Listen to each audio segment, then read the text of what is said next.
Viss strādā. Kāds izmaiņas? Viss. Jā. Jā. Jā. Viens.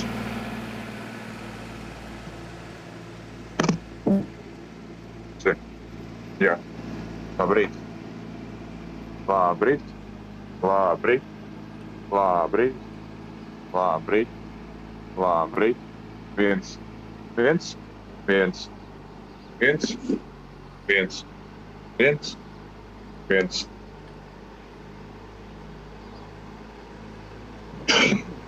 Brīdis. Aizielot uzauc komentētāju headsetu.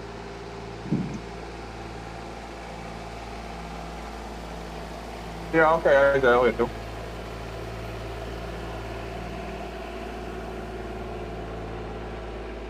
Neies. Tā nespēj, kur ir tad. Kad nākamā divsvietas? Jā, jo sestdien. Mēs no rīta jau tās mājas, un domāju, ka paudēm jāpaukt ietver. Jā.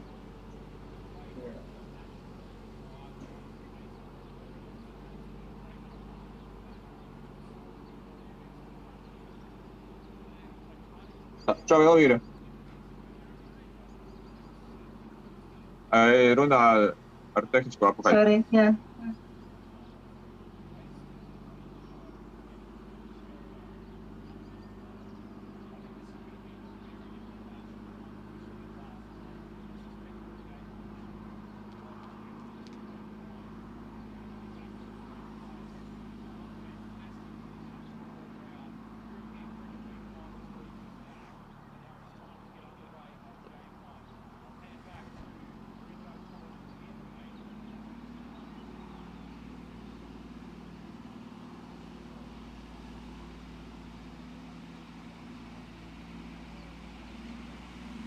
Ok, esmu uzspēdusionēju. Jā, te arī rakstīts jau Zoom.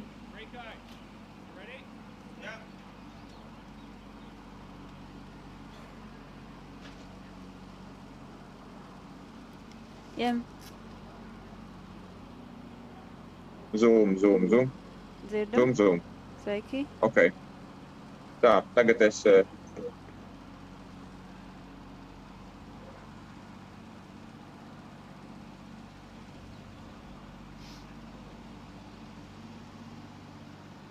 Labi.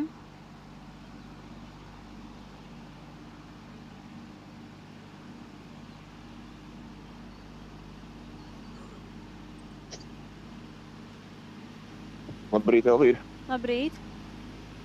Jā, es tevi dzirdu. Zoomā. Vai tu mani arī dzirdi zoomā? Tevi dzirdu zumā, vai tu man labi dzirdi zumā? Jā, es tevi labi dzirdu zoomā. Pārnāt arī otrajā?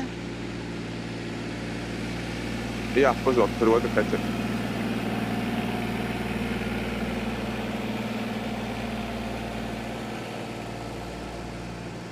Tu esi tur. Es tev māju kamerā. Jā, es tevi dzirdu arī šeit, vai tu mani dzirdi? Es tev dzirdienu. Jā, ok, tad ceļošu paklausīties. Nu jā, ja mēs tevi dzirdam zoomā, tad vajadzētu visam būt kārtībā. Labi, zoom calls, viss normāli, paldies. Čau.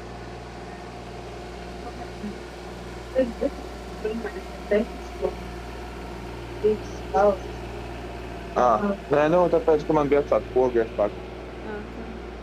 Tagad labāk, jā? Ir ok, jā. Jā, labi, bye.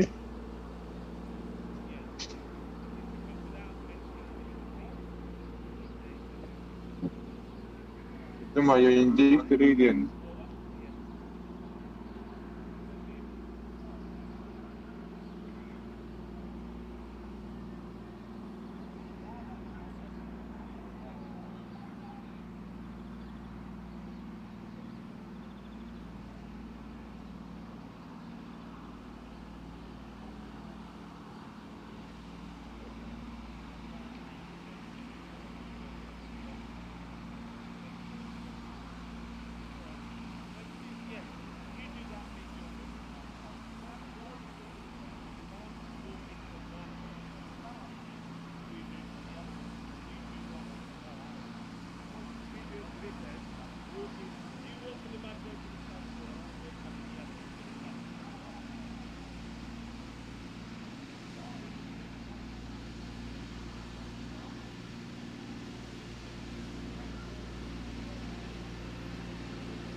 Namaste, good morning cricket lovers, wherever you're tuning in from around the world, and welcome back to Malaga to this magnificent Cartama Oval, which is the home of the Champions League of Cricket. It's finals week and we had 3 days washed out because of heavy torrential rain, but yesterday was a historic day. Thanks to Brigade and the Irish champions. It was St. Patrick's Day and we had a little bit of the luck of the Irish because there was no rain, and then we had, well, what a historic and sensational day it was. We had 10 matches, 10 T5 matches, which produced 1,120 runs and also 88 wickets. And the amazing thing about that was in those runs scored, 68% of those were in boundaries. The good news, well, we do it all again here today. Yes, 10 more matches is going to be F5, and the important thing is they are key matches because we will know which 4 of the finalists will go through to finals day tomorrow, and sadly which one team we will be saying goodbye to.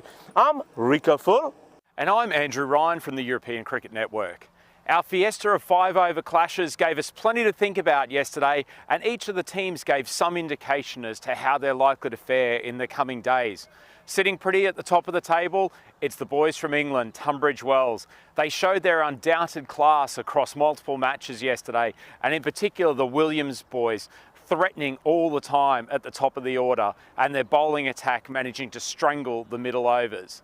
Pack Care sits second, however, they had 2 very close games against the boys from Sweden, LB. It'll be interesting to see where they sit after their further matches today. They've adapted to the 5-over format fairly well, and if anything, it should benefit them more than the other teams, but they haven't quite cracked the same form that they showed in Group E last week. As for the rest, Brigade need a big win this morning. They have not been on fire in the way that we expected them to approach this, but aside from that, it's Brescia who has shown probably the biggest highs and the lowest lows. But speaking of lows, it's the boys from Sweden, LB. They have the toughest job today. No wins yesterday. They are literally fighting for their European cricket lives today. It's not impossible. They've only got a top 1 team in the table, but they need to start winning, and they need to start winning now. First match up, Tunbridge Wells up against Brigade. Let's go to the coin toss with Sir Rob Kemming.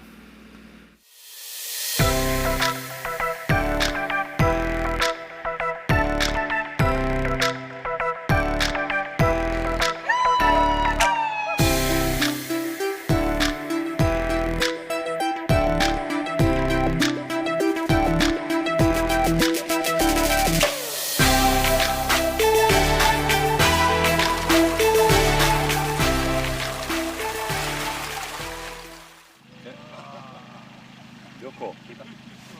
Keep us cool. We will have a bat. No problem. Thank you. Good luck.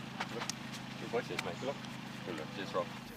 So there we have the coin toss for the first match of the second day of the European Cricket League finals. Skipper from Brigade, Andy Britton, he's called Kibarinu, and what do you know, the luck of the Irish, it's come up with Kibarinu. So he's chosen to bat first in what's turned into a really crucial clash for Brigade. They were thoroughly outplayed in the final game yesterday against the Tunbridge Wells side. And out of these 2 teams who are probably the 2 best credentialed coming into this European Cricket League, it was certainly Tunbridge Wells who made the biggest statements yesterday. Their captain, Chris Williams, was elegant and powerful. We could be playing 1-over cricket and he would still be an absolute master of the format. He adapted to the fewer balls yesterday in exquisite fashion and was dominant in most of their games. He was ably supported though by his brother, who also showed his undoubted power throughout the day. And with that Williams combination at the top, if they get going, whether it's in the 5-over games or the 10-over games, this Tunbridge Wells team will be very hard to stop. With the ball, they've also looked extremely impressive. And it has been the variety that they've been able to bring to the table, particularly with the pair of left-arm orthodox spinners that they've employed from time to time, that has just given them an ability to not only bring the pace at the front end with Matt Barker, but also to follow it up with variation. And frankly, at the moment, while there's 2 teams at 3-on-1, Tunbridge Wells is the team that has made the running so far in this European Cricket League. As for Brigade, we just don't know which team is going to turn up from game to game. They've looked brutal in certain contests, while in others, they simply haven't got in the game. The skipper, Andy Britton, he's an incredibly influential player for them with both bat and ball, and he's been in subdued form for the first couple of games in this finals week. They really need him to bring more to the table. And I also look to their opening batsman, Graham McCarter.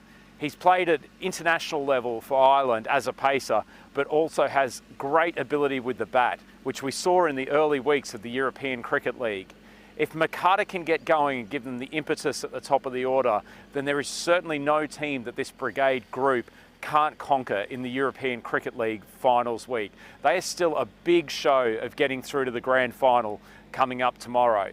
I think this is going to be a very different clash to the one that we saw last night. I suspect the Brigade boys have talked a lot of tactics overnight before coming back to the ground today. We've got fantastic conditions all around. The European Cricket League finals week is back, and now it's time to get underway with game one. I'll hand back to Rico Full in the main commentary box. Thank you very much to Andrew Ryan there for a very comprehensive intro to the day, and what a day it promises to be. 10 more matches of T5 action F5, and Brigade winning the toss and deciding that they are going to have a bat first. And well, they've made a slight change. They've gone for Hussain to open up with Graham McCarter. And Hussain had a good knock yesterday. Remember, these two teams finished the day yesterday, match 10 that they played. And you can see the fantasy dashboard there. And what was interesting in that match yesterday, that Hussain, who came in about number 3 or 4, made 35 runs to 13, was the only Brigade batter to get any runs on the board. So he's key, but I think McCarter as well, if he can find his form and his rhythm. He's going to miss as well, but he does play a lot of his shots out there towards the leg side. I mean, in that match yesterday, Tunbridge Wells won by 25 runs. And this is what the bat versus ball wall is saying about this one. Tunbridge Wells to get 57, Brigade 51, so Tunbridge Wells expected to win this one as well. You can see the average runs for and against, the big difference there. And well, I'm sure that everybody from Brigade and their supporters, let's play it out for the first runs of the day. Everyone from Brigade and their supporters around the world and back in Ireland had a very good St. Patrick's night yesterday. We had an excellent day here. There's plenty of joy, plenty of dancing. And if some of you are recovering with a stiff cup of coffee, good morning to you. Namaste to everybody also that are watching via fan code. Namaste, salam alaikum. Sasri akal, live ball one. Smith once more, short ball, and he goes after this and he gets plenty of it. And it just goes over the boundary, one bounce, and 4 runs. And what you will see, and notice straight away, especially those of you that were vigilant yesterday, is those boundaries have started to move back to their original positions. I would say the one out on the offside to the right hand is probably only a metre or 2 inside its normal position now. But the ones there on the leg side look like they've gone back to the normal position. So yesterday, that probably would have been a 6. Nicely played out. So McCarter gets the first boundary for his team. Rico Full here in the commentary box. And it's my great pleasure to be joined by a very good friend, Andrew Ryan. Good morning, Andrew. Thank you for the warm verbal hug, Rico. Great to be in the commentary box with you again, and feels like deja vu. Tunbridge Wells and Brigade, last team that we saw yesterday evening. So a fairly one-sided clash in the end. We expected a battle of the Titans, but Tunbridge Wells just all class. A few changes today.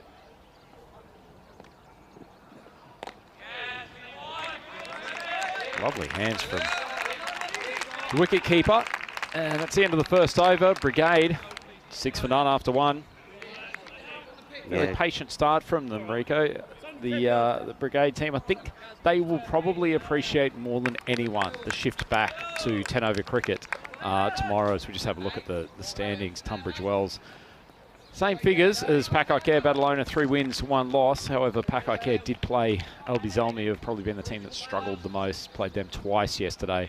Pack Care's run rate also taking a bit of a battering. They haven't been quite as consistent as Tunbridge Wells. As you see the the early supporters out in the fan zone. Good to have plenty of voice from them yesterday, and I'm sure we'll see no different today as Bailey Whiteman striding in to take up the second over. And this is a wide. Bailey Whiteman, he had his struggles yesterday, didn't he? He just needs one, I was going to say one good day, but one good over, 6 good balls, and all of a sudden his confidence will be high. But they need that to happen. I like the fact that Chris Williams, the captain, keeps going to him because he knows he's a big player. If he can get into the rhythm and if he can get his head into the game, he's going to be a devastating little player. I'm going to say little player. He's not little, is he? He's a giant, but he just needs to get into the rhythm.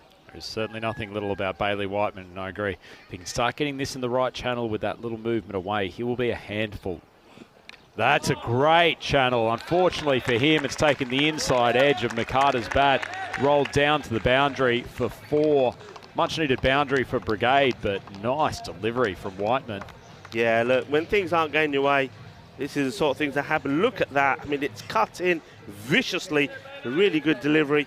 And this time, Liam Buttery couldn't do anything about that. I think he felt like he was sliding around on a bit of butter. It is tricky there, isn't it, for the wicket keepers? I mean, we talk about the bowlers and them having difficulty with their run-ups. As we see this delivery. A lot of off stump, just driven down to mid-off. Yeah, but that's got to be difficult for the wicket keepers, isn't it? I mean, when the ground's a bit like that, I mean, it's a lot better, of course, than yesterday. But early in the morning, we do have that little bit of dew. So that would have just made that patch just a little bit sticky to start off with. I know the ground staff, once again, were doing a lot of good work on there. Aidan was out there, Jay Wild as well, with the towels. Another one very wide of off stump for Whiteman. Yeah, but not ideal for the keepers. Not ideal for the keepers. As you say, Rico, though, that area is spectacularly improved over what it was yesterday. Both, sure, on screen it looks a lot more visually appealing, but at the same time, they've had the roller over it a few times this morning. That sand and dirt is now hard packed in. Should be a much better day for the wicket keepers. Drifts that one down the leg side, taking the pad of Hussain. Scampers through for the single. Yeah, get the leg by there. Goes for the fuller Yorker. Wonder whether Whiteman just needs to stop worry about swinging the ball at the moment. Maybe go to cross seam for an over or two. Just utilise his height advantage. Just seems that, particularly when he goes for the big out swinger, that's the one that he starts to get in trouble with. And right on cue. It's going to be tough to watch. You've got a big fast bowler who's clearly a well-credentialed player. He's played a good level of cricket, been around the county scene a little bit. Just looks like he loses his mechanics occasionally.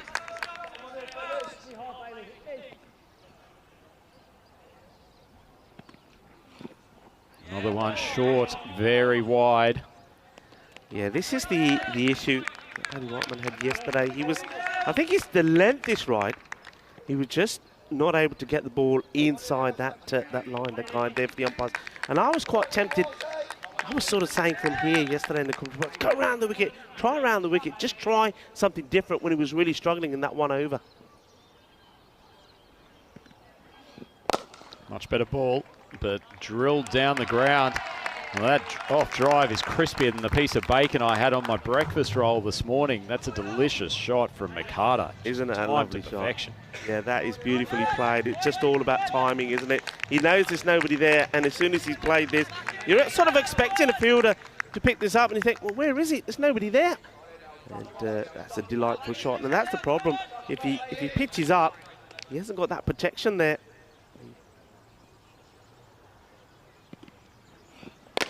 Another one wide of off stump. Mikata, he's not a short man himself. Reaches out, dispatches a second consecutive boundary. Brigade now starting to move. That run rate is inching up towards a more reasonable state, certainly helped by quite a few extras this over. And Graham Mikata, we mentioned him in the preview, Rico. He is a top quality cricketer, taking the score up to 24 for none, still a ball to go in this over. Yeah, he is class. I mean, remember in the group stages, 224 runs he scored. So he was by far the top batter. And this is a full toss that he's played away. And, get a single.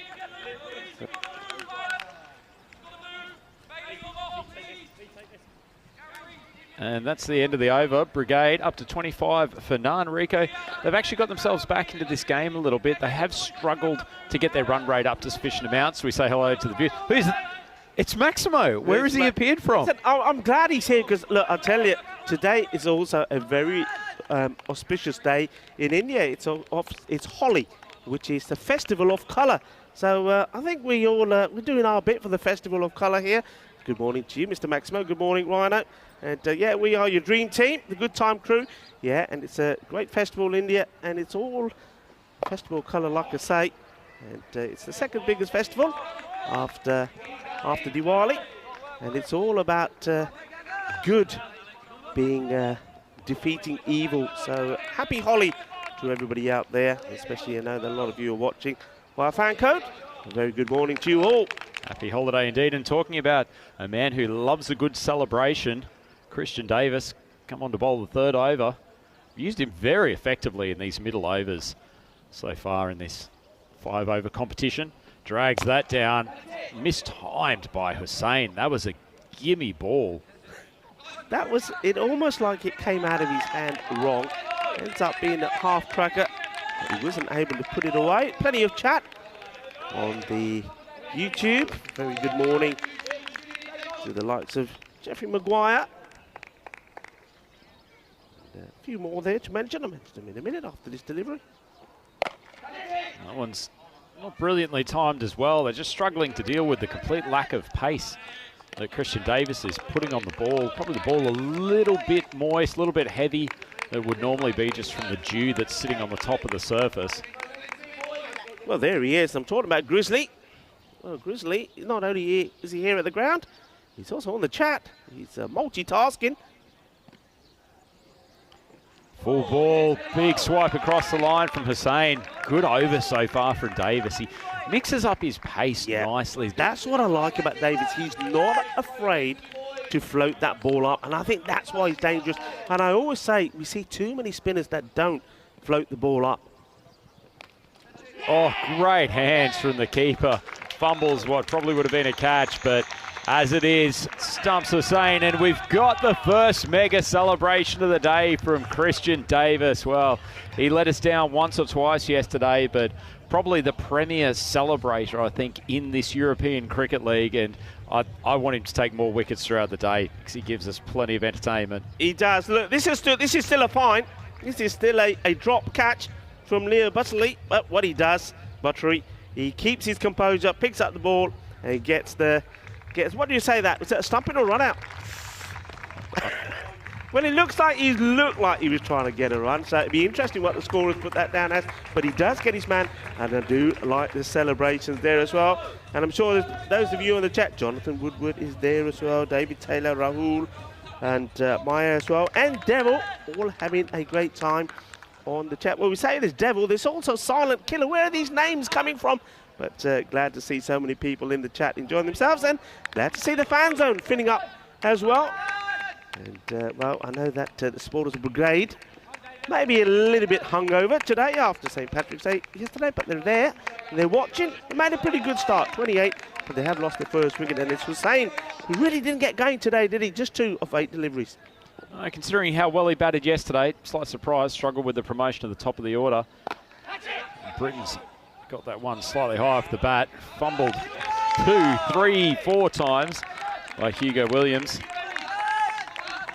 Got 3 Williams in the side for this game, Chris and Alex.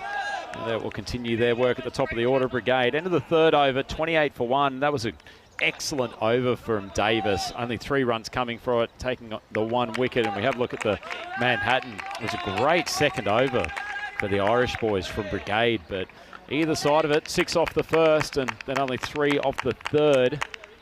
5-over contest, Rico. Probably going to struggle to get far above 50 the way they're travelling at the moment. Yeah, they do need a magical one. We've seen plenty of magical overs. Spin attack continues. Carter's struck it nicely, but got a player out there at a very wide cover, almost partway to long off. It's almost the offside version of cow corner. Michael Walker. I don't know if you see this. I wonder if you can see this delivery again, but he certainly really slips.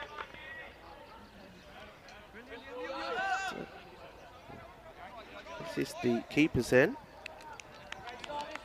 Well, the spinners are keeping the ball wide of off stump. It's tactically good play. The Britain's insisting on trying to heave it to the leg side.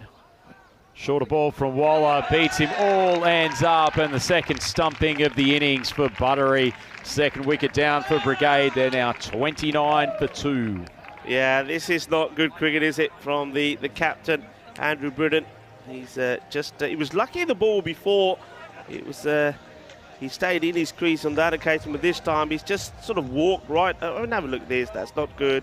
He'll be very disappointed to get out like this. He's a good, powerful batter, is Britton, and he has to go. Good work again there. That's good bowling for Michael Walker. And again, Liam Buttery there behind the stumps, very impressive. Yeah, he's a nice keeper. Got a solid pair of hands as the skipper, Britton, walks back to the pavilion. He called right this morning at the coin toss, but unfortunately he can't contribute with the bat. None of three. Well, Waller's getting through a pretty nice over here.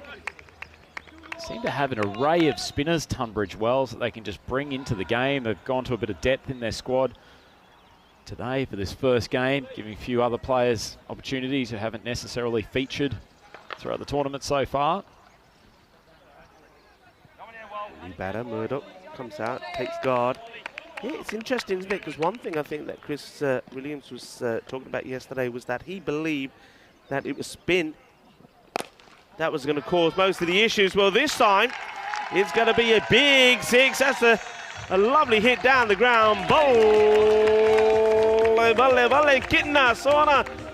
Andrew Ryan, what do you think about that? That's not a bad way to get off the mark. Well, it's certainly made the Brigade fans happy. Young David Murdoch, he's not a particularly big chap, but that shot and one yesterday, he has hit 2 of the biggest sixes that we've seen so far this week. He has got some power. Short ball, drilled out of the offside. Once again to reverse cow corner. Picks it up, keeps it to 1. Yeah, MacArthur needs somebody that really just to stay there with him. I mean, they're running out of time as well. 22 of 10, he's doing his bit. It's just what's happened at the other end. Probably needs to be these 2. Only 7 balls to go. Floated up, gives him the opportunity to swipe it down the ground. It's hit the European Cricket Network inflatable. I've been waiting for that for the last week and a half. And look at the sturdiness of that beast. Not a single impact on it. What a moment, Rico and Brigade. They're up to 42 for 2. Handy last couple of balls. Boom, shakalaka, bullseye.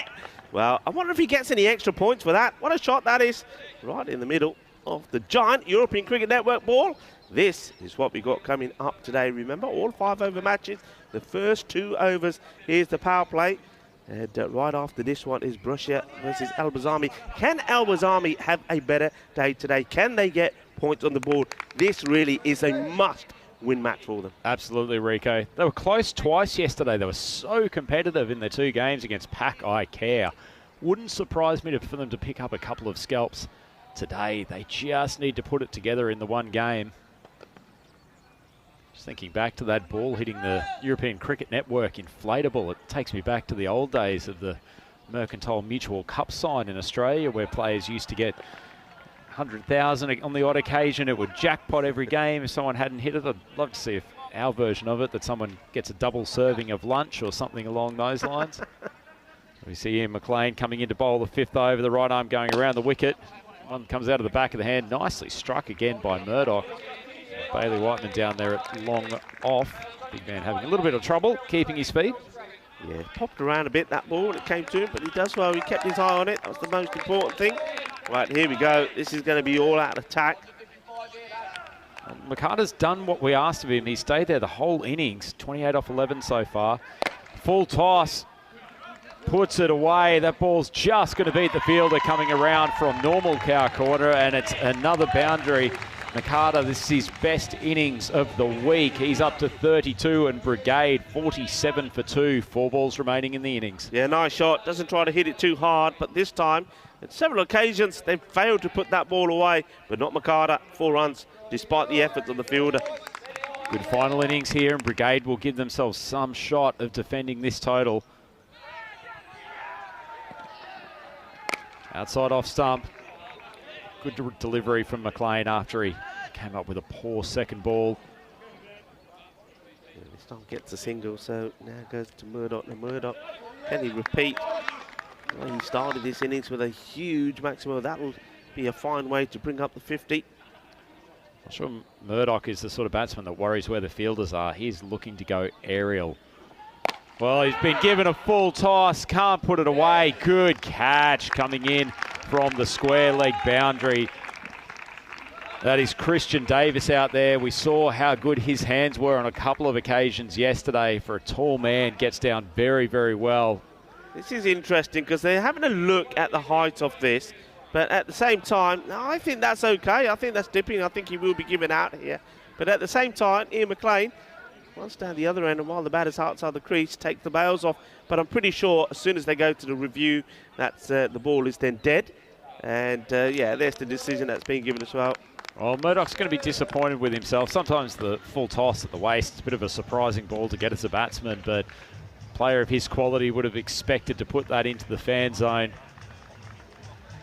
It's a couple of quite close calls on the waist-high full tosses yesterday, weren't there, Rico? Yeah, I mean, there was. But that one, I think, it came out weirdly out of the hand of Ian McLean. I mean, it was almost like one that slipped out. And it went pretty high, but it was looping. It came down. It wasn't a problem with the height. But yeah, it's one that should have been probably put away. But I think it probably surprised Murdoch as much as it surprised me. But it gets him a wicket. Certainly does get him a wicket. Brigade would have liked to have David Murdoch there until the end. Though Ryan Macbeth's coming to the crease. He opened for them in that final game last night. Certainly has some power himself, and he's only got 2 balls to work with. At least needs to get contact here and try to get McCarter on strike for the final ball. Bill just moving down to third man. Feels like one of the few games where we literally haven't had a single ball come down to third man, Rico. Yeah, seems that way. And especially when you have a look at the field, that's been said as well. Third man, you got sort of backward point and point. Ian McLean once more. Yeah, good ball. He's adjusted well after that boundary that McCarter hit on the second delivery of the over. Comes into the new batter. Probably square cut. Late cut's the hardest shot to come when you first get to the wicket. He's also got 2 fielders here defending that shot because he's got the man at third man on the boundary, one at more regulation point, and then another at backward point. So he's got plenty of protection. Last ball of the innings. No one was more on middle stump. Swatted out to mid-wicket, and McCarter's not interested in the second. That is the end of Brigade's 5 overs, and after a fairly bright start after the second over, Tunbridge Wells has done a good job to pull that score back. Brigade ending up 49 for 3 wickets down off their 5, Rico. I expect they'll probably think they're about 10 runs short of where they could have been. Yeah, I mean, they will know that Tunbridge Wells yesterday with the bat were awesome. The first over went for 6, and then, well, Bailey Whitemans went for 19. That gave him a good start when they were 23 at the end of 2 overs. But, well, then a great over from Christian Davis, only 3 from him. Weller came on, he went for 14, but he did pick up wickets there. But a great over there from Ian McLean. And that last one only going for 7, and that's what has kept Brigade to under 50. So, yeah, I think you're right. They would have liked at least 10 more on the board. Yeah, certainly. They made a few changes with the batting lineup today. Put Iftikhar Hussain in there, which was a surprise. No more of a surprise than seeing Maximo pop up during the commentary box coverage. But Tunbridge Wells just took wickets with enough regularity. The left arm spin of Christian Davis, he's been impressive on many fronts, both bowling and celebration-wise. But the spin attack of Waller, he came in for the 4th over, bowled a nice line outside off stump, perplexed the Brigade batsman who kept on trying to swipe into the leg. Graham McCarter, he was impressive today. I'm glad that we've seen the best of him this morning. Yeah, it was, and it was nice to see the smiles on the faces of 2 batters there at that time. That was an interesting little partnership. But Murdoch there with that delivery, it totally outfoxed him. And you see there, Ian McLean was saying, "Give me the ball back. If he's not out, I'll run him out this end." But he was out It wasn't called a no ball, which was a correct call as well. I think it was dipping pretty low. So we're going to have an interesting game on here. But first, let's have a look at the scorecard. Yeah, it's certainly punctuated by McCarter's 33 off 13. He was undefeated at the end of the 5 overs. And we've talked, Rico, a little bit how about one ball can change things in this 5-over contest. If David Murdoch belts that full toss for 6 and then takes another boundary off one of the later balls, suddenly they're not that far off getting up to 60. As it was, he goes back to the pavilion. They score 1 off the last 2. Bowling figures for Tunbridge Wells. Good start from Dave Smith. Bailey Whiteman still struggling with his line and length. They'd love to see him get back to his normal rhythm. Yeah, I mean, look, there was good bowling. I think Waller bowled really well, Michael. But what about Christian Davis? What is he on at the moment? And you know what I like about Christian Davis is a little bit like Chris Williams as well, their captain, when he's batting. I think Christian Davis, he's just loving his time, loving his moment out there in the field, loving his moment when he's bowling. He's excited, he's enjoying himself, he's having fun, and that's rubbing off on the Tunbridge Wells boys. Yeah, absolutely. They're playing with immense confidence at the moment, Rico, and feels like it doesn't matter who they bring into that side, they're just getting swept up by the positivity that's in that unit at the moment. Nonetheless, Brigade will still be reasonably positive. They've got a good bowling attack, a couple of early wickets. They could sense they're into this game. It's Andrew Ryan with Rico Full here for Match 11 in the European Cricket League final week. We will be back with you in a matter of moments for the second innings.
European cricket fans, welcome back to Cartama Oval here in the wonderful Andalusia region of Spain. We've got a great contest coming up. It's the first game of this second day of finals week here at the European Cricket League. And have we got a treat for you? I don't think we'll see it on the broadcast, Rico, but the superstar Chris Williams is kitted out with his own GoPro camera for this innings. So if he unleashes anything like the power that we saw yesterday, this is going to be an absolute treat for the viewers when we package that up. Yeah. But in the meantime, they've got a job to do here, Rico. Yeah, I mean, look, you're absolutely right. He was superb yesterday when he scored that. I mean, it was a great knock, 61 of 17 against Brigade. But, well, I hope that doesn't pressure him too much and change the way he plays his game. Hope it's not going to be a bad omen for him. It's going to be Hussain. They're going to start with spin, Brigade. Not a bad call to try to mix things up. The Williams boys have been very powerful against pace, although Chris Williams on this occasion being partnered by Smith with Alex not in the team. Oh, sorry, he's sitting down the order today. Just text that around for an easy single to get things started. Yeah, I mean, they've used this partnership before, haven't they, with Smudger coming in, opening, and he's batting really well. I like what he brings to them in the middle. He's unorthodox, he's exciting. He does play some really snazzy shots. And, well, this is the sort of thing we're talking about. Well, that was a lovely pickup. He just does it effortlessly. 6 runs, boom, shaka-lagia. Absolutely pinged off his bat. Beautiful timing. Hussain drifted onto the stumps. Probably needs to give the ball a little bit more width, particularly in these early overs with only 2 fielders outside the circle. 2 over power play. These 5 over contests that are happening both yesterday and today. It's a lap over the back of the head. Lovely cricket. It's inventive stuff from Smith, and he's got consecutive boundaries. Well, this is what Smith does, and this is why he's so difficult to bowl to.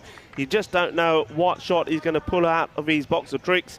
And this one, he prefers to play a lot of times. He gets into position really early, keeps his shape well, and, well, puts that away for 4 runs. It's showtime here at the Cartama Oval. Saying on the stumps, it looks like he's copped that one in maybe the neck or the chest area. It's popped off the top edge of the bat. Looks in some discomfort, grabbing at his throat. Yeah, this is, yeah, it's nasty. I mean, it's gone sort of right in. Yeah, there you go. I think that's got him on the chin. Yeah, and that's one of the risks that you take. Does he get a bit of bat on this, or does it just pop up on him? Well, whatever it's done, it's certainly caused him some level of discomfort. Trying the reverse sweep, 3rd ball. Well, I'll tell you what. That's Chris Williams saying, don't worry, mate, I've got that on my camera. GoPro vision of that. I think that's actually just popped off the pitch. It's got him in a very uncomfortable spot, but he's returned to the crease. Saying on to off stump. It's probably not the place to bowl, and another beautifully struck shot. The arms go up from the umpire. Another Maximo, Rico, and Tunbridge Wells is pursuing this target with some vigour. Yeah, I mean, this is a nice shot. Again, what he doesn't do here, he doesn't try to hit the ball too hard. He relies on his timing. And despite taking 1 on the chin, he comes back with the big one. 6 more to him. I'm not sure the off-spinner was a great matchup for Smith in terms of Brigade. 17 off the over so far. He goes for the reverse again, makes good contact, pierces the 2 fielders down there. And that's another boundary, an exceptional start for Smith. He's ripped 20 off this over, and Tunbridge Wells 21 for none after the first. He's enjoying himself. He goes for the reverse Malachi. This time it was Fuller. And no danger of repeating what happened the last time he tried it. Makes good contact, 4 runs, and it's a great start, isn't it, from Tunbridge Wells as they race to 21 without loss of just the first over. Dave Smith, just 5 balls faced, he's on 20. And the standings, quick check of those. Tunbridge Wells 3-1 at the moment. Certainly by the evidence of that first over, they look to be racing along to be 4 wins and 1 loss from their 5 games, but still plenty of time to go. 29 runs required in 24 balls.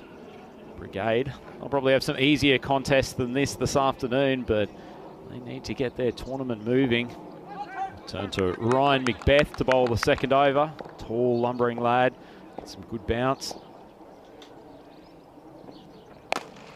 Bit of a way swing. Somehow Williams has still managed to swat it around to mid-wicket. So given he's got the GoPro on, Rico, hopefully Smith doesn't selfishly suck up all the balls of this over. We need Williams back on strike. Yeah, it's a slightly different innings from Williams today. Well, his innings today is like the innings of his brother yesterday.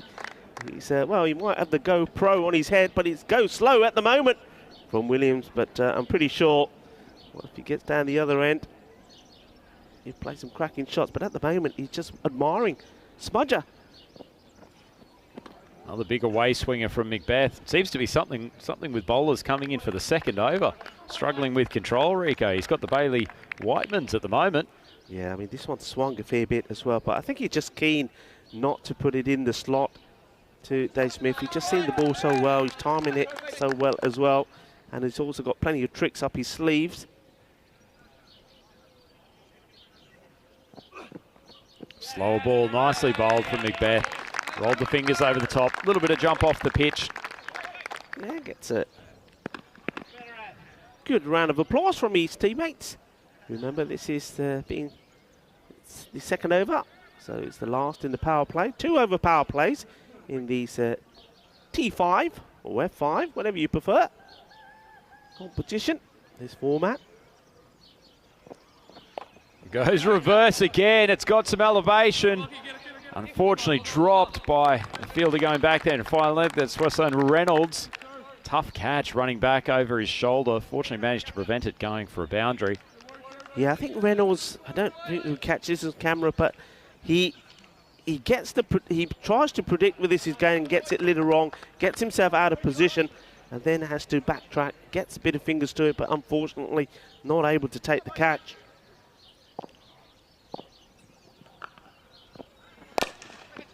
Oh, Williams strides down the crease, gets a good piece of it, but just drills it down to the man coming around from long on, keeps it to a single. Question from the Smithersy in the YouTube chat, Rico, asking if Williams gets some good footage, will we broadcast it? Well, you'll have to keep tuning in. The Smithersy and the rest of our fans on the European Cricket Network will alert you to where you can track down that footage later today. Tries to go for the reverse. I don't think he's ever seen a ball that he doesn't think he can reverse or lap. Dave Smith, he's got very, very good hands. Yeah, this was well bowled. He sort of follows him, doesn't he? He knows he wants to try and play that ramp shot. And he says, there you go, ramp this. Follows him. And nearly has him on his back. But he certainly will have the last say. It's the last ball of the power play from Macbeth. Drill down the ground.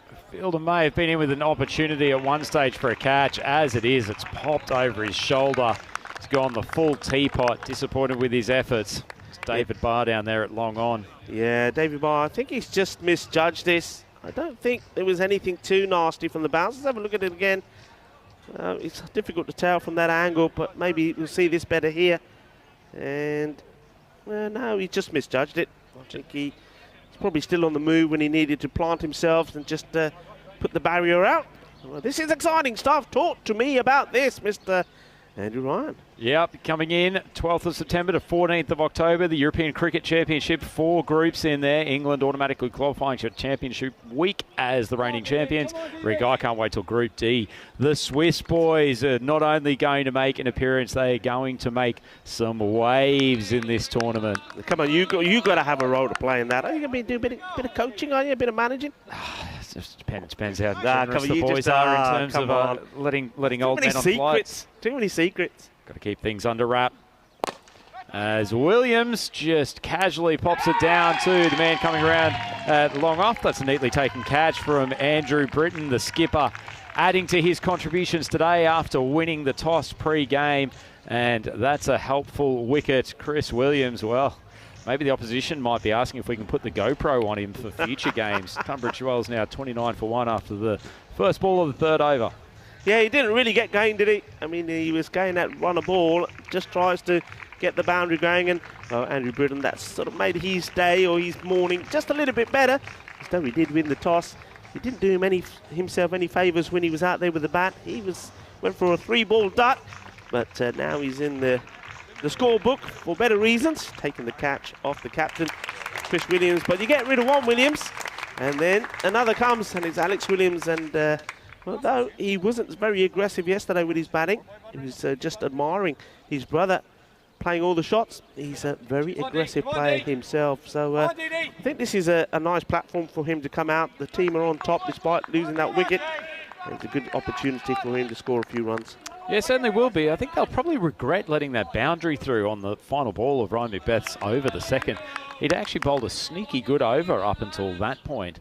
And if they hadn't had Tunbridge Wells 25 for 1 into the third over, so that one's just dragged wide. The keeper misses it and come through for 1. Tunbridge Wells might have just been feeling a little bit of pressure, particularly if they lost another wicket in this over. I think you're right. One man is going to be disappointing. I mean, David Barr, I think he's the top player for Brigade, but he'd be disappointed that his first ball to the new batter ends up being a wide. Certainly desperately trying to keep it away from Alex Williams. Leg side, very powerful through there. It's a nice ball though, just popped outside off stump, making sure once again they also keep it out of the many strong hitting areas of Dave Smith. He's now up to 26 off 10 deliveries. Tunbridge Wells, 32 for 1. Almost halfway through this 5-over innings. Barr drifts onto the legs, and well, you can see why he was so desperate as he sends the fans scattering. They didn't want that Kookaburra coming into their area, particularly given that's the Brigade fan section. They have gone back to the safety of being under the tent, and some great visuals from our camera operators there tracking that ball and seeing the fans. This was a big hit from Alex Williams. Well, I tell you what, it's a good job they've had their early morning coffee. The ladies there getting out of the way of that one pretty quickly. Good to see that. Watching the game closely, it didn't take them long to react. Beautiful shot. What a lovely pickup that was. Fuller ball, shams him up, just drilled down to long on for an easy single. Well, I think Williams in that one shot, that boundary 6, scored more runs in the one ball that he scored in probably 8 balls yesterday. Almost manages to take it out of Dave Smith's reach as he stepped down the track. Wasn't a bad piece of bowling from Barr. The umpire's just checking whether or not this has touched inside the playing field for a boundary 4 or whether it's carried for a 6. Wasn't a bad bit of bowling though, Rico. We see Dave Barr just holding at the top of the mark. Checking the replay to see if we can determine what boundary it was. Nicely struck shot from Barr. It's like a low-level tracer bullet. Feels like we're almost at the French Open, seeing where the mark comes up on the dewy grass. The umpire has signalled a 4. Tunbridge Wells getting very close to this target now. And Dave Smith has launched that out of the Cartama Oval. The arms go up. What a magnificent shot. And Tunbridge Wells now 49 for 1. And after a good start, tough over for Barr. Yeah, I mean, this one is the case of Manos Arriba. The other one, we didn't know if it was 4 or 6. This one, there's no doubt about it. Lovely shot down the ground, and that ties the scores. So any run will do it, and it will be another impressive victory for Tunbridge Wells. They'll be doing the double over Brigade. The worrying signs these for the other teams, because basically what Tunbridge Wells are showing, well, if one of our batters, i.e. in this case Chris Williams, doesn't get going, don't matter, because we've got others. They're showing good depth, not just with their batting but also their bowling. Absolutely. Tunbridge Wells just in optimal form going into the later stages of this European Cricket League finals week. It's that lonely Brigade hat sitting down there on the boundary line. Can't be a nice moment for their supporters, seeing the team about to lose consecutive games to Tunbridge Wells. Ball just driven calmly straight down the ground by Alex Williams, and he gets a a not so positive reception from his teammates who expected some fireworks to finish the game, but he manages to finish not out, 8 off 2, and that is a comprehensive victory by Tunbridge Wells. They chased down the target in 3.1 overs. And Rico, we thought this was going to be a closer contest. We expected Brigade to fight back after an obliteration last night, but in the end, Tunbridge Wells just showing there is quite a bit of a gap between these two teams at the moment. Yeah, they are. I think your observation before the start of this match, perhaps saying that Brigade would prefer going back to the T10, the 10 overs, because they seem to pace themselves a lot better with the bat when they've got those extra 5 overs, those extra 30 deliveries. Yeah, this just the 30 balls inning for them is not enough. But once again, they showed good signs, didn't they? I mean, McCarter batted really well, but again, they're just not able to accelerate. They haven't got the firepower, it seems, that Tunbridge Wells has. But what a great innings it was from that man there, Dave Smith. He played some really exciting shots, and he did wear one as well, but fortunately, no damage done. But, well, once he recovered, he went on hitting big. Well, speaking of wearing one, we had Chris Williams with the GoPro. Unfortunately, it was all action 22 yards away as he spent most of the innings watching Dave Smith lap and swat the Brigade attack to all parts of the ground. In fact, Williams probably one of his lesser knocks throughout this finals week. And then joining Smith at the crease, his brother Alex Williams came in and just casually dispatched a nice little innings. He remained undefeated, as did Smith at the end, and a good victory for Tunbridge Wells. Rico, we look ahead, and this has become a huge clash, this next one, between Brescia Cricket Club and LB Zelmi. LB Zelmi desperate to get their tournament back on track. Yeah, I mean, for them, this is a must-win match. It was good to see them, the captain Raheel Khan, and also the likes of Azam Khalil this morning. They were in good spirits, in good mood, despite the fact that they're yet to register a win. But that's going to be an exciting one. But what was exciting was the innings from Dave Smith. He played some beautiful shots, 36 of just 12 deliveries. And once again, when you have a look at the top 3 there and the way they performed, and don't forget, you also got the likes of Viraj Bhatia there as well that can score valuable runs for them. Question though, as we have a look at the bowling figures there, nobody really stood out. I mean, there was punishment for Bar and also for Hussain. Ryan Macbeth, pretty tidy from him, but well, Brigade, they've got to come back strong when they play their next match. But one observation there with Tunbridge Wells is, if a team can get through the top 3, the other batters really haven't had any practice as such, have they? No, it's an excellent point, Rico, and as we've noted a few times, we will be moving back to the T10 format tomorrow, in which it does really bring in the need for that middle and lower order to sometimes come in. And I guess the concern for Tunbridge Wells, when you've just got the top 3 for the most part doing all of the work, is that there's probably going to come a time when they are challenged, when they do lose some early wickets. Yeah. And if that happens to be a knockout game and the nerves start jangling in that middle order, to me, that feels probably the most likely opportunity that's going to come from one of these other sides. Yeah, I'm just wondering, I mean, now we got Al-Bazami coming up against Brescia next, but Tunbridge Wells, the next time we see them, they'll be up against Al-Bazami as well. I'm just wondering if in that match, Chris Williams decides just to change the batting order slightly to give some of those other mid-order batters a chance to have a go. Anyway, we'll have to see. First up, though, is the exciting match between Brescia, the champions of Italy, and Al-Bazami, the champions of Sweden. This really, I mean, we can't emphasize enough how important this match is for Al-Bazami. They're a team that excite. They've got some good bowling. They've been very good in the field. Just been a little bit disappointing with the bat at times.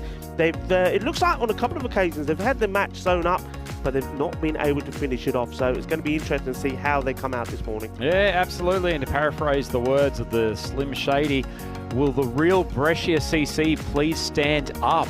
We have seen both immensely good and immensely poor performances from them across the first day of this 5-over format. Let's see which team turns up for match 12. So plenty of action coming up. Brescia CC versus the Swedish champions LB Zelmi. It's Andrew Ryan with Rico Full for the European Cricket Network. Please join us in around 10 minutes for the commencement of match 12 here on day 2 of the European Cricket League Finals Week.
Hello and a very warm welcome back to you. Namaste, salam alaikum, sasri akal, eyeball one. And welcome to match number 2 here today. Match 12 in total. The umpires, Stefan Gooch and Charles Croucher, have made their way out.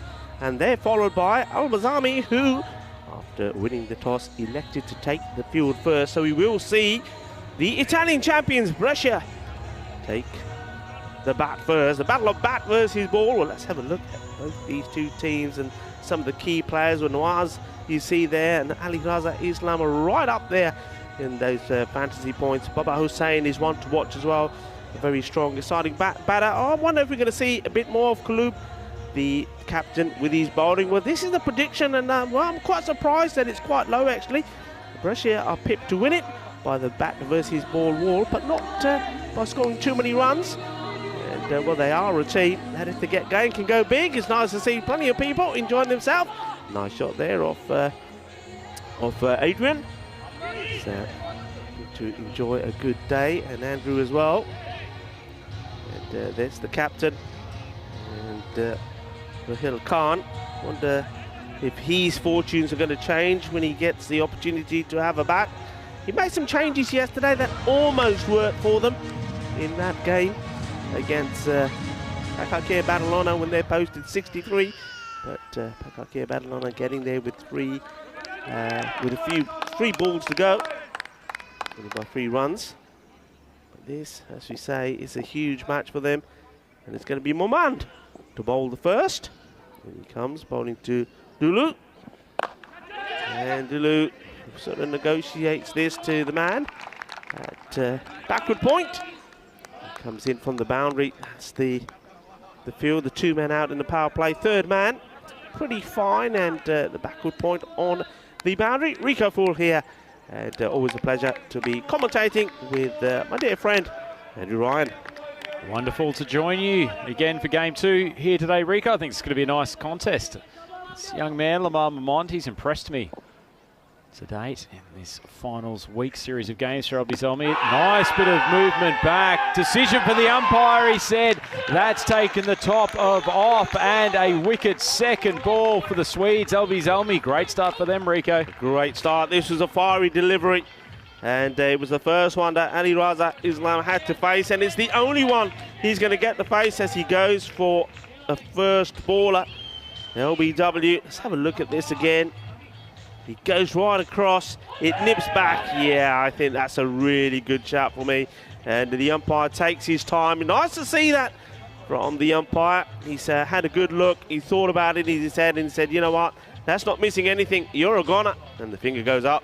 Yeah, he's come up with some good calls during the last couple of weeks, Stefan Gooch, and I think he's made a great one there. Excellent delivery from Lamar, just on a good length, shaped back a touch, and his consistent ability to bring the ball back into the right-handers has been a bright spot for the Swedes to open their bowling. Just needs a little bit more support, and they'd love him to have a second scalp. He can end up with 2 wickets off this first over. Albi Zelmi will be hitting high on the confidence levels, and Brescia, we know they do rely a lot on that top order for their runs. New batter comes into the firing line. It's Baba Hussein. And, just has to adjust, doesn't he, Baba? He's adapted to playing the 10-over format really well. Hasn't quite got into his rhythm, playing the short and 5-over matches. Just allows this to go past. It's a disappointing first ball from Mamand. He's just got a wicket and then fires this one down the leg side to Hussein. Just releases a bit of the tension. Got a nice action though, Oman. You can see why he does swing the ball back into the right-hander with ease. Good position of his front arm, gets reasonably well side on. Yeah, they actually have a very good attack. I mean, you got Mamand here, Tas Qureshi, who I'm sure we'll see later. Played down the ground, we'll take the single. Oman just giving some encouragement to his fielders. You can feel the buzz from Albi Zelmi when we spoke to them this morning, Rico. They feel that even though they've had some losses and haven't managed to rack up their first win on the first day, they're not acting like a team that is out of this tournament by any stretch. No, you're not. They seem to be pretty pleased. They were quite happy this morning. Like I said, they were bubbly. They're looking to change things for them. Lulu just places out once again in that area, sort of point, backward point, gets a single. Normally he used to play the big shots, Lulu, but at the moment he's being tied down pretty well with this line that Momand has bowled to him. Pitching the ball up just enough, both to allow it to get some sideways movement and also not give Dulu anything where he can release the arms and take it to that square leg boundary. Been a very good over so far from Momand. 2 deliveries left. He'd love to pick up a second scalp.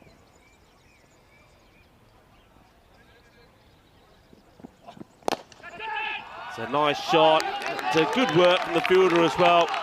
And that's Usman Jabbar. Knows that the catch wasn't on. He anticipated well and then realised what he's got to do is stop it. And he gets dirty for his team. Good stop. Nice observation in the chat from Ramesh Sathisan, mentioning that actually Momand's run-up in action reminds him quite a bit of an Australian paceman, Mitchell Starc. Certainly that front arm position, couldn't agree more, and obviously being a lanky left armour, it's a good shout. Oh, that's an absolute beauty. That's a boogie, oogie, woogie, kookaburra, fireball, chakade fatte, and all smiles. Well, we're just saying about his action, a bit of Starc about it. Well, there's a little bit of Starc about this wicket as well, Andrew. Well, if we were playing NBA Jam back in the old days, Rico, the commentator would be saying, he's on fire! That's a super first over from Momand. He has put Albi Zalmi in a great position. Both of the openers back in the sheds. Only 5 runs on the board. What a start from the Swedes. This is a great delivery, it really is. And I say it so many times, there's no better delight, is there, for a fast bowler to get the ball to shape like that right through the batter. And that's a big wicket to get. Dulu, only 2 singles to him. And you've got 2 big batters, both the openers, back early. Well, that means that there's a lot of work to be done here now from the 2 men coming to the crease. I mean, we know all about the talents of Babar Hussain, who's already out there. He's the only man to score a century in this BET2BALL European Cricket League. And he's been joined by Akbar. Akbar yesterday played a surprising innings, didn't he? A few times he was out there, hit the ball really well. But it's a different situation here now. 5 on the board, 2 wickets down. Look at the excitement in the players' area. Tunbridge Wells still very, very happy after a solid first-up performance today. Sure, they'll be sitting back, relaxing, enjoying some of the wonderful food from Abby and the team in the catering tent. Just behind the fan zone, Taz Qureshi, second over. That's a lovely shot, and it gets past both the fielders. Both acha shot siga. दो field ने कोशिश की थी पर लग गया चौका. Yeah, couldn't agree more, Rico. Sami Khalil, good effort diving there at point position. Couldn't stop it. Taz Qureshi, he's got a capability to move the ball as well. Just too short. Doesn't want to leak runs in this over. Waste the good start. Still the power play, so only 2 fielders left outside the circle. They've got 1 down here at third man and another one that's backward of point, but Hussain just struck that cut shot beautifully. No chance for the fielder. It's a lovely shot from a talented player.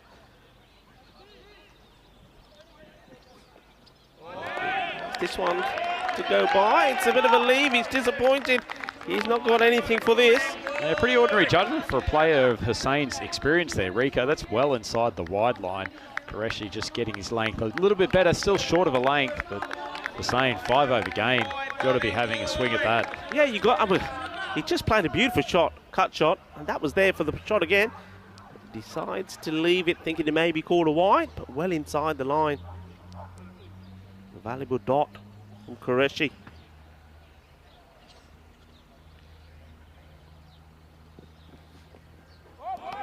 And this time it's going to be another dot. It swings all the way around this. Yeah, Qureshi's still a little bit short of a length, but hasn't been punished those last 2 balls by Hussain. Speaking of Hussain's in the chat, we've just had Arafat Hussain ask, where is Mr. Maximo? Heart, eyes, heart. Well, Maxi, I'm sure he's out there in the fan zone somewhere. He will be with us shortly. Don't worry, don't worry. He's around somewhere. And shots to catch it, and you've got to try and stop it, and can't do either. Hay poquito de suerte, 4 carreras, and Taz Qureshi can't believe it. And a valiant effort there by Azim Khalil trying to stop it as well, but it races to the boundary. Doesn't matter how you get him, as long as you get him. Yeah, a little bit unlucky, Taz, on that particular delivery. He's keeping that wide of off-stump line. Strategically, the sensible thing to do. Fielder down here at third man. He's relatively wide. They've now actually brought in a finer player who's sitting on the 30-metre circle. Expecting that Qureshi's probably going to end up with a few deliveries down there just because of the line that he's bowling.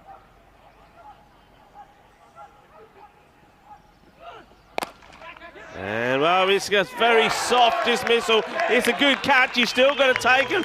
But Baba Hussain, he doesn't get hold of this at all. And that's well taken. It's a good catch. They get another wicket. It's 13 for 3. Well, Lamar Mamand, isn't he on fire and making a great contribution to the Albi Zelmi cause.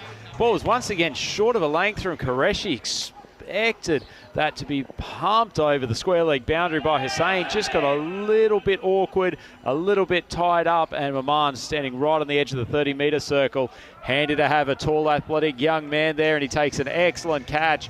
Brescia now under further pressure. They are 3 wickets down, only 13 on the board. Yeah, once more, Baba Hussain, the big key player for Brescia, for the Italians, isn't able to get going in this shortened version, and he makes a disappointing walk back. So the top 3 have come and gone.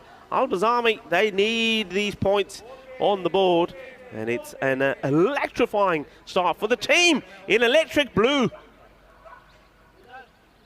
It's a delightful jersey, actually, isn't it, Rick? I mean, completely irrelevant to the cricket, but congratulations to the design team who's done such a fantastic job with all of the outfits, these groups. The jersey sponsored by Key Bruno, just bringing such colour and excitement.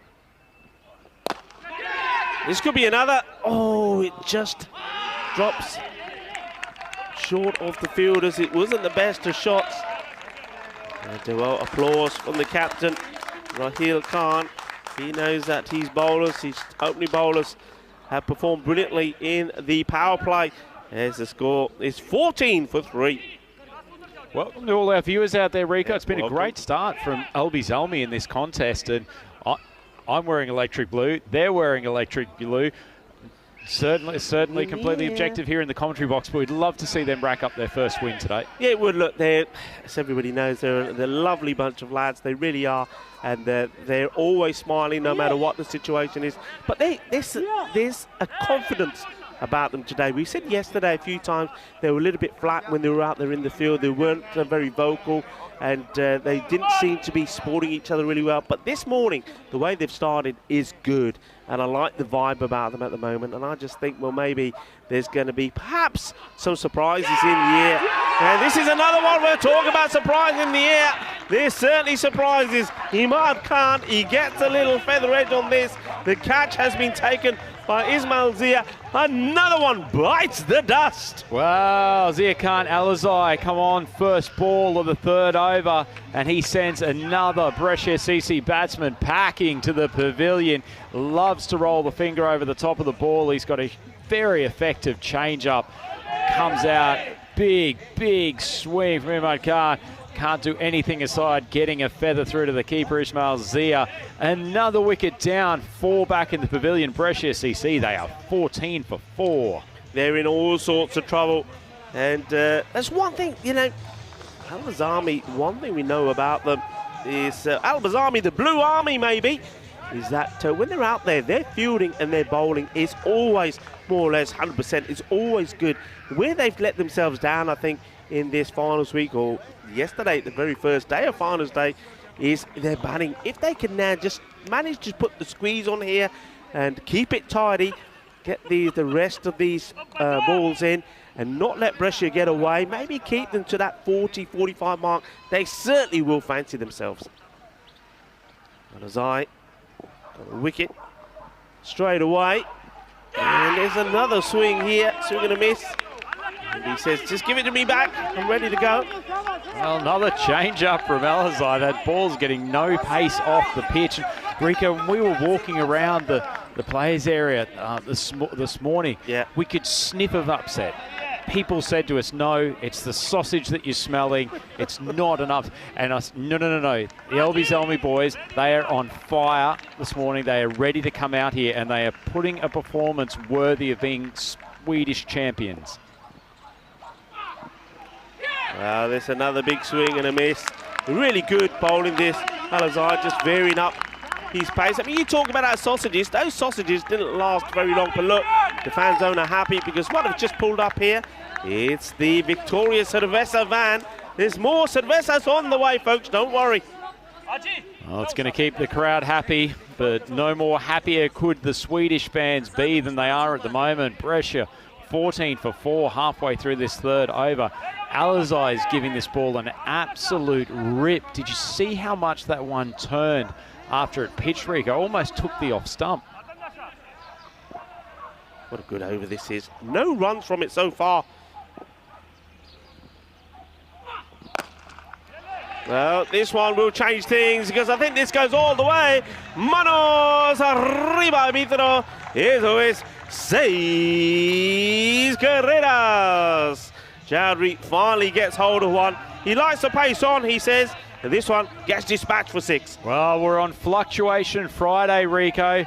These games moving up and down in terms of who's on top. It's been Elby the whole way through, but it only takes a couple of big sixes and all of a sudden Brescia will be back in this match.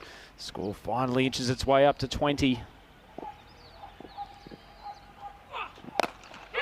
Goes for another, but this time doesn't quite time it. Oh, the catch goes down. It's a terrific effort from the fielder. And that's Tas Qureshi charging in. Just not able to keep the ball in his hands. No, credit to the fielder, though. He made excellent ground coming in from his deep mid-wicket position. We've seen a lot of fielders over the last couple of days elect to just take those on the bounce. Qureshi's flown at it. Difficult to take the ball when you're going at that pace, but good effort from the fielder. It's a slow delivery again. Just gets past him. A little bit slow. The non-striker reacting to the call. But they do get through for a single, and that's the end of the over. And it's still a great over. Picked up a wicket at the first, and the first 3 balls, no runs from it. Ends up a 1 for 8, and the score moves on to 22 for 4. 3 overs gone. Yeah, I think if you'd asked the LB Zalmi skipper Rahel Khan whether he'd be happy with 22 for 4 after 3 overs, he would have been ecstatic. Have a look at the standings for European Cricket League final round. Brescia CC been up and down in the tournament so far. 2 wins, 2 losses, and including a pretty hefty defeat yesterday in the hands of Brigade, which was a big disappointment. But Zelmi, they are the team in desperate need of a win, Rico, and they have done everything possible in this opening stanza. Yeah, so far so good. Akbar's only had 1 ball while he's been there, and that's why we haven't seen too much of this. That is big. And he sent this one flying in the direction of the Elders Army bench. Here you go, have a little bit of my firepower. That is a big hit from Akbar. That's what we know he can do. And it's Azim Khalil that comes into the attack. And as soon as you get the spin on, they go for him. Well, if you want to make a statement, smoking the ball over the roof of the opposition bench is a good way to do it, as we see the Victoria Malaga beer truck opened up. Hasn't that brought a smile to the face of the adoring public in the fan zone? Certainly has. And don't worry, they do sin alcohol as well. So we can also enjoy the taste and also be good. So that is better from Azim. Just fires this one in just a little bit quicker. Doesn't allow it to go in the swing zone of Akbar. On the LB Zalmi 10, hands are working overdrive, combination of claps and prayers.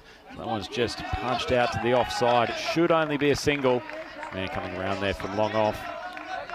Yeah, it's better. And I think Azim will probably be happy that he's got Akbar away off strike. He'll try Chowdhury now. Full toss, but slow, no pace on it. And it goes out to the man at long on. They'll take the single.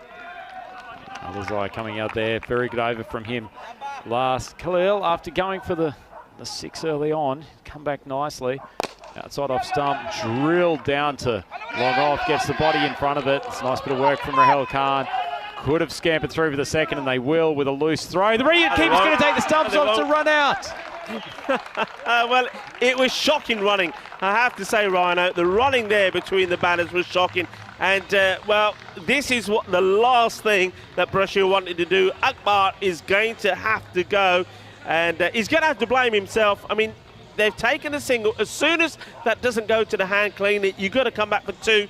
They do eventually, but he's ball watching. It wasn't, look at that, it's no effort. Look at the way he's running here. And then on the way back was no better. He thinks about it. And, well, it was nicely done by Ismail Zia. He just waited patiently and said, when the ball comes to my hands, I'm going to get you. And he does. Well, two things about this, Rico. What is it about that long off position at Albi Zelmi fielders? We saw Lamar Mamond up there yesterday. First of all, overrun the ball, but then somehow come back and come up with a direct hit for a run out. Yeah. Then we've just seen Rahel Khan fumble the ball, admittedly a challenging stop, hurl it back into the middle of the pitch, and kudos to the bowler who didn't just stand at the stumps, he was alert, sprinted out to the mid-wicket position, ripped it into the keeper, and that's an excellent bit of teamwork in the field. Albi Zelmi, just when it felt like Brescia was starting to get a little bit of a run on, that's a key wicket. Yeah, that's a big wicket because you got Akbar out, the danger man. Captain comes out, hits the first one down the ground, and this one just sort of plugs in the soft outfield, gets a single. And if the captain needs to perform some heroics, he has to do it now for his team, because at the end of 4 overs, it's 32 for 5, and they really do need a special final 6 deliveries here to Brescia to really get any sort of score on the board. Yeah, 32 for 5. It's not where you want to be after the 4th over, but doesn't this particular over become crucial? It looks like it's potentially Javed Dawoodzi who's been given the ball. Bowled a pretty nice over last night. It was one of the few times that we've seen him as part of the bowling attack. But Brescia probably need to aim for about 15 off this last over to give themselves a chance. Big swing and a miss, and that'll do. Al-Bazami is a dot. Well, the Al-Bazami army, they're fired up, the team in electric blue. And they would have seen this match as do or die for them in this round robin part of finals week. If they want to be in the action tomorrow again in finals day, they need to register some wins. That's a big hit, and the fielder gets under it and takes a really good catch. Well, the captain, Sajjad, can't believe this hasn't gone over the boundary. He's probably hit it as hard as he could, but it's been a really, really good catch there on the boundary. And it's another wicket. Yeah, nice catch from Elazai down there at long on. I dare say that Dawoodzi's heart would have been in his mouth. That ball was right into the hitting zone. Sajjad has taken a big swing. He's probably hit it as high as he did long. But as it is, he's taken a nice catch on the boundary. He's walking back to the pavilion, and courtesy of the wicket in that first ball, 2 dots for the first 2 balls of this over, so only 4 balls for Albi Zelmi to get through. Brescia still sitting on a score of 32. Yeah, I mean, this is a terrific fight, a gritty response from Al-Bazami, yet to register a win in finals week. They couldn't get past the winning line yesterday on several close matches. Can they do it here? And just a reminder, we've got 10 matches, all T5 format. And match number 13, funny things happen in match 13. It's Brigade. Can they bounce back? But they are up against Pack IKEA Battle Honour. What a match that promises to be. Up in the air, this could be another.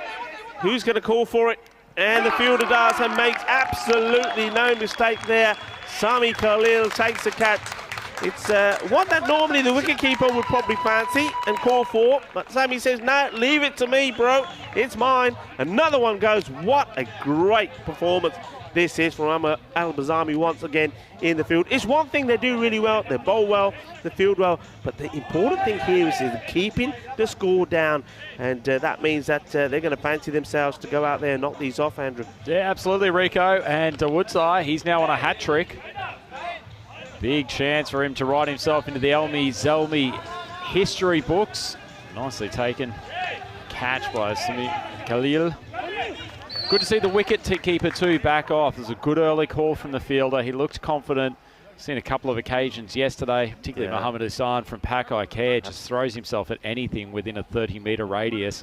But that was an excellent bit of communication in the field. And credit to Woodside too. 3 balls this over. His second one drifted onto middle stump and almost went for a 6. But the other 2 balls just popped it outside off stump, forcing the lower order to swing across the line. It's been good bowling. Yeah, that Woodside on a hat-trick. He gets Bashrad Ali out first ball. Here he goes to Safi. And well, Safi has a wild swing at this. And it's a top ball. What an amazing over this is. So far, we've seen 2 wickets and no runs. 32 for 7, 2 balls to go in the innings. We've seen quite a few of the 5th overs in this F5 format, which have been multiple wicket maidens. We're on for another one here with Woodside. Bowling missed 100%. Safi, I think his last swing, he almost launched into it from the moment the ball that was bowled. He was miles ahead of it, but 2 balls to go. Fits this fairly well. Fielder has to get down and does. And they think about the second. It's not going to be... I mean, you talk about amazing overs. It actually was the game, match number 2 yesterday, where it was Breshai that were bowling the amazing overs. Ali Raza Islam took 3 wickets for no runs. And Imran Naveed, 2 wickets for no runs. Yeah, but no shortage of wickets to fall, despite the fact that we're playing this 5-over format. Both yesterday and today, back into T10s tomorrow. Final ball of the innings. Goes for it, but doesn't get it. It should be another. And the captain gets under it and makes no mistakes at all. And maybe that, the last ball of the innings, maybe that tells you a story with the captain, Rahil Khan, taking the catch. Maybe things for him and for his team are going to change. That has been a marvellous performance from Al-Bazami. They've restricted the hard-hitting Italian champions Brescia to just 33. 8 wickets down, 34 required. And that would bring about their first victory. And what a change in fortunes that would be for the Swedish champions. Yeah, certainly well deserved, Rico. They've bowled excellently today. Started off with Lamar Maman. He set the tone, but the rest of the bowling lineup has backed him up. And Brescia CC losing 8 wickets in a 5-over contest. That is not a good performance for them with the bat. And Rico, we'll look at the highlights from the first innings. They came out there with intent, LBW, carrying their shoulders high. Excellent early seed from Oman. Gets the LBW decision, hitting the top of off stump. Good call from the umpire and excellent bowling. That brought the LB Zelmi group into life. Look at the emotion from the team and the emotion from Oman. Beautiful in-swinger to send Dulu back to the pavilion. And once the 2 openers were out, it was down to Hussain to try to carry the innings. He was good early outside off stump, but eventually perished, not before hitting a big top edge down to third man for 4, disappointing Taz Qureshi. But he was taking in an excellent catch from Oman, using his height down at mid-wicket. Rico, from then on, Brescia just struggled to get moving. Yeah, I mean, that was Hussain going. Great catch. He was the only man to reach double figures. And, well, it just was wicket after wicket. This over from Al-Azai was absolutely fantastic. The variations that he used also picked up some wickets as well. I mean, that was one of very few boundaries in the innings. Nobody really could get going. But the other thing about Al-Bazami, what sums up how good they were in the field, as we see the victorious Cerveza and came back into the pumps. And one other thing that was so good about this performance is there was only 1 extra. Yep, very disciplined bowling performance from them, LB Zelmi. Very impressive, showing some heart, never giving up. And even that final over from Dawood Zai, bowled very, very well. Only once did he drift on the middle stump. The rest of the time, forcing the low order to hit across the line, fetching the ball out from off stump, and that was well deserved from him to pick up a couple of wickets in that final instalment. And coming to the end of the 5 overs, Brescia CC could do nothing more than reach 33 for 8 wickets down, and plenty of claps and cheers coming from the Elmi dressing room. They are a happy group of Swedes, and Rico, they have put themselves in prime position to register their first win. They certainly have, and well, the only thing that could change it if Brescia come out with the same mentality. But we just have a look at this scorecard. It's quite a sorry one, really. As I said earlier, only Baba Hussain getting into double figures before, and he was, well, for himself, disappointed to get out to that shorter delivery from Tas Qureshi, but what a good catch it was. But look, it's the bowling figures that were absolutely sensational. They really were. They bowled so well. I mean, all the bowlers, none of them disappointed, and it was a top quality performance, and like I say, summarised by only giving away just the 1 extra. No, excellent disciplined bowling. Lamar Maman, he started off wonderfully well with 2 wickets for 5 in that first over, getting his in-swinger working beautifully to start the day. Qureshi and Alizai kept the middle order in check. And it was Dawudzai who came in at the end, an excellent last over, picking up 3 wickets for only 1 run. And there we have it, 33 for 8, a relatively mediocre total from Brescia off their 5 overs. Elmi are set up to pick up their first win here in match 12 of the European Cricket League. It's Andrew Ryan here for the European Cricket Network. I'm with Rico Full, and we will be back with you in a matter of moments for the Elmi chase.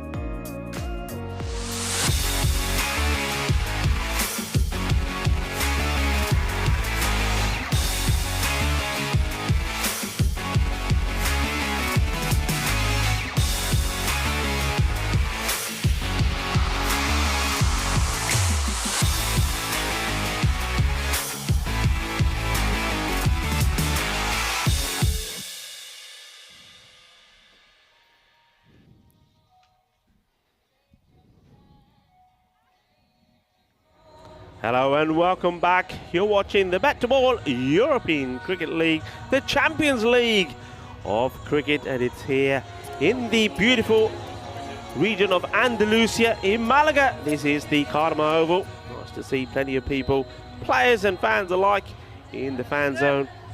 Just looking forward to, well, maybe seeing Al-Bazami register their first win. They need to get the points on the board and demand that they've got to negotiate first up. Is this man, Mr. Evergreen, Bashar Ali.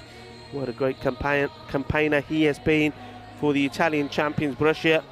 And he's got to be at his supersonic best, because only 33 was posted by them, so 34 required by Al-Bazami. Rico Full here, and joining me is Andrew Ryan.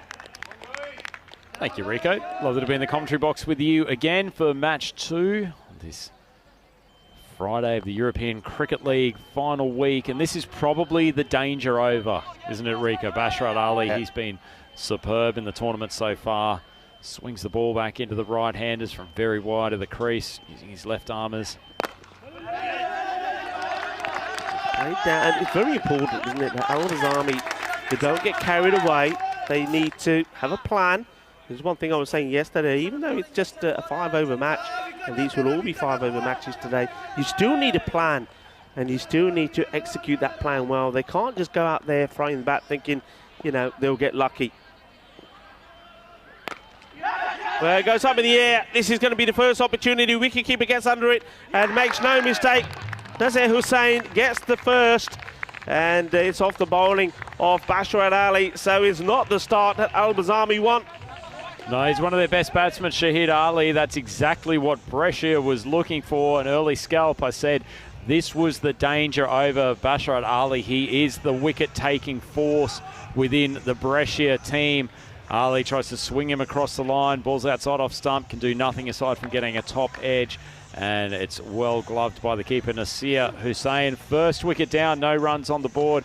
And Rico, I hate to sound like a conservative commentary observer, but they could almost do this in singles. Losing one of your best batsmen, swinging across the line, second ball to the best bowler from the opposition, probably doesn't go into the category of smartest cricket we've seen this week.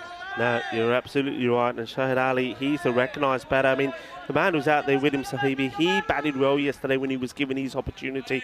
And but this man he's joined by, Azim Khalil, he's sort of been the rock, hasn't he, of Al-Bazami. And he now needs to just buckle down and say to himself, right, okay, we're going to get this victory. We need this victory. We deserve this victory. We're going to get it. Ali has other ideas as he beats him outside the off. Yeah, nice change-up. A relatively easy ball for a left-armer coming around the wicket to bowl, but he's ripped the fingers across that. It's just held up off the pitch. And nice welcome to the crease from Khalil. Speaking of welcomes, looking at the YouTube chat, thank you everyone for joining us on the ECN channel on YouTube. And one of the rocks of our chat group, Helix, he's just said hello to the both of us. So thank you very much, Helix. Great to have you with us for today. Edge. Oh, and just out of reach of the keeper. Dipping as well. This was a difficult one for Nasir Hussain. But it still has to go down as a chance, doesn't it? Certainly does, Rico, but it's a difficult job for the wicket keepers when you've got a left-hander who brings the ball right back into the right-handed batsman. You're putting your weight on that left foot, just expecting that you're going to push over to the left. If anything, the ball catches the outside edge, and he probably just didn't have his balance to be able to thrust across to finish that catch, but it's only just a single, and it's an excellent start for pressure. 4 balls into this first over. Albi Zelmi, they're only 1 for 1. Good morning, Helix. Lovely to have you on the chat as well, amongst everybody else. Oh, big swing. He's got to get in his crease here. He could be out. He's going to be out. I think this is out. He's daydreaming. He's in a different role. Somebody's going to be out here, surely. Well, they're going to go upstairs. I think this is out. I mean, the wicketkeeper takes a long time, Nasir Hussain, to actually hit the stumps, but he was just standing there in a world of his own. Well, looks like he might have the back of the heel just behind the wicket. Remarkably, Elmi Zelmi's going to get out of this with a single, because when the stumps were hit at the same end, the bails weren't on. And so they've managed to scamper through for the one, but it's a heavy, just almost sleepwalking into a dismissal. Yeah, I mean, that was from here, I mean, probably because of the white off his pumps, of his soles, it looked like he'd be standing outside his crease. But really, I think also, as I was saying, took a little bit too long for me to get that the ball onto the stump. What a let-off that is, and that's real inexperience from Basil Sabi. Yeah, not great play. There's plenty of action, though, in these early overs. Can't say this F5 format is not delivering. And Basharat Ali, he is delivering for his skipper. There's been an excellent first over. Only 2 on the board. And could be an opportunity again. Well, who's he aiming at here? The stumps, the keeper, or the batter? Well, whoever it was, he misses. It was a wild throw. They get another run. And a good first over from Basharat Ali. Only 3 on the board, 1 wicket down. Well, Sahebi's heart rate must be about as high as it can possibly get. Almost stumped on his first ball and then sprinting through for a single off the ricochet. Then he comes through, almost gets battered by the Kookaburra coming in from the throw from backward point from Akbar. Plenty happening, Rico. Plenty happening and plenty happening. And the tables as well. Tunbridge Wells sitting top. Al-Bazami without any points on the board. They are searching, they are hunting for the first point for them. This is a huge opportunity for them. But at the moment, they're under the cosh a little. They just need 2 batters to just apply themselves, settle the nerves, and just think about what they've got to do here. That rate now has climbed to just under 8 required per over.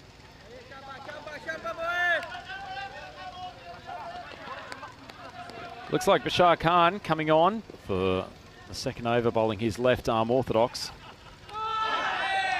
And Azam Khalil plays this so early.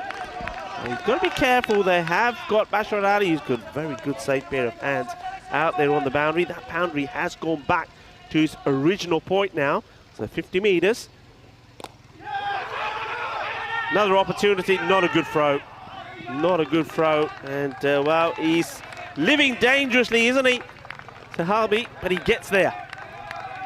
Well, he's a run-out candidate waiting to happen, Sahabi. Sitting back on his toes, not backing up at all, and then just popping his bat over the crease. Steps out of the leg side, tries to heave this down to mid-wicket. It's going to be a chance at the top end. Bowler lets it through, and they make it in for the single. Just doing it in ones at the moment, Rico, and there's some nervous boys in the LB 10. Yeah, they certainly are. It's, the captain there, Ed Khan. He played, and once again they'll attack, and they'll ask the question. I reckon that's out, Rico. I said the last ball that he ran through, Sahabi's run-out victim waiting to happen, just plopped the bat over the line. I suspect that he's just been beaten by the throw coming in from backward point, and this could be the second man into the pavilion for LB Zelmi. Yeah, I mean, he's just doodling along, isn't he? And they're attacking him. Let's have a look. Yeah, he's gone. He has gone, and they were going to get him eventually.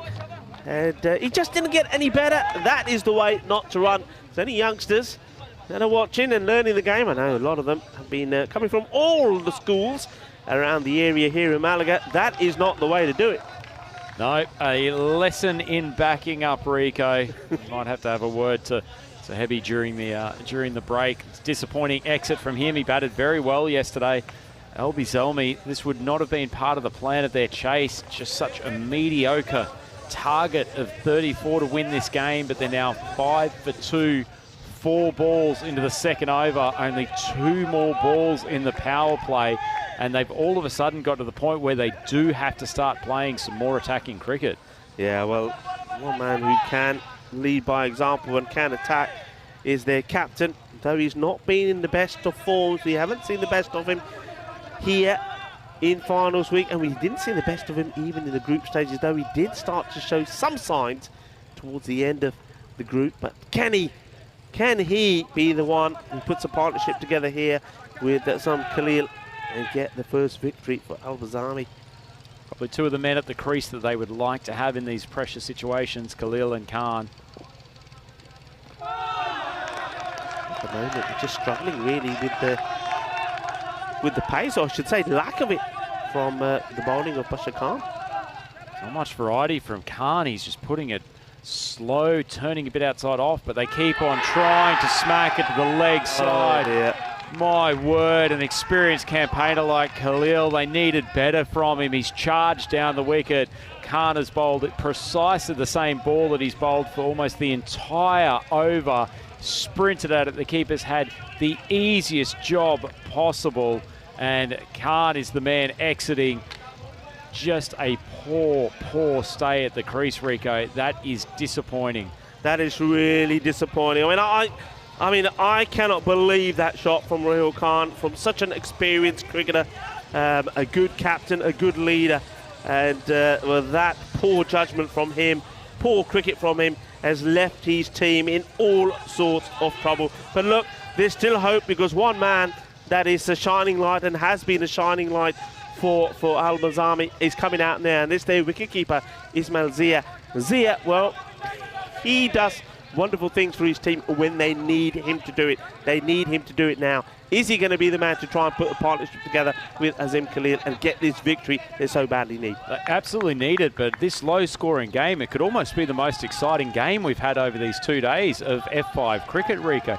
When Brescia only put 33 on the board, it should have been a walkover for LB Zelmi, but they have dug themselves into a hole. Now they need to get out of it, and a great start from Kalab Sajjad. He's gotten that to rip through. The keeper's missed it, the batsman's missed it. It's just gone through for a bye, but it is not going to get any easier for the Swedes.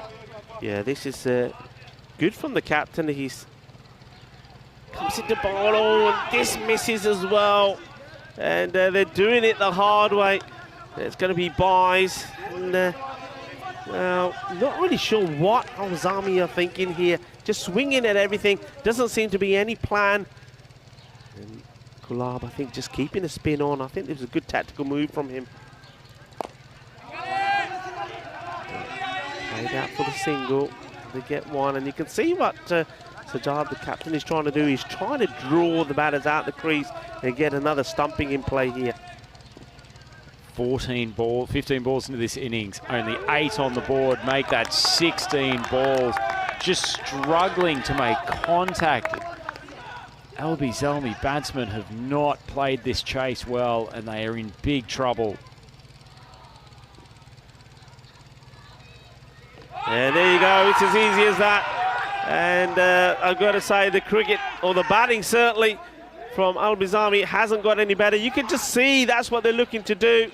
It's another stumping. It's more disappointment for Al Bizami.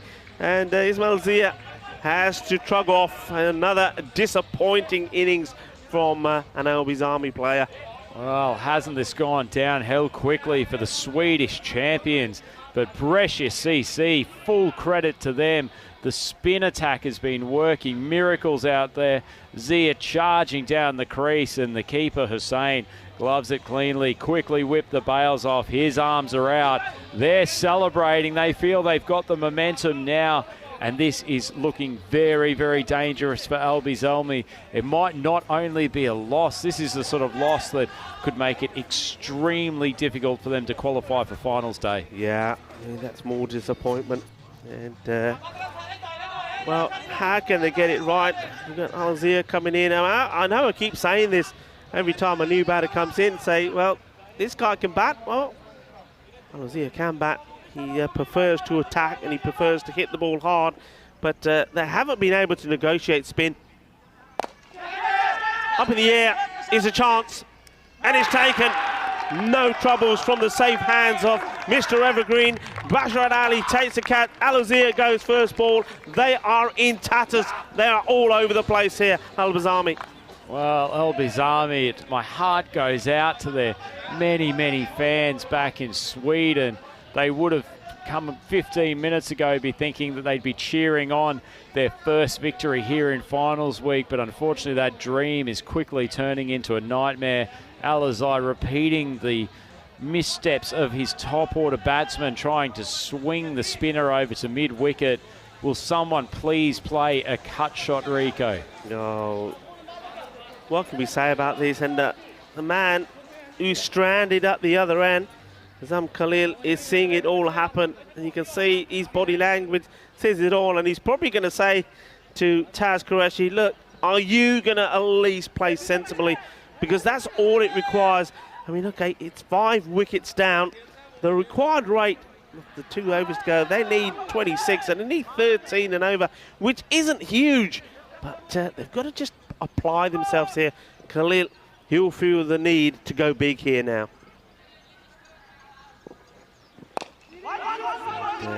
Gets this one out to the leg side boundary, gets a single as Safi comes into the attack. Suspect they might appreciate the pace coming on the ball. Safi's a very, very good bowler, left arm over the wicket, slides it across the right-hander very consistently, but I suspect they will just feel such a lack of confidence against the spinners that they'll be enjoying having the quickie on. Yeah, just reference in the YouTube chat, yeah. Rico, some immense comments from people, and in particular Martin Gleaves. The Swedes are playing like turnips. Shot, that'll help. It's a boundary, it's 4 runs. And Qureshi, so maybe he's going to lead the fight back, because you can see there, yeah, I mean, that sums it up, doesn't it? From Rahil Khan, the captain. He disappointed, and 1 or 2 other batters that followed him did the same. But it's not over yet. Absolutely not over yet, and the Swedes might be playing like turnips at the moment, but there is a carrot being dangled in front of them. If they can win this game, then they're still putting themselves in a reasonable position to qualify for finals day. Slow delivery from Safi. And think about 2. And advisable not to do it. There's been too many. And the word is too many soft dismissals haven't been in this innings. Very soft dismissals, Rico. I think they'll go back and watch the highlights or possibly lowlights of this batting innings and just realise they're batting strategy was not the one to take against a team giving them plenty of balls outside off stump. It's a full toss onto the hip, and the umpires signalled that it is a no ball. This could be a huge turning point in this game. Safi deciding to come around the wicket, not his usual plan of attack, just lost control, and that ball's been adjudged to be above waist height and has been called a no ball. Batsman standing right back in his crease. 50-50 call, but umpire Gooch was in excellent position, stuck the hand out, and a free hit. Yeah, I like those calls. I think if you're bowling at the pace of Safi, if you're going to bowl a full toss like that, well, anything in that region needs to be called. So free hit, and was that, and is that the turning point in this match? They need to send this one to the boundary, and Qureshi has got a boundary to his name already. Free hit. Hits it well. He goes all the way. Balle. Ginna Sona. Manos arriba, Mitro. Porque eso es 6 carreras. Shupgiza. Yeah, magical call from Rico full. That's a huge turnaround. The free hit coming from the no ball call. Taz Qureshi, he did the job with the ball earlier. He's got the willow in his hand now, and he said to Safi, you are not preventing us from getting our first win. LB's only 12 off 8. Nicely played, uses his feet well, but makes the adjustment. And good running as well. That was not being picked up cleanly by the fielder. And Akbar allows the batters to come through for 2. Starting to happen for Al-Bazami. Well, Taz Qureshi just playing the ball on its merits while the rest of his top order has been trying to smoke it over to the players' pavilion. He's taken a 6 off the no ball and then just dabbed a little cut shot, beating the man at backward point. Easy too. Thumps this down the ground. Is it over the fielder? No, it's not. It's a good catch taken, and another hit down the ground goes to hand, and Taz Qureshi is disgusted with himself, and you can just see the reactions from Azal Khalil. He goes down as well. He thought that in Taz Qureshi he had a partner, that the two of them could take this all the way and get the victory, but Qureshi, after playing some nice shots, he fails, he goes, and they're back in trouble again. Oh, Rico, fluctuation Friday, strikes again. That was possibly the moment. Safi's put it in the slot on middle stump. Taz Qureshi has been bombing the ball all over the park in his short innings. Tries to hit it for 6. It would have left them with only 4 runs required off the final over. As it is, good catch taken out there on the boundary, and they now require 10 off this final 6 balls. Rico, this is going to be a stressful period for not only the men out there in the middle, but that entire Albi Zelmi fan base. Oh, big time. What a good catch, though, from Ali Raza Islam. And he takes the catch. And it looks like he's now being asked to keep the ball in his hand and do the bowling. And as he said, it's all going to go down to this last over. 10 required in 6 deliveries. Deep breath from Raza Islam. Big pressure on him. Goes for it. No fielder out there. Can they stop the boundary?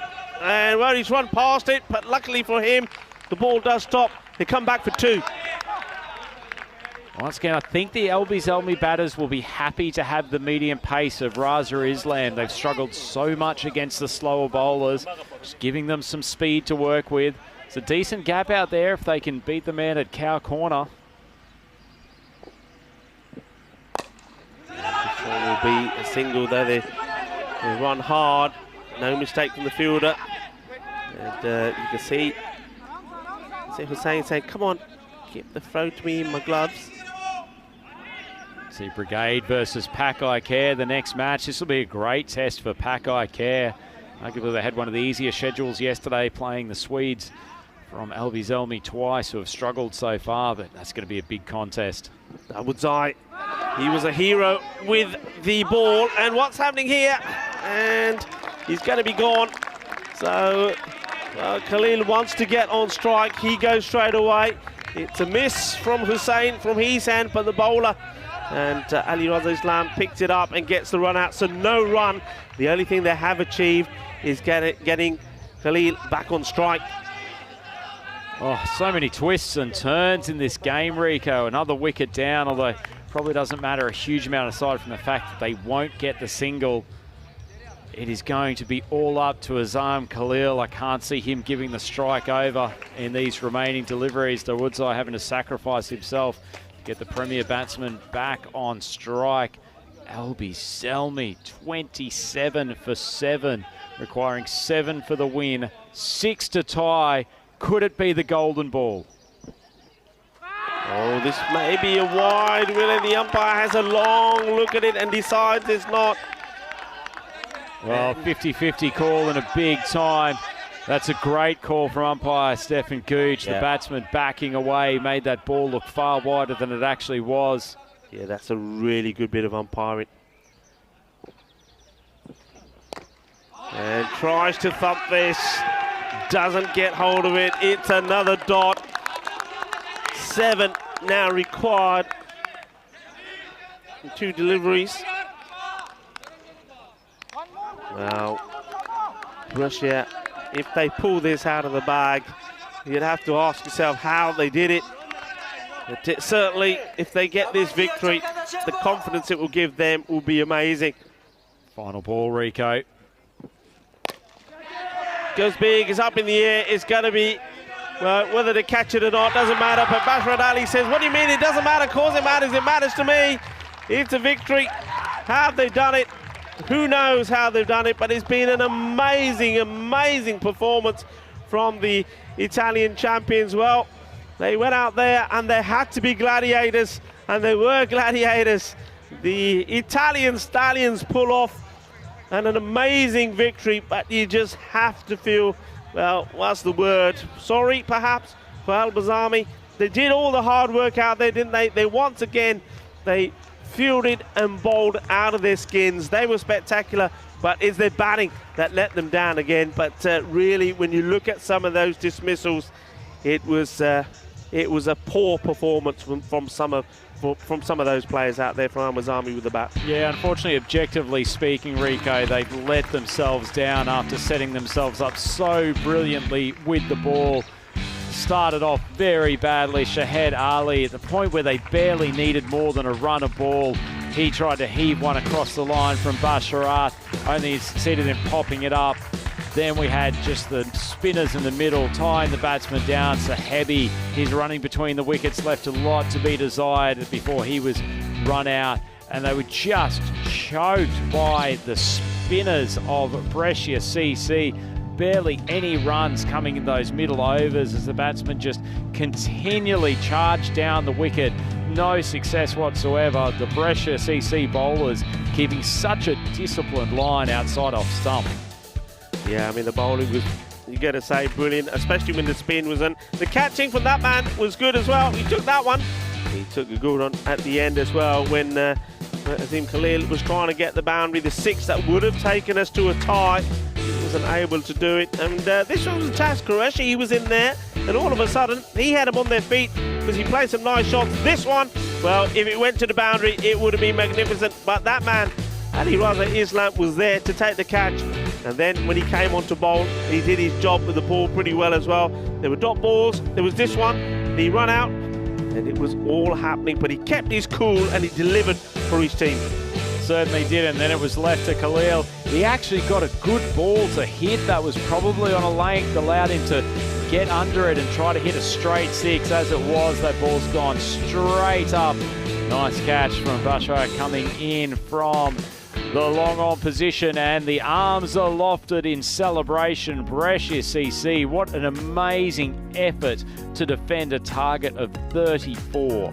Yeah, I mean, this scorecard is going to be really, really disappointing. I mean, you can have a look at the ducks there, and well, we're going to have to build a pond for all of the ducks. And the bowling, though, you have to say, was absolutely exceptional. The slow bowlers were brilliant. I mean, Bashar Khan bowled really well. And it's nice to see the captain, Sajjad, have a bowl. I quite often think that he doesn't bowl enough for me. And you can see there the virtue of him bowling but the all-round performance there in the field from Brescia was great, but you just got to feel so disappointed for Albazami. Oh, their fans back in Stockholm will be absolutely devastated. They could not have set a better platform to take their first win of this European Cricket League final round, and they were in prime position, but unfortunately the top order, when cool heads were required, when they just needed to work ones and twos and pick up the occasional boundary, unfortunately they've tried to do it in short time, and it was just unnecessary, possibly showing a bit of naivety at this form of top level cricket. And as it in, they have managed to lose what should have been an unlosable contest. And we will have a pretty quick turnaround here back in a couple of minutes. Rico, it's been a pleasure having you in the commentary box with me today. I'm Andrew Ryan for the European Cricket Network. Please join us shortly for the next clash between Brigade, the boys from Ireland, and our first look today at Pakai Care, the Spanish champions. Mohammed Cameron back in the lineup. That'll be something to see. So come back and join us for a matter of moments and enjoy the rest of the day's play.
Hello and welcome back to the Costa del Sol, the Cartama Oval, host of ECL 22, the Champions League of European cricket. And we are down to 5 teams that could potentially raise the trophy tomorrow afternoon. Difficult week weather-wise, but it's been great to be on the park in the last couple of days. And here's a real excitement machine of a team. It's Pac Care from Badalona in the Catalonia region. They are coming out here to bowl. That was their choice after their captain, Shahraz Ahmed. He won the toss and elected to bowl. That is what they normally like to do. So Brigade will see them trying to put a score on the board. What we did see from that last game, dramatic game between the Italian champions Brescia CC and Albi's Army of Sweden. Anything is defendable. And this is what the bat versus ball wall is telling us. Predicting 52 to 47. A few runs to Pac Care. Not too much in any of these contests. Well, there's RT.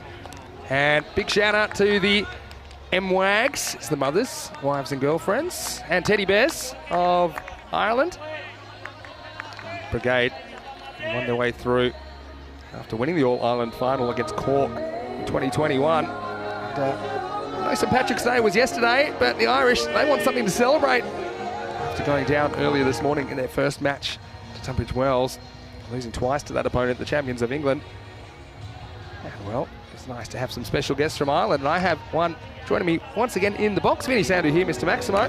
Well, hopefully we're a bit more switched on than this. Joining me as guest commentator again from Ireland is Andrew Leonard. Welcome, Lenny. Vinny, great to be with you again, and thanks so much for having me. And yes, I'm hoping just a little bit more energy than that man who is passed out from Tunbridge Wells. It shows you how much they're putting into the games, right? So this is going to be Mohammed Kamran, the hitman. He has such a good strike rate of taking wickets in the first over. But he'll be bowling to the dangerous Graham McCarter.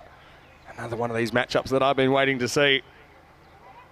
And here is the first ball of match number 13. Shot. He cracks it through the covers, and this will be 4. It wasn't quite that Yorker from Cameron. McCarter was ready, and he was able to whack it for 4. What a good start for Brigade. Brilliant start from Graham McCarter. He's the class act in this Brigade side, and probably been a bit unlucky not to get more runs. The leading run scorer in the group stages for Brigade as they got here. He continues to do that, 33 off 13 this morning. And he dispatches that beautifully, an elegant cover drive. Beautiful batting.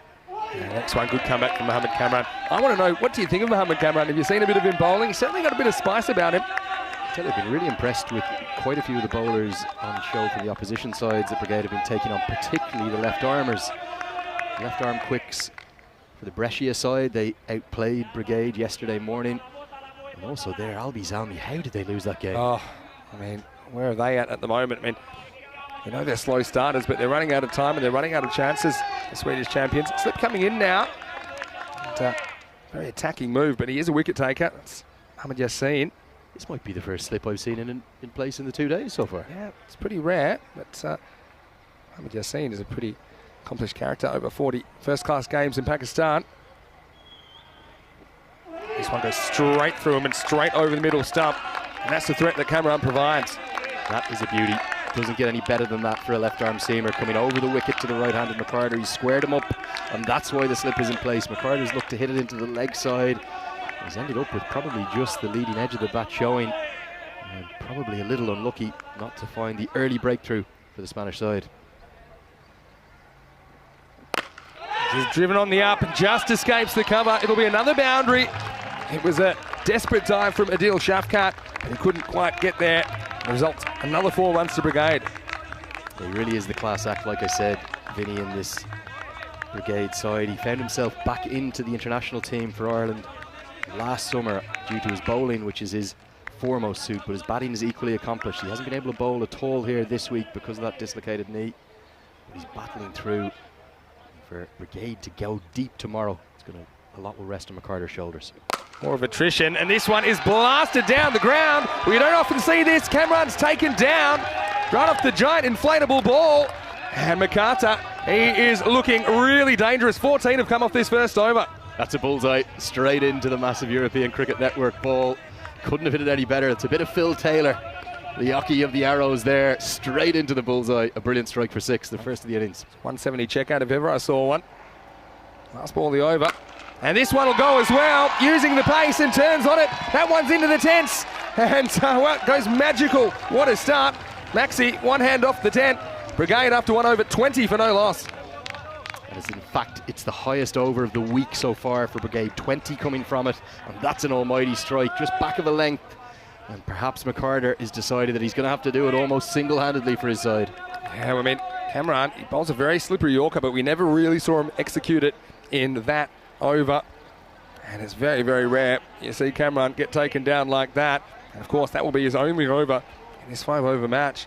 Mohamed Babar tries to pick up the pieces.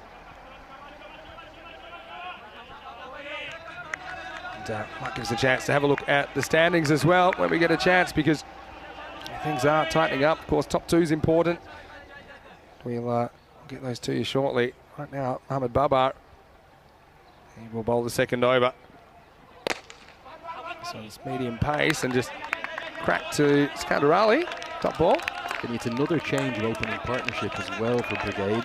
Almost everything they've tried at the top of the order hasn't really seemed to work. We've seen David Barr up there, we've seen Ryan Macbeth up there. This time it's David Murdoch. He's hit a couple of massive sixes this week. That shows the inconsistency of Brigade. This one's on length and dispatched summarily. That's going to be 6 more. Maximo Murdoch.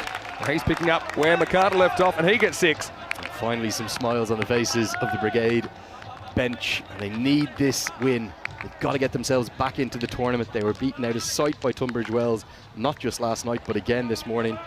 Back-to-back defeats to the English. And for anyone who's an Irishman, they never like losing to the English, particularly not 2 games in a row.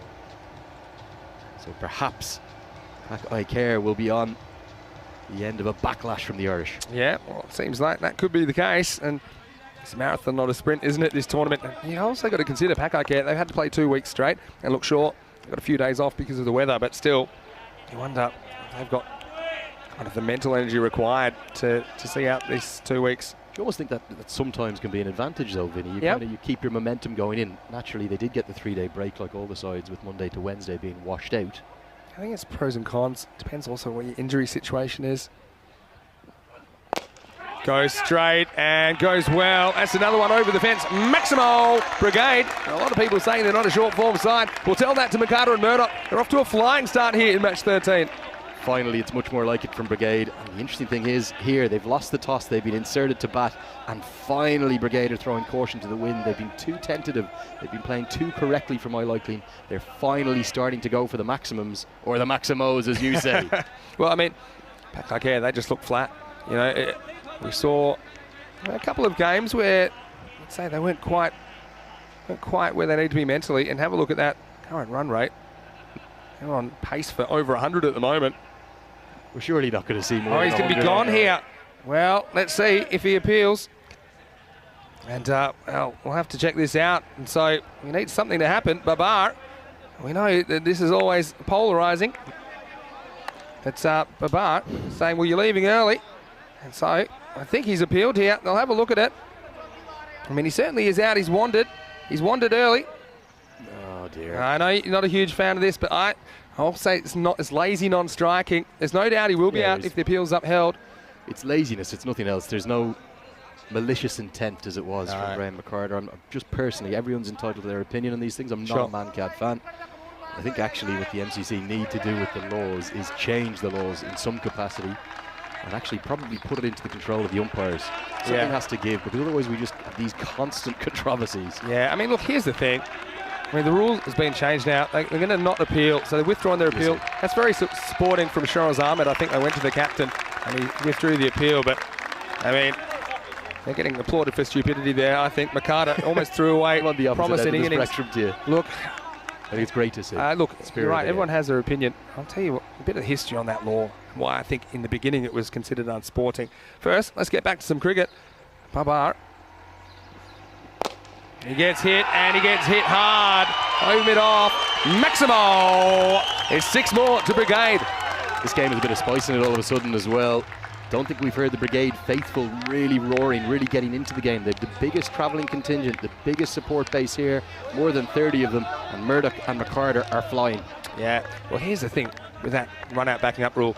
In the old days, you could pretend to bowl, wait for the guy to leave, and then get them. And that's why it was considered unsporting, right? Because you could pretty much do it any time. Now they've changed the law. There's no reason McCarter should be out that early. I mean, that's why I'm a little bit kind of converted to pro man-cat. This one goes straight through. But look, this is the thing. I think it's going to get worse before it gets better. We need to have an epidemic of them so that non-strikers actually watch, because it's bad basics, bad fundamentals. You need a law change and put it into the umpire's control. And what you've got to say then to the umpires, there's no penalty for a bowler who attempts a man-cat if they're not out. True. So maybe perhaps a little bit like when the Stephen Finn law came in, when the bails were broken at the non-strikers end, it should be a no ball if you don't affect it. That's a good point. This one almost sneaks back onto the stumps, but it'll be the end of the second over. And so, highly entertaining, highly controversial. End of 2, it's 38 for no loss. And a very good morning to you, or good afternoon or good evening, wherever you're watching from around the world. It's wonderful to have your company once again on the European Cricket Network. Vinny Sandu here, Mr. Maximo. Alongside me, we have a special guest in the commentary box. It is Andrew Leonard. And look, firstly, I know that we've got the big Irish contingent here. I want to say big happy birthday to Nick Gray, because it's his birthday today. And well, hopefully you get a few presents to put in your pocket. Stolen my thunder. I'm all over it. And David Cowan and Graham Young, who are coaches at Foyle College, have a great day. Happy St Patrick's Day for yesterday. So they're doing good things in Ireland to develop cricket as well. Big fans back in Ireland here. You know how to do it. I'm a big fan. No better man. It's a great country. We had a great day yesterday, and actually for the first time I think in Irish history there's a double bank holiday back home. Is that right? Not just yesterday but also today, and part of that has been to show great thanks to the caregivers and the workers through the pandemic. So magnificent to see. It's been a bit of a hoolie back home from what I gather. I've seen how much damage you can do on one St Patrick's Day. Doubling it might be dangerous. As Atif Mohammed comes into the attack, it's not really handled by Easton behind the stumps. So I'll say, final word on the run out backing up is that I think that it's lazy non-striking. We're always blaming the bowler, but you say it takes no skill. The skill is recognising that the guy's leaving early. That's the skill, right? And that's I mean, if I had to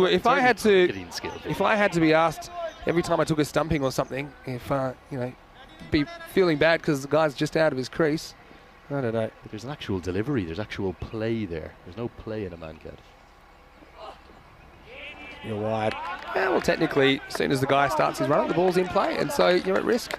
And yeah, I know. Say there's no intent, but that doesn't mean there's no advantage, right? So I know this sounds really basic, but if you watch the ball and watch the guy's arm come over, you cannot be diddled that way, right? So yeah, and look, any good coach will teach you to have your bat in your left hand if the bowler's coming over the wicket, or right arm over the bowler, and you should be watching the bowler throughout. In that case, McCarter wasn't. It was very lazy and quite careless. Well, this is in the air, and he hasn't quite gotten this. I think it should be the first wicket. It is dropped at the last moment. Well, hung up the air a long time, and it doesn't quite hold this in the end. That's Sikandar Ali, who had to come in from cover. Fortunately, I think for the batter there, he doesn't quite get that, and that's why it doesn't carry to the fielder. Literally just talking on the sidelines before I came on air with you, Vinny, about how impressed I've been with the fielding, the catching in particular. That was a really difficult grab. We've seen very few drop chances, and on the whole, the standard of fielding's been really, really good. Anyway, one of the things about cricket is it always ignites debates and conversation, and we appreciate your input in the live chat as well. We're probably both getting abused on there, I'd say. Yeah, we'll both be wrong. Just nice little slow boys. Lots of good variations of Atif Mohammed. He's a good young player. It's been amazing to see as well just how many left armers have been used and how impressively they've been used. There's Iftikhar. He's ready to come in next. We might see him at 3. Really good innings last night. Yeah. He can kind of float anywhere in the order, can't he, Ifti? Big miss for Brigade, though, is Adam McDade. Still no sign of him. Yeah. Just a bit unwell back at the hotel. Big swing from Murdoch. Atif Mohammed using that natural angle. It's causing a few problems for the opener.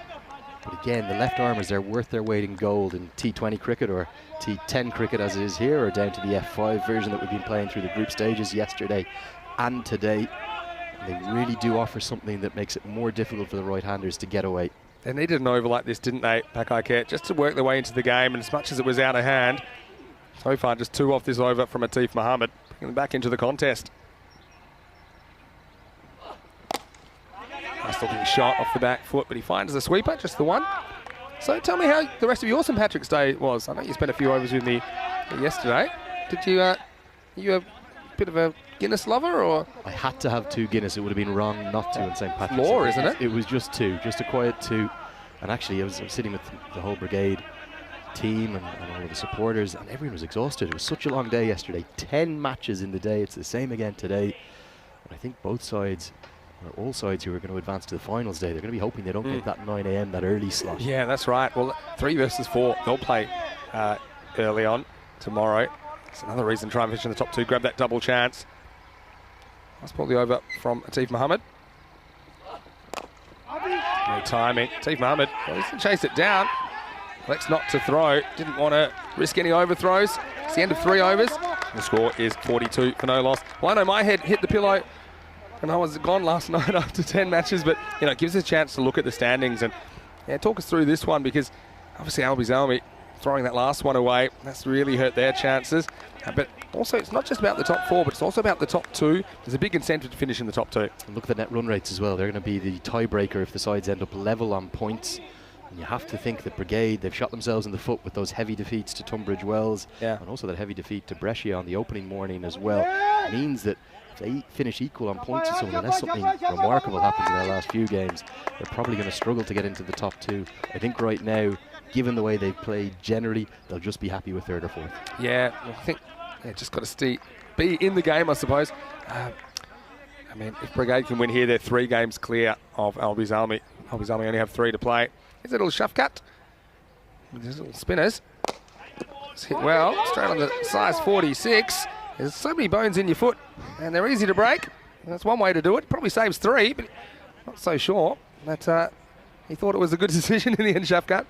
Yeah, fancy footwork, and something we haven't seen as much as I would have liked. Leg spin in this event. Really good work. I hope he's okay. I just wonder, did it rise up and maybe catch him actually on the ankle as opposed to the boot, and that's why he's in a bit of bother. Yeah, it certainly does hit him a little bit higher than the side of the foot. Well, there you go. The shoe's off. Well, get Magic Spray Mary out there. And she's one of the real characters of this ECL so far. There we go. And this is what's amazing about the Magic Spray. Right on cue. He'll be running quicker than he's ever run after this. Going through the sock, which you don't often see, but... yeah, controversial approach. Yeah, we even saw someone do it through the trousers before. But right. yeah, there we go. Look, he's fine. So, hello to Corey. I know he's a big fan of the Magic Spray. He uses it for everything. Well, one of the great things about F5 as it is that we're playing here, he's only going to get through 5 more balls. That's right. Maybe he might even then think about a 12th man to 12th. Yeah, well, yeah, it's possible. Shafkat probably not one that you'd imagine batting too high. So, Murdoch on strike now. It's pretty well bowled. It's that kind of in-between length, so Murdoch's happy just to go away and punch it for a single. Certainly have worked their way back into this game, haven't they? A little bit of turn on offer. Again, something we haven't seen a lot of really yesterday at any stage. Most of the spinners we've seen bowling have been darting the ball in, but this time slower through the air and a nice leg break. Again, that's clever length from Shafkat. Magic Spray's done the trick for him.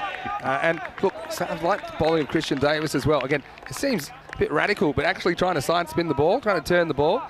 I think it's been a very effective weapon. Then you can use it as a variation as well if you do want to throw one in a little bit quicker. Reaches for this one, gets it in the gap, and this one will go all the way. Maximo brings up the 50 for Brigade. And they've laboured a bit in the last couple of overs, but still they're building a very healthy total here. Raw power, this one from Graham McCarter. A really good stroke. He's got the slog sweep out. He hasn't quite got there actually.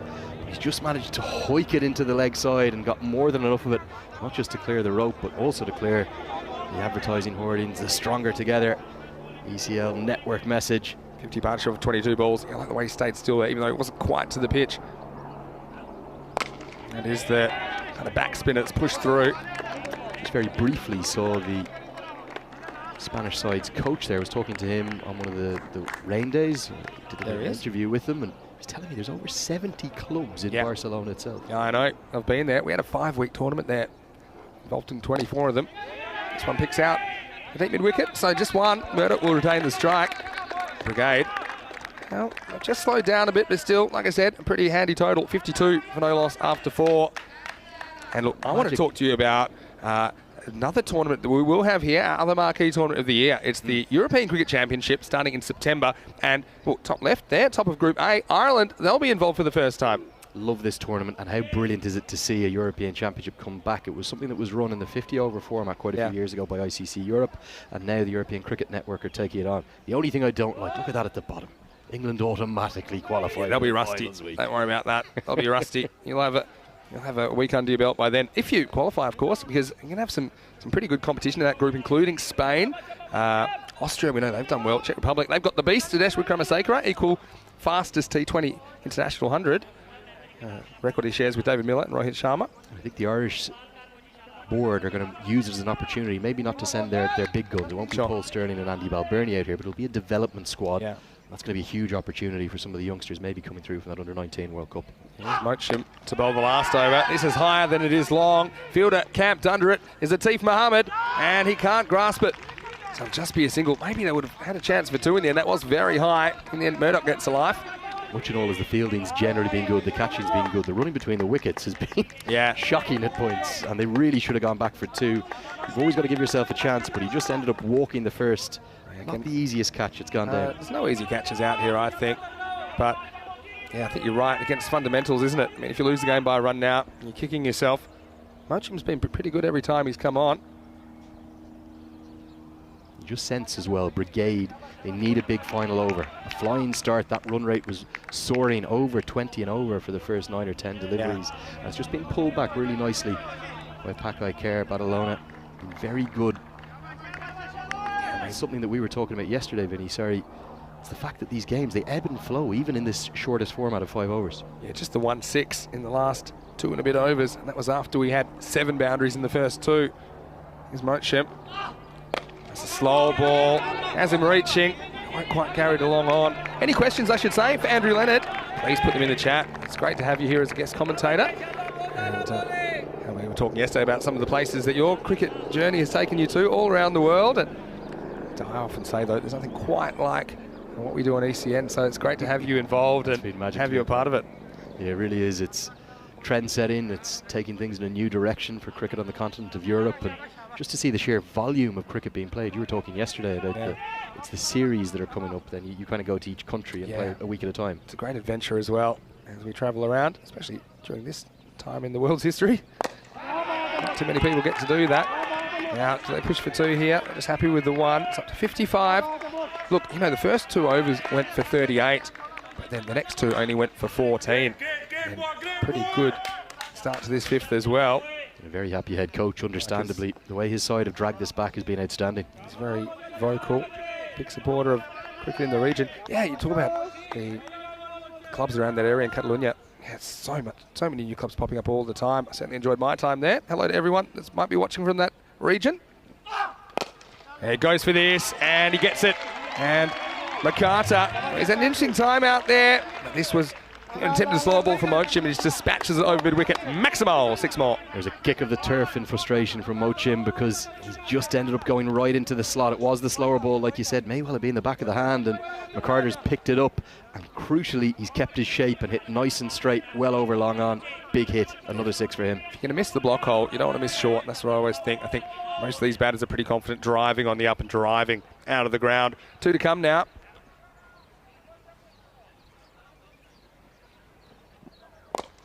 Similar delivery.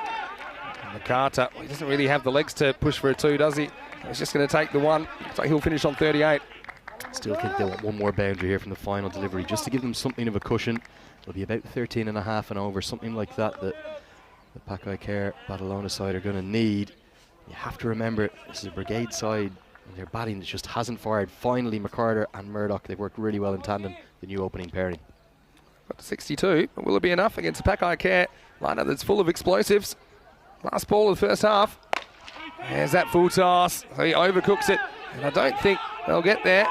Now there should be a run out at the keeper's end, and they're going to do it easily. So you see, once again, the kind of inability to push for those extra runs means that's only going to be 1 run, and they're going to finish 63 for 1. The only wicket off a run out off the last ball of the innings, but still, I think Brigade, they'll be pretty satisfied with that total. They might actually feel that they kind of decelerated when they wanted to pick up the pace. Yeah, a little bit, and if I was the head coach of Brigade, I'd have my little black notebook out, and David Murdoch would be getting not before the second innings of this game, but at the end of the game, you'd be getting a bit of a tongue lashing from me. You've got to run hard. Didn't run hard at any point in that innings.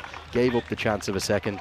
The run out was affected. It was the only wicket to fall in all 5 overs. Yeah, it was. Packard Care, they didn't quite get the spoils in the field, but still, they're in this match, and we know they love the short form cricket and what it provides. Cameron, though, well, he had a slightly unusual start for him. He was taken down. The first over was magical. 20 came off it, and that was the flying start the Brigade were looking for.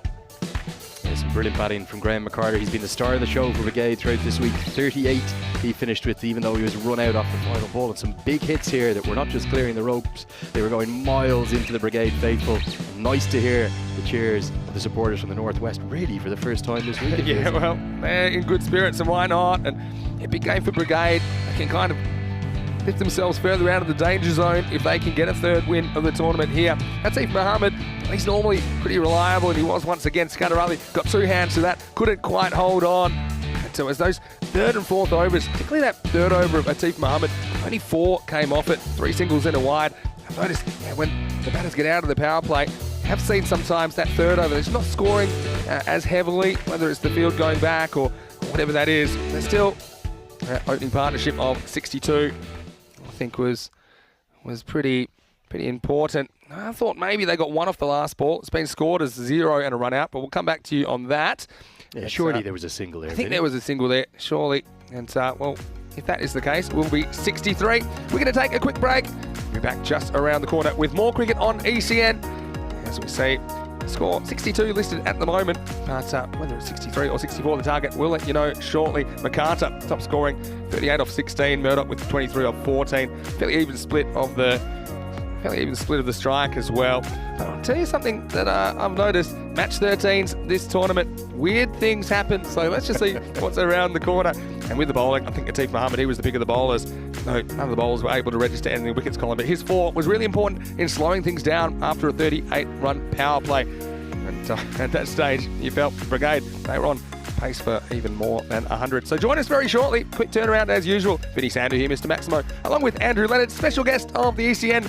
And you are all our special guests. Hopefully you can join us for more cricket very shortly. This is ECN. You're watching the BET2BALL European Cricket League.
Hello, welcome back. It is ECL 22 time.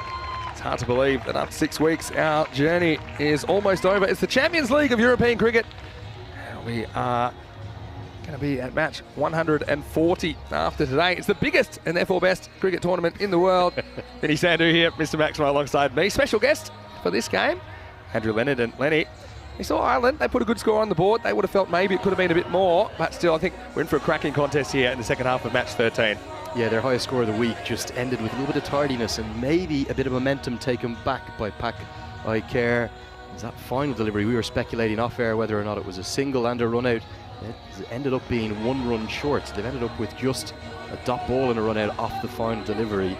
Yeah. Maybe side from Spain on home soil will actually fancy chasing this down. Yeah, well, that's a really good point. I mean, I don't think they'll be scared of the target at all. And you know, one way, Pakai Care, they have to deal with the spin of Ifti Hussain. And look, we talked about the kind of tactical shift from the captain Andrew Britton yesterday to open with spin. Certainly has been something that has worked out for the most part so far.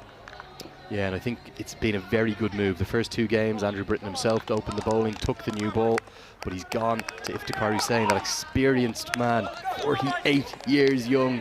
You have to love how he's still going. Well, when you're a bit down in the dumps, Rico's a good person to speak to. I know the Albies Army, yeah, they're still probably hurting after that loss in match 12. Well, let's head back to the present. Ifti Hussain is going to open the bowling, 63 to win. The 2 Mohammeds are opening up, and they're going to open up with a flying start. Mohammed Babar and Mohammed Yassin opening up. It's angled in from Hussain and smashed away for 6 by Babar. A disastrous start. Yeah, it was about the line, I think, that allows Babar to do this. He just turns on it. Not a lot of footwork, but it's just good timing and good hands. The former skipper gets away with a 6. And look, I can see that Mohammed Yassin's out there, so right-hand, left-hand combination. They've toyed around with that other opening spot. But Babar, he's a fixture at the top of the order for Pakai Care.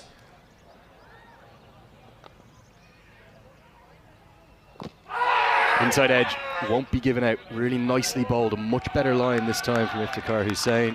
And you could hear the 2 noises very clearly. Good decision.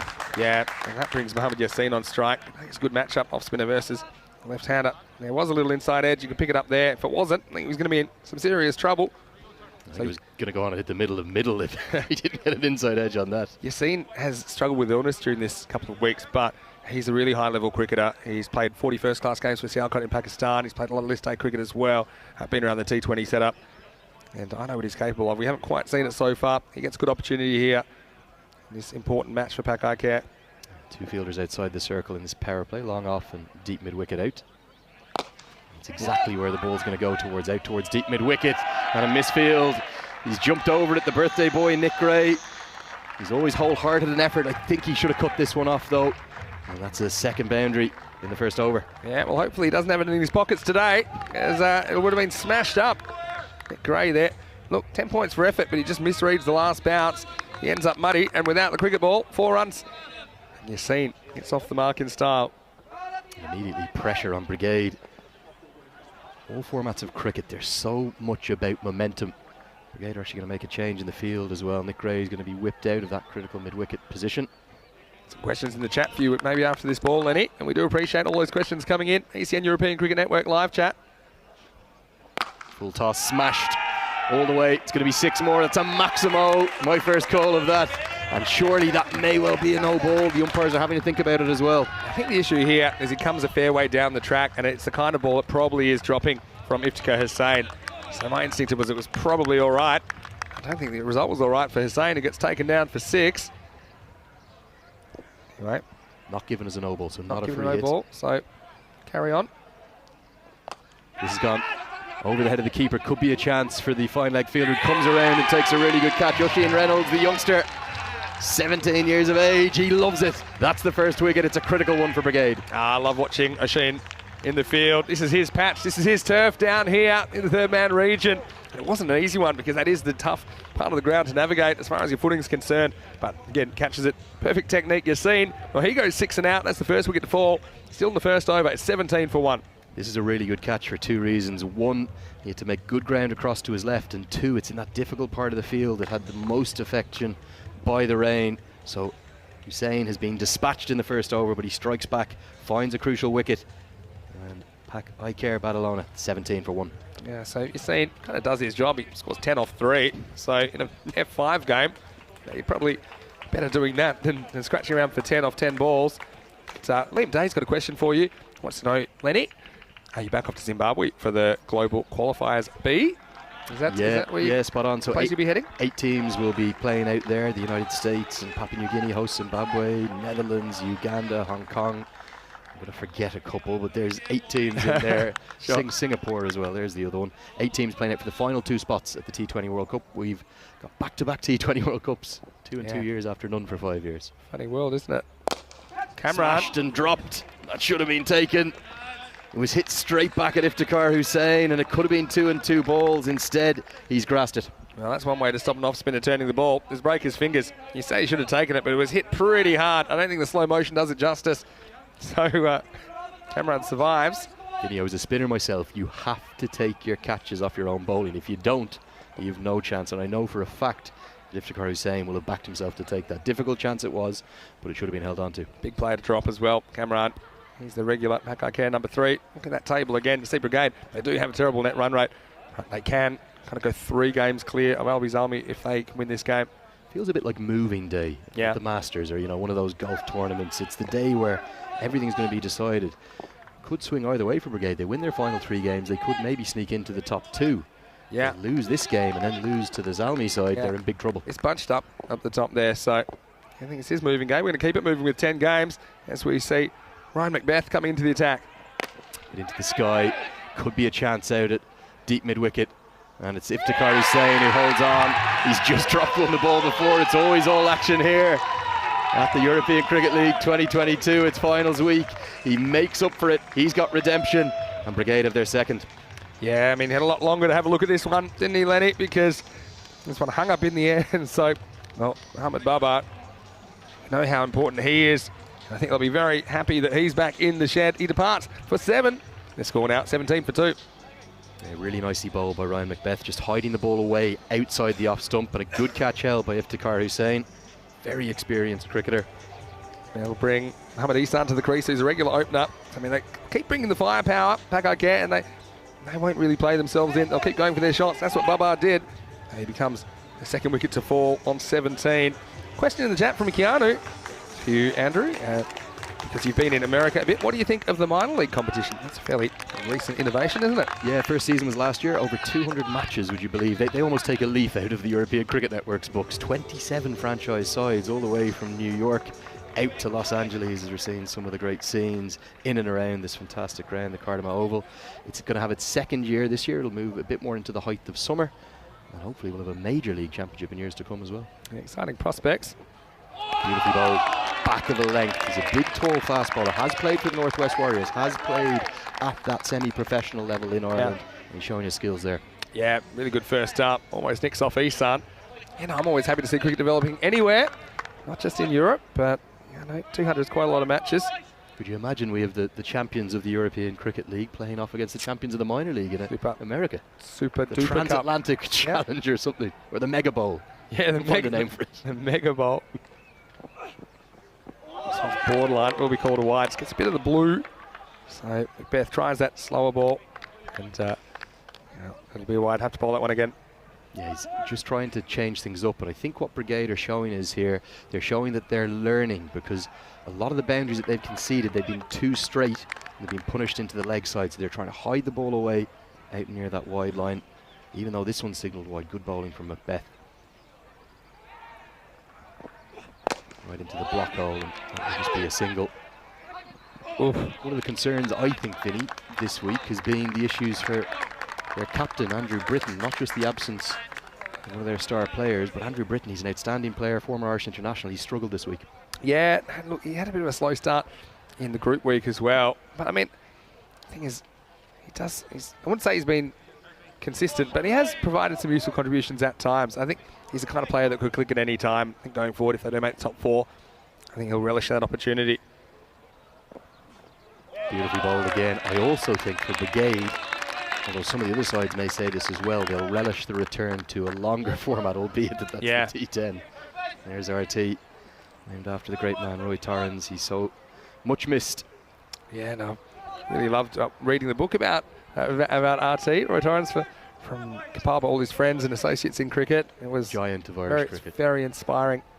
So loved around the world, not just in Ireland. Really good over this. It's been outstanding from Macbeth, and he's putting Brigade right on top. It was an expensive first over, just 2 runs in 5 deliveries here. Yeah, it's brilliant bowling. This one swings, and it swings pretty late from Macbeth. Sometimes we've seen bowlers holding across the seam and kind of nullifying this swing. But I think if you can move it off the straight, it's such a powerful weapon in any form of cricket. And he does. Cameron all ends up here. Cameron just struggling at the moment. 3-dot balls. I think it's a matter of time till we see him taking the handbrake off. Nice to have some sunshine coming across the ground as well. Slower ball. driven, but straight to the man who's very deep on the ring, who feels very well. They will get through for the single, an outstanding over, maybe a match-winning over. There's 3 runs coming from it, and the crucial second wicket. It's 20 for 2. Yeah, it could be. There's still a lot of cricket to play. We've seen how a couple of big blows can change everything. Very, very warm welcome once again to you, no matter where you're watching from around the world, whether you're watching on Fan Code in the subcontinent or our YouTube channel, Eastern European Cricket Network, or any of our partner broadcasters. Vinny Sander here, Mr. Maximo, special guest Andrew Leonard. And well, you're looking quite at home here in the commentary box, so it's wonderful. Well, to get the bit of red on to try and match you today. You gave out a bit my outfit. You're looking okay. This is Peacock Friday, by the way. That's why I've got the shirt. Hello to Corey, who started Peacock Friday, and the next week he forgot about it. But look, 10 matches today. I mean, I bet you'd never think we'd have a 10 match in a day format, but here we are. It's been all action, but it's been really entertaining. I've loved every second of it. They're not short days, they're long days. You've got to think about Tunbridge Wells. They played the first game this morning, they'll play the last game this evening. They may well finish top of the table, but they're going to need to recover tomorrow. What a finals day we have in store tomorrow on Saturday. And hopefully the weather stays as good as it's been over the last couple of days. David Barr into the attack with his off breaks.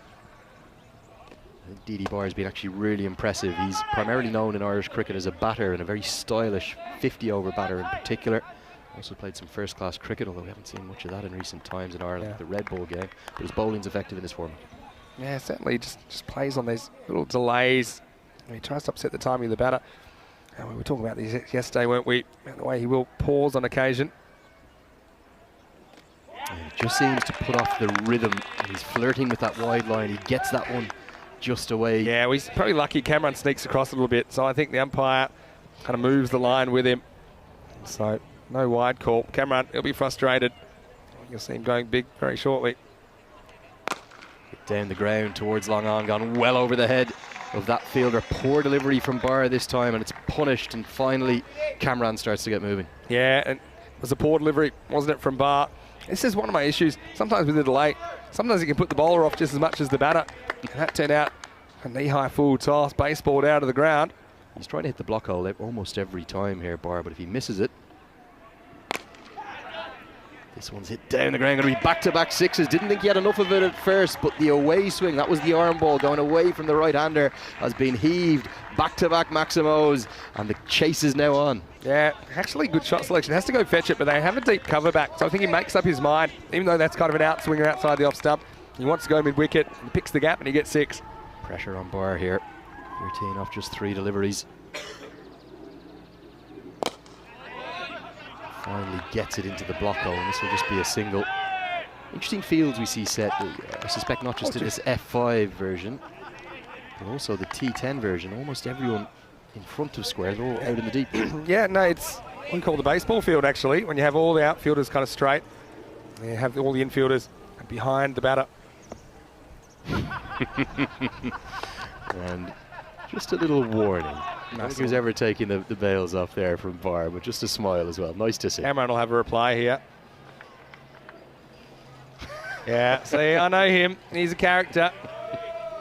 So we get bit of mind games. Like it. Well, Cameron, no one really knows what's going on upstairs with him. Smashed into the leg side, and Barr's ended up putting himself off. He's been hit for 2 sixes, and now this one's a 4 down the leg side. 2 really poor deliveries, 2 of them full tosses. Too easy for Pakai Care. The chase is definitely on right now, Vinny. Just those full tosses, yeah. And putting him way into the gap as well. Got this run rate required. Come down slightly now. Below 2 a ball. I think if they're at under 2 a ball required, they'll be pretty comfortable. Barr's gone for 18, last ball for him. Smash down the ground. Will just be a single this time, so Barr gets out of his over. It's been the opposite of what's been happening yesterday for Brigade, where the spinners have been economical and the seamers have been smashed. Both of the spinners even, Barr and Hussain, have gone the distance, and that's put the game right back in the balance. Heading back for another cracking finish, I think, in match 13. 39 for 2 off 3 overs. Yeah, that delay, it's interesting. Also got a bit of a baseball background. Now that's something that has come into the game as well, with pitchers kind of just delaying it. It's all about upsetting the timing of the batter. But like I say, it's a double-edged sword, isn't it? Because if you don't quite get it right, then you can put yourself off. So they're going to go back to seam now, and it's going to be Ryan Barr. I was just having a little play with his daughter Holly earlier, the mini bar, as we called it. Yeah, real gem. Lovely to see so many from Brigade here. Well over 30 fans. That speaks volumes about Northwest cricket, what it means in Ireland. It's one of the real hotbeds. North County Dublin in the Fingal, and in the Northwest, in and around the beautiful city of Derry, the walled city of Derry. There are two of the most passionate hubs of the game. Into the leg side this time. I think what this means as well, Vinny, is we'll certainly see the skipper, Andrew Britton, bowl the final over. I think that's a good move. He'll take the responsibility on his shoulders. Yeah, I like that. But this is, you talk about moving day, this is moving over. I think this is the game-defining over in the fourth, because I suppose whatever you chase down here, you don't need to chase in the last, and vice versa. So a good one from Barr here. If he goes for single digits or run a ball kind of pace, it's going to be really tough for Pack Ikea to catch up in the fifth. 23 to win off 11. Game hanging there. Too many full tosses. This one's been put down. It's Graham McCarter, would you believe? I don't think he can believe that he's put a chance down. We've seen a lot of drops in this game. We haven't seen a lot of drops over the last 36 hours. A poor delivery, but that should have been held as well. Yeah, but that's unlucky for the bowler, but it's lucky for the bowler, because really this should have gone to the boundary or over. It was hit flat at McCarter. Long way down for the big man. He puts it down, but what he does do is save the boundary. 22 off 10 now. Pivotal moment in the match, you sense there. Slower ball hit into the sky. There is a deep extra cover fielder, but it's going to go over his head. It's all the way for another Maximo, another 6. And this game surely going the way of the home side now. Yeah, well, still in the balance, I think, but this is clever shot selection from Isan. I think the wind is just kind of going in that direction now, so he doesn't try to hit across this, even though it's shortish. Look at the way he picks his spot. He doesn't worry about where the fielders are. He wants to go over them, and he does. 6 valuable runs to Pack Ikea, the Spanish champions. Actually, a brilliant readjustment that you saw there on the replay. He picked the slower ball late, still managed to get it away for 6. Looks into the block hole, and it's hit straight to Murdoch at square leg. That's a crucial stop. This game is ebbing and flowing everywhere. 15 to win off 8 now. It looks like we're heading for another last over finish. So last ball finish, surely. It could be. Well, we haven't had a golden ball for a while. We haven't had one since week 1. Hey, what's going on? I thought Tell me about. I'll get your thoughts in a minute on what you think of the golden ball, what you know of the golden ball. We haven't had Ireland involved in one just yet. To come low from Ryan Barr. He signalled wide down the leg side. Yeah, you wouldn't have seen one, right? You wouldn't have seen one live. I've seen highlights. I've never seen one live. But my understanding, it's a one-off ball. The batting side needs 2 or more to win. Yeah. And the bowling side needs 1 or less. Yeah, that's right. And it's kind of based on what happened in the 2019 World Cup in England, where it was a pretty even contest, I thought, whether it was fair or not, because of the boundaries deciding. The proud Irishman, it definitely wasn't fair. Very unfair on New Zealand, that one. Well done to England.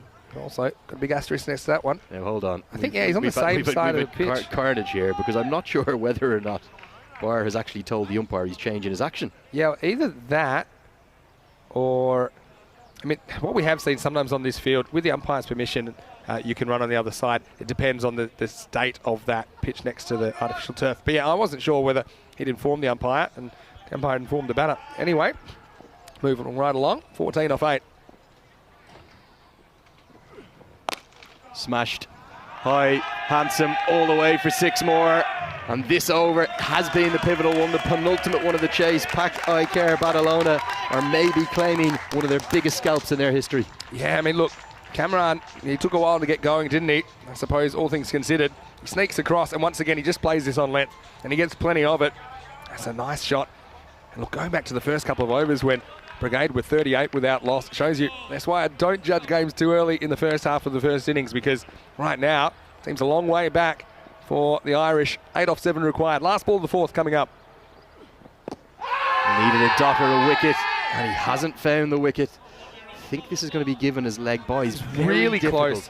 This is really close. It does it hit him in line or not? That's the only question. We'll slow it down. The point of impact.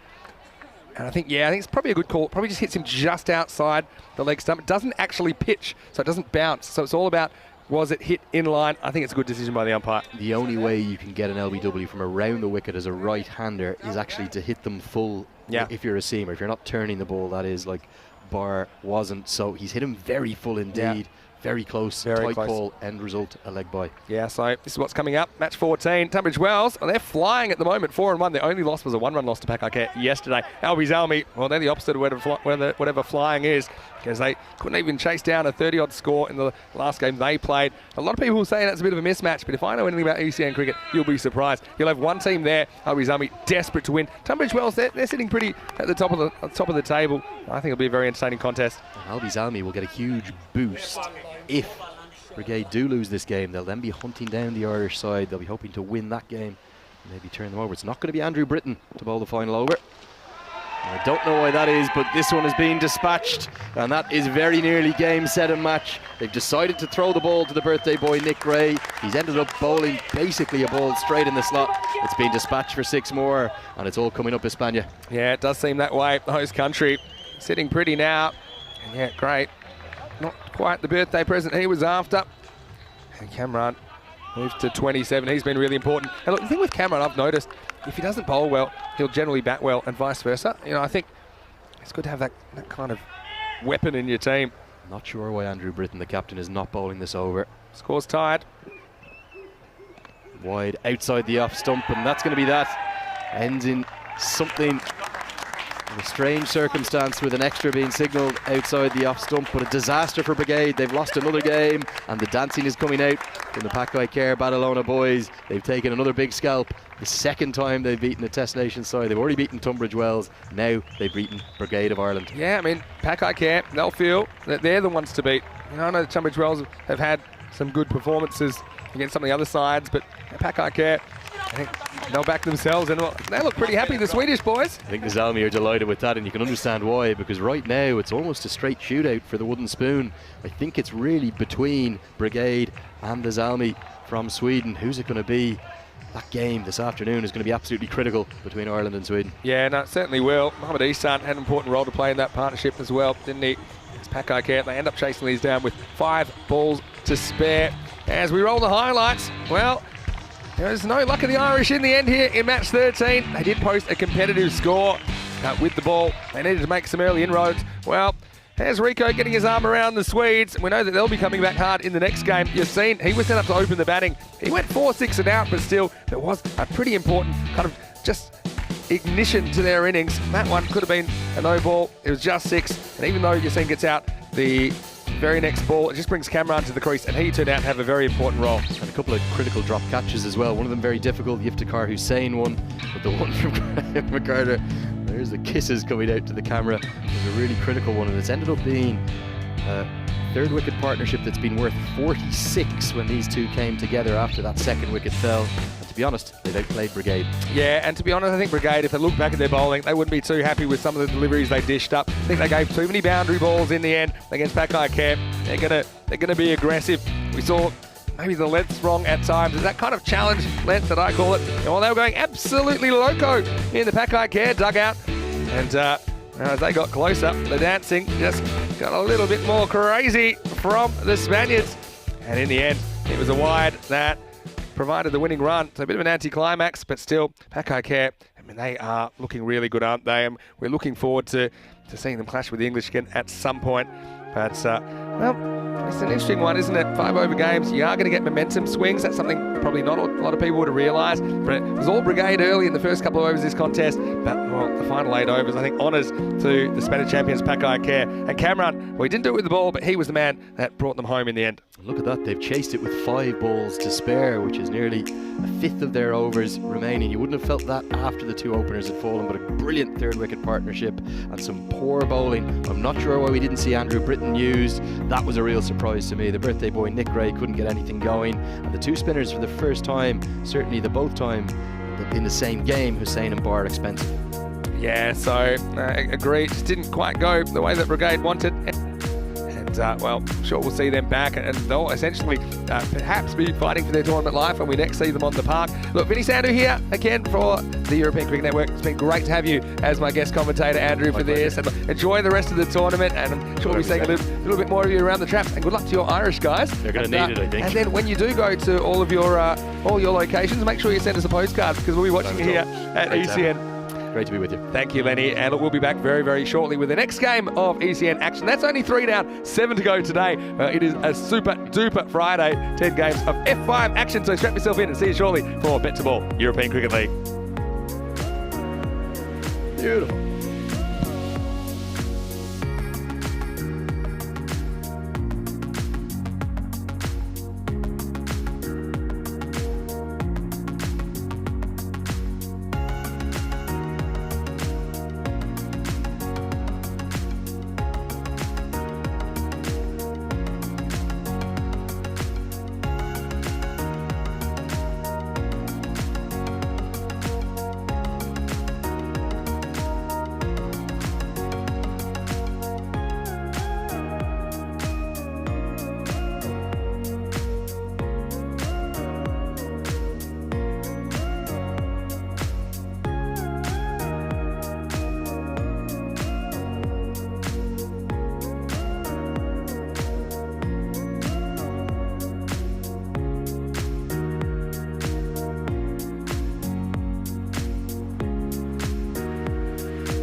Hello, welcome back to the Costa del Sol. Cartama Cricket Oval is the host of this, the second ever BET2BALL European Cricket League, brought to you by Keeper Inu. And right now, we're getting ready for the fourth match of 10 today. It's match 14 of Championship Week.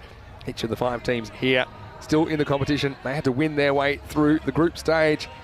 We have the Group A champions, Tunbridge Wells of England, taking on Alby Salmi of Sweden. The Group D champions, well, we called it the group of death. And Alby Salmi, their Championship Week is on life support at the moment. Still yet to register a win. They weren't able to chase down a fairly meagre score in their last appearance in match 12. That's what the bat versus ball wall is telling us.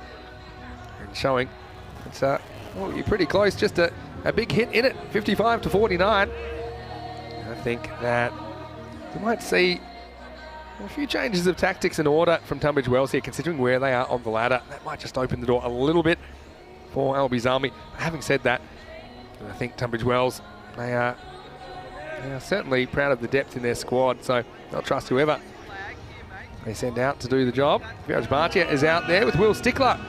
Now Paco Care, they're still celebrating after a good win over the Irish back in match 13 about 2 minutes ago. Here we are, starting a few minutes late.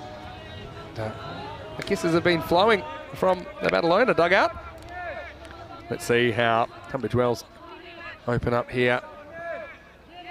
It will be Bhatia, who was their regular opener. We saw him starting in that position in their Group A campaign.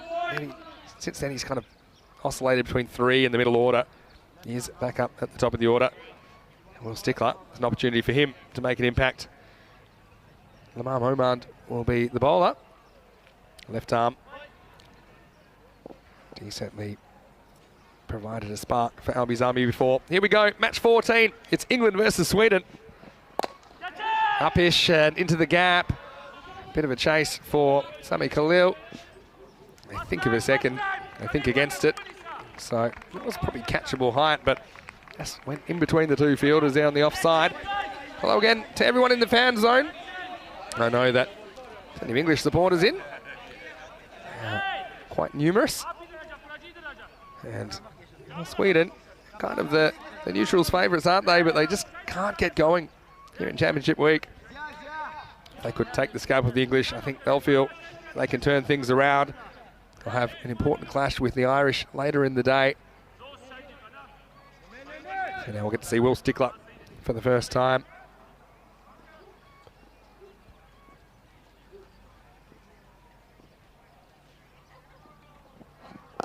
He tries to get funky, but this is going nowhere fast, and he's caught. No, Stickler tries to get inventive, and this time it was a catching opportunity. Sami Khalil, we anticipated that one very well. He made the ground in.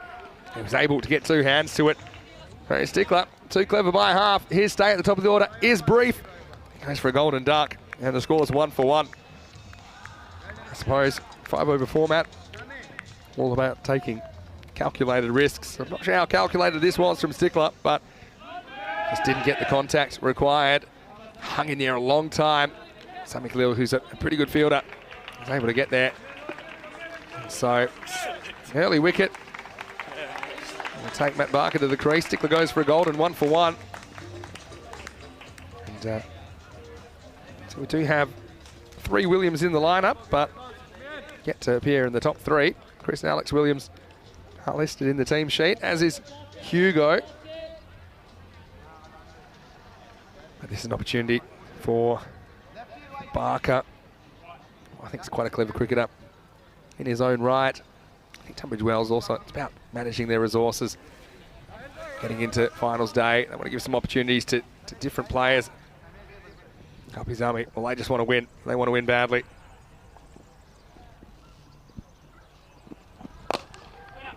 No man, puts it outside off. Driven, no run. Vinny Sander here, Mr. Maximo, the European Cricket Network. Joining me once again in the commentary box after you had a little game off to give the Alby Salmi guys a pep talk. None other than Rico Full. Rico, welcome back. Thank you very much. Yeah, I mean, they were down and a little flat, which is well, understandable after that defeat to Brescia when they had it in the bag, you would say. But they've got to do it all over again.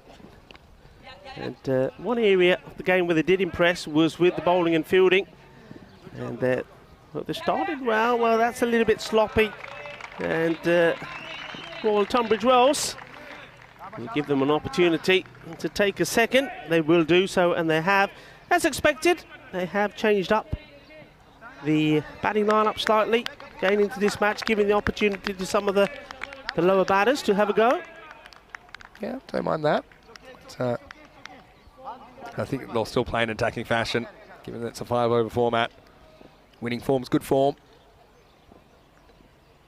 Command. This has gone a long way up in the air. And good luck finding it. Oh, well, the two fielders both were interested. I don't think there was a call here.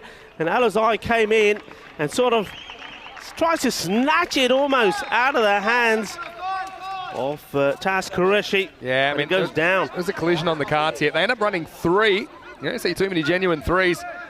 But you see, he was going the wrong way down a one-way street, wasn't he? And that has to put off Alizai, who just palms it off and then gets away from him, so they do get a 3rd. Yeah, against Tunbridge Wells, we don't want to be giving too many opportunities. Yeah, we haven't seen too many 3s at all. Well, that one went so high up, I think they probably ran 1.5 while it was doing the air. Yeah. Question from Luke Belgium in the chat about the format tomorrow. The format tomorrow is scheduled to be our regular finals date, T10. So the reason we're getting all these games in, so we can get through the double round robin as planned. These are all 5-over games yesterday and today. Tomorrow we should go back to our regular format of T10 cricket. Nice ball off the first. 6 on the board, 1 wicket down. Stickler was the one who wasn't able to stick around. And this is not a good delivery. It's down the leg side. So maybe just struggling to get it right to the left-hander, Bhatia. Yeah, it wasn't a good ball. It's pretty good keeping by Ismail Zia. He has to pick this one out of the mud, but he does. Good opportunity though, isn't it, this for Viraj Bhatia. You know, he's a solid bat. Yeah. Maybe the shorter version isn't sort of his preferred format of the game, but he can handle a bat. And there you go, right on cue. Balle, balle, balle. Gila sona. Shaka lagya. Yeah, really nice. Nice batting. Picks up the length quickly. Does Bhatia. And he's not the biggest human being, but he does pack a punch. And that one's into the jungle. Yeah, nicely dispatched. It was a short delivery. And this is what Chris Williams wants to see. Wants to see some of the middle order batters also score some runs. As we have a look at the tables, Tunbridge Wells and Pakake batting on a neck and neck. But look at the net run rate. It's a huge difference. Albers Army, they need to start. Yeah, they do. And Albers Army, they've got this match and they play Brigade and Brescia. And look, they really should have beaten Brescia last time. So they'll feel if they can play well, they can still make the 4. And Brigade, yeah, they'll be a bit upset that they weren't able to win from a winning position in the last game against Pakake. 13 for 1 after the first is Tas Qureshi into the attack. Powerful shot, lovely shot, good shot to play inside the power play, hitting it over the top of the inner ring, and that's 4 runs. Really nice batting, good shot selection. See some batters kind of going across everything.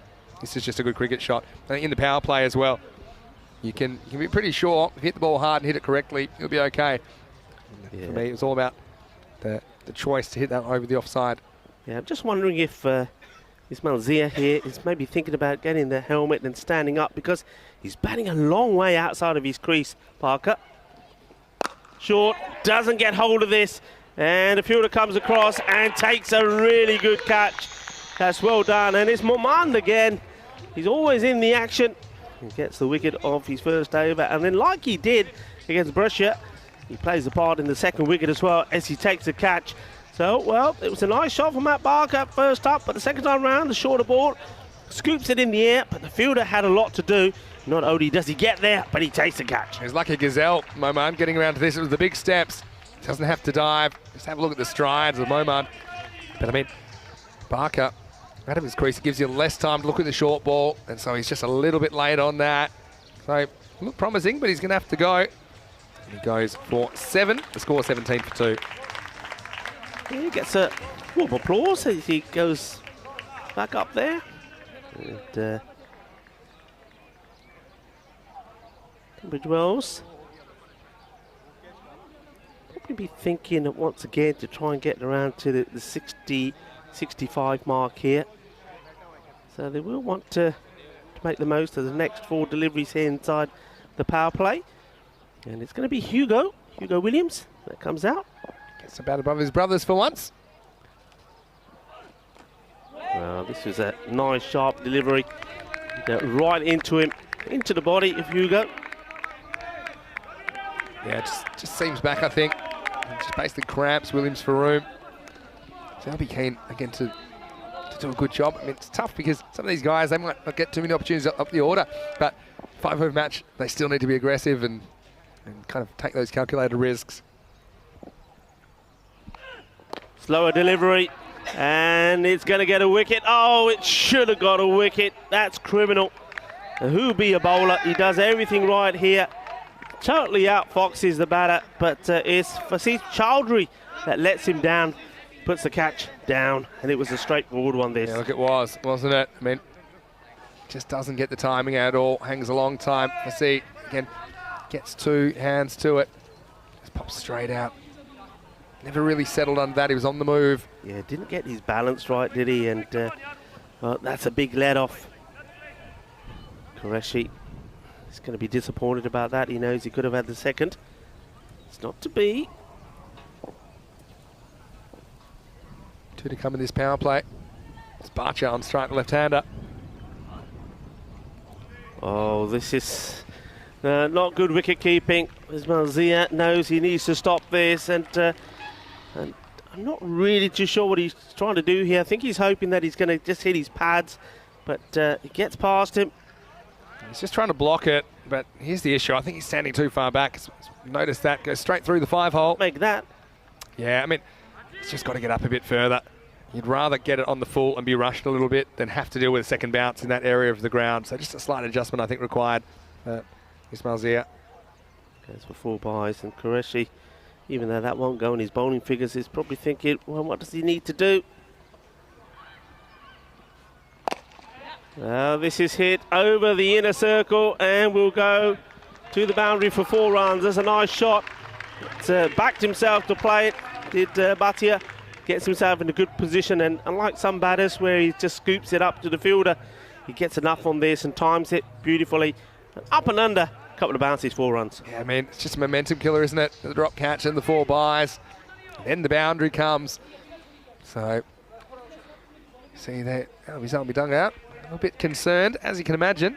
26 for 2 after 2 overs. Vinny Sandu here, Mr. Maximo alongside me. Rico Full, good to have you back. Good to be back. Looking pretty nice in gold today. You feeling a golden ball? Yeah, I'm fit. Listen, I definitely am feeling that there's going to be a golden ball today, and also we're nice and colourful. So let's say happy Holi. Happy Holi, everybody. Everybody there watching in the sub-Indian continent. Yeah, it certainly is an exciting day there, and it's great to join in the celebrations. Azam Khalil will be the next bowler. This is hit pretty well into the gap. This is going to be a long chase. Good chase from Razir Alizai. Somehow keeps that to 1. That's really good fielding.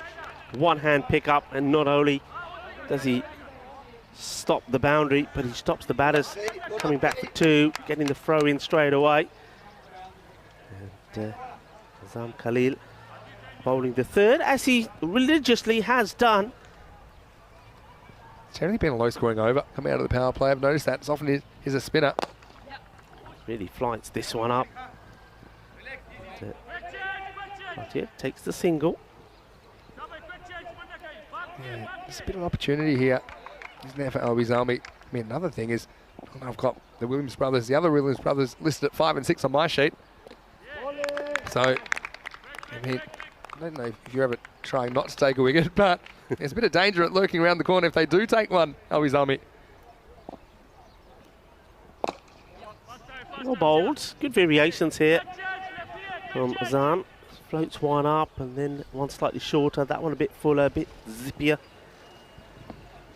So yeah, we had another bowler at the top of the leaderboard now for Qureshi, who's taken his 16th now. He joins Neeraj Tiwari at the top of the wicket-taking standings in the ECL, and also Mohammad Babar. So he's in good company. Yeah. We had the drop catch. He would have been top of the tree by himself, but unfortunately Chowdhury couldn't hold on.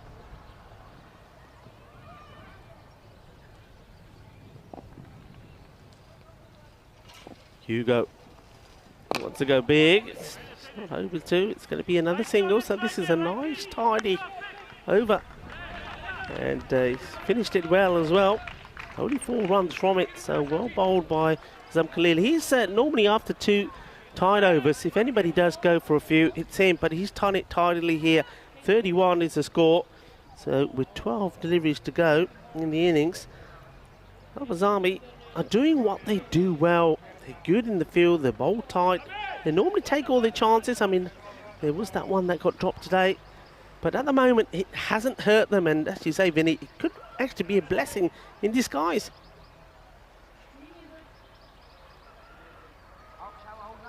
Now, this is interesting because this is hit pretty well, and that will go all the way over. Ginnasona Chakalagya. Well, he takes him on and he gets it big straight away. Well, Vinny, you were looking at the stats, and I'd like you to look at the stats of this man here who's bowling at the moment. And I'm pretty sure, if my memory serves me right, you're going to find something pretty interesting. Yeah, I remember. There's a 5-wicket haul that you're referring to. 5-wicket haul. He only bowled just the twice in the group stages. This is up in the air as well. Could be a wicket, should be a wicket, because that man out there, Helazai, does not drop him. And he does take another wicket. And Chaudhary, well, the last time that he bowled, he took 5 wickets. And in the 2 matches that he's played before this one, in this BET2BALL European Cricket League, he's taken 6 wickets. That's his 7th. And he actually was on top of the all-time bowling stats. Yeah, I mean, that 5 for 30 against Malta Super Kings. Yeah, I remember that. Well, I think he's under-bowled. I mean, yeah. Long story short, you see, he picks up the wicket of Hugo Williams here. Always challenging the batter, and even if they do get one away, often is a missed opportunity around the corner. As Williams, well, like to see Hugo getting a bat there, and be disappointed to fall for 10. Scored out 37 for 3 as his brother Chris Williams comes to the crease. Yeah, so Chaudhary gets another wicket. Can he pick up a couple more here? And he's now going to be bowling to the captain, Chris Williams. And he smashes this over for a big 6. You see, that's what it's all about. Take the GoPro off his helmet, give him his balance back, and he starts hitting 6s for fun. Yeah, I mean, this is what I meant when I said there might be trouble lurking around the corner. If they do take a wicket, it's a pretty confident-looking shot, isn't it, from Chris Williams? Well, someone might have been stuck on a call on his bat phone. That's why he's coming a bit lower, but certainly he has hit the ground running.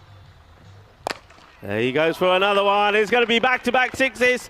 And, well, he makes it look so easy. His timing is absolutely sensational. And yesterday when I was talking to him, and while we were enjoying a Guinness or 2, Chris Williams wasn't. He was behaving himself, but he did say that he was thinking about getting rid of this bat because it just wasn't performing. Well, he's not going to get rid of it now, he says. Oh, this is just huge. What a shot this is. Shaba. Well, the fireworks have started. Patake chalpe, grande bitch. And he's just come in and he's gone boom, boom, boom. And it's Calypso style. 1, 2, 3. Shaka. So good about these shots is this slight adjustment he makes mid-shot. And then a couple of balls ago, he wasn't there at all, but he was able to adjust. That's 3 on the spin. And he takes this one on as well. He's in the gap and it just keeps going. That's 4 on the spin. How about that for some destructive hitting? Well, Chaudhry's, he started his over well, I suppose. But, well, after he got that wicket, this man came in and he's gone to town. And he's taken Chaudhary to the sword. Yeah, well, we saw McCaffrey, the English leg spinner, go for 30 back in Group A. This time it's Chaudhary goes for 5 maximos, 1 for 30 off his over. This is where we're heading as well. And we'll actually start on Monday here at Cartama. So that's going to be great that we don't have to move. Fancode European Cricket Series action. Domestic competition from all around Europe. Staying with us on ECN this year.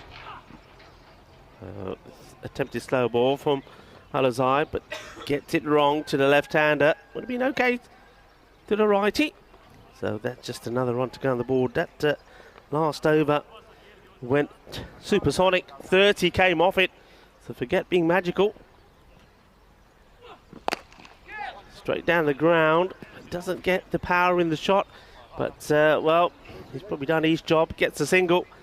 And he says to the Captain Williams, there you go, get on with it. 4 balls so far, 24 on the board. Doesn't get any better than that. Yeah, I mean, just looking so dangerous at the moment. And, yeah, this is trouble, isn't it? Think about the fact that Williams has come whack 24 or 4. Can't go quicker than that. Yeah, I don't think you want to be bowling the slow ball. He's got to give it everything. He does, but the shot is equal to the task. Manos arriba, arbitro, porque eso es 6 más. Well, this is sensational batting. He's faced 5 deliveries. All 5 have gone for Maximos. Yeah, I mean, this is just incredible stuff. Alizai, he's normally pretty good with that slower ball. This wasn't really the full off-cutter, but Williams doesn't care. He's bullying the bowling at the moment. He could get 6 sixes in a row here. Oh, very good, cleverly disguised, slower delivery. And, well, this time it's not the ball that goes flying in the air. It's Chris Williams' head, and he looks up to the skies. Whether he's saying, how did I miss it? Or, thank God, it missed the stumps, I don't know, but he's still there. Yeah, he is human. Good change pace, though, from Alizai. Oh, this is not a good delivery, but what a great stop this is from Ismail Zia. Fantastic keeping, really is good. It's not easy for the keepers in that difficult situation there on that ground surface, but he does so well to get across to this. What a stop. 2 big steps, gets him across there. Anticipation made the stop from Zia, who saves 4. 70 on the board. This will take it to 71. He takes the single. And, I think he's going to be out here, you know. I think he's going to be out. And I think just checking to see if there's any obstruction here or not. I don't think there was any deliberate attempt here from the bowler. It'd be interesting to see this again. I think there probably isn't an appeal here. Have a look at this. Yeah. Here he goes. He's not really trying to get there, and then I think he's probably gone here. I think it's the batter's responsibility to miss the bowler there. Yeah, I think they've retracted the appeal. Yeah, I'm surprised. Very sporting, I have to say. That really is sporting because I agree with you. He had all the time in the world to negotiate the bowler to get himself in. There's only a couple of balls to go, but yeah, I'm very surprised that was retracted.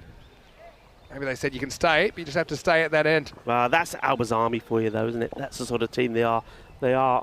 I mean, all the teams, the sportsmanship has been fantastic in this festival of cricket, this BET2BALL European Cricket League. But Alba's Army, I think they lead the way. Well done to them. That's all you can say. Taking it to extremes, though, in my opinion. Chance taken, and there's another wicket. So Bhatia's innings comes to an end. He goes for, well, unlucky 13 for him. 13 of 8 deliveries. So Alzai does get a wicket. And good thing about that is, of course, with the new laws that will be coming into place in all cricket, but we introduced it a while ago, is that the new batter will have to go and strike. So even though the batters did cross there, Chris Williams has to go back to the non-strikers end, and the new batter will be on strike for the last and remaining delivery of this innings. And they'll just replace Bhatia with another Williams. And it's Bhatia, a lot of the strike there. Hoping the batting makes 13. He departs at 71 for 4. Last ball coming up. Alex Williams, he'll be looking to do what his brother did and hit the first one he gets to the boundary. Yeah, what does he do here? Does he get funky or does he just load up? I think he stands and bats. Yeah, he loads up. That's the way he plays. It's good delivery. It's not wasted. The Yorker length. They'll take the single, and that will be the end of the innings. So 72 on the board, and I think all of the damage was done in that 4th over. Chaudhry going for 30, but other than that, once again, it was a spirited display for Al Bazami, but it could have been a lot worse. But Vinny, they are going to have to be at their best with the bat, and that has been the disappointing side of their finals week so far. They just haven't batted well. Yeah, no, I agree. But look, it could click any moment. We'll have to find out just after this break. Williams, he certainly was destructive. Chris, he dialed up some Maximos on the map phone. But before that, we saw a slightly rejigged order. Mackay Camp, well, they're pretty happy. They'll be studying every move that Tunbridge Wells makes, I'm sure about that. And some missed opportunities. This was almost a double hospital job. Luckily, there was no injuries, but the catch did go down. Barchiat was out there. Stickler went very first ball. And yeah, look, I think Tunbridge Wells made the decision to rejig their batting order. They still had Chris Williams in reserve, and he contributed some really big hits towards the end of the innings that gets them to this fairly competitive total, or more than a competitive total of 71. Yeah, there was the drop catch. That one was pretty straightforward. It just didn't get balanced, did he? And, this one went nutmeg through Ismail Zia for 4 byes, but he did make up for that for some good stops behind the stumps. And then it was the time for Chris Williams to do what he does best, and that is hit sixes. It was, well, one after another. And that was Hugo getting caught on the boundary, and Williams at the other end was saying, well, look, this is the way you do it, little brother. You got to hit it with more oomph, bit more power, bit more timing. And well, even Party at the other end could only admire some of the shots that were played in these first 5 balls were smashed for 6. Yeah, and so Yemen Chowdhury is a bit of a gamble. That's why maybe they've been reluctant to bowl him, but he does take wickets. Problem was, he ran into Williams, and Williams is in good form. And even though Chris Williams has made some runs, he's been saying to me, look, I can really hit the ball a lot better than I'm showing. And he showed a glimpse of what he's capable of there. It really didn't look like it was a ball he couldn't hit for 6 during his short stay at the crease. And 72 confirmed now as the score. 72 for 4. Chris Williams top scoring 31 off only 7. If you take that out, probably looks like they're chasing about 50. Albie Zalmi. We talked about Hugo Williams getting a chance, but I was a bit worried about what was around the corner. And it was Hurricane Chris who came and he changed that innings with his appearance late in the overs. As you look at the bowling figures, a 1 for 30 off 1 over. I used to bowl 10 overs to take 1 for 30. Chowdhury, leg spin up, went the journey, but wickets were shared around. Moman took 1. Qureshi, he joined the leaderboard as far as the wicket takers are concerned for the tournament.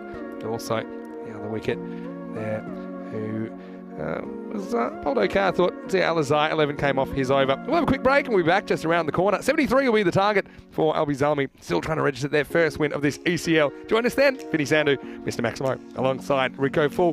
Back shortly with more cricket on ECN. You're watching the BET2BALL European Cricket League.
And welcome back to this beautiful cricket ground in the region of Malaga. It is, of course, the Cartama Oval, which has been host to this, the BET2BALL European Cricket League, the Champions League of cricket. We are into the 6th week, and well, finals day approaches tomorrow, the big one. One of these finalists will be crowned the champions tomorrow of Europe. Who will it be? Well, Tunbridge Wells, who have posted 72. Well, they probably are looking favourites at the moment, the way they're playing, and with the depth they're showing in their squad. Albers Army, well, they're playing for survival.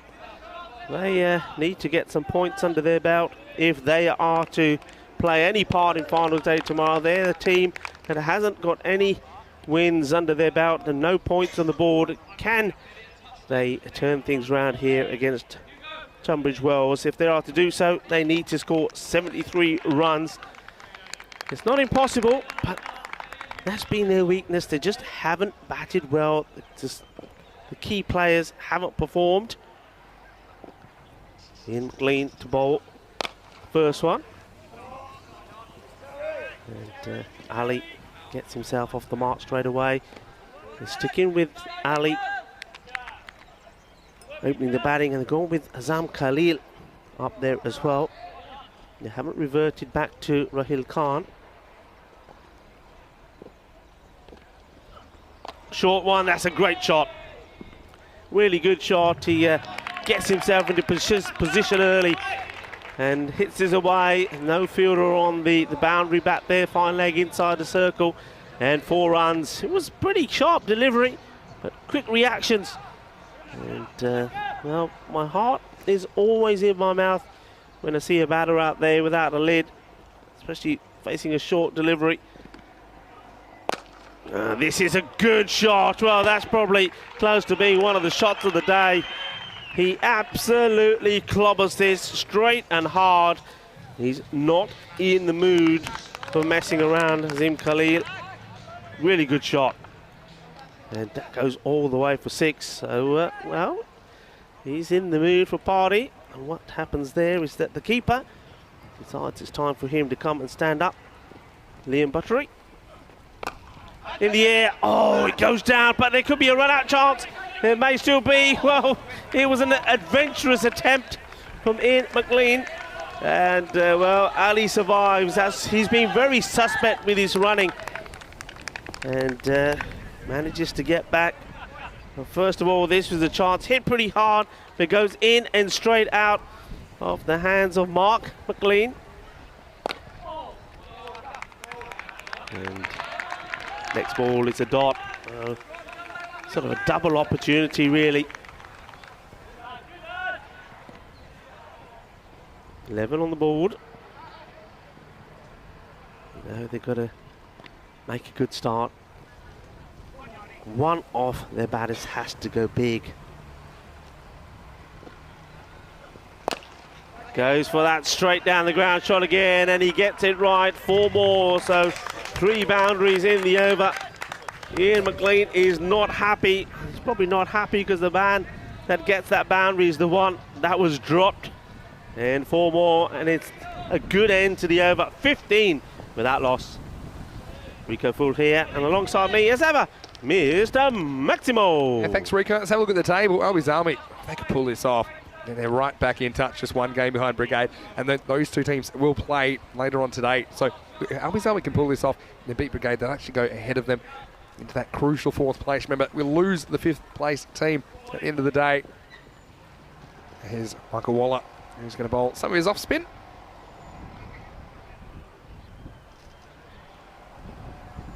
Ali waits and tries to go after him straight away, and sort of decides what shot he should be playing once the ball's gone past him. I'm not writing off Albers Army here at all. I mean, they ran into wicket trouble last time, didn't they? But someone like Ali, he can really go large. Just has to bat for a decent length of time here.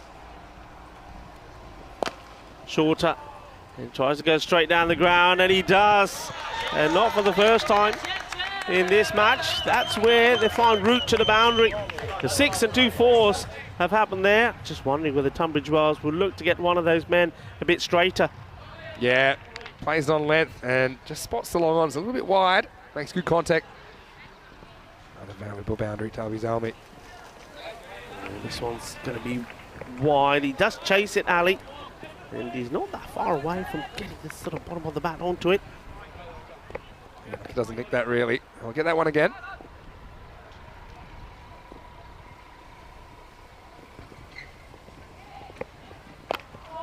He comes down the wicket. Good throw. And, well, if this is a direct hit, he's gone. First of all, he just does well to get back onto this. Otherwise, he would have been in all sorts of trouble. Would have been stumped by Buttery. And then this, if it's a direct hit at the other end, it would have been gone as well. It would have been, but you've got to force the issue a little bit, I think.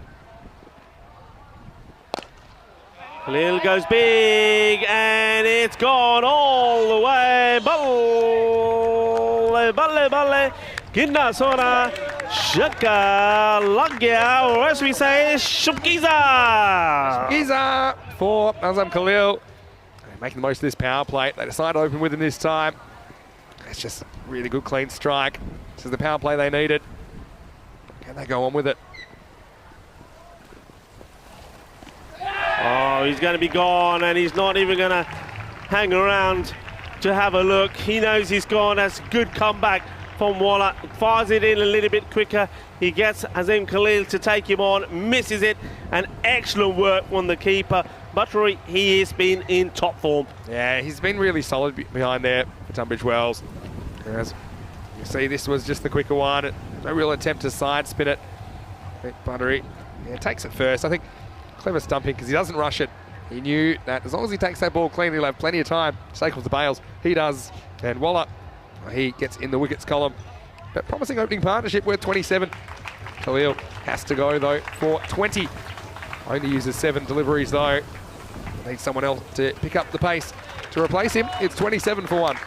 Yeah, and not sure who's coming in. It's good. I was going to say I'm not sure who's coming in, but it's got to, for me, be the captain, Rahil Khan. He's got to once again get himself back up the order and try to bat himself into form, and at the same time bat his team back into this championship.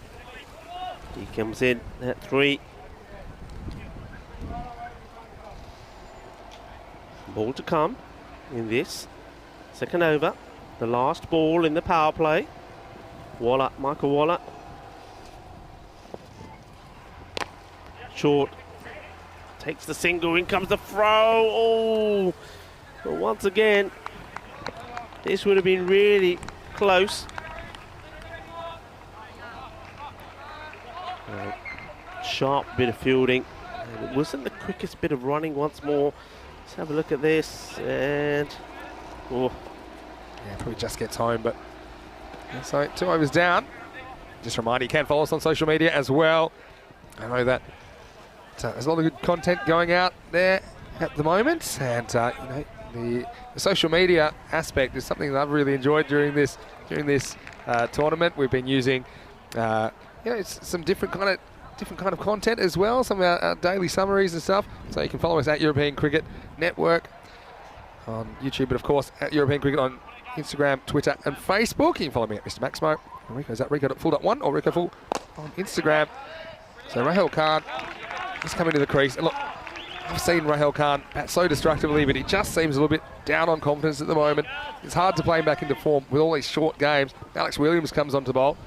Some concerns about the eeriness of the clouds at the moment. Hopefully we don't get any rain here. Dragged out to the leg side. They'll get 1. And that's all it will be as the throw comes in. Yeah, I mean, you're talking about social media. I think the work that Toby Marrett is doing on there, some of the postings we're seeing have been absolutely phenomenal. And I know loads of people liking and following those. Good work from Toby. Also got a bit of an update from Luke Belgium in the chat. Now the stats have been updated. There's actually a couple more bowlers on 16 wickets, both from Brigade, Ryan Macbeth and Iftikhar Khan. So, Iftikhar Hussain, I should say. So, congratulations to all the bowlers. Let's see who can get their 17th first. Alex Williams. Take this one. Gets hit out into the mid-wicket region, but no real power in the shot. Plenty of power in the throw, though, from the fielder. And fortunately, it's been backed up. So Ian McLean tidying things up for Tunbridge Wells.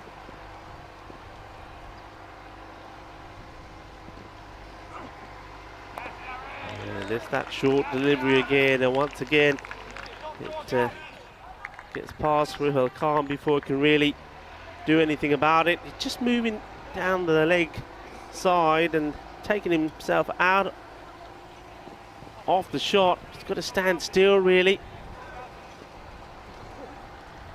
Let's see how he deals with this one.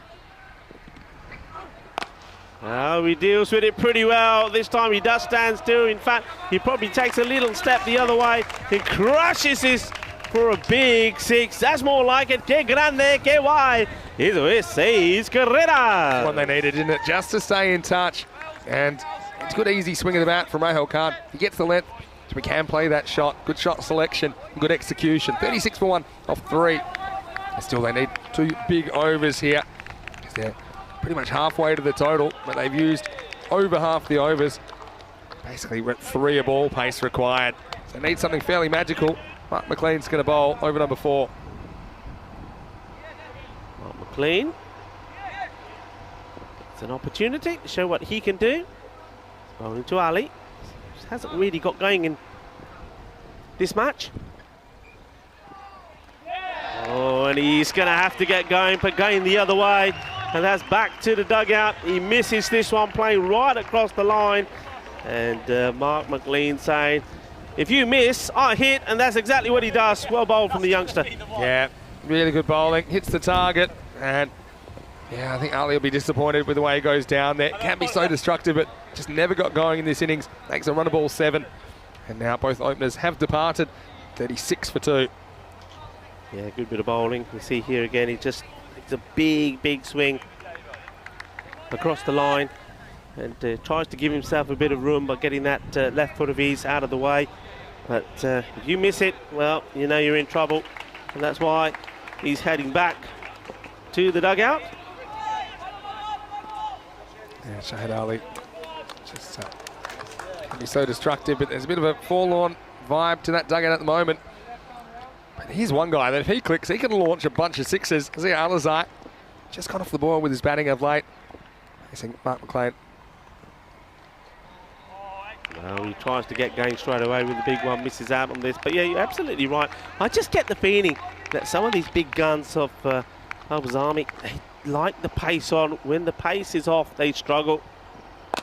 Well, this one, he puts his own pace on it. That goes for a big 6 straight down the ground once again in that area. That's a nice shot. Shaka, Yeah, nice shot. They just need a couple more of those. If they can get it down below 20, maybe they'll believe they can do this. Alzai, he can hit 6s in runs. That's just a run of 1. They need more. They need him pretty quickly. And well, this will be 6 more. Yes, it will.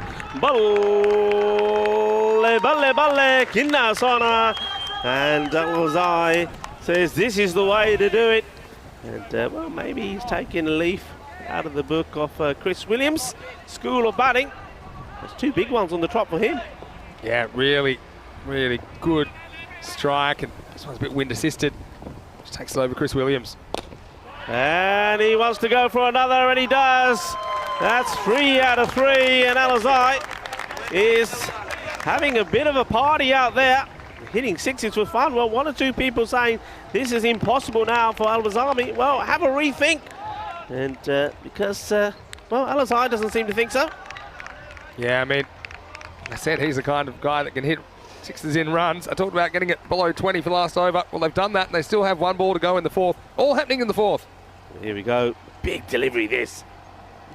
Slower. And, well, he's going to get a single, but that's not a bad result. Yeah. Because he's the one who's hitting it for fun, and he's going to be on strike. Yeah, he will. It'll be tough, but we said they needed 18 and over. Well, they get their 18 off that over. In fact, it went for 19 if you include that single. 55 for 2 off 4. This is what's coming up. And always exciting when we see Pakar Care out there in the middle. And we get to see them in match number 15, just around the corner. Paco Care Badalona against Precious EC. Paco Care, as they tend to do when they win the toss, they'll be bowling first, which means they will be chasing. They certainly chased well against Brigade in their last match of match 13. Gives us a chance to see some good battles like Mohamed Kamran versus Yasser Dulu and Ali Raza Islam at the top of the order. Baba Hussain as well, having a very good ECL. And that match will be coming your way, starting in around about 12 minutes. There we go, big over. It's really well bowled. Yorker length delivery and having a shy. Good bit of cricket that all round. First of all, the delivery was spot on from Matt Barker, and good running between the batters after it was dug out. And then Barker does what a lot of bowlers don't. He reads the game really well and backs up. But that's a worrying sign, isn't it? Bashar Ali with his hand bandaged up. Yeah, that's his bowling hand too. Key player, isn't he, for Russia? Oh, this is well hit, but it's straight to the fielder and it's neatly taken. And it can only be one man, the man who's always in the action, the captain of Tunbridge Wells, Chris Williams. Yeah, you can see the reaction there of Rahel Khan. This week's been all about the story of so close but so far for Albi Zalmi. This one he hits pretty well, but just doesn't quite get the elevation, doesn't get it up in the wind. Chris Williams takes a good catch, low down, easy as you like. So yeah, Albi Zalmi does look like they're going to fall just short in this chase again. Taskareshi will replace him, and he will be on strike. Frustrating couple of days for the Swedes. Rahel Khan does hit 1-6, but he has to depart for just 8, and the score's 56 for 3. Yeah, I mean, look, on this occasion, he has to go for those big shots, doesn't he? When you look at what the game situation is, he needs boundaries.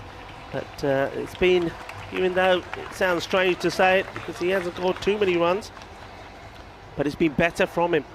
Seems to look in better shape, and maybe he's going to come good when he needs to. I still think that he needs to be opening the batting, Vinny.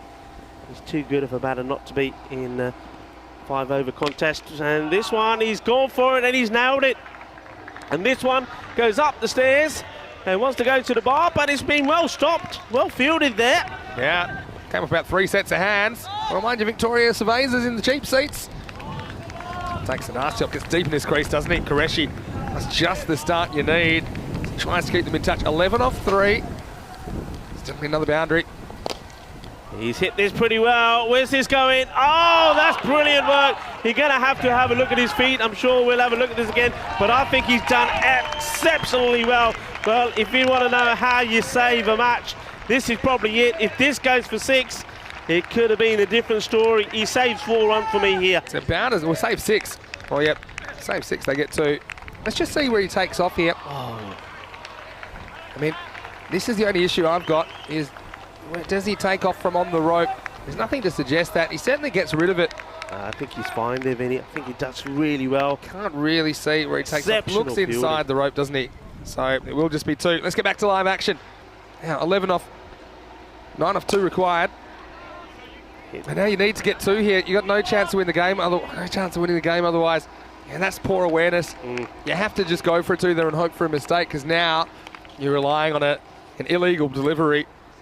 So yeah, they had to try and at least get back. And so, Albi Zalmi, how many close games have they lost? Single run games. Lose count, Vinny. I really do.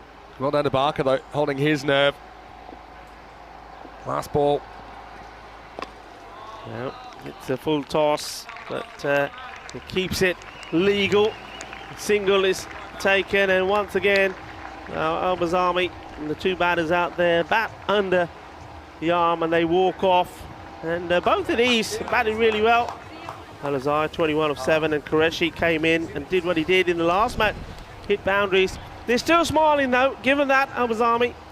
They're not feeling sorry for themselves. They've been enjoying every moment of this finals week, but they just can't register a win on the board, and nothing seems to be going their way. But this team here, well, Royal Tunbridge Wells, what can you say about them? They just seem to get better and better.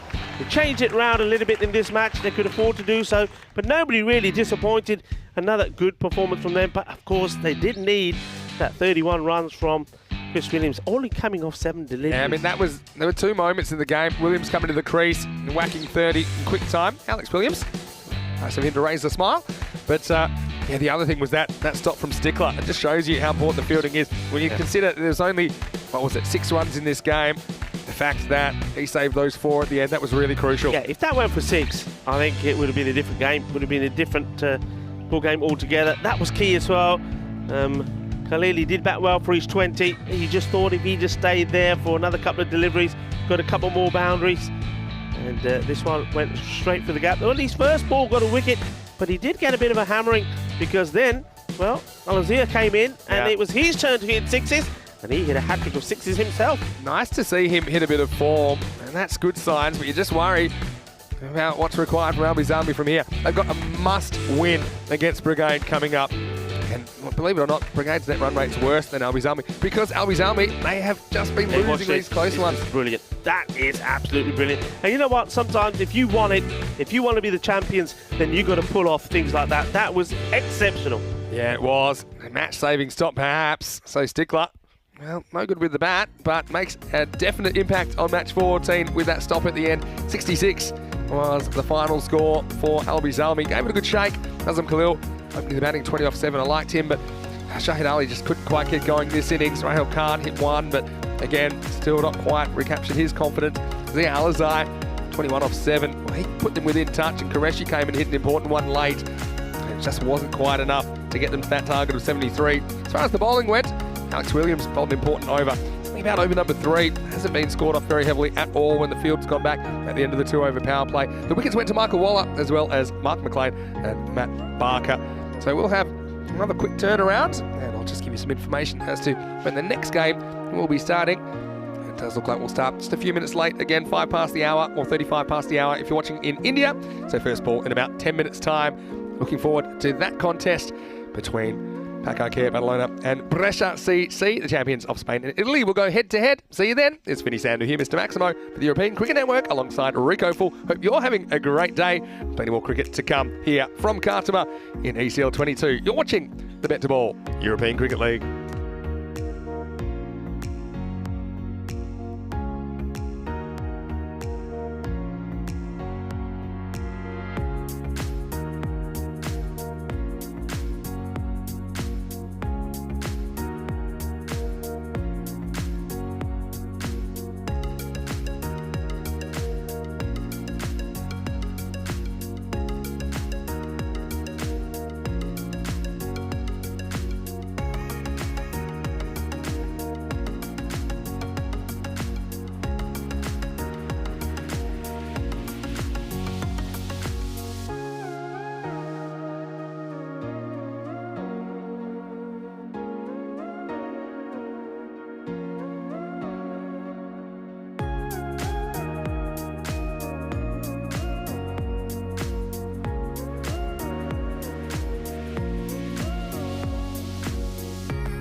Hello, welcome back to sunny Spain on a Friday afternoon. This is day 5 of Championship Week, although it's just the second day we've been able to get on the park.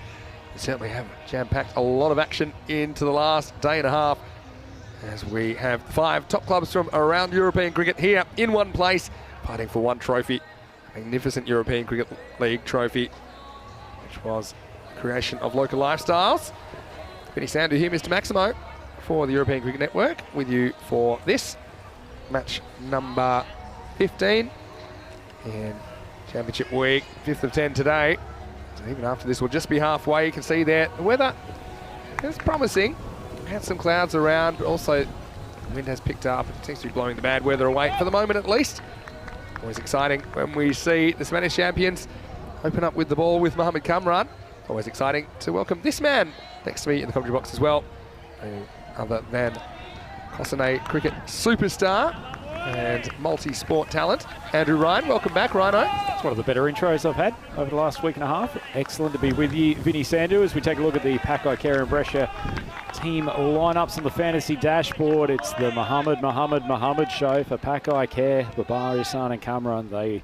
Those three will certainly determine how far they go in this tournament, and big Mohamed Kamran is standing at the top of his mark, ready to unleash some left-arm thunderbolts in this battle of the green. So take it away, Vinny. Big start here for big Mohamed Kamran. He just went off the boil with the ball last game against Brigade. They won anyway, I don't care, but did go for 20 off his first over. Mohamed Kamran, normally he's magical the other way, but it was MacArthur that got hold of him. This will be a good battle against Yasir Dulu. Interesting they've gone for Imad Khan opening up. He was their first choice opener at the start of the tournament. Ali Rasa Islam kind of replaced him in that spot. Imad Khan's been batting in the middle order, but they've decided to go back to Imad. So, buckle up, we're ready for play. Match 15 on the way. And it's Brescia CC with the bat first. This is a good Yorker from Kamran. It's something he just couldn't quite pitch in his last game, and a good player like MacArthur went after him and got away with it. Yeah, we certainly MacArthur'd by MacArthur in that last game, Mohamed Kamran. I was standing and watching him behind the wickets with Rico after we finished the previous battle. And it's interesting, didn't seem to be getting as much lift off the pitch as he has on other days. This European Cricket League event, don't know whether it was just coming off the short run or just maybe losing a bit of zip. Well, this one's helped around the corner, and that's going to go all the way. Maximo! Imad Khan just throws the hands at this. It would have been a wide, but if he got any bat, it was going to fly, and it did. It was low, but it went all the way. 6 runs. Yeah, a beautiful shot. Got himself on the inside of the line, and if you're going to get promoted to open up the batting, that's a nice little message to send back to your captain. Really brilliant shot to a pace bowler. Let's have a good short ball. That one was ill-directed from Kamran. Outside the body of the batter. This one down leg side. This one will be a wide. It's outside the body. I think that's harsh call, but a fair call. Imad almost gets a little glove on this. Hands on hips from the bowler, but it's the right call from the umpire. I think he saw Imad backing away a touch and thought he'd try to follow him. Any ball which is outside the body down leg side will be a wide, so it is a correct call. Kamran like to steam him up a little bit, and he only gets one over, so he has to get it right and get it right quickly. This one will be quicker. This one's mistimed. Imad Khan. Yeah, Pakai Care have been flying, haven't they? But their only loss was to Brescia. That was yesterday. A game that Pakai Care batted first, made 48, and Brescia ended up passing it down relatively easily with 8 balls to spare. Steps away, and this one just goes through, maybe about chest high, but yeah, at the moment, Kamran not afraid to bang it in. Certainly a touch quicker than his previous couple of balls. Kamran just searching the field, looking to see if he wants to make any changes as he gets towards the back end of this over. No wicket down, and 8 runs on the board for Brescia. They'd see that as a quite suitable start. I think he's setting him up for it. I think he's going to go the Yorker. He's got 2 balls to come. Let's see what he does. It's not a good length delivery. Imad swings hard. Doesn't catch up with it. We might not have gone for the Yorker, Vinny, but I think it's time to pull it out. Khan's just backing away almost every single ball, and as much as I'm sure Cameron's getting a bit of joy seeing him swing and miss at the short ones, he needs to pick up a wicket. Only 8 off the over. 6 in 1 shot from Imad Khan. And following up with 3 dots. Last ball of the first. This is a little cutter away. So another swing and a miss. It's the end of the first over. And Brescia CC are 8 for no loss. Well, a few plays and misses towards the end from Khan, but nonetheless, they'd probably take that. Getting away without a wicket down to Cameron, who's been a powerhouse in the wickets column over the 2 weeks that he's been here at the European Cricket League. Just have a look at the standings, Vinny, and not really a huge amount of change. Still Tunbridge Wells creating some clearance up the top there, but if Pakai Care win this game, they'll join them on 5 wins. I'm looking at the bottom, and Albies Army, they are going to have to win their last 2 and Hope Brigade lose their last 2. But those 2 will meet in the next game after this, so that's going to be really crucial. Albies Army have to win, otherwise they know that they'll be out of the tournament. And if Albies Army do beat Brigade, then Brigade, well, they would have to beat Pakai Care later on today in match 19. So a few teams on tenterhooks at the moment. Mohamed Baba is over in the second over. And this is skewed high in the air. It's in the air a long time. The fielder goes back, and that is an incredible catch by Abid Mahboob. He had to run a long way, half a marathon with the flight, and in blustery conditions, it's an excellent catch that removes Dulu. Well done to Abid Mahboob. Immediate success for Mohamed Baba, and it's 8 for 1. Yeah, great call, Vinny. That was an exceptional grab from Mahboob. And hasn't he been good for Pakai Care this week? He wasn't a particularly prominent player for them as they made their way through Group E last week. But he's given them some impetus with the bat and has been very good in the field. It's just an exceptional grab. Yeah, right back, taking the ball over his shoulder. He had to have the awareness of where he was with regards to the boundary. Knew he had a bit of room to move. So Dulu, who's a powerful striker of the ball, we've seen that many times, but he'll go no further here in match number 15. As he is removed for just 1. 8 for 1. That will bring Baba Hussain to the crease. The only Centurion, still the only Centurion in ECL 22. Innings against St. Bernard Zaffa. So here comes Baba in the number 3 position. Something that made that catch even more credible, Vinny, is some of the viewers could probably hear on the audio, there's a fair wind buffeting the ground at the moment. It would have not have made that catch any easier. Just watchfully played away by Baba Hussain. He gets off the mark with a single. Mohamed Baba, bowling's kind of got off the ball a little bit lately. I don't know if it's a bit of fatigue. Of course, back-to-back weeks for Pakai Care, although they did have the Monday, Tuesday, Wednesday off unexpectedly because of the weather. Definitely feels like he's a few clicks slower off the deck, Mohamed Baba. Really relies, he's not a out-and-out pace bowler, but does rely on getting a bit of bounce off the deck. Just doesn't seem to be there this week. This is on a length, it's swung away high. Fielder goes back and won't get it. Maximo! Baba goes boom, gets off the mark with a 6. And an important shot for Brescia as they try to get this innings moving. Well, he's just dealing in 6s so far, Khan. Talk about the fact that he's been promoted up the order. Baba gives him something on length and he takes the invitation. Imad Khan trying to make the most of the promotion to the top of the order. Got plenty of that one. Going to come back from Baba. Oh, edged and gone. So he just wafts at this one. Imad will be disappointed about this. Is it elementary catch from Mohamed Ihsan behind the stump. So Baba strikes bat, 6 and out for Imad Khan, and it's 15 for 2. Yeah, that'll do his confidence some good, Vinny. Needs to just get back into a little bit of form before they hit the change to T10 tomorrow. It was such a deadly pairing, he and Mohamed Kamara, often taking the first 4 overs of their successful charge to the Group E title last week, and they need him back at top form. He's a crucial player in these early overs. Bowling attack. We see storm clouds gathering above the ground. I think the forecast is still looking fairly reasonable. We'll have to be lucky. But hopefully we do get some luck. No luck for Imad Khan though. Well taken behind by Mohamed Ihsan as well. Balanced take that. It made it look very, very easy. So brings Ahsan Akbar to the crease. And remember Brescia, CC, their batting just fell apart, didn't it, against Albi Zalmi. Ended up kind of bowling and fielding their way out of a jam, but they don't want to put together a good innings here against the Spanish champions. Very fortunate to get out of that game with a win, although it was an exceptional bowling performance. They turned the screws on the Albi Zalmi batting lineup, and particularly with some wickets in the first 2 overs. And once they got into that middle order, until Taz Qureshi came out and struck a few boundaries, that total just went nowhere. 10 down the leg side, I think. Probably a leg by. This is Baba And a good comeback from him with the ball with 2 wickets. 2 important wickets. Taking wickets up front just sets the tone, I think, for your innings, especially when it's only 5 overs. If you feel like you get the opposition on the back foot, that counter-attacking, they're going to try, come with a bit of added pressure. Bit of a different psychological play this week too.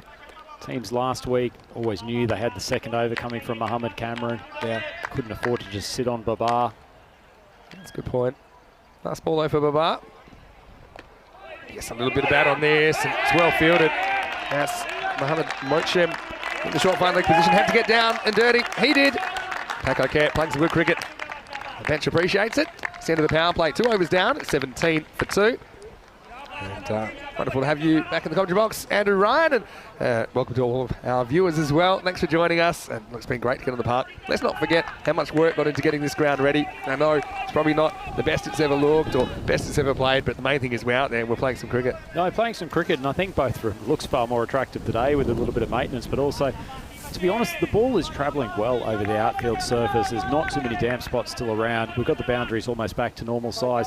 You could barely believe that it was underwater 2 days ago. Extraordinary job from the ECN team and all of the groundskeepers. Mr. 100% Safi, he was there with us the whole time as well. So kudos to everyone involved, and it's great to see that we've got some tremendous cricket over these 2 days. Yeah, stronger together. That is our motto here at European Cricket, and certainly was a team effort that allowed us to even play any cricket in the championship week.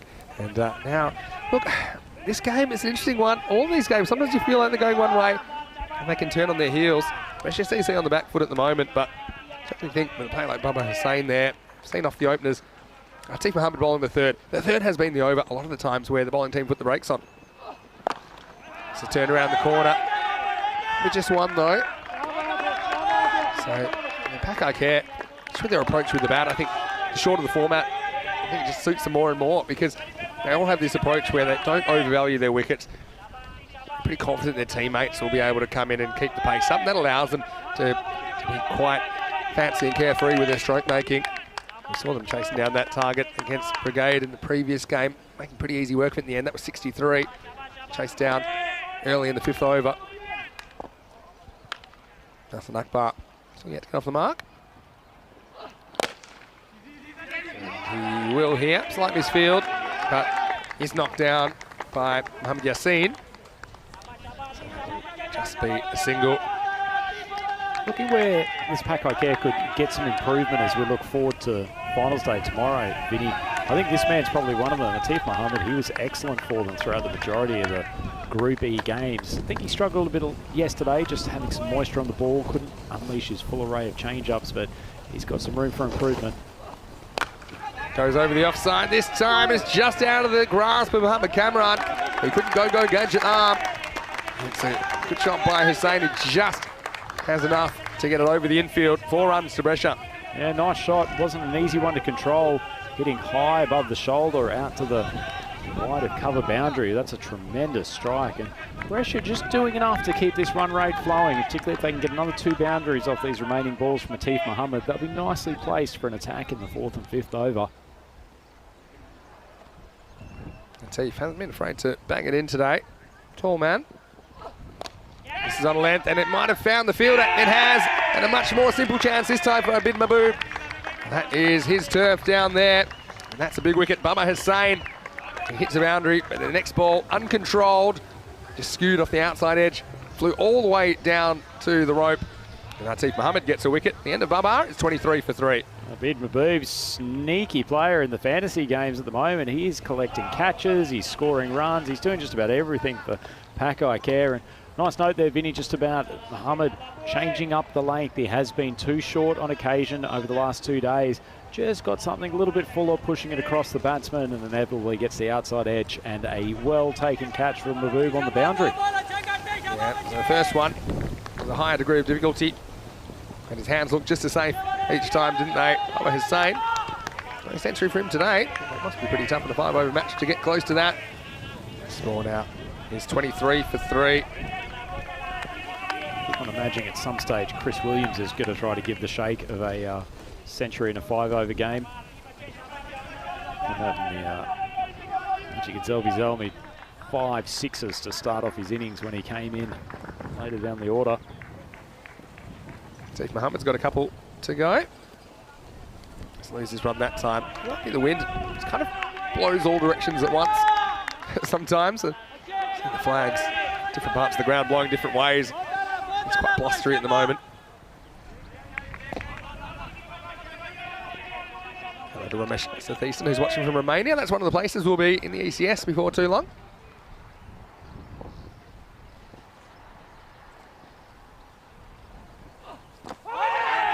A little bit of bat on this, I think. Ali Raza Islam. We have seen at the top of the order, but he's coming in at number 5. Pretty much a straight swap for Imad Khan. Ateek Mohammed mixing up his lets nicely there.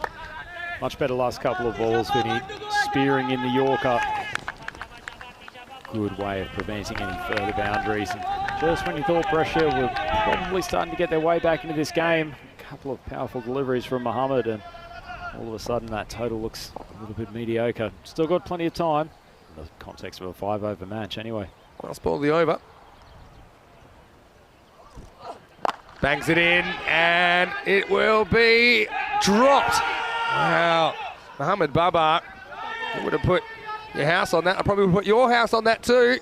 I know that property values are pretty high in Switzerland, but can you believe Mohammed Babar has dropped that? It was straight down his throat.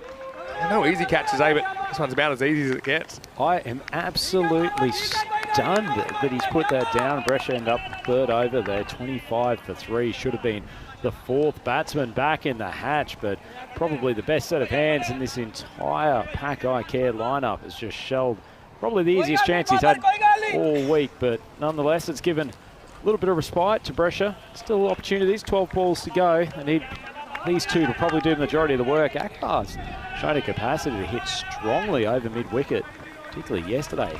Bludgeoned a couple of pull shots. Got some power, but needs to exhibit it. Need a spark, don't they? 25 off 3 doesn't seem like enough against Pack Eye Care. Or even if you can get 15 and 15, 55. And I wonder if that'll be enough. But they'll be trying as Anil Shafkat comes into the attack. Leg spinner, and this one is out of the ground. Maximo! Well, this time it was over. Cartama hits with the spin. Intelligent cricket, I think. There's no outfielder back, Rhino. He gets 6, an important 6 for Brescia. I couldn't agree more, Vinny. That's a beautiful cricket shot. Just waited for the leg spinner to drift it outside of the off stump and takes a mighty swing. Doesn't try to overhit it. The wind is going that direction. So this time it's the quicker one, and look who's going to get another catch. It's Abid Mahboob. Well, 1, 2, 3. Safe hands from Mahboob. And Akbar, they'll be frustrated because he goes 6 and out. Just when they thought they were getting something going, they lose another wicket now, 31 for 4. Well, I'm going to start calling Mahboob the magnet. The ball just won't stay away from him. And it's good news for Pack Eye Care because he's got a very safe pair of hands. The arms go up in celebration. He's having another good day here at Cartama Oval, but it's not looking like such a good day for Brescia. They are now 4 wickets down and have just not been able to get any rhythm in this innings, Vinny. Just losing a wicket every single time they start to build a partnership. Yeah, that's true. So, disappointing for Akbar. He did a beautiful shot over cover, but change of pace undid him.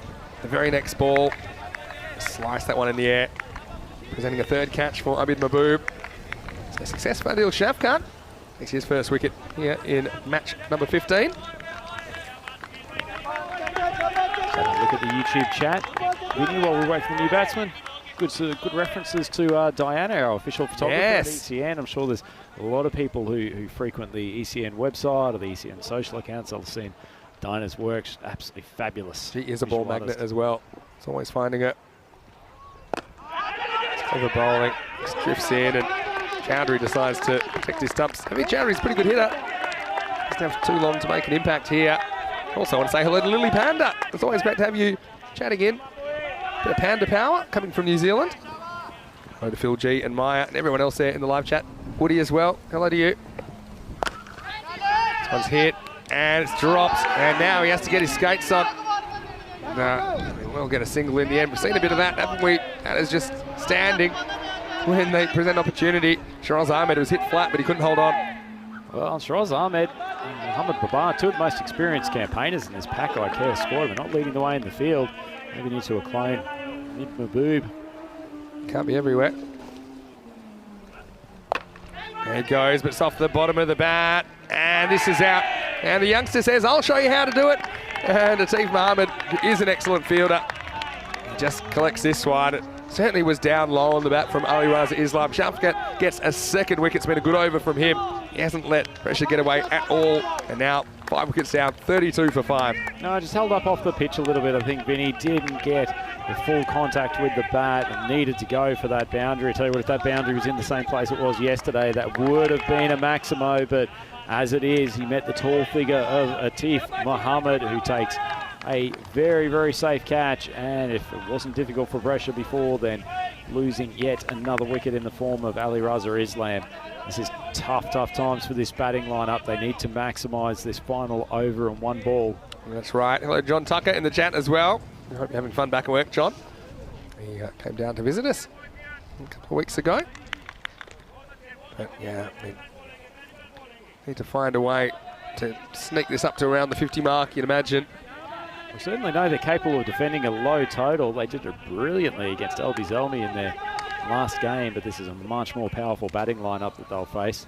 Also know that occasionally they go off the rails, Pakai Care, with their batting, because they are so combustible. But this one is going to explode out of the ground. Atif Mohammed, well, he's tall, but he's not that tall. Maximal. Talib Sajjad, the captain, says, I'll show you how to do it. Finishes the 4th with an important 6, and it's 38 for 5 now after 4. Oh, beautiful strike. First ball, Sajjad.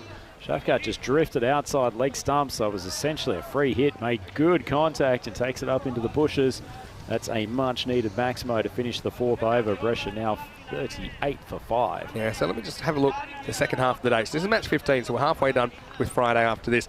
Albi Zalmi, it's pretty clear for them. If they win both their remaining games, they will make the finals, so long as Pakai Care beat Brigade in match 19. And, you know, on form, you'd imagine that could be a result that would go their way. But Albi Zalmi, we'll see them next against the Ireland champions Brigade. That's going to be the biggest game of their tournament. It's basically like they have to play back-to-back finals. And this is clipped away off the toes. Atif Mohammed, he's hunting it. Can't quite get there on the full, but does well to block it and keep it to 1.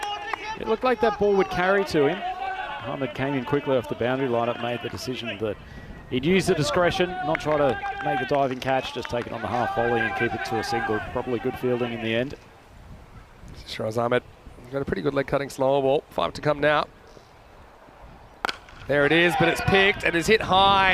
And here's another opportunity, I think. And this time it's taken. And so, well, we've seen a few that have been taken, a few that haven't been. And Adil Shafkat, and he's down there deputising for his captain, Shiraz Ahmed. This time he doesn't make any mistake. Pressure now 39 for 6. Well, it was captain versus captain, 2 of the titans of this European Cricket League event, and Sajjad, he smoked his first ball for 6. That one was in the slot as well, but he can't repeat the dice, just gets under it, and it's a well-taken catch. And we're now really deep into the Brescia batting lineup. They are now 6 wickets down, Vinny, and a lot is being expected of this lower order. Yeah, Ahmedullah Safi coming in. Can whack a ball around. They're probably not going to get bowled out here. It's just the fact that you're asking the lower order to come in and hit boundaries straight away against a clever bowler like Shiraz Ahmed. I'm interested to see how he bowls to Ahmedullah Safi, because that leg cutting slower ball will probably break right to left on your screen. Might kind of suit Safi if he wants to go over mid-wicket. The wind is kind of going in that direction. See the tactics then from Shiraz, who's got 1 for 1. Gives himself a bit of room. Probably would have been a wide if he'd stood still. Instead, Safi does get off the mark with a single. Yeah, straight to the magnet. Maboob in the game again. Takes it safely at fine leg and just keeps it to a single. Safi doing what he needed to do. Gets his partner Chaudhry back on strike. He's probably going to take the remainder of these balls if he can and knock up a couple of boundaries. Yeah, Chaudhry hasn't had much of the strike. Needs to go large and go now. He tries, but he might have found Atif Mohammed, and he takes a very good catch. This was a tough one because it was dipping on him out there. And so, see a bit of the good, the bad, and the ugly as far as the catching has gone for Pakai Care. Atif Mohammed, you can't criticise his fielding at all as Chaudhry falls on his sword. He's the 7th wicket to fall, 40 for 7. Yeah, the hand goes up from Maboob, acknowledging the other expert piece of fielding today from Atif Mohammed. Comes in well, really reads the flight of the ball excellently there. He knew he had to make hustle off the fence. Has done very well, gotten down on his knees and has taken it with ease. Yet another wicket goes down for Brescia. They are 40 for 7. Yeah, so I wonder if they'll get out of the 40s either with 2 balls to go. But Shiraz Ahmed has been very effective, hasn't he? He's got 2 for 2. And pressure been trying to raise the rate. They've been stifled by the Pakai Care skipper. Atif Mohammed, got to say it's a good catch for quite a tall man as well to kind of stay with that and judge it. Good mobile athlete, very languid man. Gets into the bowling crease with excellent athleticism and patrols those boundary areas well for the Pakai Care team. It's a complete package as a cricketer. Mohammed on strike. Gets a bit of bat on this. And test the fielder down there. He's right off the end of the bat once again. Majid Hanif for some fancy footwork.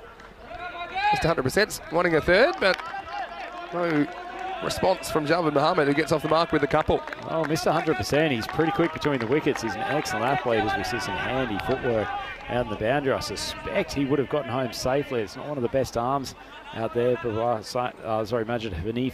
Yeah, maybe we're taking on. All right, last ball, 42 on the board. Swing and a miss, and should be out. I think he will be out here. He's given out on the field. And so, that's clever slow ball from Shiraz Ahmed in the end. And he avoids getting hit to the boundary in the 5th. That's an excellent finish from the Pakai Care skipper. And Brescia CC are going to finish 42 for 8. Yeah, probably the most complete bowling and fielding performance was leaving aside a couple of drop catches from Pakai Care. Feels like a few of them prime movers with the ball are starting to get in a little bit more rhythm. The fielding for the most part was pretty good, and they've just put the brakes on what has otherwise been at times a powerful batting lineup. But Brescia seem like they're struggling with the bat at the wrong time this tournament. They are trending downwards. Yeah, it's momentum, but also your momentum can change quickly. I mean, we saw it with Pakai Care. They kind of cruised through, didn't they, in Group E, and then just had their issues on the finals morning. We're hoping to avoid that. Right now, they're in a very good position. Pakai Care, we know that we'll see them later in the day as well against Brigade. And it will be very interesting to see how that plays out. Also, we'll see them taking on Tunbridge Wells before that. So I still think a lot of quality cricket ahead of us today on Friday, the second and final day of round-robin fixtures. Pakai Care right now in the box seat. They'll need 43 for victory. But as we saw before, anything can happen in these 5-over contests. If pressure can get a couple away early, remove the dangerous hitters, and maybe they'll fancy themselves to defend this total. But early on, it was Kamran versus Emad. Emad, he got away with a big 6, but how about the catching? It was one of the features. Call it the good, the bad, and the ugly, but it was all good from Abid Mahboob, whose 3 catches were crucial in stifling the charge from Brescia CC. Yeah, he's certainly enjoying finals week here at Cartama Oval. Abid Mahboob, we'll probably see him later with the bat, where he's also been impressive. Ahmed Babar looked to have a little bit of zip back with his bowling, which is a good sign for the Pakai Care lineup. After some hefty early strikes, Imad Khan, he was sent back to the pavilion, and there's the arms up of Mahboob. He was loving it out in the field. Atif Mohammed, he could have been spanked for 6 there, should have had a wicket, but Babar drops the catch. That was not the end of the boundaries. Brescia kept on pushing as strongly as they could, but just could not get any rhythm. And there was only one of those 5 overs which ended up in double figures. That was the of Adil Shafqat coming in the 4th, and that man, Atif, he showed a good pair of hands on the boundary line on a couple of occasions.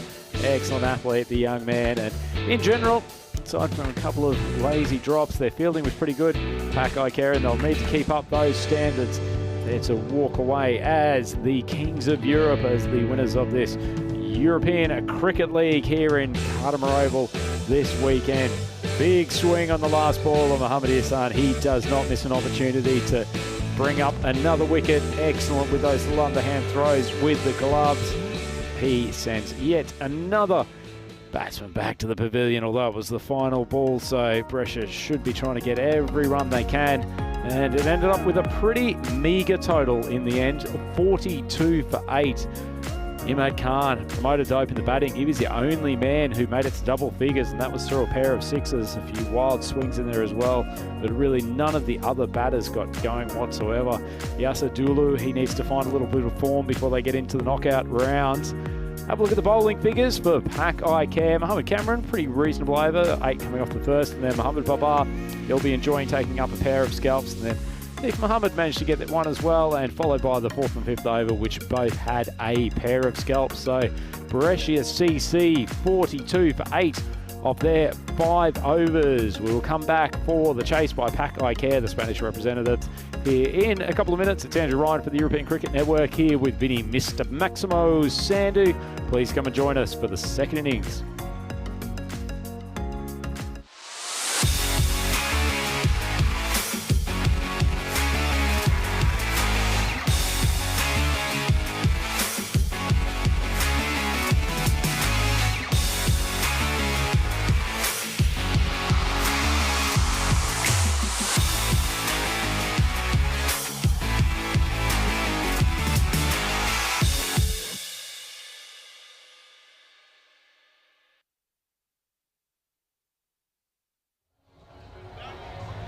European cricket fans, welcome back to Cartama Oval in the delightful Andalusia region of Spain. We're here for what has turned out to be the second day of games in the European Cricket League. It is finals week here at the BET2BALL European Cricket League.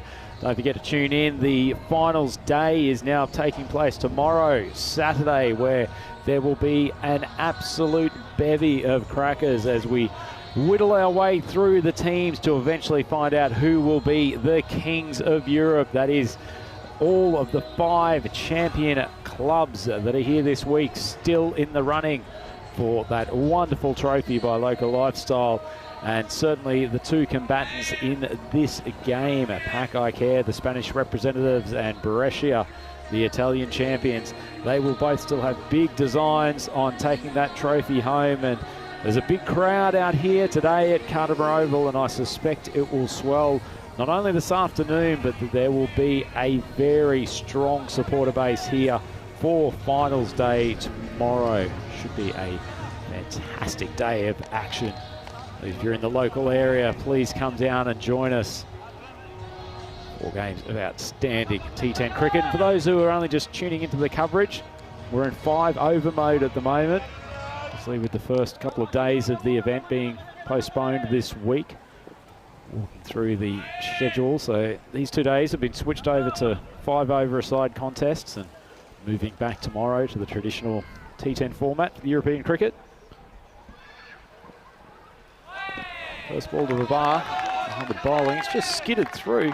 It's a little bit short of a length, but rolled the fingers over. Just found a little bit of a dead spot in the pitch. Babar opening in, he's joined by Mohammed Yassin. Batting their previous game and actually did quite a good job. So they're just mixing around the order, making sure that the bat gets in the hand of a number of players, trying to set themselves up just as much for tomorrow, as well as working out their best combinations. Sort of length ball on the offside. A little bit of hesitation between the 2 batsmen. Shy at the stumps, coming in from Arslan Akbar, who's there at the point position. No run. Nice start. Mohammed with this over so far. Brescia needing some early wickets. 43-run target. Wouldn't usually be a major problem for Pac Care, but certainly if they can get into the teeth of the middle order. Slower ball while Babar almost bashes his bat on the ground in disappointment. He's gone. The first wicket sent back to the pavilion. No runs on the board. 3 balls down, and what a start for Javed Mohammed. He's got the big gun. Mohammed Babar, he's out for a duck. Excellent start for Brescia Cricket Club. Really good change of pace from Javed Mohammed. Big swing across the line, and you could see the frustration from Mohammed Babar. Just wants to get himself in some rhythm for the major games tomorrow, as it is at the moment. Not looking as fluent as he certainly was last week anyway. That'll give the Brescia team some confidence. We know in the last game that they played, when they managed to defend a meagre total against Albizelmi, the Swedish champions, it's the early wicket of Ali that gave them some confidence, made them believe that there was an opportunity to defend that score. Certainly, if they can also take the wicket of this man, Mohammed Kamran, slowly working his way into this week with the bat. Beautiful hitter through the covers. Powerful young man. Another lovely length ball from Javed Mohammed, this has been an outstanding first over. Not moving the ball massively, but just getting enough away swing and forcing the batsman to play straight. 4 balls through it. They'd love another wicket in this first. They'd love to see the back of this man.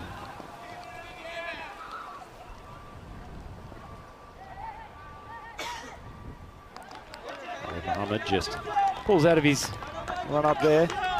Mohammed Cameron just walking down the pitch, clearing a bit of debris. There's a fair bit of wind around at the moment. It's quite blustery, and as I've just been joined again by Vinny, Mr. Maximo on the commentary box. Vinny, by the look of your clothing change, it's dropped a couple of degrees in the last hour or so. Just rugging up, but I think we'll be okay. Still no runs on the board though after 4 balls. Kamran pulls here, and he's going to get 4. There's a slower ball from Javed Mohammed. He got picked, he got dispatched by Kamran. He's been a bit of a slow starter, but nothing slow about this shot. 4 runs through the leg side. Oh, it's always the dilemma of bowlers in this format of the game. He's just beaten them outside off stump several times with nicely positioned medium away swingers. Decides to bring out the slower ball, second last ball of the over, and gets pumped to the boundary. Yeah, still not a bad over at all from Javed Mohammed. Has to close it out now with 1 more ball to Kamran. Just plays this away for 1. So still, when you're defending such a low score, you need to have a good start. That's what Brescia CC get. 1 over down, it's 5 for 1. One of the more regulation overs we've seen in this 5-over competition. Betty was just nagging away at off stump for the majority of that over, just getting enough away swing to be useful. And nice consistent bowling from Javed Mohammed certainly might present an option for the bowling lineup for Brescia CC as they move forward. And can you take us through where things stand in the leaderboard? Well, here's the thing. Brescia CC will actually go above Pakai Care if they can win this game, because they've got a superior net run rate. Whether it stays that way or not, I think it depends. Tunbridge Wells at the moment, well, they do look like the form team at the moment. I'm looking forward to the return clash between Pakai Care and Tunbridge Wells a little bit later on today. The distance. Yeah, what do you think? It's looking a bit greyer than I would like, but managed to fend off the rain here at Cartama Oval for the last day and a half, so we'll keep our fingers crossed that conditions will at least stay dry. Certainly that heavy wind that's popped up is once again doing wonders for the grass. Sajjad to bowl the second over with his leg spin. It's been an occasional bowl up for Brescia CC. They are electing to go with spin in the second.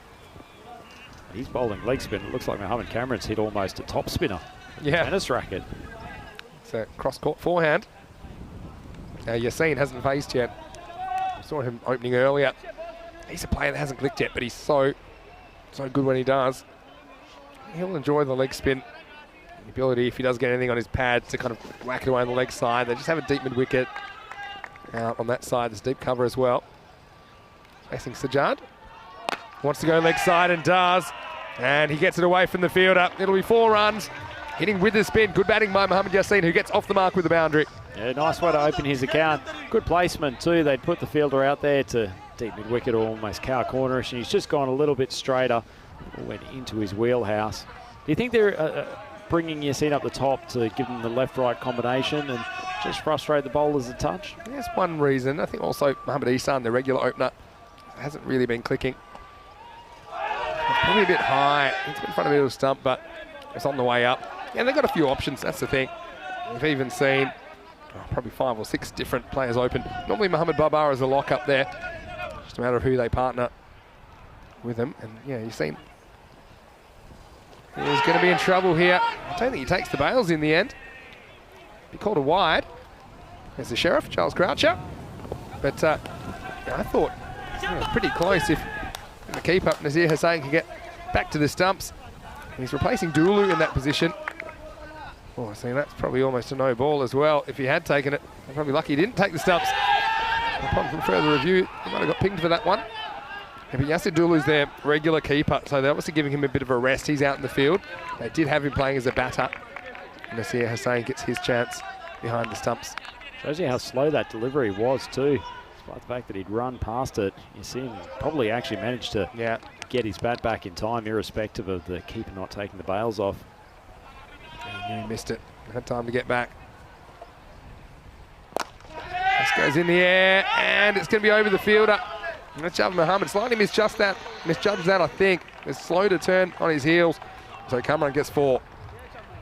Not sure why he decided that a shot from Mohammed Cameron, who regularly launches it over the boundary on the offside, was ever going to just fall into his pocket. Took a couple of steps in, but really needed to backpedal quickly to give himself a chance. Yeah, I think if he makes a quick step there, and maybe gets hands to that. Hello to Wazza in the chat. Hope you're going well, Waz. Thanks for joining us here in Championship Week. It's kind of a challenge ball from Sajjad. Cameron doesn't quite time it. Will get a single. It's the end of 2. The score is 17 for 1. A lot of people asking about the format for tomorrow. And yeah, this is basically how it works. The finals day of Championship Week. It's the final day of a 6-week journey in the ECL. You have 3rd versus 4th. Will be the eliminator. And you see the importance of the top 2 because you play qualifier number 1. If you win, you go straight to the final. If you lose, you still get another bite of the cherry against the winner of that 3-4 game. It all starts tomorrow. Back to 10 overs. 8 o'clock GMT, which is 9 o'clock in Central Europe, and at 1:30 p.m. in India. Join us for the final day of our ECL journey. It's a great format, isn't it, Vinny? Rewards the teams who have played well through the group stages, but also provides that possibility for one team to just make a winning run. And when it gets to the knockout stages, if you produce your best cricket then, as Brescia CC certainly did in the group stage, then you can get your way through and take victory. Khan comes on. Just hit the fielder. Yeah, and I think we don't often see it, but we did see it a couple of times in this tournament. Teams coming from outside the top 2 to win. But yeah, certainly making life tough for yourself. Look at this game. Where are we at here? And still runs required above the balls remaining. 25 off 17.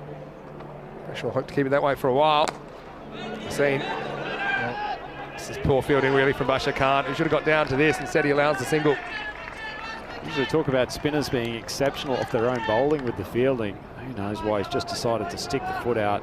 It wasn't exactly drilled with a great deal of power back at him, and it spun off for a single, which Brescia CC just can't afford. Cameron whacks. This will be regretful.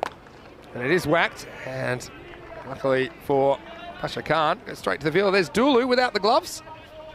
Don't often see that, but does well to stop that. A bit of a prime mover in the field, yes, Dulu.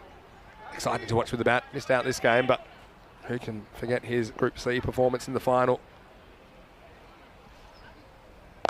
So it's a little bit short turns. They have 3 men protecting that side of the boundary, so I think just gets the 1. There's Basharat Ali. Bowler can't. Just quickly, there's Basharat and little mini-me. But yeah, that left hand is a concern for him. Of course, pacey left armour, not in the lineup. Gone, and we'll have a look at this. And they're going to have a look, and I think this might be about whether he takes the ball in front of the stumps. I kind of foreshadowed it before, and this is definitely the batter out of his crease. But I think if we have a look at this, look, he's getting pretty close already, and he's going to be pinged here. He's for sure, I think he's in front of the stumps there. We'll get another look at it here, and it's going to be called a no ball. Well, that's one that we saw foreshadowed earlier. And it's just one thing you do have to wait. Cameron, he was walking, but he'll be turned around. That's a big swing in the game, isn't it? Instead of a wicket, it's going to be a no ball and a free hit upcoming. And a lesson learned probably for Nasir Hussain. Well, definitely a lesson learned. And I suspect that Bashar Khan will give him a few tips on where to take the ball with the gloves. That's very disappointing. Bede and Cameron all ends up with a lovely bit of flighted spin bowling. Fully deserved the wicket. Yeah, that one before, which kind of gave me a clue to what that might be about. I mean, ironically, if he had taken the bails before and it went to a replay, and even if it was not out, I think it would have been more careful when the actual opportunity came. Anyway, free hit's not really cashed in. Wow, we're getting deep in this game, aren't we? I mean, 20 of 13. Bashar's been pretty good here. Yassine goes back, and once again, that field position is well protected. Slight fumble they think of 2. They won't get it. End of 3. 24 for 1. Yeah, Mohammed Cameron was looking for the 2 there, trying to get himself back on strike for the next over. Yassine, good batsman, but just really struggling to find the boundary at the moment. It's probably been the case for actually the majority of this Pack I Care innings. And Khan just showing that he's a pretty useful defensive bowler. Looks quite innocuous out of the hand, but he seems to be very hard to take to the boundary, just not giving a huge amount of speed onto the ball and getting enough revolutions to get some sideways movement. He had the field well set, didn't he, as well, protecting that leg side to Yassine. But little keeping tip, though. I don't mind keepers reaching for the ball, but you have to adjust where you're starting. So I don't mind Nasir Hussain reaching for the ball, but he has to make an adjustment and start further back from the stumps, so that when he reaches, he's still not quite in front of the stumps. I used to kind of scratch a line about 2.5 of my foot lengths back, and that's where I would start. It's just something to be wary of, and like I say, hopefully it doesn't cost him in this game. All right, fourth overtime. He's missed 100%. Amadullah Safi. Full fairly straight. Yeah, I think, look, if you're going to miss your Yorker, I think that's the way to miss it. Slightly full, because it still is awkward to time up. I think if you miss it just short of that, then batters are pretty confident driving through the line and driving for 6. So, I mean, yeah, this game is anybody's game at the moment. Not a bad man to have with the pill in his hands, Safi. Performed admirably over the last day and a half. Left armour spearing across Cameron. It's not going to worry him too much. He loves that cover region, but they have got protection on the fence. Slower ball, hit hard. A lot of work for the man at long on. And it's really well done to keep it to 1. He slipped as he picked that up, Ali Raza Islam.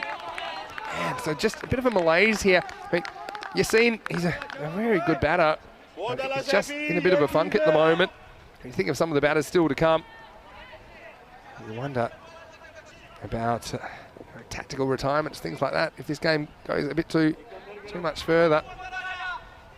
You haven't seen that at all in this ECL, but strategically, Yassine's only hit the 1-4 in 7 deliveries. This one just swings away, and now Cameron is overcommitted here. He'll get back. He was hunting the strike. And Yassine wasn't interested. Cameron, I think, just sensing that Yassine's struggling a little bit. He saw an opportunity to get down and it was ball watching and wasn't interested. Well, poor Naveed Chowdhury with the gloves. Isn't he under some heat from the rest of his teammates at the moment? Almost allowed Cameron to get back on strike with that fumble. Slower ball, goes for it. This one is gone. Maximo! Yassine, well, he decided to keep the strike. Now Hussain fumbled last time, but this time he picks the slower ball. He sends it out of the ground. Important 6 runs for Pakai Care. Yeah, the Brescia bowlers, they've been much more successful when they've been on speed throughout this game. A couple of times they've changed down the gears and they've been punished by the Pakai Care batsmen. That one from Safi rolled the fingers over it, but probably just a little bit in the swinging wheelhouse of Yassine, and it's allowed him to get going and release a bit of the pressure on Pakai Care. Still some work to do. 10 off 9. Goes short, hooked away nicely, and this is also going to go to the fence. So Safi just rolling the dice, but he didn't really have the protection in that area. And so you've seen, well, he's stuck with it. You might have heard me say tactical retirement, because since then he's been middling the ball nicely. And that one takes the rate below a run the ball for the first time. Yeah, I think it's a great point you made, Vinny, about not having the protection there. You look at the field that he's got a fielder a relatively straight long off, another one at deep cover, and another one here at third man. Expected him to be spearing that Yorker probably on or just outside off stump. Yeah, he's just got to survive the over. There's 2 to come. Well, they will get 1 here. It makes it 5 off 7. That's the thing, whenever it goes to the last over, sometimes we'll see some different fields, more infielders trying to create dots, so it's only natural that things can get a bit tight if it does get to the last. Safi's gone for 14. He has to deal with Mohamed Cameron for 1 more delivery. Won't give anything for a dot here.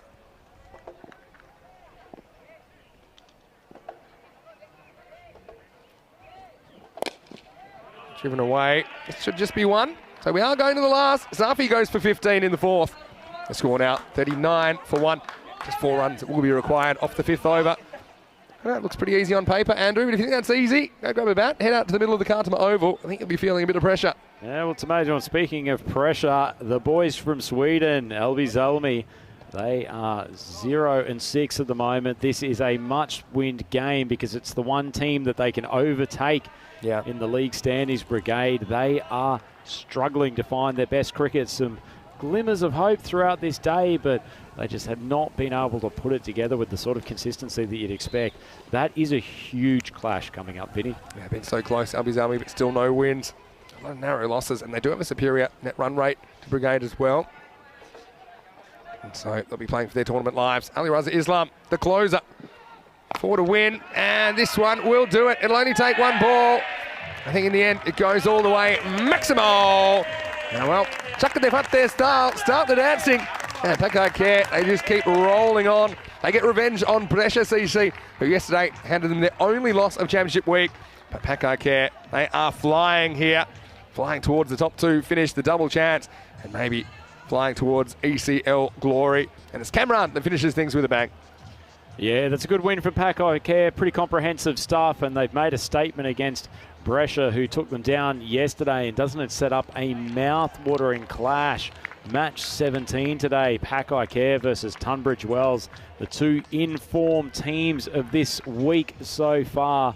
And that win will give them a lot of confidence. They might have looked at Brescia as one of their bogey teams, but they have comprehensively outplayed them in all parts of the game in this contest. And you can see the boys in the Pakai Care 10, they are extremely happy, and so they should be. Having a look back at the highlights, Brescia, despite the low total, they defended one against LB Zalmi. They wouldn't have thought that they were out of this contest at all, and particularly Jabir Mohammed bowled an excellent first over, picking up the scalp of Mohammed Babar. Not too often you see him, but far back to the pavilion without scoring, and he took out that anger on his pads. And from then on, Mohammed Yassine came in, swatted a couple of balls. He was a good partner for Mohammed Cameron. Took him a little while to get going, but gave Cameron enough support. Well, they've got a few characters in there, Pakai Care. And Yassine eventually came good, didn't he? And this one, all the way to the big sign from Sports World. And then followed up with 4. And that was the critical moment, I think, in the chase. Safi just went for an expensive back end of his over. Cameron hit the boundary off the first ball of the 5th to take it out.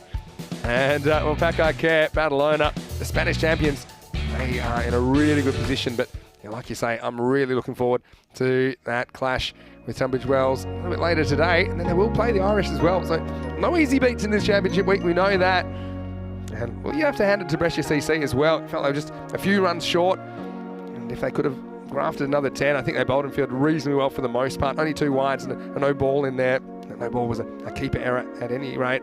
Yassine, well, he ends up coming good at the end. 20 off 10 not out. That partnership with Cameron was super important after they lost Mohammed Babar to a duck early. 1 for 5, Javed Mohammed. Well, he put them in a winning position, didn't he? But in the end, it was just a case of not enough runs to play with. And Abdullah Safi in the 4th just conceded a couple of boundaries. And it was inconvenient for the Italian supporters. So just a reminder, we'll have match 16 coming up. And that one is going to be a must-win clash for the Swedish champions Albi Zalmi against Brigade of Ireland. It's going to be 5 minutes behind the original start time. So first ball in 10 minutes. Join us then for more cricket action, because we're halfway through the day on Friday. 5 down, 5 to go. And let's see if we can bring things home with a bang. I'm sure there's more close contests just around the corner. Vinny Sandu here, Mr. Maximo, alongside Andrew Ryan. Join us for more cricket action and excitement very shortly on ECN. You're watching the BET2BALL European Cricket League.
European cricket fans, welcome back to the Cartama Oval. We are here for the second day of play in the BET2BALL European Cricket League. It is finals week, and if you're just tuning in for the first time today, we have a big clash for you today. It is at the bottom end of the table, two teams who are now fighting for survival in this European Cricket League competition. It is the Swedish champions, Salmi.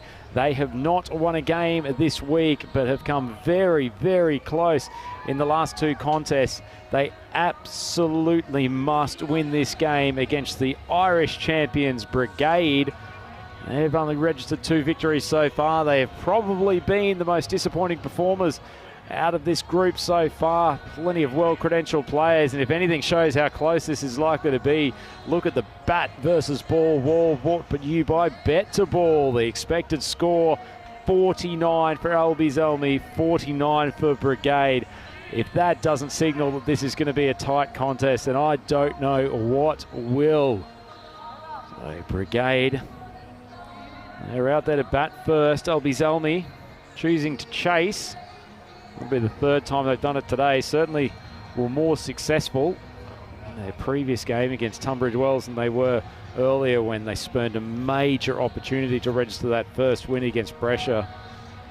Managed to comprehensively outplay the Brescia batting lineup, 33 for 8 their 5 overs, but Salmi, their batting lineup just fell into a heap, and they could only muster 27. Probably one of the biggest roadblocks to their success today, this opening pair. Makata out there, he's started to find some form, and I like this promotion as they did in the last game of Murdoch up to join him, opening the batting. As Lamar Mamon comes in to bowl the first delivery. A little bit of swing, almost popped to the square leg fielder. Shahed Ali thought he was in the game with a catch. As it turned out, he hasn't managed to get a hand on the ball, and it's whipped past him, and that's an opening boundary for Graham Makata. It's a good start for Brigade.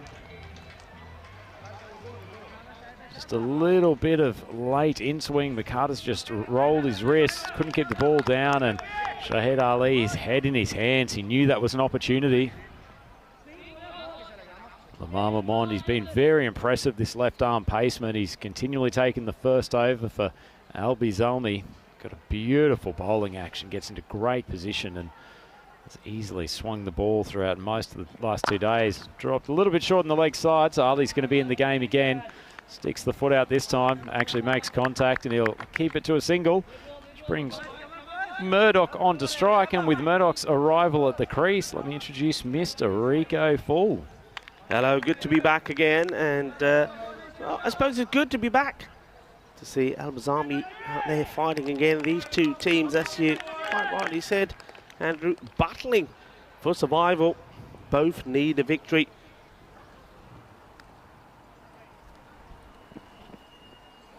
Short ball, Mamon has just popped off the pitch a little bit. Big swing across the line from David Murdoch. Yeah, searching for a victory to try and get themselves into finals day tomorrow. Brigade know a victory here will secure them the spot. Salmi, no victory here will give them hope. And if they can then go on to beat Russia, who are out of touch themselves at the moment. Drifts onto the pads, nicely struck away. There's no protection out at that square leg boundary, and David Murdoch on his way with a boundary. The Brigade team, they're kicking along. There's 9 runs on the board. Still 2 balls left in this first over, and Mamon just drifting onto the legs a little bit too much, Rico. Yeah, it's a nice shot. You're absolutely right. It's down the legs, but put away. Murdoch made 23 of 14 balls. And that good partnership with Makata, made 38 of 16. When they put 62 on the board against Pakakea battle lineup, but they weren't able to hold on for victory. Yeah, nice comeback from Mamon, just a little bit more short of a length, cramps up. Yes, Murdoch. So they do, sorry Andrew, they do and have shown signs of putting partnerships together. They've played around with the batting lineup, it's starting to click. So probably out of the two teams out there, they'll be the more happier with their recent form, even though they haven't been able to register victories.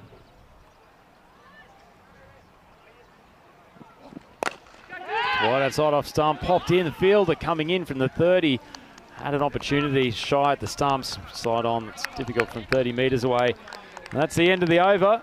It's an eventful one. Brigade, 10 for none off the first. Yeah, I mean, everybody looking at each other there saying, was that a chance? Should he have committed? You make your own minds up. It was up there long enough, but he then has a shy. And I think if this hits, it certainly would have been out. You look, he's not even in the picture.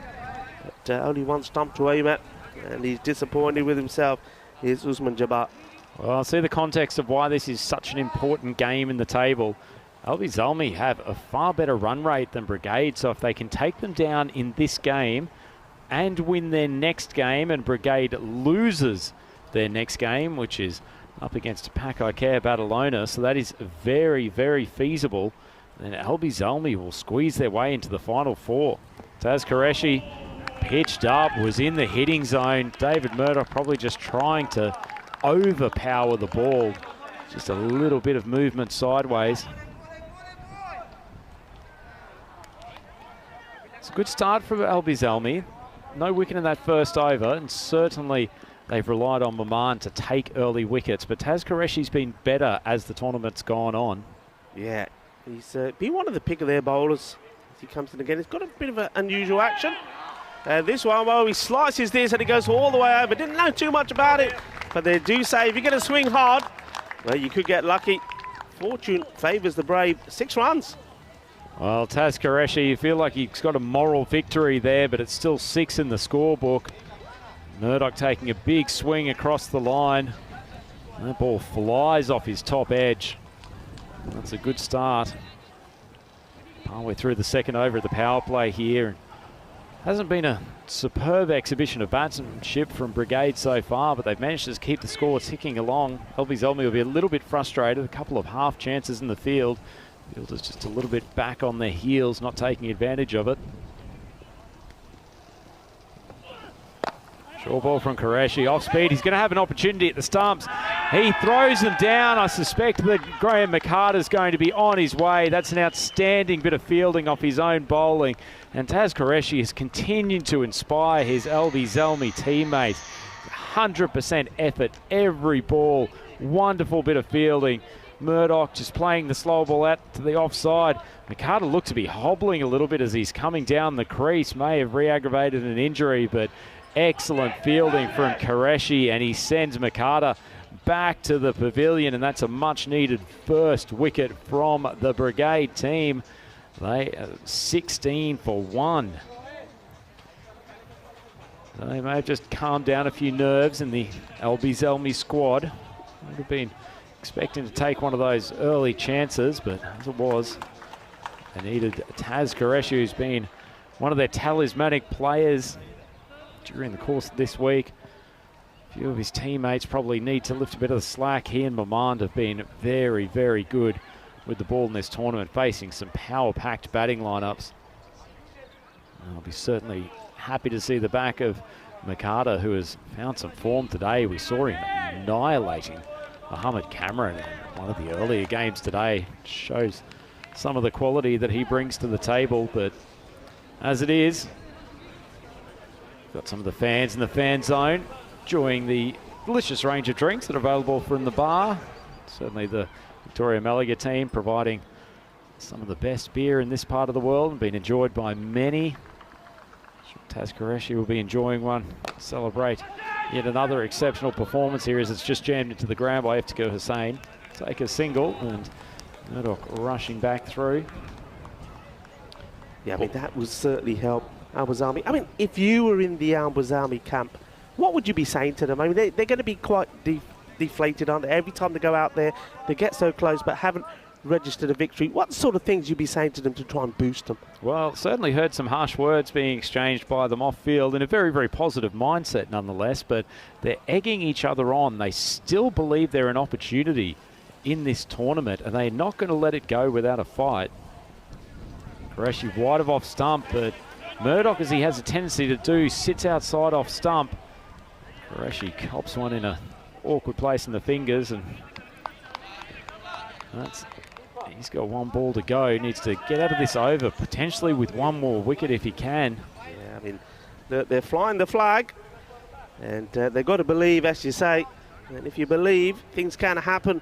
And they are a team that can believe. Remember how they got here. Remember that path. Remember that journey. Remember that group final against MSC Frankfurt. They got to apply themselves in that way, in that manner. Qureshi.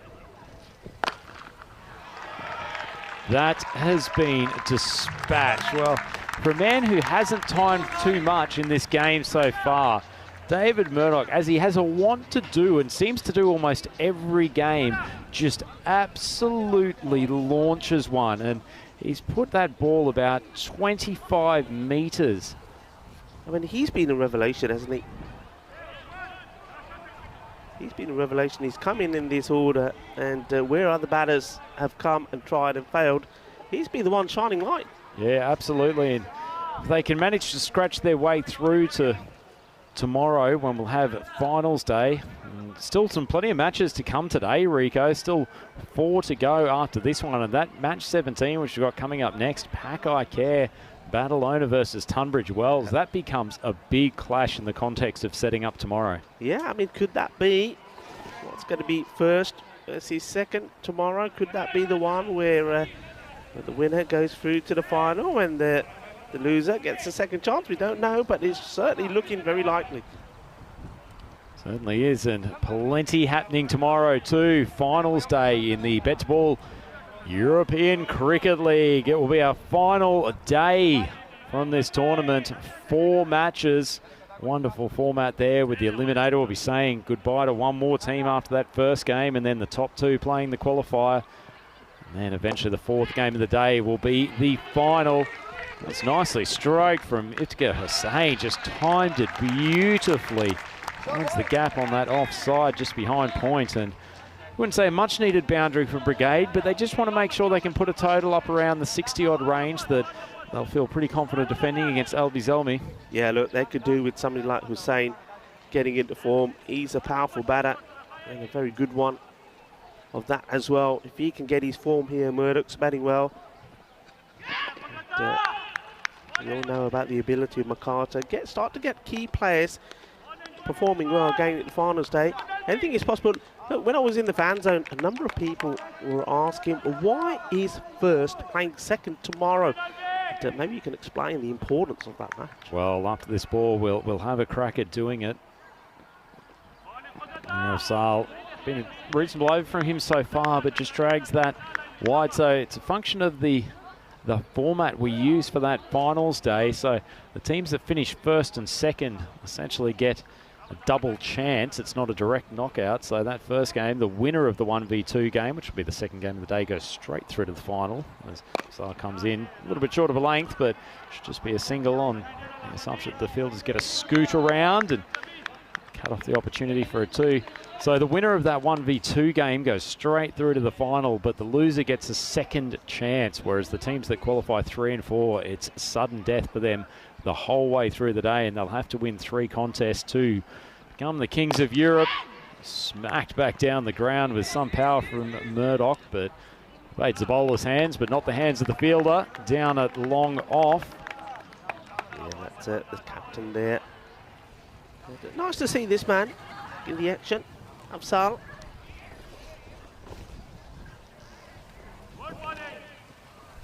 Just gone a little bit too wide here. Sort of, he's been balled in for this one. I like what he's trying to do. He's trying to get that ball just inside that guideline, the wide guideline there for the umpire. Just going a little bit too wide there this time, but at least he has a plan in mind.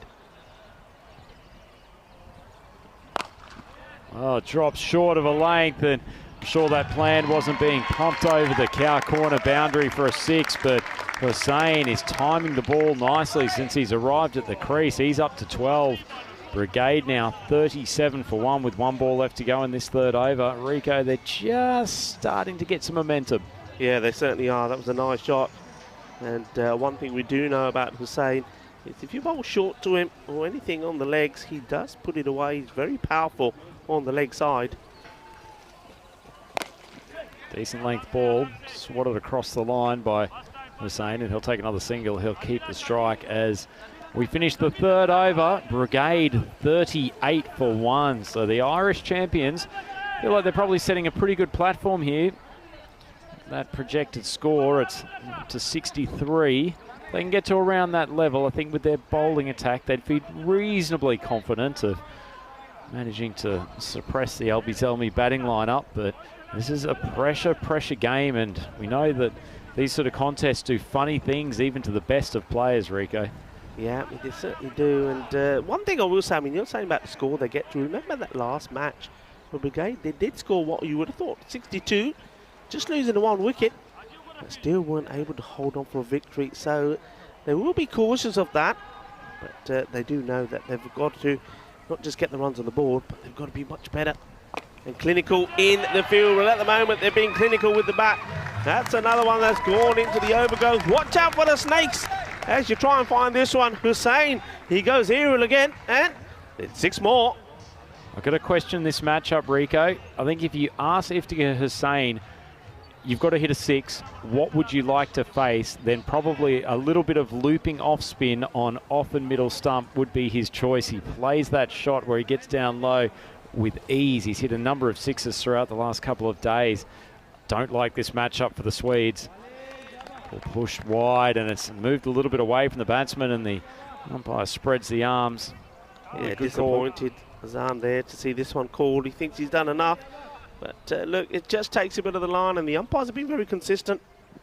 Well, another one where he gets to step inside. It was a better line from Khalil, but it's still been dispatched, and wow, the sirens are sounding for Brigade. 2 6s in this 4th over, and Iftikhar Hussain, he's an experienced campaigner, but he is putting this campaign on his shoulders. Yeah, he's going aerial, and he's going big. He's going to town, and he's looking to take on Azam Khalil.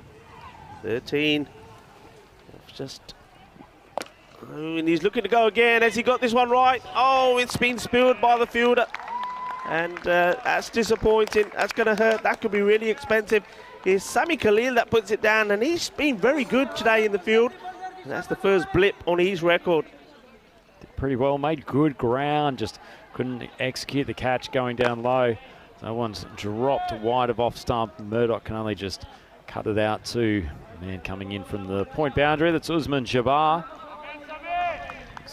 Still a few nerves in that Brigade players tent, Rico, that don't feel like they've quite got the score on to take it out of the reach of Albie Zelmi now. As good running of the first from Murdoch. He was trying to press for the second, but Hussain was fairly casual getting up to the other end, but he's up to 27 off 10. Yeah, I mean, you can understand the concerns, not just from Brigade, I think from any team that's playing Albie Zelmi, because, you know, whatever you score, it'll get close. Whoa, that's gone straight in to his wheelhouse, and it's been launched into the Cartama Oval orbit. Another stunning strike from David Murdoch to end the 4th over. Brigade race along to 60 for 1, and that over has gone for 22. And poor Khalil, that was not what he wanted to deliver for his team when he stepped up to the bowling crease. Well, that's a big shot, and that could go, well, that was going into DJ zone. I wanted to do a little bit of scratching. It's 6 more, and they'll be a little bit happier with that one. That's a good way to finish that over. It's an expensive one, expensive over, but look, where do you go from here? I mean, they've got 60 on the board, 6 more deliveries. What they want to, well, I think about 75. 75, and they'll probably think, okay, we should be able to defend this and get this victory. Yeah, in fairness to Brigade, they're under pressure in this game. It's almost a must-win for them. At least they can secure their path through to the Final 4 tomorrow. But they also want to give themselves the opportunity to finish in one of those higher placings. Certainly, just for confidence purposes, I don't think they're going to catch Pakai Care or Tunbridge Wells at the moment. But if they can get themselves into 3rd place, maybe it just gives them a bit of a psychological lift when they come to play tomorrow. Yeah, I think you're right there. So we rejoin the action. And first ball from Usman Jabbar. It's played out into the leg side area. They'll take the single. Yeah, I think it's very true. And I think Brigade also, I don't think they will panic, you know. They never panicked in the group stages. They know that, and they will believe that their form has been more or less consistent. They haven't really had a terrible game. You see a swing and a miss, but it will be called a wide, and Jabba can't believe it. Yeah, they haven't had a terrible game. It's been close. They haven't really been outplayed, but they were believing that maybe with the likes, say, perhaps Brescia, that whose form sort of is really hot and cold, that they're a bit more consistent and they'll fancy themselves to maybe, like you say, to take that third spot. Oh, another one into the hitting zone, but it's slightly off speed. Fielder coming in quickly. Oh, it's gone a mile in the air, but it's dropped on the 30-metre circle. And Taz Qureshi, even one of the better athletes in this Albi Zelmi side, he couldn't make it to complete the catch. But I suspect actually this move of David Murdoch up to the top of the order, Rico, it could actually be a really, really big strategic decision in the context of Brigade's tournament. Obviously, it all comes down in terms of final placings to what happens tomorrow. And I like him being up at the top of the order with McCarter. Yeah, I think it's been a masterstroke, really, from Andrew Britton. He seems to have dropped himself down. He's sort of accepted the fact that he probably isn't performing with the bat. Murdoch is doing the job, so I don't think that's going to change. He swatted out. Doesn't quite beat the fielder who's coming around from long off. Good bit of fielding, actually. They were looking for two, trying to get Murdoch back on strike. He's thought about it 2 or 3 different times. Not the cleanest bit of work, but well backed up in the end. Well, I think the bowler here, Jabba, this is a bit of a hot potato for him because he gets his hand on it. It hits him high up on the wrist, and well, he's jumping Jack Flash. And ouch, that hurts, he says. Lucky to get away with that. Iftikhar Hussain charging down the pitch. He was looking for the second, but he's gone over on his backside, just tumbled across some of that ripped up grass on the side of the pitch, and they're only going to take the one. Can they get to the 70? Jabba's bowled pretty well here so far. Just 5 off the over. Another big high strike from Murdoch, but this time it's gotten more distance than it has height, and that's a great way to finish off their 5 overs for Brigade. They end up 72 for 1, and that has to go down as one of the more substantial partnerships we've seen this week, Rico, after the loss of Graham McCarter to the run-out by Taz Qureshi in the second over. Murdoch and Hussain have controlled the remainder of that innings and actually did very well. Kept the boundaries coming with regularity, ran between the wickets with hustle. It was a good performance. It was a good performance. They came together, these two, with a score on 16. So they put a 50-plus partnership together. And this is what I'm saying about Brigade. For the second time, they've put good runs on the board, only losing the 1 wicket. 72 this time for 1. Last time around it was 62 for 1. But this time, the difference is they've got to defend it. And, well, Abbas Army, it didn't start well for them. That first one, the boundary, going through the fielder, Shahid Ali. Well, he'll be looking to make up for it with the bat, no doubt. Yeah, absolutely. A few of the fielders just made errors in that first over, but he was a man who certainly didn't make an error. Taz Qureshi, he's been inspirational for Albi Zelmi. Murdoch slamming his bat into the turf, realising he's run out his illustrious partner, but he certainly made up for it. Looked like he was standing on the golf driving range at one stage, just bombing a few one-woods. He is a powerful striker, and he was joined at the crease by Iftikhar Hussain, who is back in batting form. They gave him plenty of balls and off and middle stump and couldn't complete the catch to send him back to the pavilion. Murdoch kept swinging and swinging big, peppering the lounge of the fans on a couple of occasions and finishing off the innings with a mighty maximum, taking his Brigade squad to a total of 72 for 1 off their 5 overs. And I suspect, Rico, that Brigade Brains Trust would be pretty happy with the score they've managed to put on there. Yeah, I think they'd be very happy. There was lots of woos and wows from their supporters, and a lot of it came because of the batting of Murdoch. And I say Murdoch, as we say, continues to impress, 33 not out, and though he was disappointed in being involved with that run-out of McCarter, he made up for it by batting really well. And as I was saying, I've always said I like to see him up in the order, and he's starting to prove dividends why he belongs there. And well, when we look at that, there's no wickets for the bowlers. Of course, the only wicket was courtesy of that run-out. And well, again, they didn't bowl badly. I mean, against Khalil, he was taken on by Hussain, and Hussain did get the better of him. The tidy stuff from Maman, and there, even Jabba there at the end bowled well, and Taz Qureshi always impresses. But they were still, we're talking about Albi's Army, they're not going to go down, and they're going to make a fight of this, but this time, are they going to end up being on the winning side? I mean, at the moment, you could probably say that they've made losing a bit of a habit.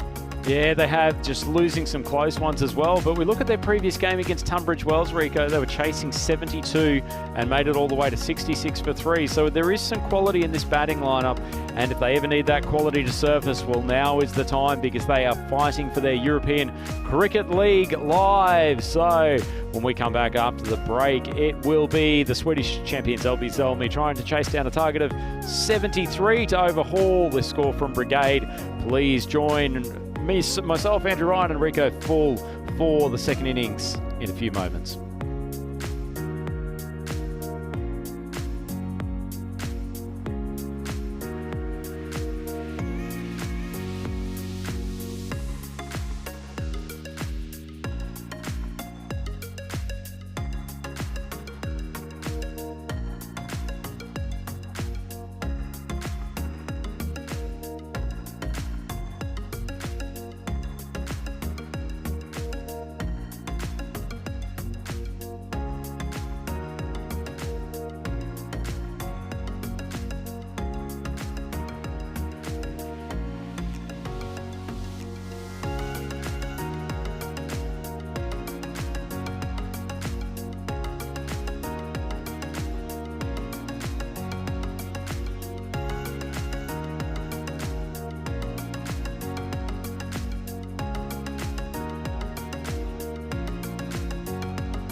European to the Cartama Oval, it's time for the second innings of what has been a feast of European Cricket League action both yesterday and today. We are into, believe it or not, match 16. This is the 6th match of day 2 of finals week for the European Cricket League, and this is a big 5 overs coming up for the Swedish champions. It is LB Zelmi. They've sent out Ali and Khalil to open the batting. This is must-win stuff for them.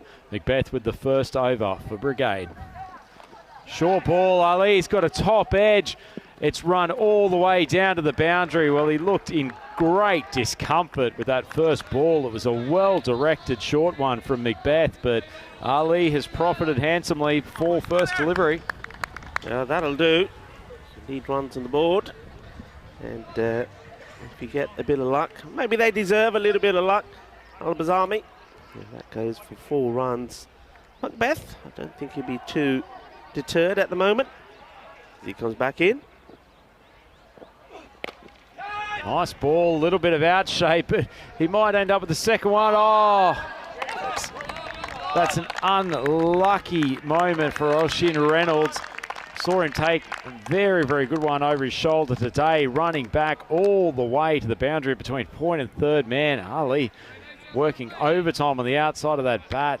In the end, he could probably tell the skipper that he saved a boundary. Good effort to desperately dive after that ball. Yeah, he does brilliantly well. I mean, it's unfortunate not to take a catch. If he takes that, that would have been outstanding. You've seen some magical ones, but he does stop the boundary. Another short one, hooked around the corner. Ali sent it to the boundary. Well, two shaky looking shots from the first two balls, but he punishes Ryan McBeth on that occasion. Too short. Much needed boundary, and Albie Zelmi off to a flyer. Yeah, Graham McCarter here. His turn to do the diving. And you can see there, fielding there. Very cautious, Kitty. But look at Chokka, and it's a great start here at the moment. And Albie's Army, they will believe, they always believe, but will they get to the target this time round? Full toss on leg stump, and it gets put to the boundary again. Keep an eye on the umpire. I don't think we're going to have the no ball call. It'll be good to see from side on, but well put away from Ali, and that's consecutive boundaries. Ryan McBeth losing both his line and his length. Yeah, I mean, this is a full toss. The umpires seem to be pretty happy with the height on that one, but again, not trying to hit it too hard. It's a nice shot. He knows where the gap is in the field, puts it away, so Ali made a good start here. That equation looking much better for Albie Zelmi now. 59 off 26. Oh, that was in the slot. Ali trying to dispatch it over the boundary. The only thing that he can do, though, is an inside edge, and it crashes into his stumps. Well, after an excellent start, the first batsman down. Albie Zelmi now 14 for 1. Yeah, good comeback from the bowler. And pitches is up more. It was there for the shot. He doesn't get himself in the correct position. And you could probably see there as well that the head wasn't quite there, and then a little bit of a unusual celebration. And Ali is disappointed with himself. Gave his team the perfect start, but then he finds a way to get himself out, playing that on, and it will be the captain, Rahil Khan, that makes his way out there now. Well, it's a shame to throw away what was a great start by Shahed Ali. That ball was there for the taking.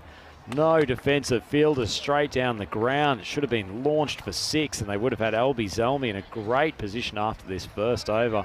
As it is, he's had to walk back to the pavilion. And with 1 wicket down, the wicket's not a huge concern, as we've said, Rico, but just every time you need to get a batsman to restart, you've now got a new batsman at the crease. You've had Azam Khalil, who hasn't faced a ball. You've got to take advantage of those times when your eye's in. Another one that's in the slot, but it's been hit very high.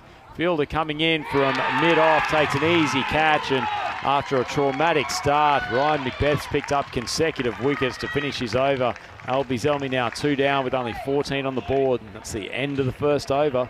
Oh, more disappointment from the captain of Albazami. He goes for the big shot straight away, but it goes more up than distance. And, well, the captain hits it, and it's the captain, Andrew Britton, that takes the catch, and that's going to be a slow and, well, painful walk back for Khan. Things just not gone his way, have they, this week, and he's going to have plenty now to sit and ponder about. Can somebody who's one of his batters get them out of this hole? Well, I've termed it Fluctuation Friday, Rico, and it's certainly turned that way again. 14 runs off the first 4 balls of this innings, and Albie Zelmi were flying, but then McBeth comes up with wickets off consecutive balls, reasserts Brigade into the prime position. Just dragged down short by Ryan Barr. So it's a double Ryan attack. I certainly won't be protesting that. We saw some more lazy running. This time it's from Azim Khalil. And it'd be interesting to see if this hits. I think he would have been out. You know, you can see that there's a big groan when the throw comes in.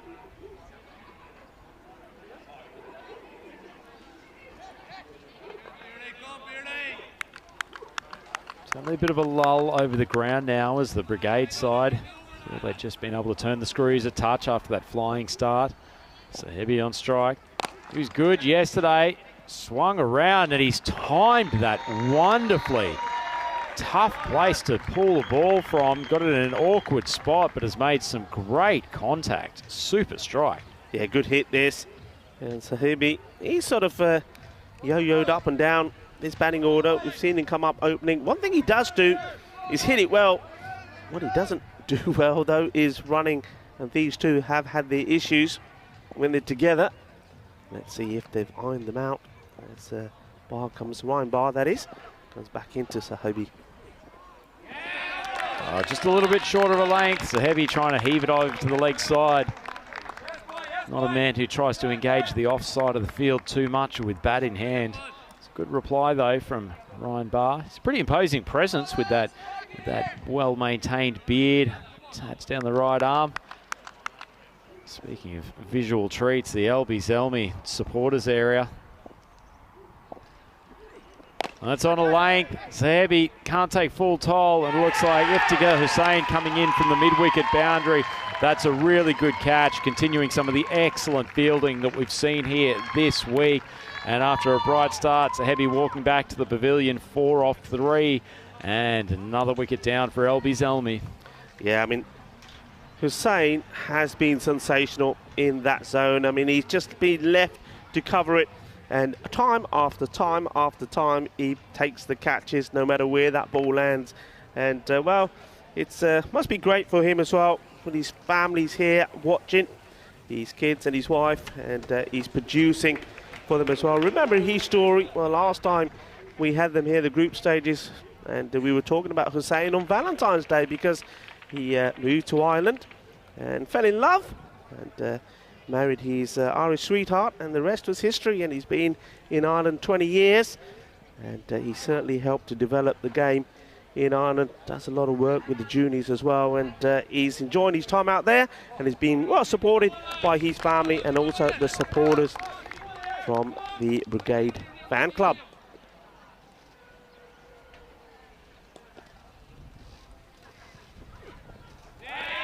Well, a decent length ball from Ryan Bar. So after a shaky start, he's got his line and length. And Zelmi, by virtue of the last 5 or 6 balls, just falling behind this run rate. Qureshi's come out to join Khalil. Qureshi actually batted really well in that game earlier today when they were chasing a small target against Brescia. Was the only man to really get on top of the bowling. Final delivery from Bar coming up. That's just drifted to mid-wicket. Hussain comes around, takes an excellent catch. Well held. He's a high-quality cricketer, Iftikhar Hussain. Another great moment for his family. I'm surprised he didn't give them the signal as he ran past, but a wonderful moment for both him and the Brigade squad. And that's a very, very good over for Ryan Bar. Pair of wickets for each of these bowlers, and Zelmi, they are now 19 for 4 after 2 overs. Say no more. And Hussain just does what he does best. What a fielder, what a player. And, well, already, I'm going to call it early, it's going to be my player of the match. He performed magnificently with the bat, putting runs on the board, 30 off just 13 deliveries, and now he's taken 2 stunning catches. Yeah, really, really good quality field. Just a tremendous all-round player, isn't he, Rico? And as Brigade getting closer and closer to locking their position up in this tournament, as see plenty of activity in the fan zone. Isn't there some energy there at the moment? There's some energy there. Talking about energy, there's a nice few Victorias there, I noticed. And, well, Purple Pepper, shout out to them as well, doing the catering. And, made a lovely breakfast back for me this morning with the extra bacon. So thank you very much to Purple Pepper, our catering partners, as well as, of course, Cerveza Victoria. And the man at the moment comes on the bowl as if he really needs to do anything else in this match. Give it to Hussain. Well, he's got a golden set of hands out there on the outfield, but unfortunately not a golden arm. Just a first ball full toss, and Khalil has dispatched it with authority. Andrew's got a big smile on his face. Yeah, this has been well hit. And oh, there you go. You see, I don't know why he's smiling. He should have taken out left-handed, one-handed. Oh, well for the wicket keeper. Should have taken that one. That should have been. That's sending Khalil back to the pavilion, but as it is, Hussain would have liked to have a wicket after being dispatched for a Maximo first ball. That one's the outside off stump, beautifully struck. Well, Khalil suggesting there's still some life in this Zelmi body yet. He's hit 2 sixes off the first 3 balls of this over. They'll need a lot more, but it is not out of reach if he gets going. This is a cracking shot. It really is. He takes a little risk, doesn't he, with the keeper standing up, but his footwork was absolutely spot on, and then, well, he was clinical in dispatching that. 6 runs. Nice to see a play hitting over cover too, Rico, instead of trying to heave it back to mid-wicket. One's outside off stump again. Drilled it, but ball's slowed up along the turf, and Nick Ray rolling around from cover, secures the ball and keeps it to a single, which brings Mir Afzal onto strike. They'll be happy to see Khalil up the non-striker's end. Lets the ball up. Afzal swings across the line. Might be looking for 2, but fielding corpse from Brigade. They've got some good arms in that outfield. It's just the single. You talk about good arms. I mean, as you know, I went for a little cycle in the gym yesterday, and Afzal was there, and he was pumping away. He's got some good arms as well. I'll be hoping to get some power in his shots. He's at the non-striker's end at the moment. Can't imagine they're as good as your calves, Rico. As Hussain drops a little bit short, Khalil smokes it to the boundary, but it can't beat the fielder coming there. I think that's the skipper, Britton, with his second catch of the innings. Moves around well from the long off position, and the school kids up on the hill. They show some appreciation for some well-crafted off-spin bowling and some excellent fielding in the outfield. And Brigade will be happy to see the back of Azam Khalil. He was starting to look very threatening, but as it is, LB Zelmi now 33 for 5. Yeah, Azim Khalil. They depend a lot on him, don't they? They need him to perform well. He plays some nice shots, some attractive shots as well, especially those out on the offside, but he just felt the need to go after Hussain, and tries to go over Britton, but not able to. And Andrew Britton, the captain of the champions of Ireland Brigade, takes another comfortable catch. Well, we've got a moment here, Rico. It might be a nice acknowledgement to our friends from the Tunbridge Wells Cricket Club, who generously have tried to pump up our waistlines a little bit by donating each of you, Vinny and myself, a lovely packet of fudge Florentines. As first ball, I think we've got a stumping there. Pretty sharp bit of work from Alford. Looks like Mir Afzal's just dragged his back foot forward in trying to play that shot, and that's a nifty bit of work from the wicket keeper. Good start from Dave Barr, first ball wicket. Yeah, great work this from Simon. And I wonder if they'll have a look at this again with the gloves. What do you reckon? What are your thoughts on that? You're talking being in front of the wicket? I'm not going to overdo this point now that Mr. Maximo is not in the commentary box. It certainly is one of his favourites. Tell you what, though, that is close, and it is certainly worth a look. Very sharp bit of work, and the speed of taking the bails off was excellent glove work. But tell you what, he wouldn't be that far off.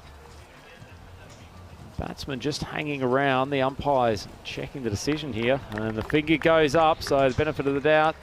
Does not go to the batsman on that occasion. They've determined that he's taken the ball in the appropriate spot. Alford executes the stumping, and you've got a happy Dave Barr at the bowling crease. Yeah, very close, but they've had a look at it again. And the third umpire, Jerome Peters, seems to be happy with it. Yeah, very close, isn't it? But yeah, I think I'm happy with that. Very close indeed, Rico. We'll get some expert comments from it on Mr. Maximo when he returns to the commentary box in the not too distant future, our resident expert gloveman. If any of you have followed the cricket.com.au accounts on social over the last couple of months, you'll have seen some historical footage of Maximo showing his wares with the gloves during his indoor cricket time. Some outstanding work, just one of the genuine characters of the Australian indoor cricket scene back in the day. As Dave Barr continues his over. Loads that on the stumps. Well, Niazi determined not to get a first ball duck, just defends it straight back down the crease. Yeah, it's nice to see David Barr bowling. When I see him to be at his best, he's not trying to bowl too fast. You see that loop, that's where he's dangerous. And I just thought that maybe once or twice when we've seen him bowl, he's been bowling just a little bit quicker. And, well, maybe I suppose he's got a few extra runs to play with as well, so he can afford to give the odd one a bit of flight. Well, there's some concerns there, of course, from Azim Khalil. He's tried his best for his team. bar just spears that in, punched out to covers, and they'll take the single. So, because you and I were talking off screen before, Rico, and obviously because when we're not in the commentary box, we do hang out most moments of the day, and saying that Dave Barr probably just does need to slow the ball down occasionally, give the ball a bit more elevation. He's probably just defaulted to spearing it in a little bit too frequently, and particularly against the better sides in this competition, they've probably just worked him out. He just needs to get back a bit of variety for his bowling. He was pretty impressive when they came here in the first round of the competition. Well, there's a little bit stronger together there. It's Barr and Sami Khalil get in each other's way. Good bit of work out there on the outfield. Gets the body behind it. That's David Murdoch. What a sensation he's been elevated up the batting order, and he's producing. Speaking of producing, Albie Zelmi, they're now 37 for 6, and we look at this upcoming game, and it's probably the top two teams in the competition, and probably a preview of what we'll see for that first qualifier tomorrow. Pakai Care Badalona, they've been getting better and better as this week has gone ahead, and they will be meeting the front runners from Tunbridge Wells. The English team, they've got the mighty Williams pair batting at the top of the order, complemented by Dave Smith, who's also been in fine form with the bat. Viraj Bhatia, he showed some of his skill earlier today. And the left-arm orthodox pair, Christian Davis and Mark McLean, they've given them plenty of variety in the middle overs as well. As Khalil smokes that for a much-needed maximum. Well, Albie Zelmi started the over needing 36 off 6. It is not impossible. Could we see 6 consecutive maximums, Rico? Well, we saw 5, didn't we? And when it was Chris Williams. And, well, that's one of the 6 they need. It's only 5 more. And it's great doing the bowling. Well, Khalil's given it plenty of air. It's not going to be a 6. I was hoping that was going to roll onto the boundary, but they'll scamper through for 2. He's showing some late enthusiasm in this innings. Only 4 balls left to go. He's only still needing 48 runs. Sorry, 28 runs, I should say. It's looking almost impossible now here unless they get some no balls, but good to see them fighting all the way through to the end. Khalil pumps it over the mid-wicket boundary. That's a super strike, and he must be looking at the skipper, just thinking, why haven't you got me in earlier? Where has this boy been? I was going to say, I've got my hands in the air saying, where has he been? This is what they've been missing. When other batters have been going in and throwing the wickets away or dancing down the track and getting stumped, he's standing and hitting it big. Another 6. Well, he's gone again. Strikes it nicely. Unfortunately, he's met the presence of Iftikhar Hussain, who's patrolled that mid-wicket boundary with great expertise throughout this innings. It's a lonely spot out there. He's got a good 40-odd metres to his right for the fielder at deep square, and then companion down at long on. Nick Gray taking a bit of punishment in this final over. Another one short of a length. Big swing from Niazi that's gone a mile in the air. Fielder coming round takes an excellent catch. What a super grab. And you can hear the cheers in the background. I think that's Oshin Reynolds. No, actually it's David Murdoch who's come around there from deep square. Super catch, Rico. Oh, that's a great catch. He's shaking his head, and it's almost like he's saying himself, I don't really know how I've taken this. Well, that was in the air a long time. He made several adjustments, and then finally he takes the catch. Look, he's even looking the wrong way. What a great catch that is, and they certainly enjoyed it. Well, it's brought the Brigade supporters to their feet. I think even the teddy bear cracked a smile with that catch. They had a great view of David Murdoch circling around the boundary. And although the match is basically finished, I'm sure Nick Gray had his heart in his mouth there at one stage. I'm not sure he would have appreciated going for another maximum. Already 16 off this over, but as it is, he picks up his first wicket, and plenty of smiling faces, plenty of happy campers down there in the fan zone. Certainly if you're a local here that's close to the Cartama Oval, then please come down either this afternoon. Still a few matches to go, or else for finals day tomorrow. Well, Zia swings around and caps off this unsuccessful chase with yet another boundary. Oh, Gray He's gone for a few in this final over, but in the wash-up, it doesn't matter. LB Zalmi have fallen well short. It was a brave effort from them, though.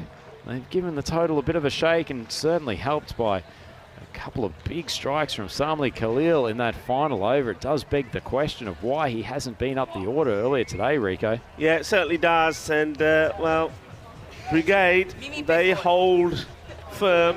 And the captain leads them well against Andrew Britton, does the job, and he gets his team the victory they need. And, well, as we prepare for the next match, what we can tell you, obviously, is that Al Bazami, with just the one match to play against Brescia, well, there's no way that they can make it into finals day tomorrow. So, well, though we applaud Brigade, they will be there. But, they also have a tough match coming up, match 19 against Pakake Badalona. They'll be looking to see if they can go higher up the table. But what a great performance. And that man there, well, Yukitika Hussain, he was fantastic. Batted well, fielded well, picked up a wicket as well with his bowling, courtesy of a good catch from the captain, Andrew Britton. And both teams being applauded off the field, but most of the smiles will be on, of course, the supporters of the Irish Champions Brigade. This is what we got coming up. This is going to be a very exciting match. And Pakake Badalona versus Tunbridge Wells. Which way do you see this game? Kind of put you on the spot. Harder to pick than a broken nose, this one, Rico. This is going to be an absolute belter of a contest. It feels like after being a little bit subdued yesterday, Pakake Badalona are just trending upwards, and each of the main Mohammeds for them, Babar, Ihsan and Cameron, particularly Mohammed Cameron, feels like he's starting to generate a bit more pace with the ball. He's looking good with the bat. I wouldn't be surprised if they take the Tunbridge Wells boys down in that game. Tunbridge Wells still probably moving their side around a little bit. They're preparing for finals day tomorrow as we have a look at the LB Zelmi card. And, well, the two openers got them off to a reasonable start. Shahid Ali, plenty of boundaries in the opening exchanges. And actually, it was him getting clean bowled by Ryan McBeth that probably sent them into a bit of a frenzy. Lost a couple of 2-minute wickets thereafter, and that total was just out of reach. Brigade, their bowling wasn't too bad. 2 wickets for both McBeth and Barr in the opening overs, in particular 2 for 5 for Barr. Iftikhar Hussain went for a few, but he was very, very instrumental in setting them up with the bat with his 30 off 13, complemented by David Murdoch's 33 off 15, and in the end, LB Zalmi have finished 16 runs short of the Brigade's score. And unfortunately, Rico, that means that we certainly don't fit it well to them. They will be playing another game this afternoon, but that ends their chances of getting through to finals day tomorrow. Yeah, it does. I mean, my question, of course, is, well, it's going to have to be said, isn't it? That's Sammy. Sammy, where have they been hiding you? Because, well, we've seen something which Al-Bazami needed a little bit too late. We saw somebody with a little bit of grit and a little bit of guts, played some nice shots there towards the end, and you just think in some of those matches that they had that they were so close, you just thought, well, maybe if he was in there, they could have got those victories. But look, I mean, we will be saying goodbye to them. We're not going to see them tomorrow, but they do still have one more match, and, well, wouldn't they love to go out with a bang? And Albi's Army, they're a team that a lot of people, not just here around the ground, but a lot of people, a lot of our viewers on YouTube and people watching around the world, our global cricket family, they love them. And they love them lots, and they would love Al Wazami to finish with a bang and a victory over, well, it's going to be not going to be easy. It's going to be against Brescia, the Italian champions, but they haven't been in the best of form themselves as we look forward to this match. What I can tell you about this mouth-watering contest that's coming up is the last time they met. Well, I'll tell you what happened. Tunbridge Wells batted first, and despite Alex Williams' 24 of 13, only made 47, but lost just 3 wickets. Pakake Badalona 48 for 5, and it was Mohammed Ishan scoring a quick-fire 18 of 7 deliveries, and they won that match by 5 wickets. So it's going to be an interesting encounter. Yeah, it certainly will, Rico, but disappointing for LB Zalmi to be out of contention, but they've certainly won the hearts and minds of everyone here at Cartama Oval this week, and they have bravely fought through and given us no shortage of entertainment over the last day and a half. And as Rico said, we will see them again in the not too distant future playing Brescia CC. In the meantime, the big clash coming up. Pack Care Badalona, the Spanish champions, taking on Tunbridge Wells, the English representatives. And this will be a huge clash. Could be very instructive into how things will play out tomorrow. It's probably about 7 minutes away at the moment. I'll leave you in the safe and very handsome hands of Rico Full and Vinny Maximo Sandu to take you through the next game, and I'll see you back later this afternoon. So European cricket viewers, please join us for this next clash on the European Cricket Network.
Hello and welcome back to the magnificent Cartama Oval.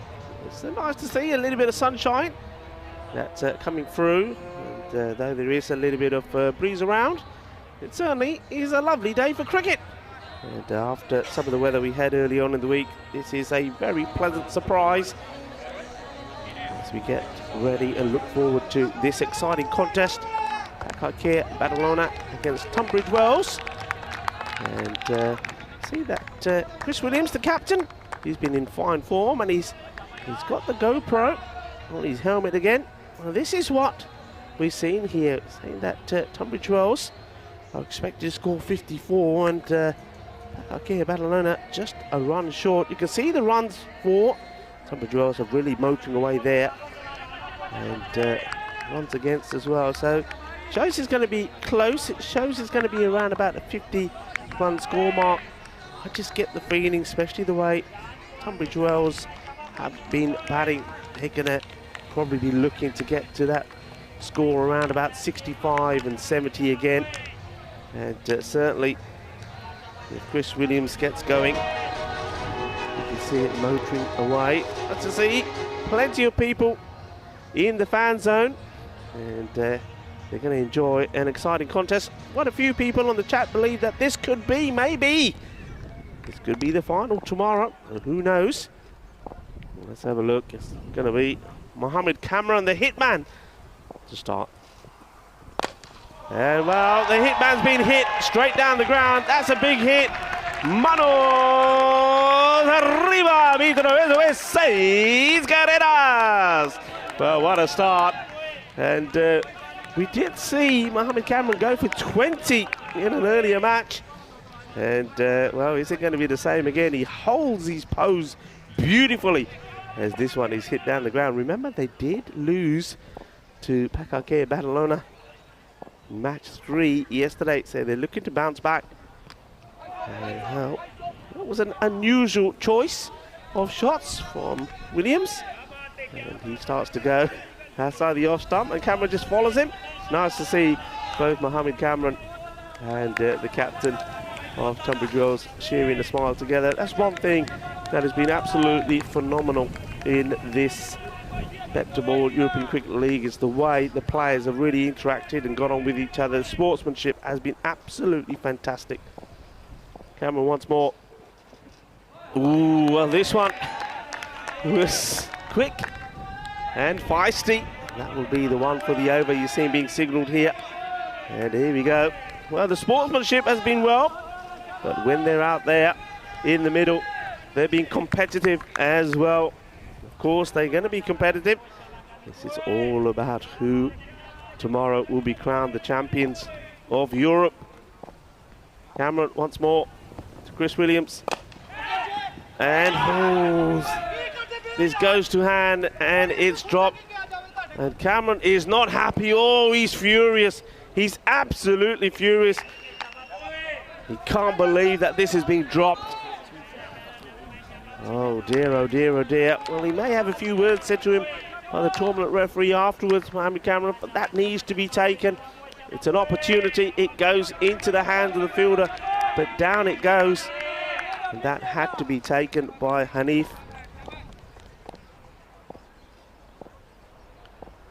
Cameron.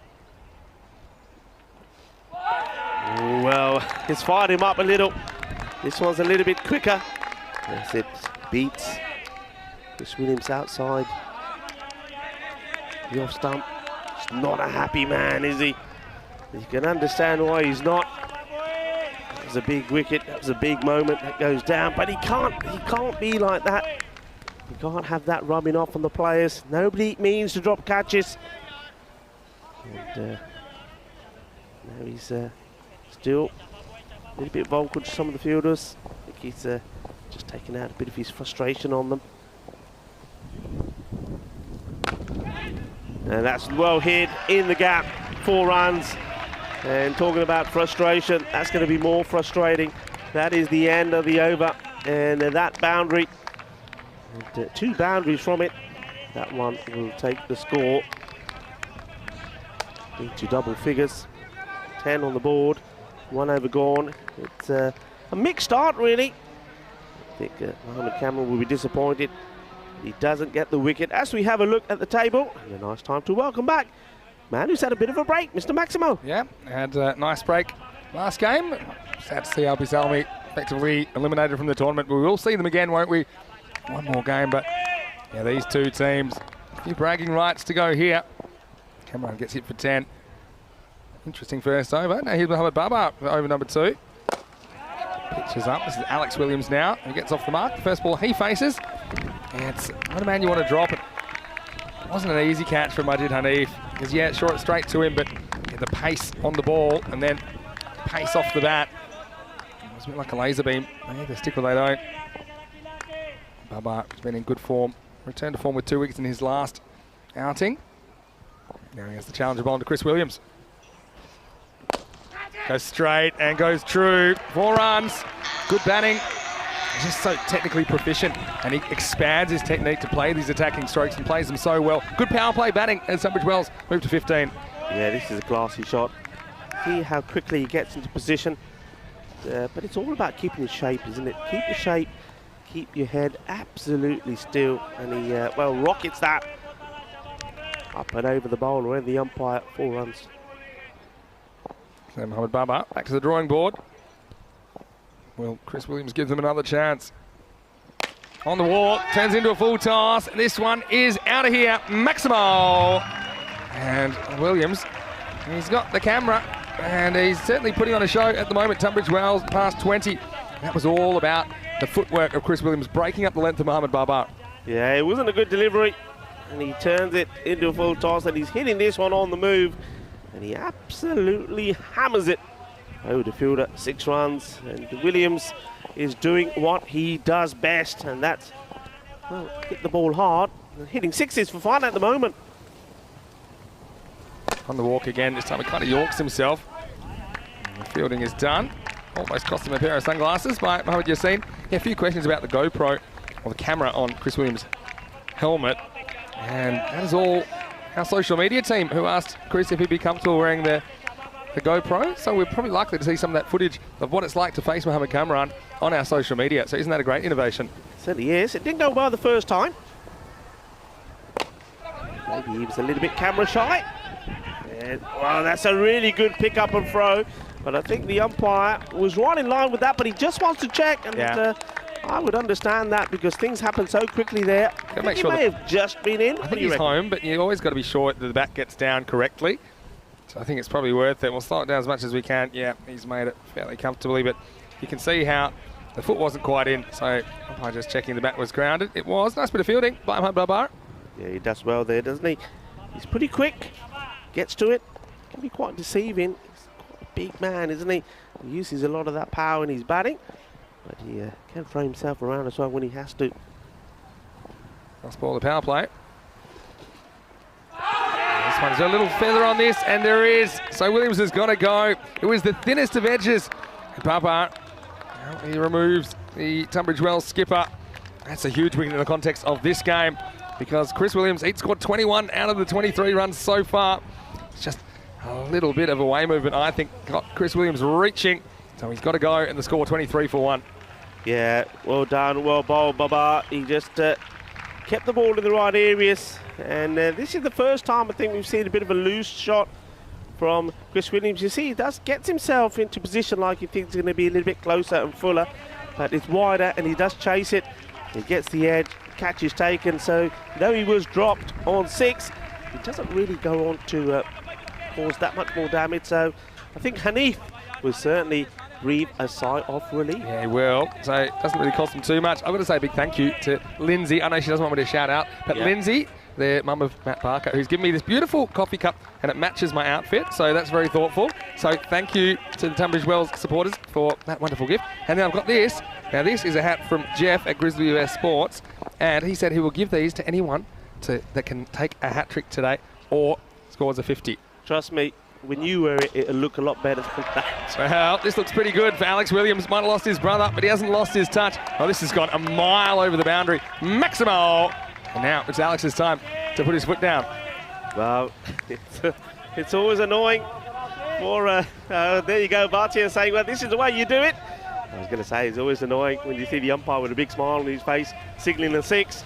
And annoying for the bowler anyway, and the fielding team, not for the batter. Probably enjoyed it. Well, if we did have 12s, that would have been one. That went miles over the boundary. Atif Mohammed just rolls in on a length. Alex Williams. He's just so strong all around the wicket, particularly strong though on the drive.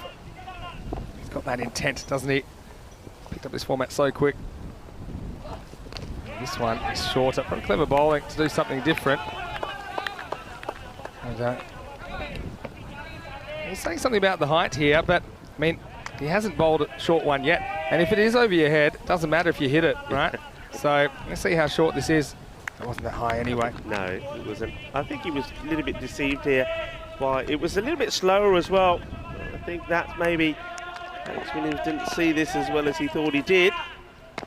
Yeah, it's a strange reaction. Anyway, back to work. This one's a little bit short as well, off the end of the bat. Long chase for Mohammed Babar. And I'm going to take him on, go for 2. They go the long way. Well, it would have been out, but it would have had to have been the longest throw in the game. I think that's good running to get 2, but perhaps a little bit risky. But, they were pretty keen on it, and they get there. Yeah, it was good running. It wasn't the best of fielding. It took a long time to get the throw in. And then, well, also, the bowler there, you see, he's standing in the middle in no man's land. That's one thing you're taught early on, isn't it? Yeah. As you're a bowler, get back behind the stumps. Wasn't expecting it to come the long way, was he? Atif Mohammed. Williams moves to 10.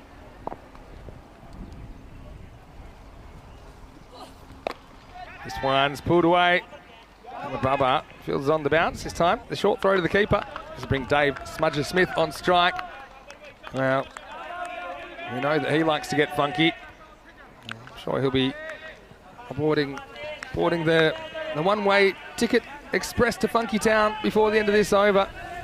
He just likes to go backwards as well, and typically the wind has kind of assisted those shots behind the keeper. Getting thirsty. I'm getting thirsty. You getting thirsty? Just had a decent break, so I'm okay. There we go. Goes reverse. Has he got a little edge on this? No. You see umpire Tyrone Peters just kind of motioning that it might have hit the shirt of Dave Smith, who was born right-handed but thinks he's left-handed here. Not an easy shot to play first up. Yeah, no, I don't think this touches anything on the way through. Maybe just gets a little bit of the hip. It might have been a noise, but it certainly seemed like there was daylight between bat and ball. That's what Smudger likes to do. Mind you, earlier today, when he was trying to be funky, he did wear one, didn't he? He did, right in the throat. Yeah, I think he was a little bit sore and croaky. Yeah. Afterwards for a while. Last ball for Atif Mohammed. And this is on length, and it is laser down to the ground. Maximo! Well, this time he stands and he delivers. He gets the length he wants from Mohammed. He was all over that. And after 3 overs, the score is 38 for 1. Yeah, stand and deliver. Boom. Don't show us the dark clouds. They're not threatening. We're not going to have any rain. We're all right. No worries about that at all. Yeah, talking about being thirsty. Yeah. It was lovely to quench my thirst yesterday. We got back to base at the Sunset Beach Resort and had a nice Guinness. Did you really? Did that's the a few traditional thing stories, to do. a bit of sláinte with some of the Irish and some of the brigade supporters. They never let you go too quickly either, do they, the Irish? But, we had Andrew Leonard telling us we had a double bank holiday today. So first time they've done that. I was wondering what kind of damage the Irish could do with 2 days instead of 1. Yeah, it's a good time to say good afternoon to Michael Dove as well, who's in the chat. And, well, everyone is, well, plenty to talk about on the chat there. From Keanu and Phil G, and also from Maya. It's an interesting conversation there. Keep it up. And remember, tell your friends, tell your family. The more the merrier. Yes. What are the numbers? What are our numbers now on YouTube? What are we up to now? We're getting up to 270,000 plus. I remember we weren't even 100,000 at the start of last season. But of course, don't forget we have so many viewers watching on FanCode and the subcontinent as well. Yeah. Numbering in the millions, and then various other platforms that we're on around the world. Change the ball here. Not surprising considering how hard it's been hit a few times. And now they are going to spin. Looks like Adil Shafkat is going to bowl. Interesting, we haven't seen so much of Skander Ali bowling. He had a pretty good start with the ball, but Shafkat the preferred spin option at the moment. And here he is bowling to Alex Williams. He's on the walk and hits it over extra cover. Maximo! That's a challenge kind of length from Shafkat. Alex Williams up to the challenge. He takes 6 more for Tunbridge Wells. Oh, I mean, forget the dark clouds. That is a thunderous shot, and executes it so well. You know, the difference for me when we look at the likes of some of these shots down the ground from the Tunbridge Wells players, the likes of Alex Williams there, Chris Williams, the difference is they put all the weight into the shot, and that's what helps them clear the boundary. Well, this one is high, and this one might bring rain. That's gone miles, and the result, Maximo, 6 more. It's Williams, he goes offside, he goes leg side, but he always goes large, and Tunbridge Wells bring up the 50 with that strike. Yeah, this is a marvellous shot, and this is exactly what I'm talking about. You see, he's going to the ball, and then getting all the power, all the weight into it. That goes a long way. Boom! Shaka Lagya. Balance, isn't it? That's the word I'd use to describe his batting. 23 off 8, looking dangerous. Just to reach for this one. Just gets 1. And we'll say hello to a few others in the chat. And hello to Michael again, Maya, Sandori, Smithersy, who's saying that the dark clouds look a bit ominous, but yeah, well, hopefully the weather gods are with us. It was the time where we thought we'd have to completely postpone the championship week, but here we are, back on track after today, hopefully. It's a clever bit of bowling from Shafkat. He just pulls the length back slightly. Now Smith is on strike. Yeah, you can just see from, well, watch Shafkat come on to bowl. Just keep an eye on his trousers. Gives you an indication that the wind has picked up slightly. That's clever bowling. This is the one that looks like a quicker ball but isn't. Just patted away for 1 by Smith. And a few people saying, obviously, acknowledge Andrew Rhino for doing such a great job. Always great when we can get Rhino. Enjoyed Andrew Leonard stepping in on, for a couple of guest spots during this week as well. Well, this one is going to be 6. You can forget about it. Well, sends the fan zone scattering. Maximo. Williams moves to 30 off 10. That's 300 pace. And Shafkat kind of digs this in a little bit shorter. I think he sees Williams coming, but I think Alex Williams, he was 1 step ahead. He was ready to play this shot. He certainly executed it very well. Oh, what a shot. And they're just so dangerous, aren't they?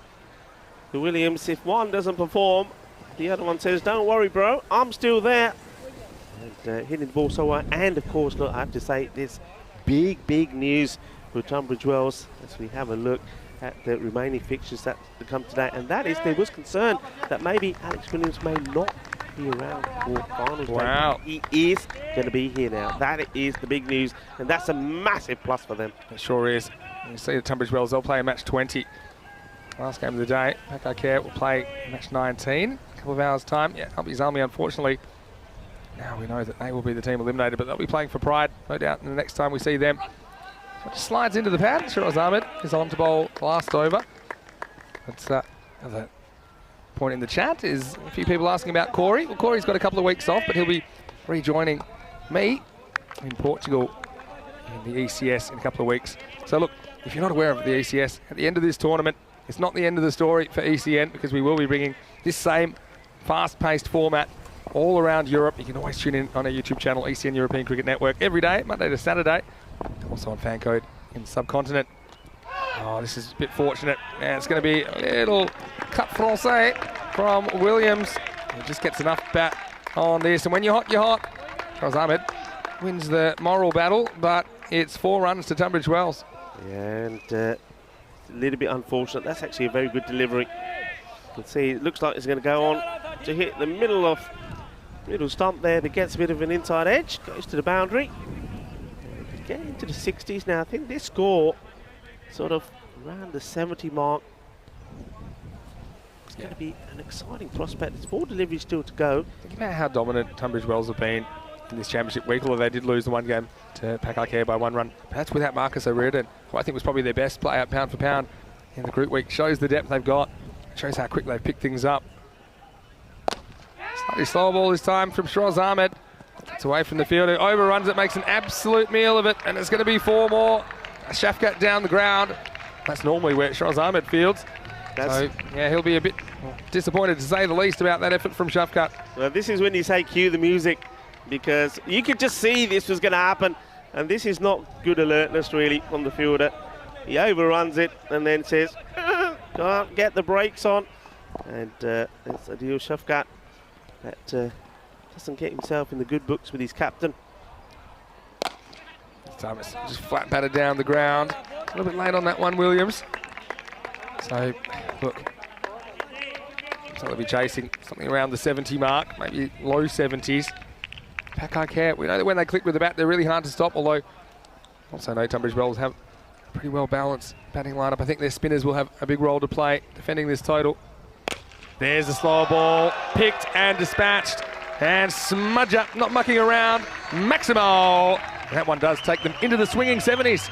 Yeah, this is game on for me. It's a top quality shot from a quality player. And haven't they batted well, these three? I mean, we talk about the two batters that are there at the moment, Smudger and Alex Williams and Chris Williams as well. And we saw them just mix it up in the earlier match. They've always got players that step up. Tunbridge Wells. Last ball of the innings, 74 on the board.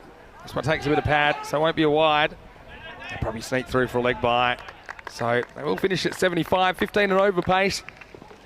That's a very good score, especially after being sent in. And once again, we saw the heavy lifting being done by the Williams. Nice little cameo from Dave Smith as well at the end. He'll finish on 13. But in this innings, 75 runs, 60 came off the bat of Chris and Alex Williams. Still pack okay. I think they'll fancy themselves to chase these down, but they're going to have to bat really well. Yeah, they are. And one man that's sort of been holding them together with the batting, surprisingly, is Mohammed Kamran. The last two knocks, he's made 27 and 22. And, well, he'll be hoping that one of the other batters is able to perform here. And he didn't have the best of times at the board. He got quite irate after that catch was dropped.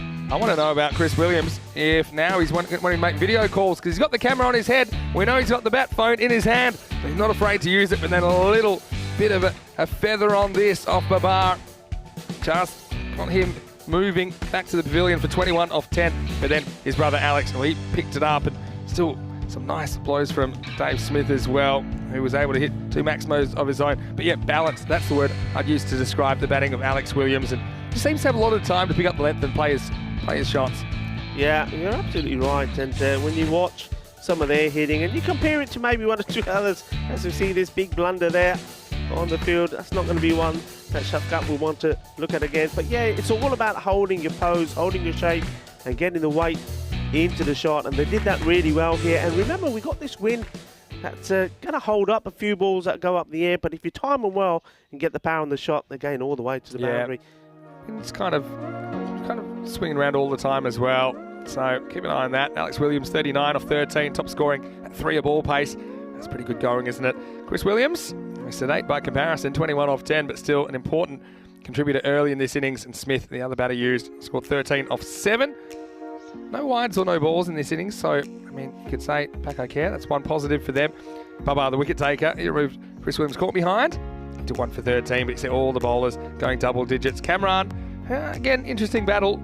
He had Chris Williams dropped, and then he took him for 10. Again, he will be disappointed he couldn't pick up an early wicket. So when we return in a few minutes, we'll be looking at Pakai Care Badalona. Well, they're the only team to defeat Tunbridge Wells this week so far. Can they do it again?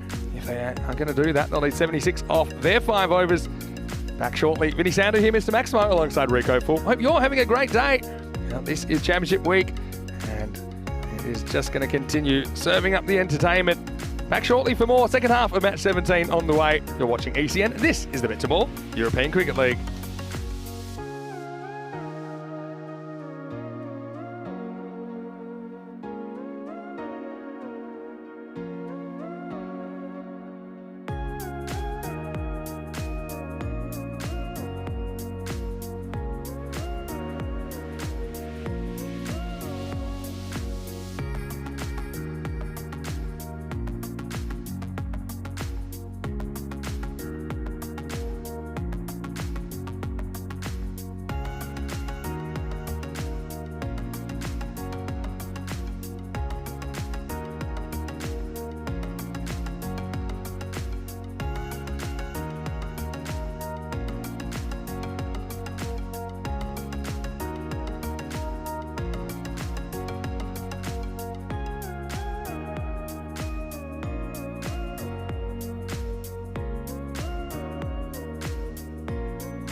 Hello and welcome back to, well, a beautiful shot there of the almond trees in full blossom as we see the fan zone and also the players' tents. It's a nice shot there of the champions of England, Tunbridge Wells, just having a team huddle before they go about defending 76. Well, that is the target that Packard Care Ballalonet need to get. Now they're a team that are certainly able to get these runs, but they need a good start. And well, maybe it's time for somebody like Babar to get going. He's an aggressive player, but he's been getting out playing, well, I would say uncharacteristic shots for him. Again with Yassine. That's the non-striker.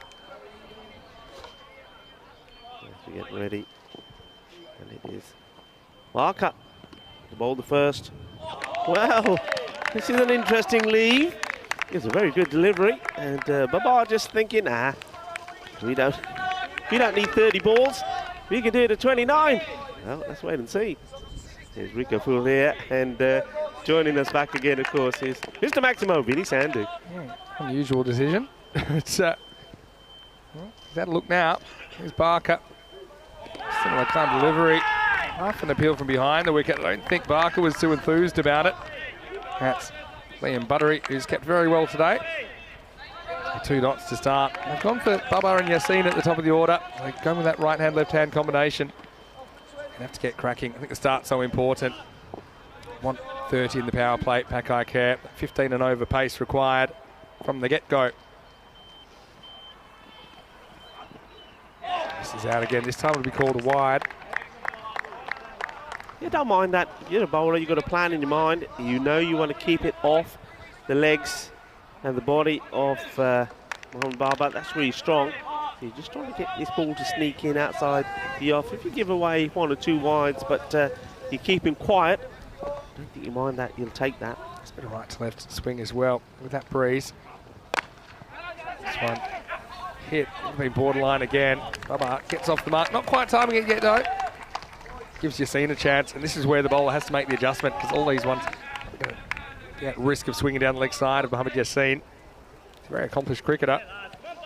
Haven't quite seen the best of him yet, but he did a couple of boundaries late to see them home in their last match. Yeah, he got to 20, didn't he? 20 of 10 deliveries, but didn't really time it well. But then he hasn't played as many matches as some of the other players, so maybe it's a good time for him to find his form going into finals day tomorrow. Yeah, makes a good adjustment there. This one doesn't really come back, slides across Yassine, swing and a miss. A question from Cricket Lover about Precious EC and the ECS. Yeah, they didn't actually win the ECS last year. It was Jinnah Brescia who won that series. They've got a very good side, Jinnah Brescia. But Precious EC basically beat Jinnah Brescia in a playoff because it was the 20 winners versus the 21 winners. Another one slides across Yassine. He's not really moving his feet. There's been a lot of high-quality cricket in Italy, isn't there? We've seen it, especially up in the north. And one thing about Brescia Cricket Club is they're very new. They've only been formed just a couple of years. So what they've done in a very short period of time, it's been absolutely amazing, really. Nice ball the over. They've not got moving yet. Now there is some bat on this. Test the fielder, Chris Williams. He does well. He's having a really good tournament. He just keeps this 1 to 2. It could have been 4. And As he do that and keep his cap on? Must have a big head. Anyway, 4 for no loss after the first. Well, this is great work from him. Look, you think he's going to get away from him. Excellent stop. And yeah, look, that baggie. I do love these baggies. And, it stays on as well. And well, a bit of brotherly love there. Yeah, appreciated. And so, yeah, that makes it even tougher, doesn't it? Already you're up at 3 of ball pace required. And so, look at the table. These two do seem pretty set for top 2 finishes. They still have 1 more match to go after this. Precious EC, the only ones that could pinch it off. One of these teams, if Brescia were to win their last 2 games, and one of these teams were to lose both. Here's Alex Williams. Swing and a miss. Babar just can't get going so far. Yeah, this seems to be, I mean, quite a few people made the same observation. They're surprised that in this, the F5 format, that the likes of Pakakir, Badalona, Brushia, Albazami, if you like, haven't been more ruthless with the bat. See this delivery. Here it goes this time, leg side, but it's going to be a catching opportunity. It's taking an age to come down and it gets dropped. Well, he had time to write a shopping list and probably go pick a few items up while that was in the air. Michael Waller, that was miles high. And Bubba gets a life. Yeah, this goes a long way up. I'll tell you one thing, I certainly wouldn't want to be under this one. It goes a long, long way up. It looks like he's got himself in good position, and I get the feeling that this strong breeze that's developed has probably done a bit to take that away from him. Yeah, this time it's going to be 4. So you've seen, he cashes in. Still a long way to go on this chase, but like I care, at least now they get a boundary. Maybe that can get them moving. Got to say a quick hello to Charles in the chat. He says, watching from home this afternoon. No, you're quite nearby. And Tracy says hello and hopes to see us tomorrow afternoon. Yeah, we certainly hope so. If you are in the area, tomorrow's a great day to come down. Not every day you get an ACL finals day. Oh, this is absolute blast from Mohamed Yassin. Well, he's coming good. And this one's over the jungle. Maximo, big hit from the opener. That was supersonic. This is huge. It's an absolute belt of a shot. And well, the left-hander, what he's got going with him is this wind is helping that, and that's taking that all the way. That's going into the next field. That wasn't a terrible wall from Alex Williams either. But, well, like a rug shop, everything had to go. Wants it again. Gets a little inside edge. Williams thinks about throwing. Thinks against it. Damn it. I said they want to be about 30 off the first 2 overs. At the moment, they're barely half that. But I would say, someone like Babar, if he clicks, he's a 6-hitting machine. He's just been a bit off. It's been dropped already. It's not really hurting the English champions as yet. Last ball of the second. And this one is pulled away, and this one won't be caught. Not on the field anyway. Maximo. Alex Williams rolls the dice, and Bubba was up to the task. 6 to finish the second over. It's 22 for no loss. Yeah, good shot this time. This time he gets right under it and gets a distance on it as well.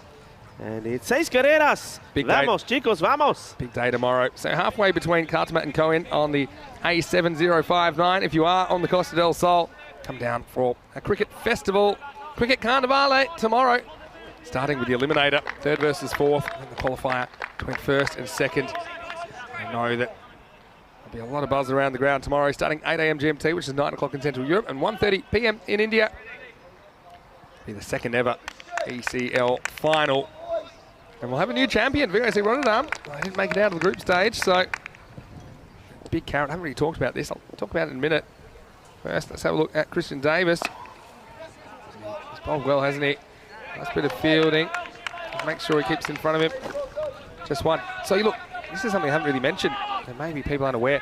Whoever does win the trophy, they're automatically invited back to next year's tournament. Yeah. And that's a big incentive as well. And that means their host country, or their country, will get 2 qualifiers, essentially, or 2 representatives next year in ACL 23. Let's round the wicket now to Babar. He wants the leg side and he gets it, but not quite as he intended. Just dragged down off the bottom edge for 1. Yeah, I mean, you said it, Christian Davis. He's been a man on fire. He's enjoying himself out there. He's bowled well, he's fielded well. And, well, the smiles on his face. He's also spread across the fan zone. That's a fake charge, and it could be trouble. No, it goes with the wind. Gets 6. Maximo to Yassin. He just kind of stutter step there, trying to throw off Davis. I don't think he gets this anywhere near the middle of the bat, Yassin, but I think that wind just carries that over the ropes. Yeah, look, this wind is ideal for the lefty. It certainly is. I mean, just see the shot there, those flags. Wants to go again, and this one will go the journey. He's really milking the breeze at the moment. Yassin has caught a light, and he's batting Pakakep back into this contest. He's 26 off 9. Yeah, that's another one. Maximo. And Mohamed Yassin, I said that he hasn't really had too much time out there, but I like the way he backs himself here.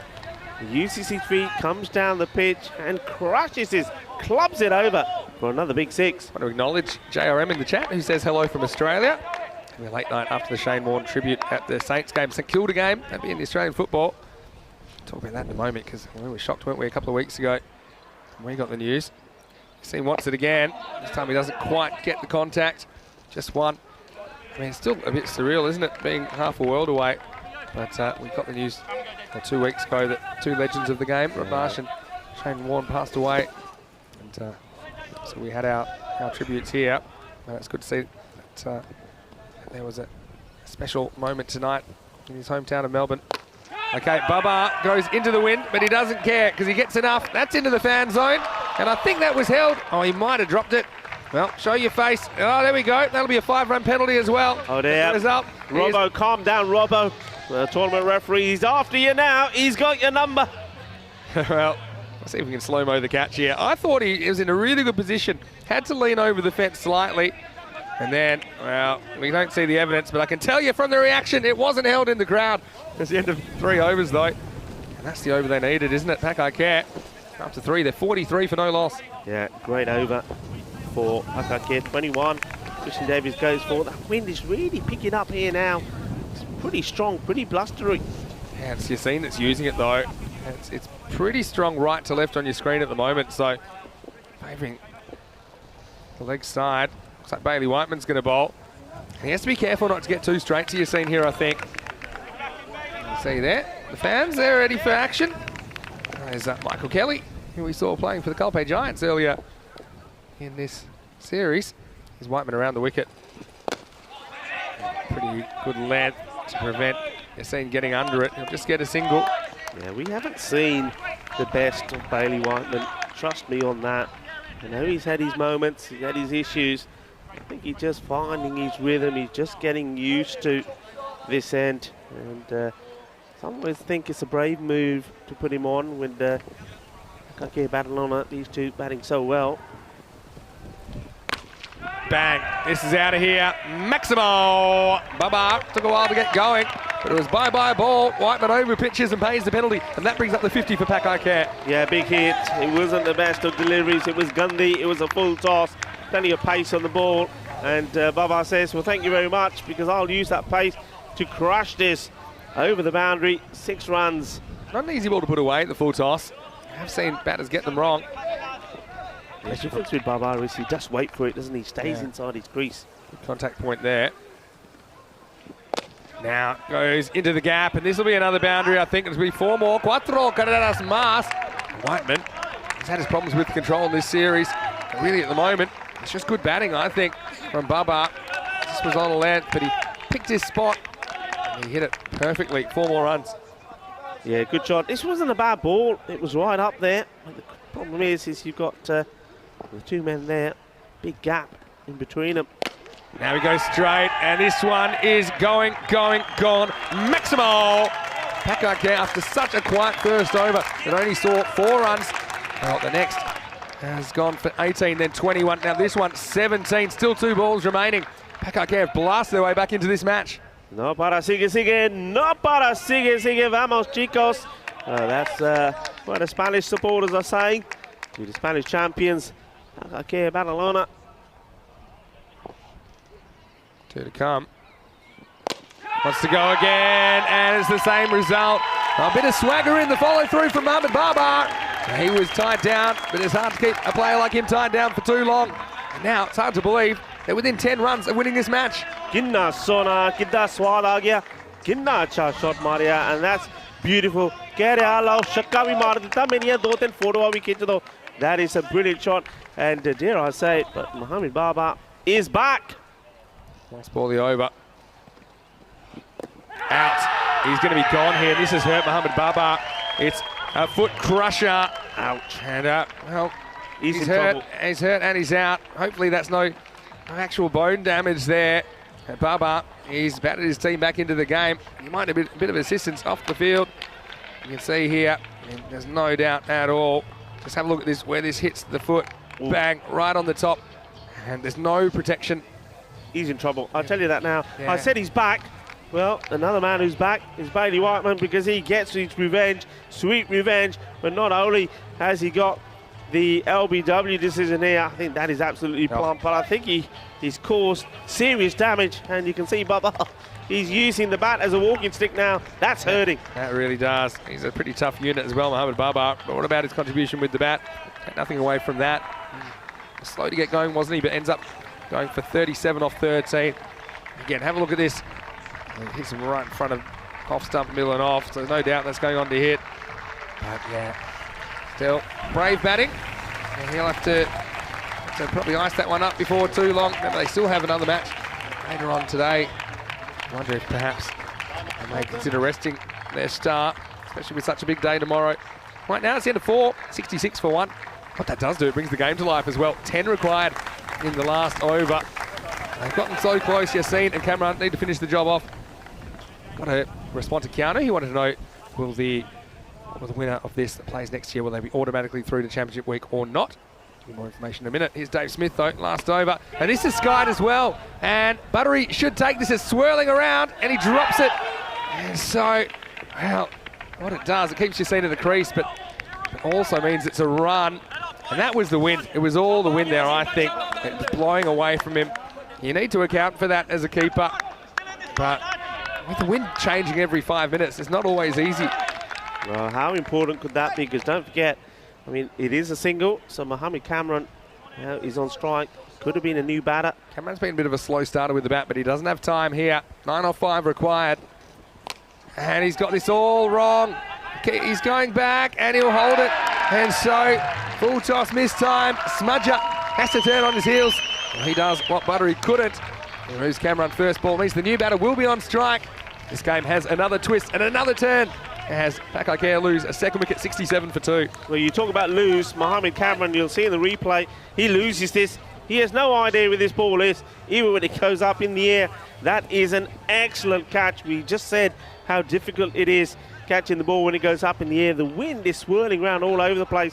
Well, we saw the drop, which allowed them to get the single and Cameron get on strike, but he's gone. It's the very first ball, Golden Ducks, and the man who's been productive for them in the last 2 innings is not going to be productive for them here. 9 runs required off 4 deliveries. Somebody's son comes to the crease. He'll be on strike. Yeah, so just answering your question, Keanu. Distracted again by the golden ball. Graphic coming up. Well, you can see why. This one could go down to the wire. Well, it is. If we do get a golden ball, it'll be our first. It's Group A when we saw Star CC of Luxembourg becoming the Finnish champs, Helsinki Titans. Keanu at this stage, depends how many teams are involved next year. So they may or may not make it through to Championship Week. Probably more likely they'll have to win their way through the group, like VOC Rotterdam couldn't do. All right, important that I have another dot ball here. Nissan gets 1.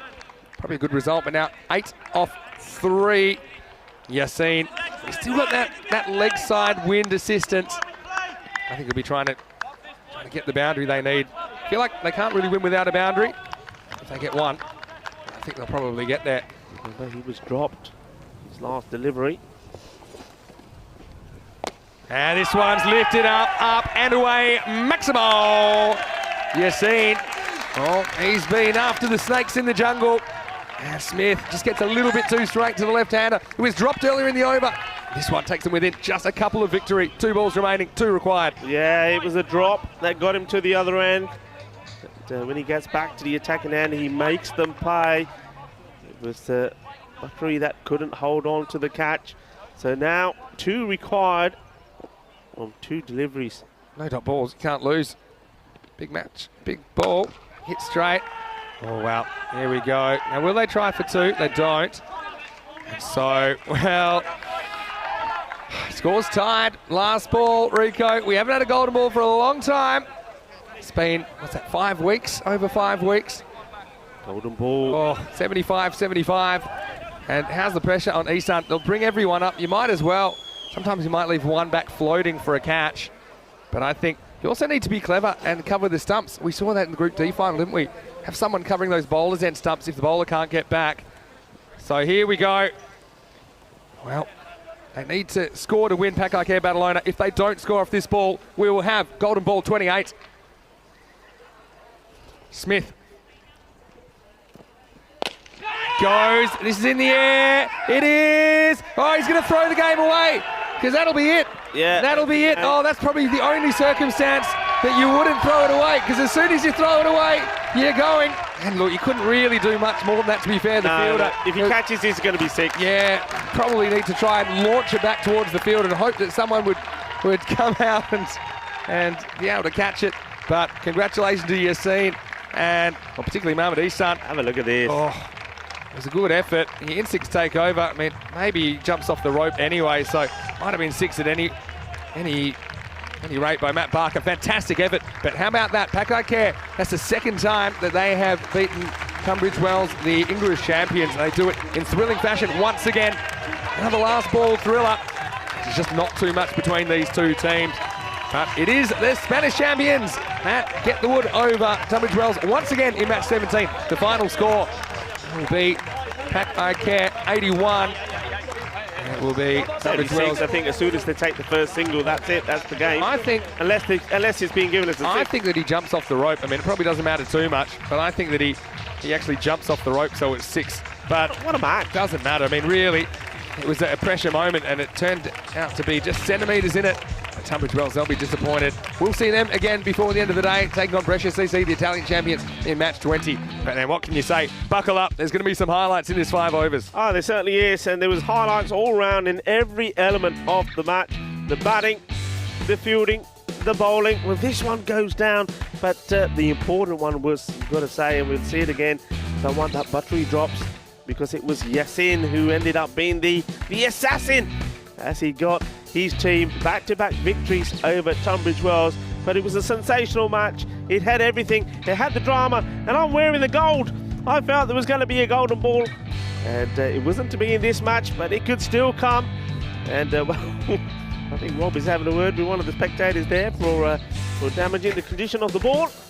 And, but some of the shots that Mohamed Babar played as well, good to see him at his best. But this, ouch, that hurt. This was a fantastic Yorker, and you could see what that meant to Bailey Whiteman. Yeah, look, just a couple of moments, and I think they'd like back. That was a good catch by Smith, but it came after a drop of buttery. That cost him 1 run. Really, every run would be crucial. Yassine, we really made the most of that cross breeze as he launched bomb after bomb into the jungle on the leg side. When it came down to it, any score would win it. And yeah, this one, well, whether it was 1 or whether it was 6, it's irrelevant because it is another victory for Pakai Care. And, well, this is the kind of excitement that we've come to expect on the European Cricket Network. You won't see this kind of cricket anywhere else on the planet. It's Pakai Care, who once again beat Tunbridge Wells.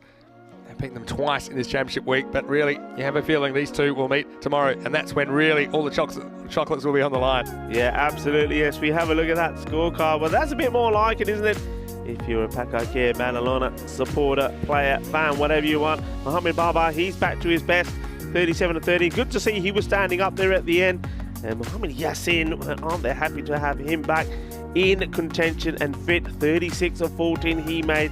You can see just how important those two are. With the bowling, well, there was wickets for Bailey Whiteman, 1 for 23 from him, and Smith bowled really well there as well. Don't forget that over, the first over from Barker, that only went for 4 runs, but it was Pakai Care Banalona that held their nerve. Maybe they had a bit of fortune go their way. Maybe they had a little bit of the rub of the green. Well, they certainly had the wind blowing in the right direction for the left-hander, but he made it count. That was the important thing. Mohamed Yassine, 36 of just 14 deliveries. Surely that would probably earn him the Player of the Match award. Yeah, I mean, that's two contests between these two teams, and both times it's just been 1 run in it. So it just shows you it doesn't get much closer than that.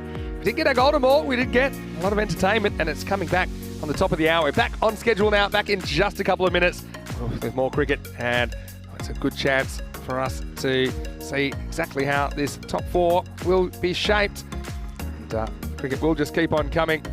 You can see that will be starting approximately 6 minutes. It'll be the Italian champs, Italy, and it's a bit of a swan song for Albi's Army, but I'm sure they would love to walk away with some points from Championship Week. So it's their final.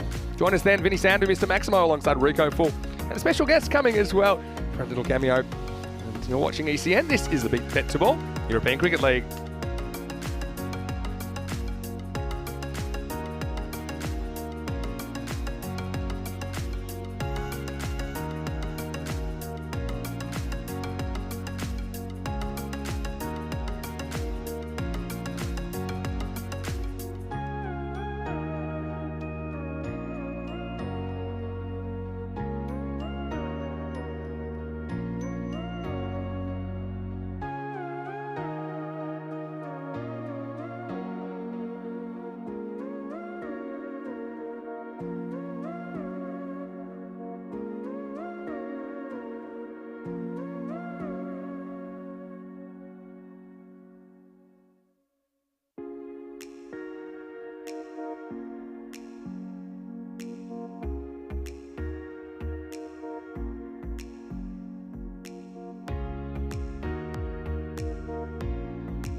Hello and welcome back to the European Cricket League, presented to you by BET2BALL and Keeper Inu. It's the Champions League of European Cricket. 30 teams started out their journey, and across 6 weeks we have narrowed it now to the final clubs here in Championship Week. Albies Army, we know that they unfortunately won't be progressing to finals day tomorrow, but there are still 4 clubs that have ambitions of lifting the trophy, including their opponents in this game, Brescia CC, 3-3 record. Albies Army, this will be their last match in the ECL. We know that because they weren't able to put together a win today. Look at the bat versus ball wall. Brescia CC 53-46. Albies Army just have struggled at times to put innings together with the bat. Late wicketkeeper change. We know that Ismail Zia will be in the 11, but he's injured his hand, so some people like Niazi will be keeping for Albies Army. And no Rahul Khan in the lineup. Be led by Azam Khalil here in the 8th and final match. Ismail Zia is out there, opening the batting. A bit of a change there, and Albies Army, I know they'll be very distressed that they won't make it through to finals day. They have lost a lot of close matches. Certainly wouldn't say that they've been easy beats at any stage. They inspired us in their group campaign. They won their way through that group of death, Group D, in a dramatic final. They won with 9 wickets down against MSC Frankfurt, the German champions. And here's another man who's had a few issues today, Basharat Ali. He has an injured hand. It looks like he still has some tape on there. He would have had to get permission from the umpires and the opposition captain to be able to bowl with that left hand. Anyway, a few people banged up, but one of them isn't my co-commentator, Rico Full. Rico, welcome back, and yeah, looking forward to this contest. And Albies Army, they'll just be desperate to take away some points, won't they, in Championship Week. Here's Basharat with the first ball to Sahibi. Sahibi places out onto the onside, gets a single. Yeah, it's going to be interesting to see just how much, if at all, that bandaging hinders Basharat Ali. I'm sure that's an injury he's picked up while he's been in the field. He's taken some great catches, but you're absolutely right. There would have had to be permission from the umpires. Goes after this, and this is miles in the air. But this 100%'s got a lot of ground. This one, he's going to have to dig out with a shovel, because this is a real plugger. Well, so Zia finds the gap, and he gets 2. Look where this ends up. I mean, Mr. 100% has come all the way around, and it drops probably 2 meters behind the fielder that does not move. Well, maybe a bit more than 2 meters, say 3 meters. That's quite incredible. And that's Javed Mohammed. It should have been his catch. And well, you see what's happening here. They're saying to Javed Mohammed, right, if you're not going to go for it, you're going to get moved. And it's going to be Akbar that goes there and takes that place. That goes a long way up in the air. He didn't have time to stop and ask for directions, did he? But, I mean, it probably was his catch. And maybe Hamidullah Safi calls it, but that wind is always taken away from him. Watch that moment for Zia. Oh, this is a lovely shot. Shaba, Shaba, balle, balle, balle. Well, somebody else trying to take a crowd catch there. Well, this one is Shapiza. Well, this goes all the way. 6 runs, lovely shot. And, well, Ismail Zia, he did show some class, didn't he? When he was batting in the group stages, quite often he was the man that came in and kept his cool and won them key matches. Now he's trying to get them their first victory. Ooh, ooh, ooh, ooh. This is nasty. I think it gets him on the shoulder in the end, but yeah. Always, you know, we talked about helmets a lot, haven't we, during this series. He advances on Basharat, who's not slow. And well, fortunately, this doesn't get him upstairs, but still. But he doesn't get him upstairs, then he tries to get him downstairs. Bit of upstairs, downstairs going on there from Basharat Ali. I like Ismail Zia about it when he just kind of stays in his crease and plays that shot really nicely. I don't want to hit over fine leg, but not sure if advancing is his game. Oh, that's one way to do it. It's a fall down slap. And this one's going to go in the journey as well. Maximo. And this one, might have had his eyes closed, but it still went a long way. Oh, Maximo, you say, Shpagiza, they will say this is big. But what a shot this is. Well, I was worried he's going to hit his own stumps there for a moment. Well, that is big. Que grande, que guay. 6 carreras, game on. In comes Ali. Oh, and chops on very next ball. So it's a disappointing end for Zia, who Certainly an entertaining innings, but it'll only last an over as it becomes the first to fall. It's 15 for 1. Yeah, this is disappointing because he showed signs, didn't he, of playing some exciting shots, but I think there's just too much adrenaline that's flowing through his body. He wants to absolutely cream this and hit it big, and all he does is he tops it onto his stumps. And I like that from Basharat Ali as well. That again underlines some of the sportsmanship that's been seen around the ground and between the players. And though there was a little bit of feistiness between the two, he gets the wicket, but he also gives him a little clap to say, hey buddy, you played some nice shots. Yeah, he did, but he'll be so disappointed to go that way. Again, he's the future face of the club, Ismail Zia. He's inspirational to a lot of the children down there in Stockholm in Sweden. So, one Albi Zalmi batter departs, another comes to the crease, and no Rahel Khan in the lineup. And so, well, it's always nice to get a guest commentator in. So I do have someone quite special joining me for a couple of overs. I'll announce who that is in a second. Of course, big focus on youth at Albi Zalmi. We saw some of the scenes of their juniors cheering them on back in Group D. Yes, let's have a look at this ball from Javed Mohammed. This is worked around the corner from Sahibi. Just the one. Vinny Sandhu here, Mr. Maximo joining me, special guest. Only 16 years old, but I've loved his work on social media. And he's been supporting Albi Zalmi. We've got Saf Ul Wahab Ansari. Saf, welcome to the broadcast. Thank you very much.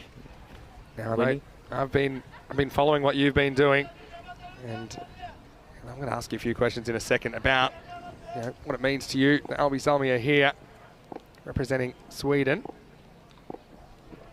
This one is a miscued shot, but falls safely. And they end up just getting one here. They were very slow to get going. Comical bit of fielding, but effective from Imad Khan. Yes, Saf, so explain to me what it's been like watching Albi Zalmi in the ECL. Yeah, first of all, I'm happy to see them here because it's a very big tournament. It's competitive, and it's not easy because all teams cannot come here to play. Yeah, that's absolutely right. I'll talk a bit more about the path Albi Zalmi took to the title, as this one's worked away nicely, and this one will go all the way. Maximo Sahibi has been a bit of a revelation at the top of the order. Just times this one off Javed Mohammed. It's always nice to see a Maximo, a Shipagiza, whatever you want to call it. But, yeah, I mean, Albi Zalmi, they had to beat so many clubs in Sweden just for the right to be here. And we remember back in the ECS, which was part of their qualification route, they actually qualified 4th in their group. So they went nowhere near the best at that point. But Albi Zalmi just have a kind of a habit of winning when it counts. It's only a wide. But, I mean, as a youngster, I mean, obviously you'd be really disappointed that Albi Zalmi, they're not going to make it to finals day, but I'm sure there's a lot of positives still to take out of this experience. I think everyone is obviously very disappointed, but there's a positive thing that we came here, we played well in the group stages, and now we are playing the championship week. Absolutely right. This has just worked to mid on. Has to get a wriggle on here, Sahibi, and he's going to be run out. Well, he made that look like a marathon as he just seemed to be running out of steam as he got halfway through the run. It was a good piece of fielding. Still had to hit the stumps. Sahibi will be so annoyed about this. We'll have a look at it on the replay. Good clean pick up and throw from Ali Raza Islam. And I think you'll find he's not even in the frame. So, well, Albi Zalmi just have a knack of throwing away wickets today, and that's one that's I'm sure Sahibi would like back as he falls 24 for 2. A slow trudge off the field for that batter. But Asaf, tell us a bit more about your social media work, because that's how I've gotten to know you over the last couple of weeks, and you've been kind of tracking the tournament from all the way in Stockholm using your social media accounts. Yeah, so basically I follow Albi Zalmi. So when I got to know that they're going to a tournament to play, I started to look for European cricket, and that was my first time actually. So then I saw the first match. I just got on the internet and searched European cricket and got to know a bit more about it. And yeah, then I thought it's a big tournament, so I should actually talk about it on my Instagram and Facebook channel. Nudged away. So probably should be 2. I can raffle it eventually. Lucky number 2, Baba Hussain. That's the fielding. It will be 2. Yeah, I mean, that's great that you found that awareness. And, you know, one thing I love is that it connects countries. Otherwise, you never have an Italian club playing a Swedish club. And so I've really enjoyed some of your reports in Swedish as well, which I always think that's fantastic. Some of the language skills that you see on the continent. Quite amazing. So it really swings. I think this one's going to be okay. This one swings late. But I think at the point of the crease, maybe it was fractionally inside. But, this takes us to the end of the over. It's 26 for 2. And hope you're going well. It's Vinny Sandhu here with Saf Al-Wahab Ansari. And yeah, I'm sure you'd be thrilled to be up here. I mean, it's a bit of a road for you. You've come, maybe probably a couple of weeks ago, you were freezing in Stockholm, right? You're only 16 years of age, and I think that's great that you're here. And what's it been like being at the tournament? Yeah, it's pretty nice. When I came here at the stadium, I was like, oh, it's a big stadium. You don't see that every day. And the pitch, the teams and all. So it's a great experience. Yeah, well, it's great. And certainly we hope it inspires you to go forward with your cricket as well. Maybe one day we'll see you out in the middle, Saf. You hope so. Yeah, well, I mean, we saw some of the scenes of all the juniors when the winning runs were hit in Group D. They were in tears. It meant so much to them. And I think it inspired a lot of kind of so-called neutral European fans as well to get behind the team. And look, it's disappointing that without a win in this championship week, certainly there's been a lot of close losses. That has to be pretty heartbreaking. Still plenty to be proud of. There's this one down the ground, handled by Ali Raza Islam, just the one. And so how about you? Tell me about your ambitions. Are you interested in being a player or perhaps just supporting the team going forward? I mean, you're only 16 years of age. I've been supporting Al Bizalmi since I was young, because my father was in a part of the club, so I was also there supporting them. I saw the matches, the players, got to know them, and I had a good relationship with the players and still have. So yeah, that was the beginning, and I just saw the matches. I didn't play because I play football. Right. Well, we'll have to try and poach you, I think. It's worked away. Says Sami Khalil, it's in there. How about someone like Azam Khalil, who's just facing up now? I mean, he's a bit of an inspiration to a lot of the youngsters at Al Bizalmi, isn't he? The way he goes about his cricket and the way he carries himself as a person. I've always looked up to Azam Bhai, as I call him. And here he is, and he's whacking for a single. So, I mean, he's an amazing person, first of all. We all may know that. And as a player, he's calm. I don't even have words to describe it. But he's a special human being, isn't he, Azam? Yeah, he is. One of the real characters of European cricket, and you know, always plays the game in the right spirit. Look, Saf, I'm going to let you go now. Thank you so much for joining us here on the European Cricket Network. It's been great to have you as a special guest in the commentary box. I'm wishing you all the best, you and all of your Al Bizalmi family on your journey, and hopefully we see you again in ECL 23. Yes. So it was Saf Al-Wahab Ansari who's joining me as a special guest. And now looks like you've got Pasha Khan, who's going to take over the bowling. He's been really good with his left arm spin. Bizarmi still going at 10s. I think they'd want 50 minimum. This will be dragged away, just one. Khalil's batting together. And Azam, yeah, he's done his bit, hasn't he, with the bat. So often he's been the one trying to hold it together while wickets have fallen around him in this championship week. And strike now. Advances, and this will just be one out to deep square leg. Pasha Khan just doesn't seem to go for boundaries very often. He's very clever with his subtle variations. I just think it's always wonderful to get youngsters inspired to take up cricket and follow cricket. As we see Sami Khalil taking it down for one, as Rico Full rejoins me in the commentary box. And isn't it great to hear from someone like Saf, Rico? He's obviously been moved to take a journey essentially here to the ECL. That's all about supporting his team all the way to the Champions League. Yeah, absolutely brilliant as we see this one played out. A lovely shot there from Azam Khalil, and gets himself into good position. Wasn't the best of deliveries, but it still needs to be put away.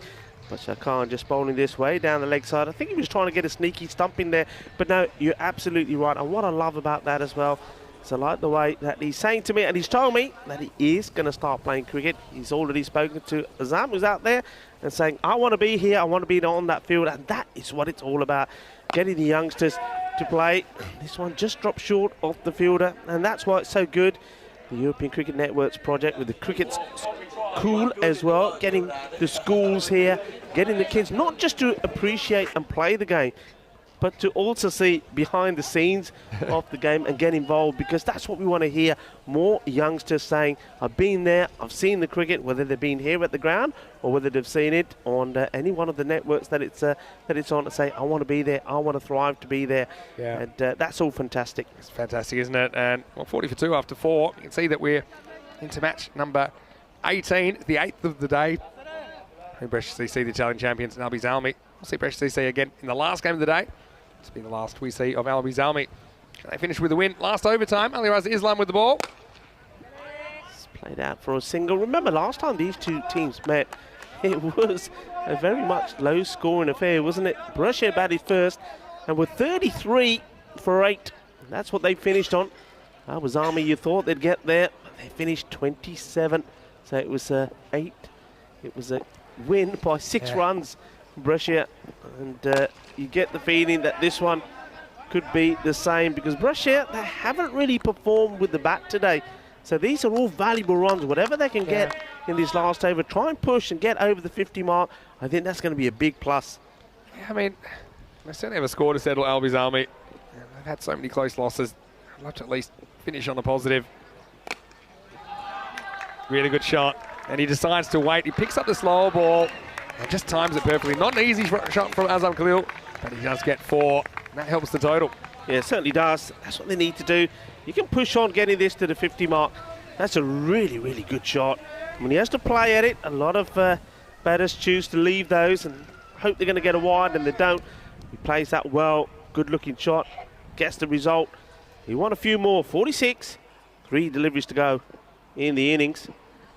That's a full toss, but he doesn't quite time it, and it goes right down the throat of the fielder. And Azam Khalil would have hoped to have put this away. He doesn't, and gets caught. It's a nice catch taken there by the man in the deep, Imad Khan. And it's a wicket for Ali Raza Islam. This sums it up though, doesn't it, for Azam Khalil and the Swedish champions. So close but so far. Probably 2 centimetres away from the middle of the bat, but it's more of the inside half. Imad, a pretty good pair of hands, doesn't he? So what could have been 6 becomes a wicket. And we've seen him take some very good catches during this series. Azam Khalil will finish his ECL with the bat on 15, but smiling as always. And he leaves his team at 46 for 3. Yeah, and there's no wonder that so many look up to this man. I mean, he's been an inspiration for cricket in Sweden, and not only just for Albi Zalmi and the work that he does with the kids. And the kids love him, and I know that there's plenty watching him back in Sweden as well, but he's certainly given his best, and he's certainly been the pick of the players for Albi Zalmi. Banged in. This is a high, a top edge. As Kudratullah comes out, he'll just probably face the 1 ball. And so that takes him up to 47. Last ball coming up. Can at least get a couple here and set 50 for Brescia. Yeah, it's good to see that Sami Khalil has been promoted up the order. Hasn't really had too much of the strike, it has to be said, but nice, because he did hit the ball pretty well. Can he finish with a bang? Yeah. It'll be a bang, but not the bang I think that Sami Khalil wanted. Ali Raza Islam, he'll finish with 2 for 7. Pretty good last over from him. And they keep Albi Zalmi in the end to 47 for 4 off their 5 overs. Yeah, well bowled, and this is what you've got to do when you're bowling at the death, just get the ball full and straight. And Ali Raza Islam does just that as he picks up his 2nd wicket in the over, and he bowls well, and it's Sami Khalil. Well, you can't blame him. He needed to go for the big one, needed to try and get the boundary, to try and get the 50 on the board. But I can tell you one thing, even though they don't get to the 50, 47 is what they finish on. This will still be a close game, because Albi Zalmi, we know that their strength so far has been in the field, and they'll come out fighting. They will be running to get that win. Now, But there's a little bit of core to behind be fair, they call that a drop catch. I had a good view. It didn't carry to that man. He certainly put in a good effort. But yeah, it was all about trying to hit the boundaries. Ismail Zia, he looked reasonable early. Fell off the last ball of the first. And Basharat Ali, very sporting, being pretty tough as well, bowling with an injured hand. But this was just a bit of bad cricket, really, from Sahibi, who was decelerating when he needed to be trying to push to the end of that single. With a Swedish flag. We'll see of them for a while. It was closed door policy in the dugout. But Azam Khalil, well, he's such a leader. He's tried his hardest. They may not take the trophy, but they certainly have won a lot of hearts in this series. Eventually, Azam fell, just holding out to Imad Khan on the boundary. And then Khalil, he would go.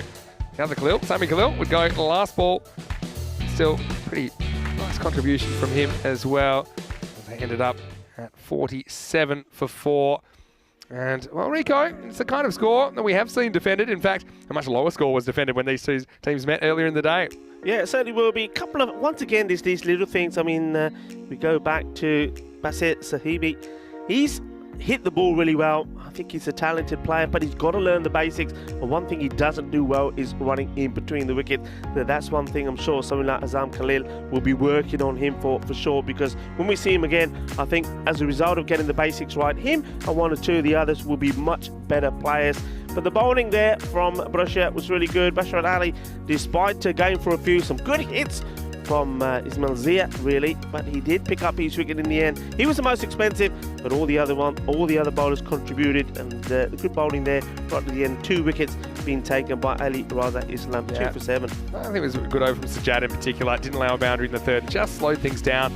Single figures scored in the third, fourth and fifth overs. Join us very shortly. It will be the last 10 overs. We get to see the Swedish champions, Albi's Army. They'll be trying to defend 47 for victory. Fresh CC, they'll hope to pick up the 2 points.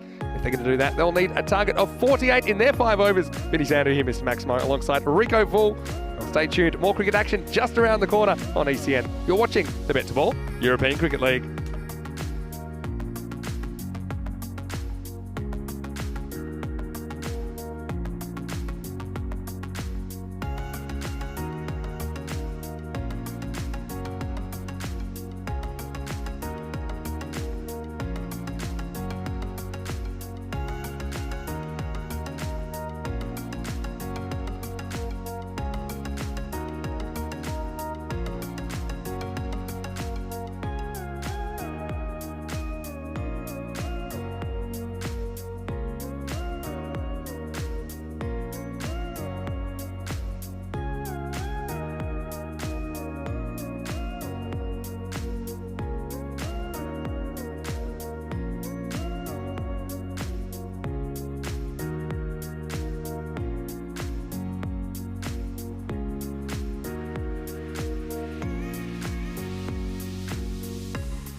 and welcome back.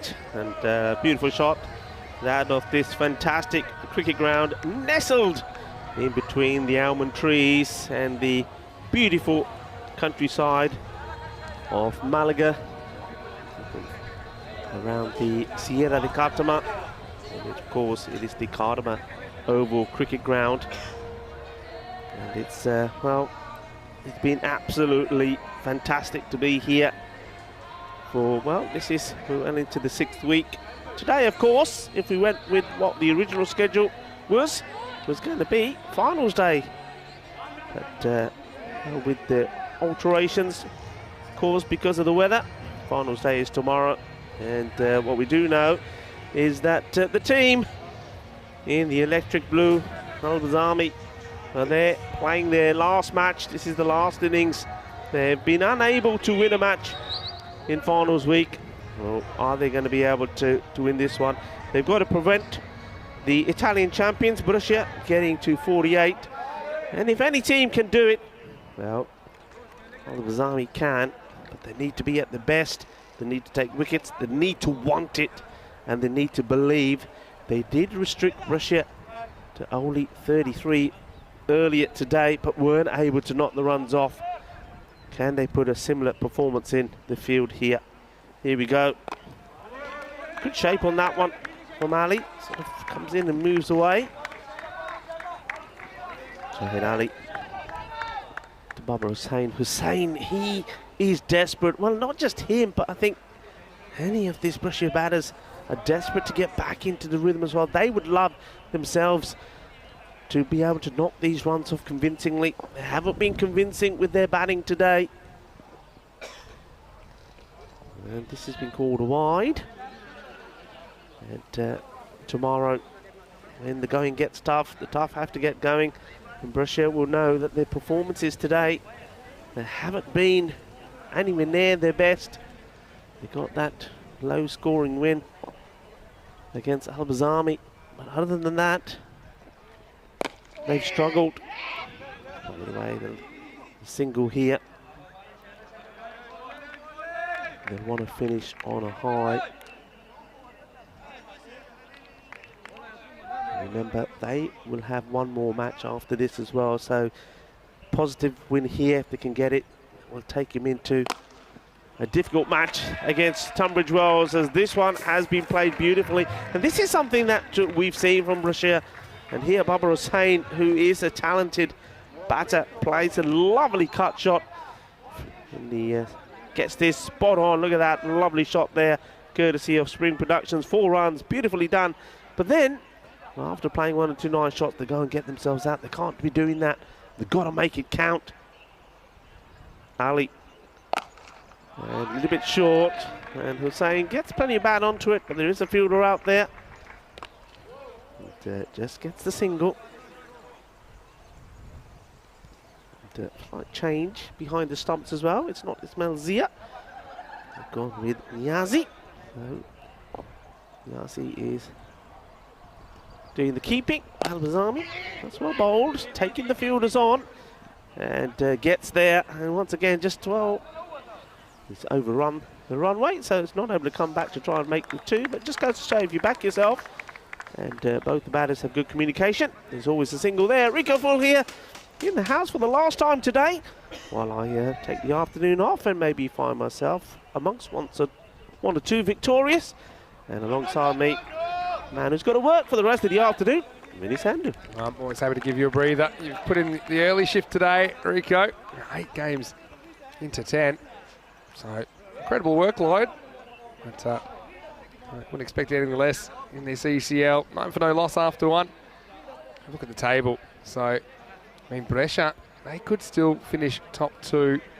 But they need to have a really big win against Tunbridge Wells in their last game. It does look more likely that we'll see them in 3 versus 4 tomorrow against Brigade. Still, a few permutations that could play out. Yeah, I mean, let's just take another moment to appreciate all the hard work of the ECN crew and all the volunteers and the members of the local clubs, including the Costa del Sol Cricket Club, that worked tirelessly to dry this ground out over the 3 days. De Woodside comes in, bowls a wide first up, but that was a mammoth effort, wasn't it? And it's a bit of a cricketing miracle. I think probably hard to put into words unless you saw it firsthand, but I'm just so thankful that we are getting our championship weekend. I have to say, and you know, I was thinking about this the other day, Vinny, that I've never been involved in a position where after so much rain, see this delivery, we'll touch on that again. Firmly struck, and that's going to be 4 runs. Powerful hit, and well, plenty of power there from Akbar. 4 runs to him, so that's his first boundary. Just trying to keep composed. You see both these batters, I think they need to be in good shape as they go into that final clash against Tunbridge Wells. Yeah, I've never known a ground to be so wet with so much rain, and then after 3 days of that sort of weather, be playing on it. Yeah. I think it's a first for me. For sure. And as this one is played out to the offside for a single. And also, I've never seen so much commitment, dedication, desire from people to make it happen. I mean, out there with mops, with towels, with buckets, picking up. I've never seen anything like it. It's been a mammoth effort, and it will stay with me forever. Yeah, there's a time where we thought the situation was hopeless, wasn't there?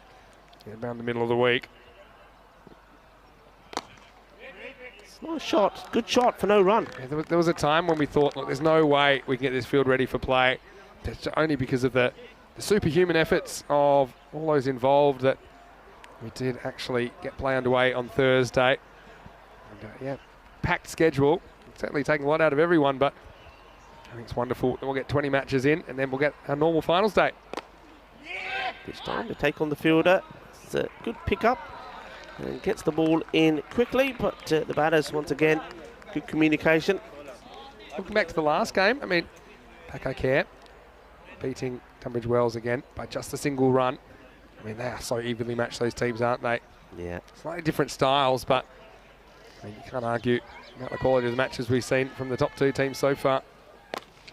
Well, he charges down to take him on, and it makes it go high up in the air, and that is a great catch.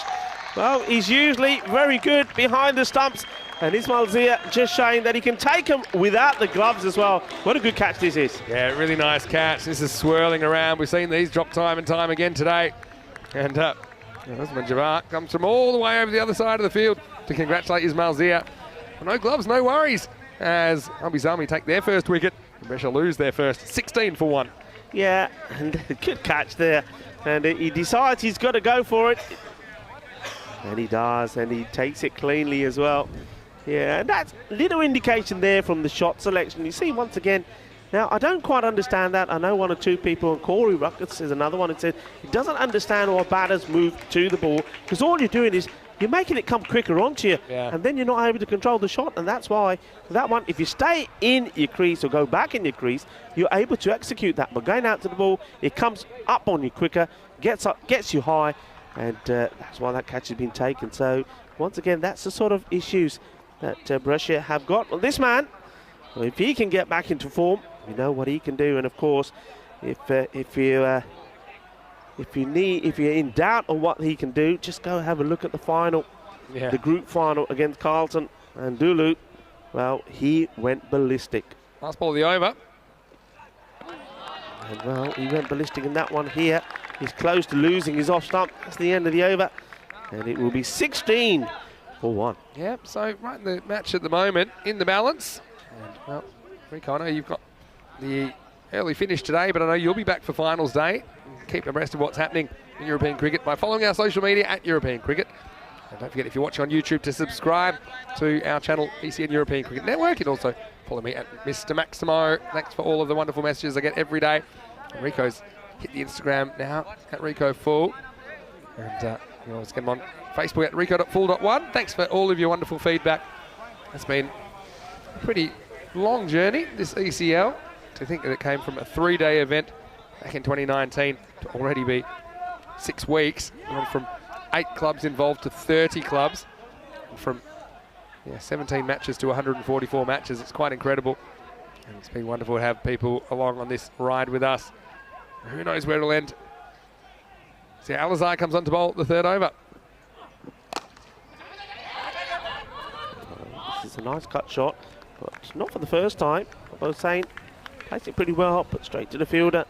They've got that field pretty well set to him. They're almost forcing him to try and play another shot, forcing him to go across the line. I'm sure that all the neutrals, I'll be cheering on Albi Zalmi here.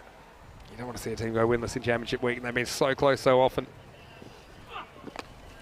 And this is going to be a chase on for the fielders, but they're going to run and chase in vain. It's going to be 4 runs, a shorter delivery, but it's the line, the direction from Alozai. They've just been helped along the way from Hussein. That was a gift to a batter with such talent. Yeah, you called it. It was the line that Alozai gets wrong. He bowls that one well, but this time, the batter could easily turn on it, hit with the movement. And this is a nice shot, and it will go to the boundary. Beautifully played. And Baba Hussein, just there in those 2 shots, showing his class. And he's tried this cut shot a few times and he's gone to the fielder, so he just gets his positioning right, rocks back a little bit back, and he rolls his wrist on this through the gap, 4 runs, and that's class. Sometimes it's power, but sometimes it's just pure timing. Good shot selection there, and just shows his outfield still retaining its integrity. That one went all the way.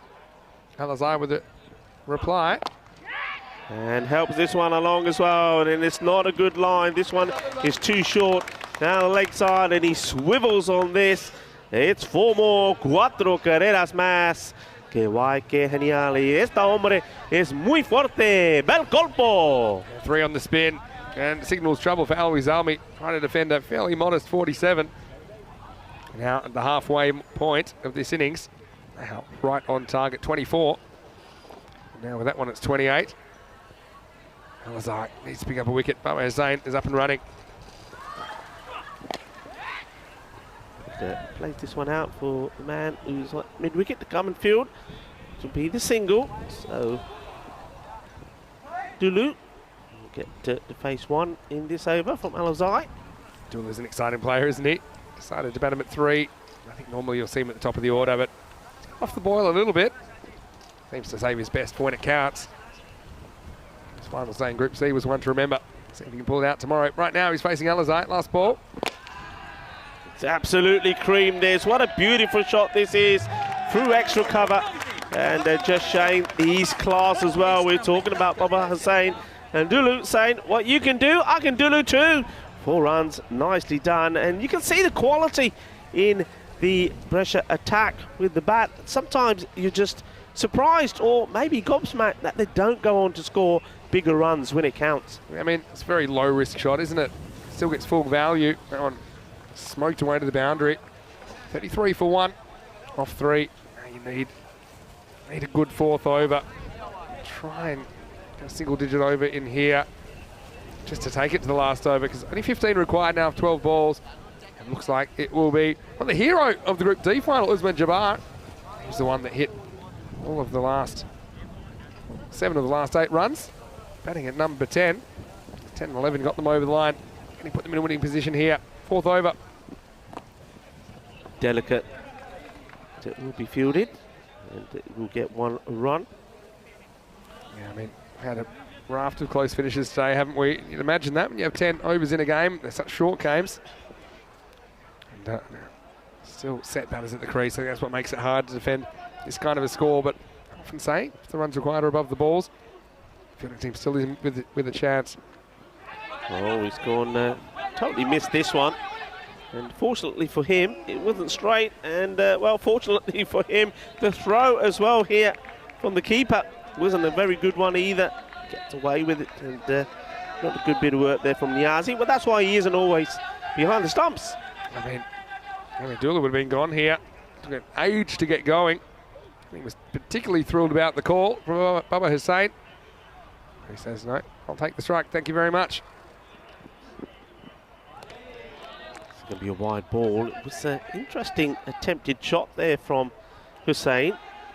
I mean, it's a good bit of side swing, bit of outswing from Usman Jabbar. But just, uncontrolled outside the wide line. They don't have too many more to give away. 12 required off 10. That's nice. It's going to be work here for the fielder. Gets a foot on it. They take 1, and now they're looking for 2. And they do get there. It wasn't the best of throws, but it was good running And Lulu showing that he's got a bit of pace and sprint about him. Win required.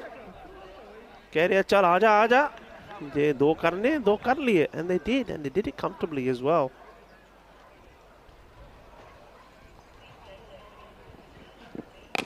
And Hussain goes for the big one, but this isn't going to go to the boundary. It goes into the hands of the fielder, and that's a nice catch taken. And well, that's confidence. He's saying, I told you, if it's coming to me, I'm going to take it. And well, it's nicely done, and despite the situation that they find themselves in, they're still smiling. I like that. Shahid Ali taking the catch, and Jabbar gets the wicket. Yeah, it was important to hold it, wasn't it? And Albizami, again, they will have that raw disappointment knowing they won't be heading into finals day, but still, they'll want to finish with a win. I'm sure all their supporters back in Sweden would love to take a win away as well. Baba Hussain, he batted well for 23. Just got a bit too under that one. Shahid Ali takes the catch. It's 38 for 2. 10 runs required now off the last 8 balls. Imran Khan, who's coming out. Hello to Imran Asif, who's in the chat. Always great to see you, Imran. Seems a long time ago. We had the Austrian Cricket Tigers here. Yeah, it was a long time ago. That's probably why. It's, yeah, we've been loving our ACL experience. Imran Khan comes to the crease now. Saw him opening earlier today. Yeah, Austrian Tigers, of course, will know all about Tunbridge Wells. They're in the same group. That's exactly right. Well, Imran Khan decided that his approach is going to be swing hard, swing wild, and try and get these ones quickly. But I think a few dot balls here, and we go into the last over, anything can happen. Yeah, well, we know that. I mean, right now, this is in the balance, I think. We've got new batter on strike. If you do get a boundary in here, I think it's advantage pressure. Last ball of the over. Well, it's going to be a fortuitous one, or is it? No. Oh dear, oh dear. He does everything right. How does this go through him? Oh, there's something about that part of the ground. That is unbelievable. Well, Jabba can't believe it. The fielder, well, it's going to be Chaudhry again. He's having, oh, man. I sorry, mean, he does so he's well. having a mare. He does so well to chase this down, and he just comes up with fresh air. How's it, Chaudhry? He's probably going to grab the ball and try and win the game for them, but he's made himself quite the task, as it'll be 6 off 6 required at the moment.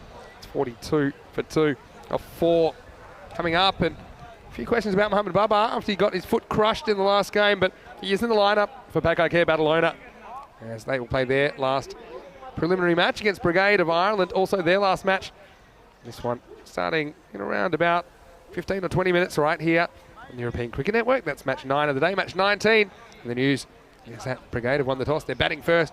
I think Pakai Care will mind. They like to bowl first, so I think both teams getting what they wanted. 6 to win off the last over. And Chaudhry, he's made his bed, now he has to lie in it. Yeah. Good start with a dot, but 6 required now off 5. Remember the last time he bowled? Well, he started with a wicket, then there was a single, and then it was boom, boom, boom, boom, all 6s from Chris Williams. Well, he's got a couple of dots in here. Well, well, well, how about that? Keep an eye on that.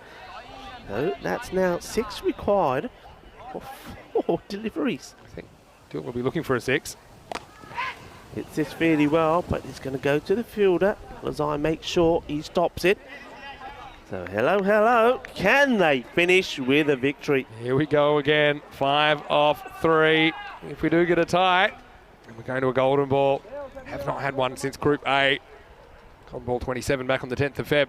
Long time ago now. Oh, wow, how lucky is he? He's well out of his crease, manages somehow to get a bat on this, and they get a single. How about this? So 4 off 2. This is where I think you probably take on a dicey 2 here. Every run's valuable. We've got plenty of wickets to play with. Neither batter's really gotten going here. Chaudhry trying to win the game for his team. 4 required. And, it's being played out for a single. Here we go. Yeah, here we go. So 2 for a golden ball now, and 3 to win. Chaudhry, maybe it's a master stroke giving away that boundary, because it meant he got to bowl to Dulu. He had a bit of trouble. Leave him alone. He's doing fine. Leave him alone. Don't get inside his head. Oh, Chaudhry. Well, I tell you what, this could be a bit of master stroke after that boundary. They love a close finish, Albizami. Here we go. 2 for a golden ball, 3 to win. Oh, is it going to stop? No. Well, that sums it up. That really sums up how things have gone for Al-Bazami. If there's one place that could have gone to the boundary, it was there. And but look, this is where all the shouting and screaming started when they were playing the group stages, when the ball went to the boundary. And on that occasion, it went to the boundary to assist them to win the final. On this case, it goes to the boundary to, well, inflict another defeat on them. They're not able to get a win despite all their efforts. But look, you got to love them, and we do love them. And though we're going to say goodbye to them because we are not going to see, well, we're not going to see them playing tomorrow at finals day, but I'm pretty sure that we're going to see them around the ground because they've been absolutely fantastic. They'll be mingling with the supporters and with the fans as the two batters from Brescia there make their way up. But well done to them. They go back to winning ways, but they've got a tough match coming up later. But look, everybody, look, it's the team Al-Bazami, the Swedish champions. They've entertained us. They haven't had things go their way, but they've been absolutely fantastic. And, well, I'm sure that they're going to get a great big round of applause and cheers from everybody because they really are a superb bunch of lads. And the way that they've approached this finals week, the way that they've been so sporting with all the teams, we've got to take our hats off to them. We've got to give credit to them. They've been sensational. Yeah, look, they have. And it's certainly been a journey, hasn't it, following Al-Bazami? This is what's coming up next. Packard Care Badalona versus Brigade. Packard Care trying to nail down that top spot against the Brigade side. It'll be desperate to take some winning form into finals day tomorrow. And yeah, Brigade, they will be batting first in that match. Not too far away, 15 minutes away from a start in that one. But certainly, you know, a lot of people are looking forward to that one. Another chance to see Cameron. And look, I just want to say on behalf of everyone at the ECN, to Al-Bazami and to the Swedish cricket supporters in general, it's been great to have you here in Championship Week. I know it didn't go your way, but I know that we look forward to getting to Sweden a bit later this year. We certainly do. We're planning a couple of series there in Malmö again and in Stockholm. So we'll spend 4 weeks there. I'm sure we'll renew those friendships. Although the disappointment, I'm sure, is probably pretty raw at the moment. Yeah. I mean, remember all the highlights they've had along the way here, Al-Bazami, and the way that they won that Group D a couple of weeks ago. I mean, listen to those applause, and they deserve them because they are a fantastic bunch of lads. Things did not go their way here this time, but they've left us with some fantastic memories in the group stages when they won that final, the group final. Then here, the way they've played, their approach, every time they've taken the field of play, no matter what the situation is, they've always been smiling. They've entertained us, and take it from me, they're going to get better and better. No doubt, especially with their focus on youth. And again, to all you young Al-Bazami supporters out there, hopefully it inspires you to take your cricket to the next level. As we saw Al-Bazami attempting to defend their score of 47. They got so close, didn't they? In the end, it was not quite enough as they went down by 2 runs, essentially. Pama Hussain with 23, an important knock from him. And no one else made double figures, but they just did enough, didn't they, to get across the line. And they ended up winning it off the very last ball with a boundary. And Brescia CC, they'll be happy with that one. At least to put some pressure on the teams above them. As you see, Dawood bowled a good over, 1 for 7. Usman Jabbar as well, kept his team in the game. And Chowdhury, well, he got so close, didn't he? Only 3 runs came off the first 4 or 5 balls of that over. But it was that boundary that unfortunately was conceded. It did take you back to the last ball of the 4th over. Rico, it's been great having you here once again today. And I know that you're going to get some rest and be ready for finals day tomorrow, because tomorrow, well, we are giving away that ECL trophy.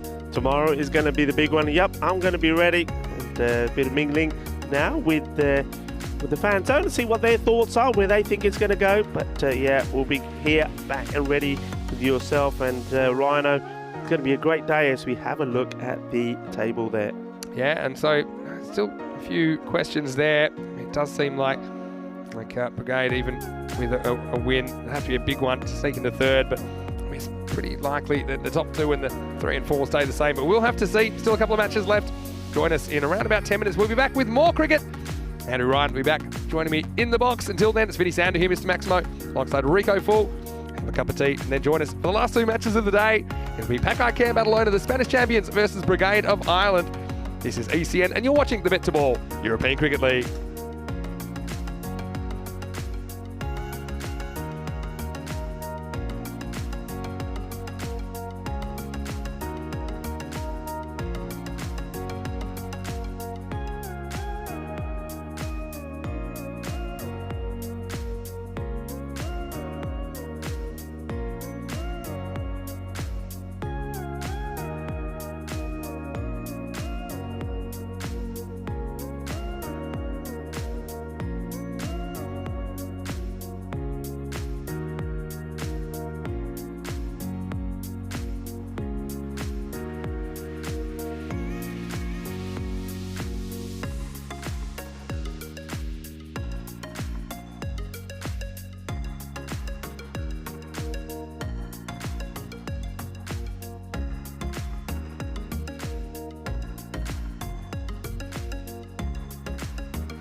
Hello to you wherever you're watching from around the world, and welcome back to the south coast of Spain. ACL 22 Championship Week action. An unprecedented 10 games a day, catching up and making up for lost time as weather intervened in the first 3 scheduled days of this final week of action of 6. 5 teams remain, and now really only 4 do have a chance to raise the trophy. Pack Care, Badalona, well, they're 5-1 in Championship Week. They are flying, taking care of Tunbridge Wells, the English, by the barest of margins a couple of times. Here against Brigade, the All-Ireland champions. Plenty of W's there, as you'd imagine, in 2 champion teams. Pack Care being favoured by the supercomputer, 53-49. We've had a lot of close games, haven't we? See the wind picking up, but thankfully the weather has stayed away. And now we will get to see another very interesting battle, no doubt about that. But got some team news for you. We have Mohamed Kamran out of the side. We do have Mohamed Baba in the team. He suffered a crushing blow on the boot. He was dismissed in the last game, but they are continuing to play Baba. No Kamran. The Brigade, the Ireland champions, they will be opening up with Makata. It was pretty brutal when these 2 teams met earlier on. Vinny Sandu here, Mr. Maximo, to take you home the final 2 games. Joining me once again is Andrew Ryan. Welcome, Rhino. And it's always exciting to see 2 champion teams go head to head. Let's see who gets the chocolates here. Thank you very much, Vinny. Wonderful to be back in your presence again for the final 2 games of today. And it should be a nice little clash here. We keep on expecting Brigade to come and bring their best. They've been on the pace at times, a little bit behind it at others. Good to see this man start to find a little bit of form though. Graham McCarter. Here we go. It's Hassan Ali, who's back into the side. First ball of match 19. And McCarter tries to go large, but he might have found the fielder, and he has. Shiraz Ahmed holds on. And Hassan Ali has been waiting a while to get another go. He impressed me with his bowling so far in ECL 22, but he's a victim of just a strong pace bowling options they've got. He gets a wicket first ball. It's a terrible start for Brigade as they lose the first wicket. It's none for 1. Yeah, we'll talk about the fact that McCarter's found a little bit of form today. Brutal against Mohamed Kamran in the earlier clash between these 2 teams, but manages to hole out very quickly. He's back for a first ball duck, not the start the Brigade wanted. Pack Care team certainly feel like they've got some momentum in this tournament. They'll be certainly cock a hoop after taking down the boys from Tunbridge Wells earlier today. Those 2 teams probably feel like they've put a bit of a gap between themselves and the other sides as we've come to the latter stages of day 2. It's got to be annoying. I know the players are kind of getting used to it, but to go out there, get out first ball, have to walk straight back. That's Carter. Sure, we haven't seen the last of him. So now, let's see Hassan Ali again. It's bowled with good zip. Just shows you the depth of their bowling lineup. Someone like Hassan Ali has been struggling to get a game.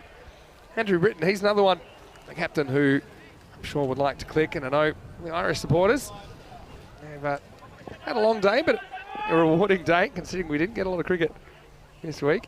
The first 3 days, we had none at all. Well, this is short, and Britton turns on it. This will go the distance. Maximo, the first one of match 19. And it's the Irish captain that steps up to the plate and sends his first one out of the ground. Yeah, nice shot. Needs to get himself in a bit of form before tomorrow. Britton, talented player. Played for Ireland at international level, so a player that they've come to rely on over a number of years. Experienced skipper. Gets himself off to an absolute flyer. There's RT there. Memory of Roy Torrance, stalwart of the club, RT, as they say. That swing up full. Gets the swing, just the bottom of the bat. That's Britton to 7. A first chance to get a look at Murdoch. He's been pretty good at the top of the order, David Murdoch, since he's moved to that position. They're sticking with him in that opening role. I agree, Vinny. I think it's strategically probably the best change that they've made to this side over the past couple of days. Get Murdoch as many balls as possible at the top of the order, probably behind McCarter. He's their strongest hitter. Yeah, I mean, McCarter's a fixture up there, but they've chopped and changed a little bit. An opening partner. Murdoch does not get it past the fielder, and it is Asad Abbas. Another one back into the lineup. That takes the catch, just no timing there. So Murdoch, well, like his compatriot, Makata, he goes very first ball that he faces. Early wicket trouble now. And I'm sure Brigade, that's not the start that they were picturing, as it's 7 for 2 in the first over. Well, first ball ducks to both McCarter and Murdoch, having both your openers back in the pavilion in the space of the first over. It's not a recipe for success. Brigade, certainly a little bit of pressure on their middle order now. Much rest on the shoulders of skipper Britton. It's a disappointing finish, and both McCarter and Murdoch will be looking to atone for those twin failures when they get back up in the field tomorrow. Got to respond to a question now. We often get questions in the live chat. This is actually a question from the venue. It's Reece Torrington who's in the crowd, and he's come with the Sir in English newspaper touring group today, and they had a question: how often is the ball changed? So I've got an answer for you there. If you're listening over there in the fan zone, the ball's only changed if it's lost or damaged during an innings, but every innings we will get a new ball. So it's one of those cases that, for expediency, if the ball gets lost or it's damaged in any way, we will change it. Apart from that, the same ball is used for the whole, I normally say 10 overs, but in this case 5 overs. New batter Ryan Macbeth comes to the crease. He can give them a whack as well. This is good over from Hassan Ali. Look, if you're not really in the preferred 11, you do get your opportunity. I mean, you can't do much more than what he's done here with 2 early wickets. No, certainly not. You mentioned you liked him earlier, Vinny. He's a bustling pacer. Doesn't get a huge amount of sideways movement most of the time, but knows how to bowl a good lane, pretty straight up and down. Caused some troubles for Brigade in this first over. That was a heavy ball, that's what we'd say. Does generate a bit of extra bounce. Okay, got 2 for 7. Last ball of the first. Get some bat on this. Probably would have been a wide, but I think instead it'll be 4. Shafkat tries to chase it down, but to no avail. And Macbeth gets off the mark with 4. And that's the end of the first over, 11 for 2. Interesting, didn't feel like an over where 11 runs should come off it. Obviously helped along by the 6 first ball from Britton, but pretty good all-round set of deliveries from Hassan Ali. Brigade a bit into their middle order now. Have a look at the standings.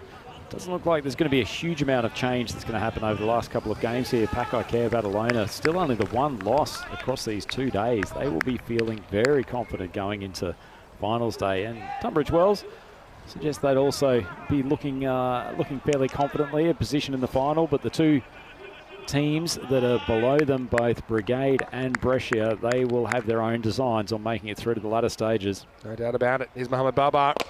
Pitches up, it's driven. Well, direct hit here, I think would have been out. It's very slow to get going there, Britton. Slow to get going, but he also deviated to the left, almost trying to avoid the throw. Could have had himself in some trouble if that had been a direct hit. Some long days here. Even though we've only played second day. Fatigue setting in already. I think this one would have been out. It's talk about the table in a second. Wait for Babar. Just sprays this one down the leg side.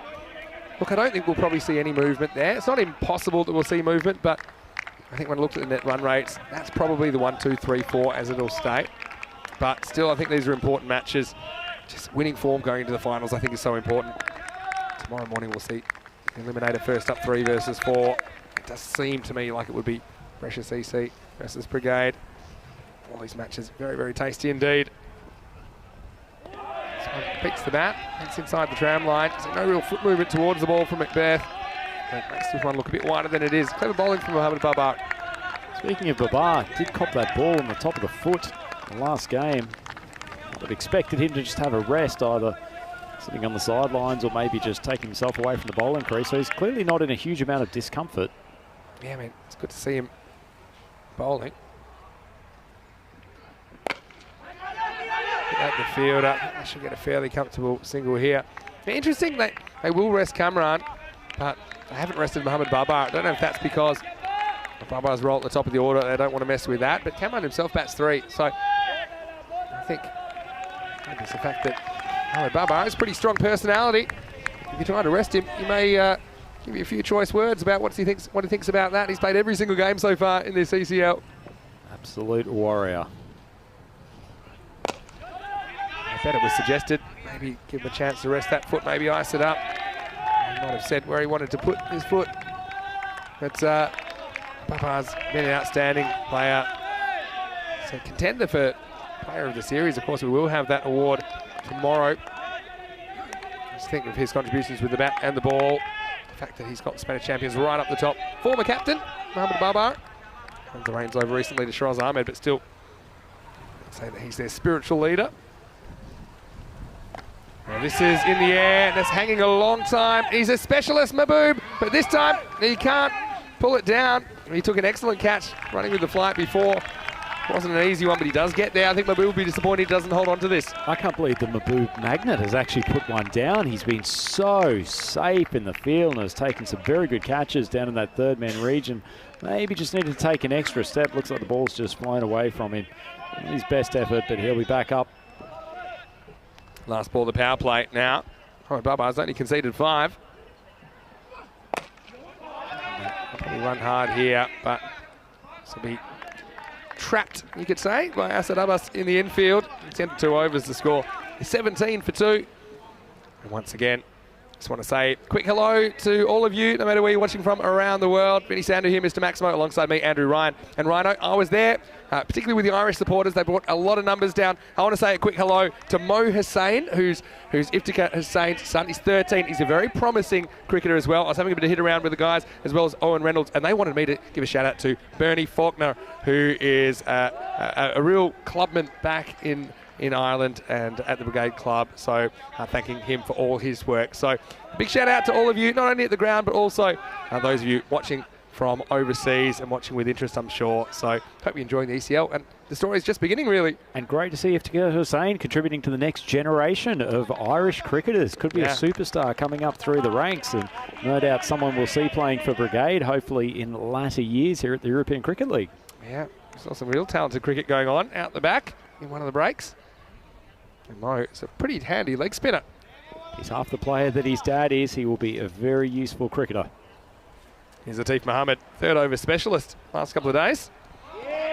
Starts with a dot. So Britain, it's funny, this third over seems to be the one more often than not where batters just lose a bit of momentum. Just noticing that over the last couple of days of 5 over matches. Maybe it's because the field goes back and it's not so easy to hit boundaries. Whether it's pace or spin, the third over, I think it's been the lowest scoring over.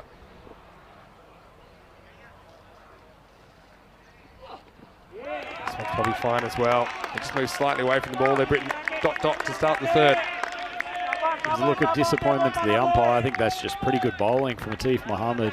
Got that lovely angle from the left arm. It comes relatively wide on the wicket, but keeps spraying it across the right-hander with his traditional line. Britain just trying to give himself room. Yeah, that one was just inside.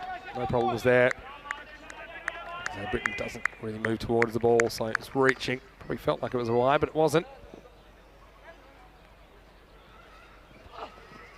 Now this one goes straight over middle stump. Atif Mohammed, it's a bit of extra bounce. He's not a real talkative young man, Atif Mohammed. He lets the ball do the talking. And at the moment, he's proven to be a handful. Well, I think Andrew Britton, the skipper of Brigade, was willing to do a bit of talking there. A couple of short ones from Mohammed, which he hasn't dealt with particularly well. Mohammed, he's got his tail up. No runs off his first 3 balls. Not a comfortable place to be in a 5 over match with 3 dots to start the over. Atif Mohammed in again. And this time it's fairly tame looking stroke, but it'll fall safely. Just struggling to time up Atif Mohammed. Britain does preserve his wicket and gets a single. Probably be happy to be off strike. Wasn't coping particularly well with the left arm pace. And Mohammed, I mentioned on the commentary a few times, I think he's one of the most promising young bowlers we've seen at the European Cricket League over this 6-week sojourn here, the Cartama Oval down in Andalusia, region of Spain. Very, very promising young talent. Atif Mohammed, also very good fielder. Also a pretty good lower order hitter. I mean, doesn't bat very high because of the strength of their batting lineup, but he's got a bright future. See him taking charge, setting his field. I like it when young players take charge with manoeuvring the field placements, not just relying on the captain to do it. Yeah, put third man back, mid-off up. I like that. Can't see him going over mid-off. This one's going nowhere. It's going to be out. And so he just cramps him with Beth for room. Gets him in a bit of a tangle. This one just pops back to Atif Mohammed, who gets some reward for stringing together a few dots. He got them dotted up, Britain, the captain. But it's Macbeth that ends up providing him a return opportunity. And good bowling And results in that wicket, 18 for 3. Yeah, couldn't agree more, Vinny. It's been an excellent over. In fact, probably one of the best we've seen across these 2 days. Really cramped him up for room there. Couldn't do any more than just poke it back. And yet another Brigade batsman going back to the clubhouse. And Atif Mohammed, he's got his first wicket. Still 1 ball to go. It's been a fine over indeed. Atif Mohammed just keeps on keeping on. And one of the things for Pakai Care is that they often use 6 or even 7 bowlers in a normal T10 innings, so they've had to kind of settle on who they're bowling in a 5-over match. A couple of bowlers we don't always see getting over. One of them is Sikandar Ali with his spin. He was very effective early in the tournament. I haven't seen too much of him since. We saw him in Group E being a handful, but also I think it might be a bit of a benefit to them because going into the 10-over matches tomorrow in the finals, there's every chance they might have something that they haven't really seen before their opponents. So new batter there is Ryan Barr, one of the 2 Barr bros in the team. Barr Bros sounds very imposing, and to be fair, both of them are fairly imposing looking young men when they come to the bowling crease. They need to do some work with the willow though. It's Ryan out at the crease at the moment, joining the skipper Britton. And gets this one through, good pace. And that's an excellent over from Atif Mohammed. Keeps Brigade bats very quiet. Only 1 run comes off that over. It's 18 for 3 after 3. Yeah, 3 overs in though. I mean, they weren't going at a particularly rapid pace after the first 2 overs, but Atif Mohammed has absolutely put the brakes on this Brigade innings. Run rate of 6 and over so far, which in these 5-over contests is certainly not enough. They need to launch a few rockets in this last 12 balls, and probably sits on the skipper to do the majority of that hitting. Often you just see 1 bad baller in an over or something like that, or you might see it a tight first 5 and a boundary ball in the 6th, but Atif Mohammed, he's giving nothing away there. It's a very, very good 3rd over, which has Brigade on the skids a little bit. 18 for 3. Well, Ryan Barr, talking about that catch he took yesterday on the boundary, left-hand stunner, then tripped the light fantastic to stay in the field of play. So we see Mochim into the attack for over number 4. Edgy and into the gap. Shafkat didn't want it, and it's going to be 4. It's the old Ford Escort across the line from Mahbub. Who has to go pick it from the other side of the fence. Cuatro Carenas. Yeah, well, that Cuatro was a reason of a couple of fielders just somewhat running beside the ball for a little while, thinking they could catch up. But that outfield, despite the heavy rain from earlier in the week, is actually running quite nicely now. And they were hoping they wouldn't have to bend down and pick this up. This is a tired effort from 2 fielders, really. So, how intentional that stroke was, but it was effective. This Brigade up into the 20s. This one might be a wide. It's over his head. Trusted to bowl the final over, Mochim, last night, and Rico, who's obviously very well connected within Spanish cricket circles, noted that he's actually quite often called upon by Pakai Care to take some of the final overs of limited overs contests, and generally does it with plum. He's got a couple of good change-ups and generally bowls nice and straight. And what I was going to say is Ryan Barr, you see their number 16, he took that catch yesterday. It sent social media crazy. He was getting compared to quite a famous cricketer. Slow ball from Mochim, patted away for 1. We'll see him take strike now, but yeah, he took that one-handed catch, and a lot of people were calling him Ben Stokes, not just for the one-handed catch effort, but just a bit of a resemblance with a slightly ginger tinge. Not a bad comparison, is it? Welcome comparison for a left-handed, slightly ginger tinge, as you say, Vinny. Red nut, depending on which part of the world you're in. But Firehead. All nice terms, anyway. Very, very generous terms. Robold just finds that hole outside the off stump, just inside the tram line. Yeah, but that has to be one of the catches of the tournament. There's one thing to catch, it was also super difficult to stay inside the field of play and not touch the rope. Just talking with a few people in the crowd today, suggesting they'd love to see a video of the classic catches from the European Cricket League. There have been some absolute stunners over this 6 weeks. It's coming. Don't worry, it's coming, Rhino. Crowd demands they shall receive. Robold again. Mochim not afraid to take the pace off here. He's locating that ball. They're really not giving the batters anything to work with. The Brigade is struggling to get going at all. 11 off the first, but lost 2 wickets along the way. We had 6 off the second, 1 off the third. It's over at the moment is 7. Still a couple of balls to go. just not that flurry of boundaries that they'd want. Britain, he'll be on strike now to Mochim.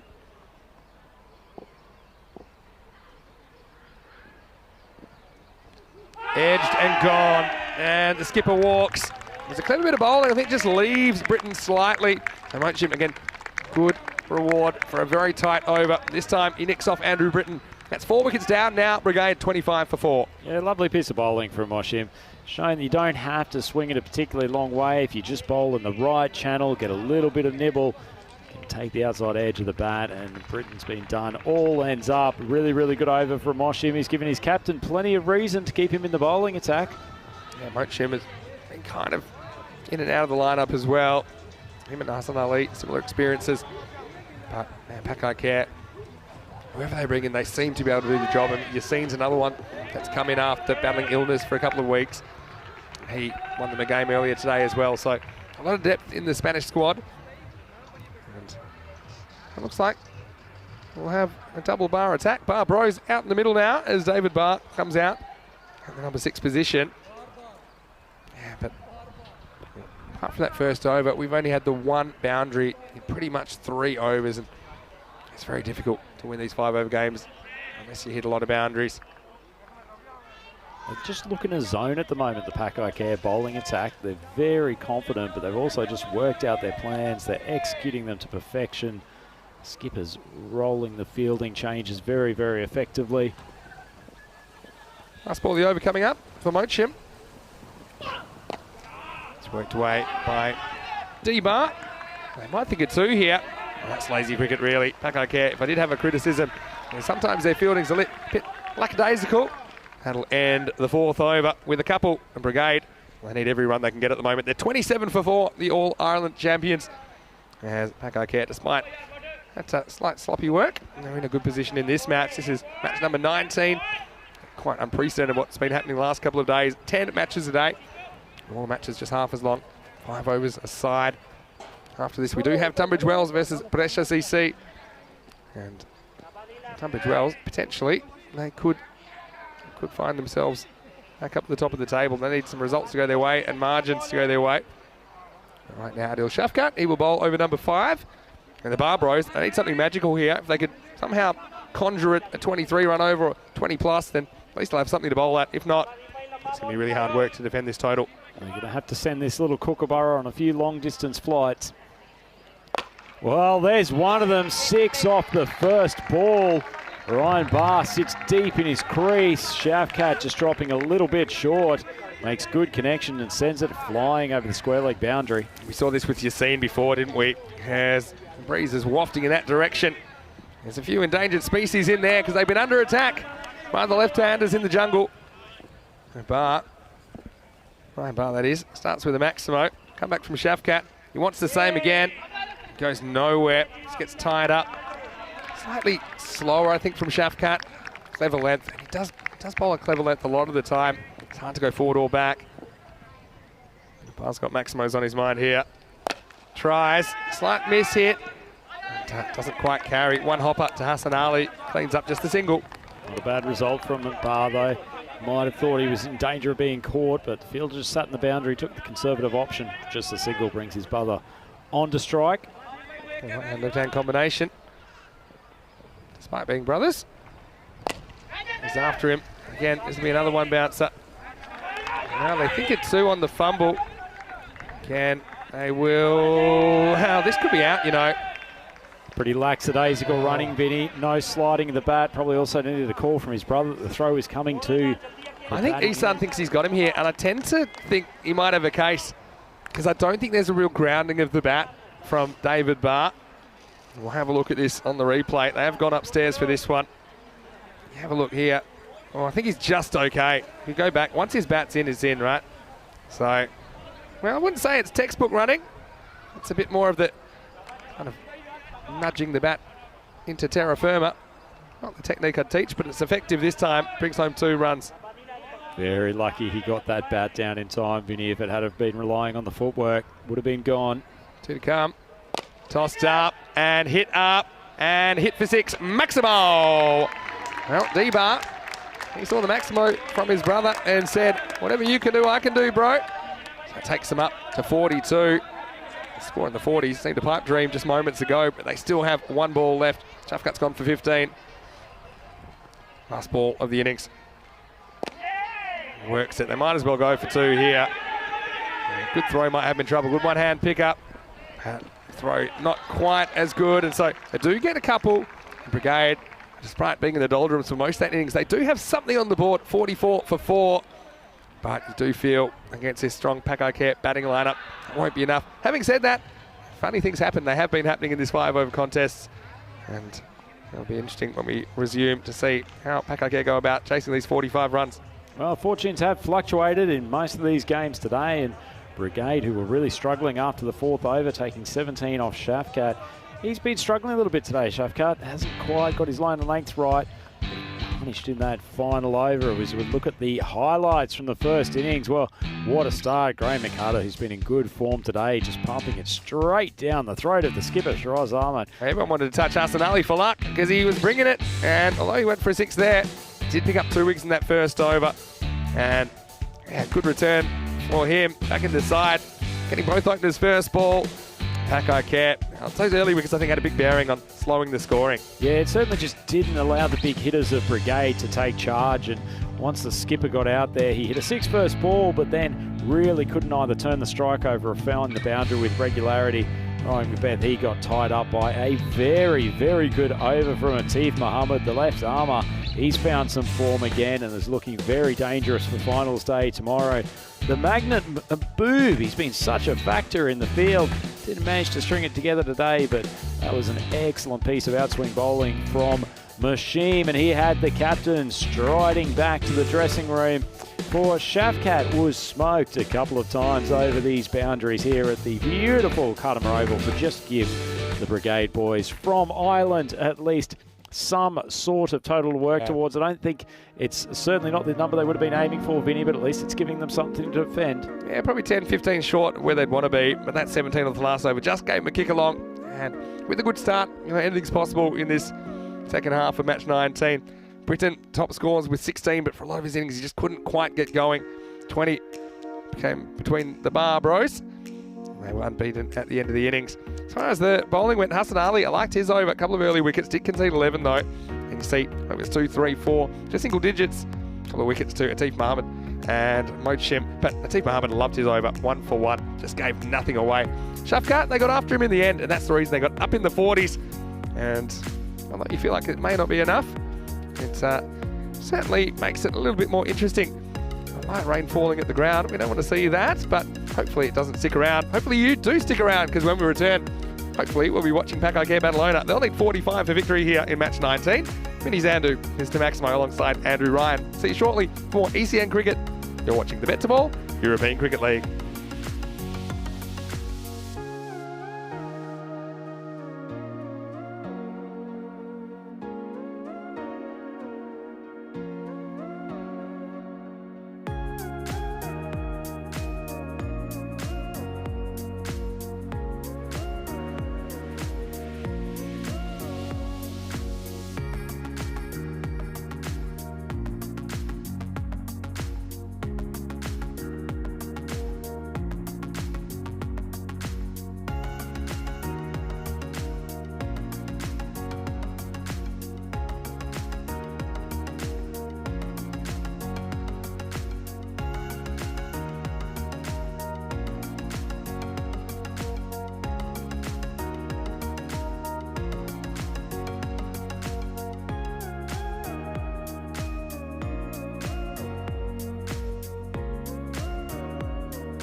Hello and welcome back to the Costa del Sol. Well, it is the Sunshine Coast.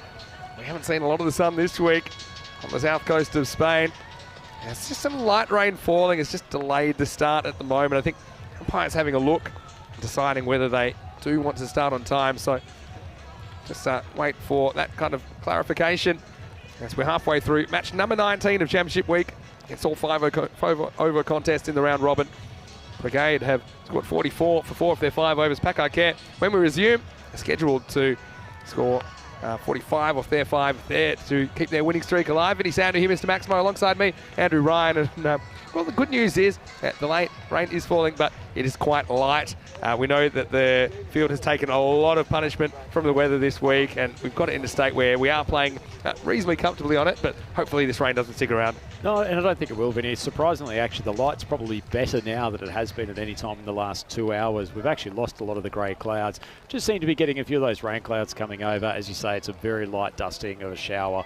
I suspect we'll be back on in a couple of minutes. Yeah, well, I certainly hope so, but I think that the officials, they'll be thinking as well ahead to tomorrow, the fact that we need to have this ground in as good a shape as possible.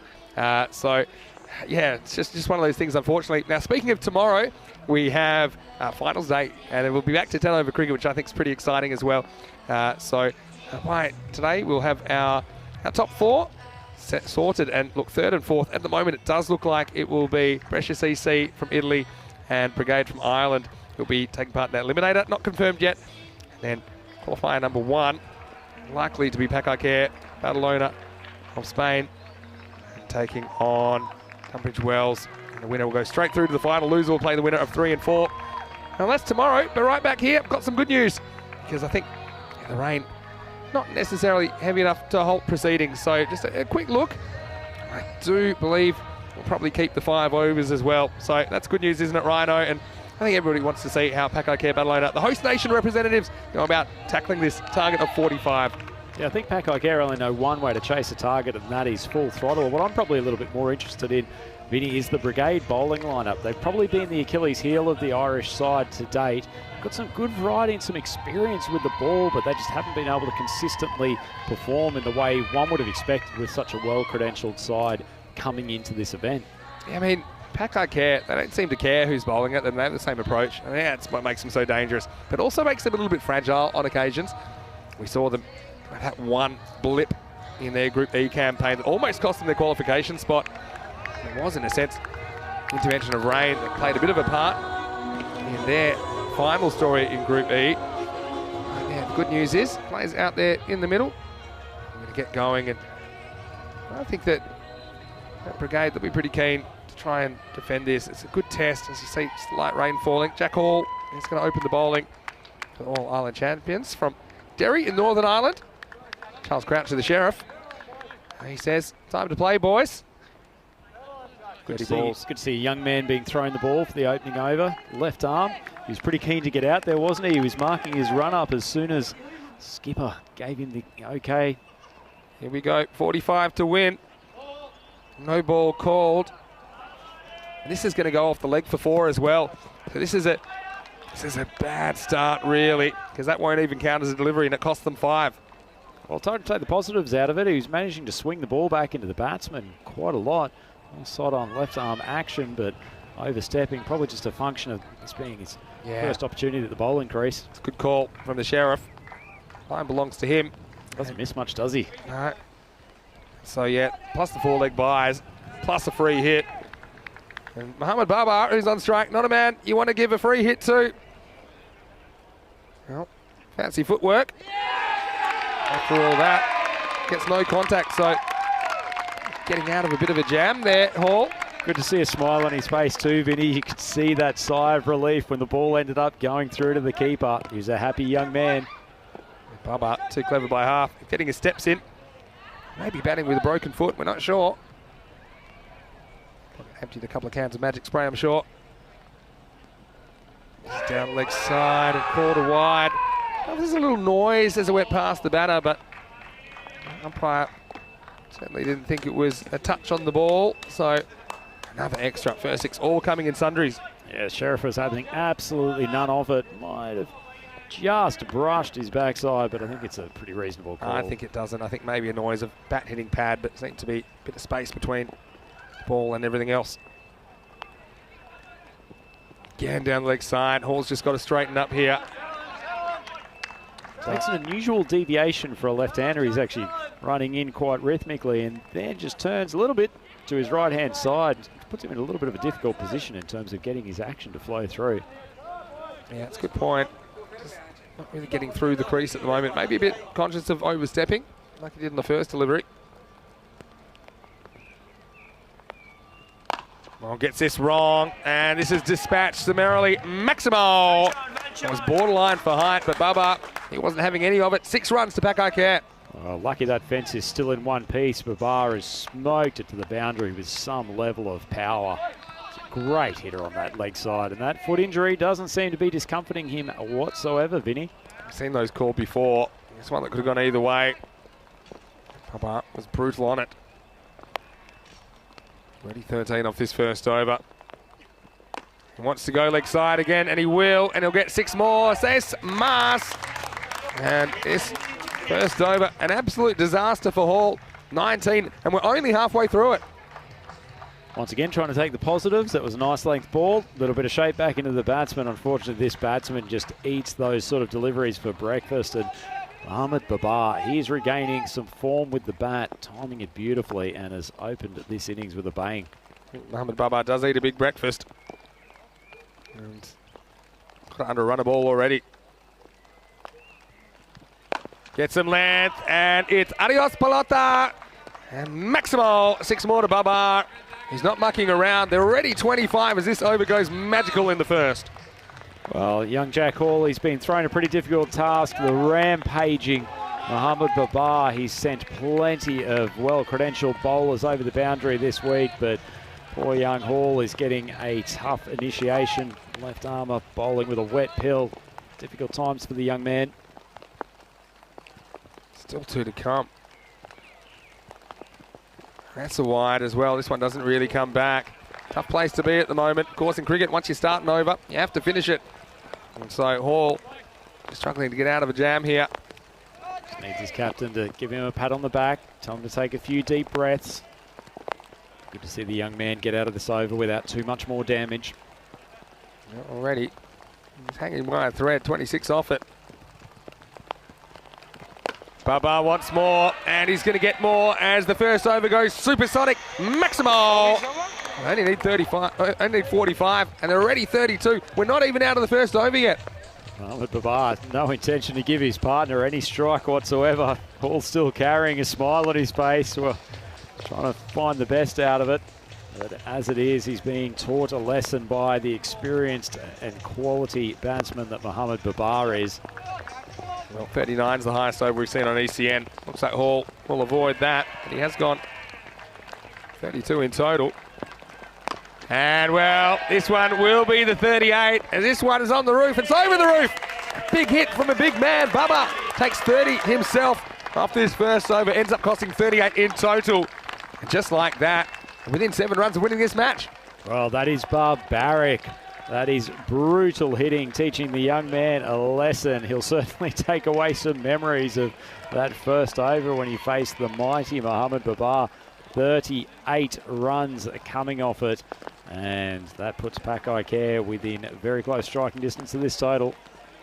You can see here, this is the last match that these two teams will play, and it looks like Pakai Care, they will sew up top spot with a win here.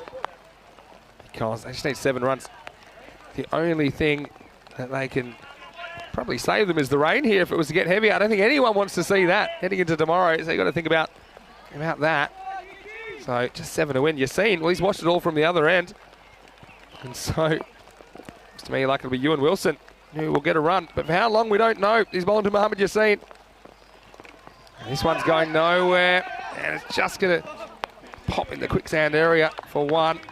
But that's the good news. The bad news for the Irish is that Bubba is back on strike, and he looks in a rush. He looks in a rush. It's almost like he's got his car double parked outside the stadium. He's desperate to get out of here as quickly as possible, and I suggest he'd be looking at these medium paces from Ewan Wilson and is picking which part of the ground he's going to try to end this match with a big bomb. Yeah, talk about hiding to nothing. Maximo will finish this. We're only in the second over. And game, set, match. Don't bother looking for that one. That one's gone a long way. Maximo. Only 8 legal deliveries required. Packeye Care. Well, if the policeman was to get him, they'd be pulled over for speeding because they have done this so easily in the end. Well, not even time to get the dancing shoes warmed up. And even despite resting a couple of their key players, they have really done a number on Brigade here in match 19. Well, that's one of the most comprehensive victories we've seen, particularly in these 5-over contests. Mohamed Babar, I mean, probably not the best bowling he'll face during the course of these European Cricket League final days, but at the same time, you've still got to put them away, and that is a brutal innings. 36 off only 8 balls. His partner giving exceptional support with 1 off 1, but it was all the Mohamed Babar show. Barely had time to raise a sweat, didn't he, Mohamed Babar? And look, this is not a 10-over match. It won't go into record books, but I mean, that 1.2 overs is essentially the quickest we've seen a target chase down on ECN because it's only a 5-over match. You've seen, well, he has a sense of humour about it. He top-edged 1 in that innings, and Brigade didn't really even have time to get warmed up, did they? As it was blink and you'll miss it stuff. Well, here's the highlights. You might as well play the whole thing. It started with a no ball that went for 4-leg buys, and then Babar took over, and a massive 38 coming off the first over, and by then we were almost out of here. Yep, there wasn't too much action aside from the first one, as you say, 1.2 overs in that one, Vinny, with 5-over cricket being minimised even more remarkably. Mohamed Babar only a couple of big strikes off hitting a half-century, but that was a brutal display of hitting, sending the Kookaburra to all parts.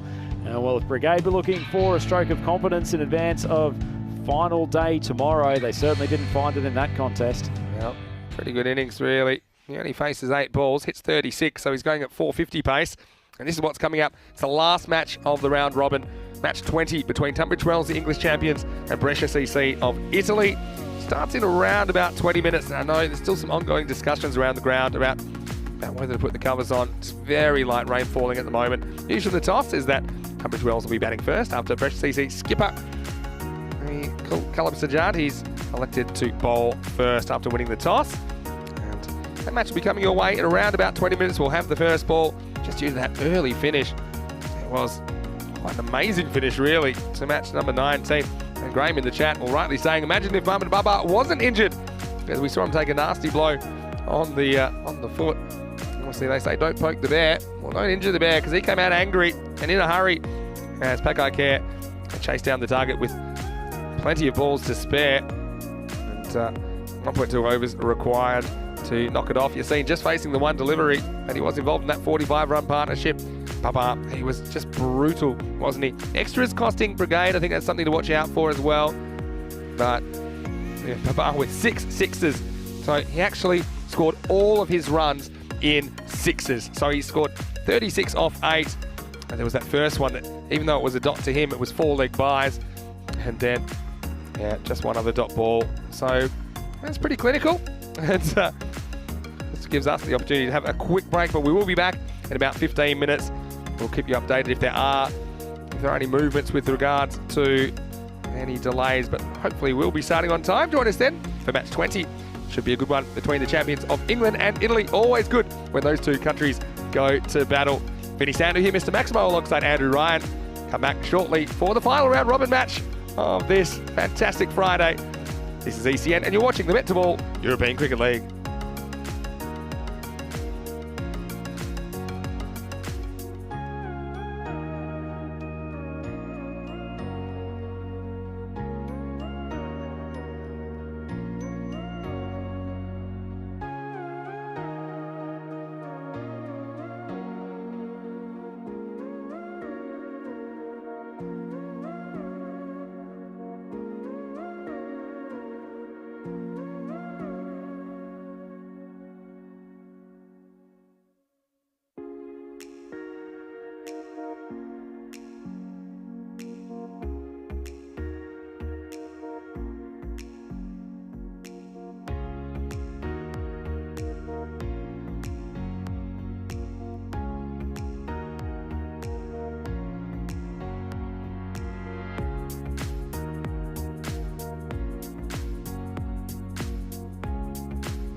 Good evening, European cricket fans, and welcome here to the Cartama Oval. It is our final contest today and the final contest for the group stages of the European Cricket League final group. And we have the champions of England, Tunbridge Wells Cricket Club. They are coming out to bat first after Brescia Cricket Club won the toss and elected to bowl, and the Italians have moved around a few options in their team, making sure that they can give some players a run before we get into the final day tomorrow. See the bat versus ball wall. Looking like it's going to be a close game as far as the bat to ball wall is concerned. Tunbridge Wells and Brescia both expected to score 55.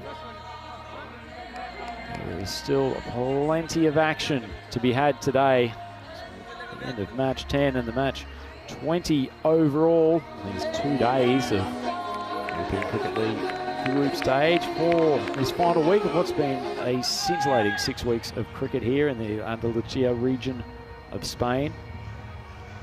And this final contest, it still potentially has some bearing on the table and who will finish in the top 2 positions tomorrow, as we get a look at some of the many fans that have joined us here in the fan zone at Cartama Oval. The flames are rising under the pavilion, keeping everyone warm. Good thing is that at least the rain's passed and the temperature's dropped a little bit. Should have clear weather for this remainder of this final game, but just we'll have a look at the league standings later in the coverage. As it is, we've got Chris Williams on strike. He has been immense for Tunbridge Wells, and Bashar Ali coming in to bowl the first over. Left armour hits him on the pads. Williams trying to go for the lap shot first delivery. Bit of a shifting of the field. Barty, the left-hander, he's been very impressive when he's had the opportunity. He's had to play second fiddle to Williams boys up at the top of the order, and Dave Smith has also taken up probably the remainder of the majority of balls that have been left, but Barty got a good opportunity earlier today. Very impressive left-hander.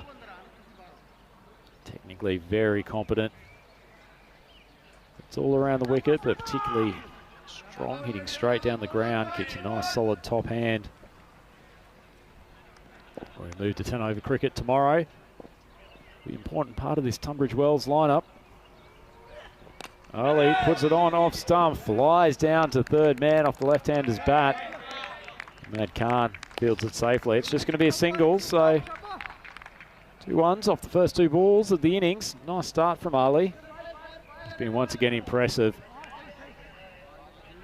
Critical weapon in this Brescia bowling lineup, but they will be looking to get back on track after a few sluggish performances today. At one stage yesterday, they were looking like a genuine wild card to get in those top 2 places. Good ball, Ali keeping it wide of off stump, and then allowing Williams to get across and playing the lap shot again. To make a late adjustment, but also got protection down there at third man if he just tries to nudge it behind the wicket area.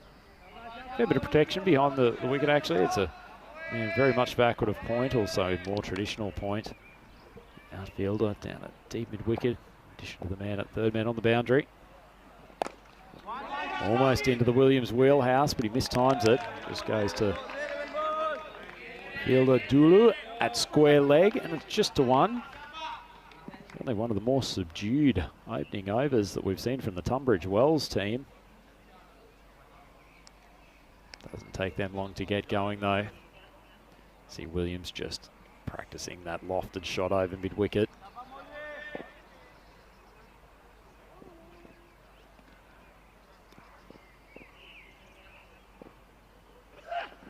Short ball, Barty gets inside it. Wicketkeeper fumbles it, has a shy at the stumps. Probably would have been out. Naveed Chaudhry hasn't had the safest day with his gloves, but that fumble almost caused a potential run out. Chris Williams sprinting to make his ground. As he has to go back to retrieve it. Would have clearly been out if he'd hit.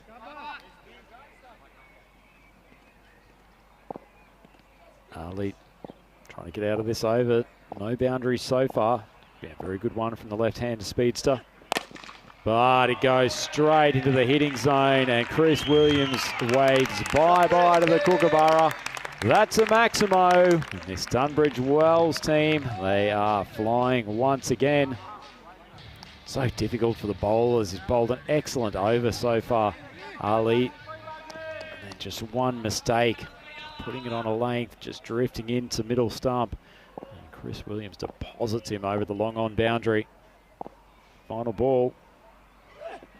Short, outside off stump, doesn't matter, he fetches it. That's a brilliant cricket shot, and consecutive Maximos off the last two balls of the over. And Tunbridge Wells, after a subdued start, 17 runs for no wicket off the first. And just as we see that magnificent stroke from Williams, I'll introduce Mr. Vinny Sandhu back to the commentary box. I know Bashar Ali's been struggling a bit with his hand, but it's Chris Williams that buys him a one-way ticket on the pain train.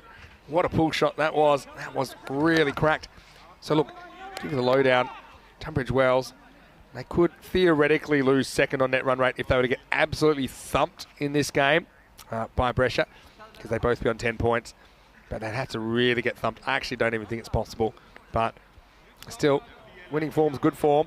There's every chance these two might meet on finals day. So keep you posted with what the table looks like. Now over number 2 coming up. Jared Bartel will get a chance. Taking the first. He bowled well in the last game, actually. Just a pretty consistent right arm seamer. He's moving it away nicely from top order when he got the opening over from Brescia in their previous game. Bit of a different challenge for him here. He's got Bhatia, the left-hander, on strike, coming around the wicket. He has had to move back appreciably, short of a length. Bhatia thought he was in the game to put that over the head of Tulu, who's standing there at backward point, but couldn't make contact. A little bit of lift. Yeah, it was. Just the angle into him made it hard to play that shot. Angle in, it's cramping him slightly. Abdullah Safi having the afternoon off. Surely just getting himself ready for the games. Man who expends a lot of energy. Short ball, jams him once again. Pops up. Unfortunately, Mohammed couldn't turn around quick enough in his follow-through, but another good piece of bowling. He's getting quite an amount of outswing and enjoying coming around the wicket to the left-hander. I think sometimes you need a bit of luck, and Barcia gets it here. He's beaten all ends up, probably in two minds as well about how to play that shot. He's popping it in the air, but just away from Javed Mohammed.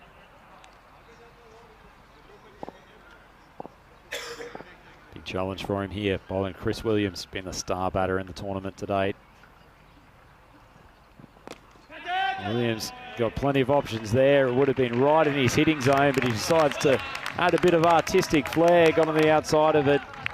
Tickles the ball around the corner for a boundary. He's a very, very difficult man to keep tied down.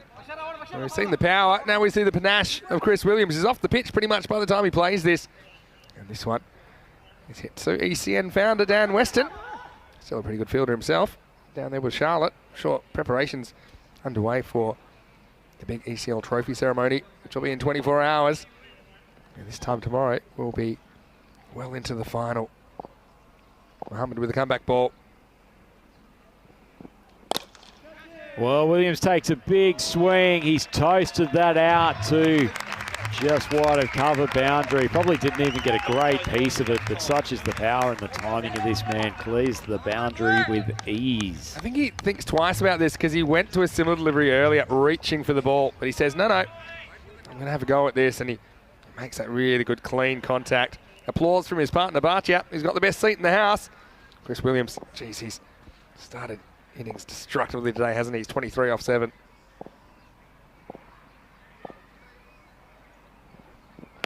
Well, that one's been launched a long, long way. I wouldn't want to touch that thing after it's just re-entered the Earth's atmosphere. That's a huge strike from Chris Williams. He races to 29 off 8, and he is tearing Mohammed apart in this second over. Oh, this was just an incredible piece of striking. It was high, it was long, it was strong. You just hear the sound off the bat. It's next level stuff from Chris Williams.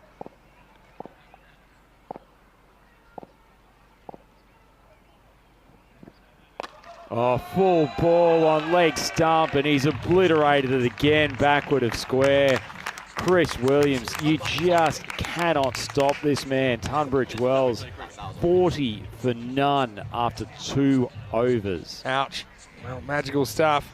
That one may be just dipping below the waist. It was a slower delivery. Nothing slow about the speed it left the ground, though. So, Tunbridge Wells, once again, off to the races, 17 and 23 off the first 2 overs. Vinny Sander here, Mr. Maximo. Very happy Peacock Friday to you.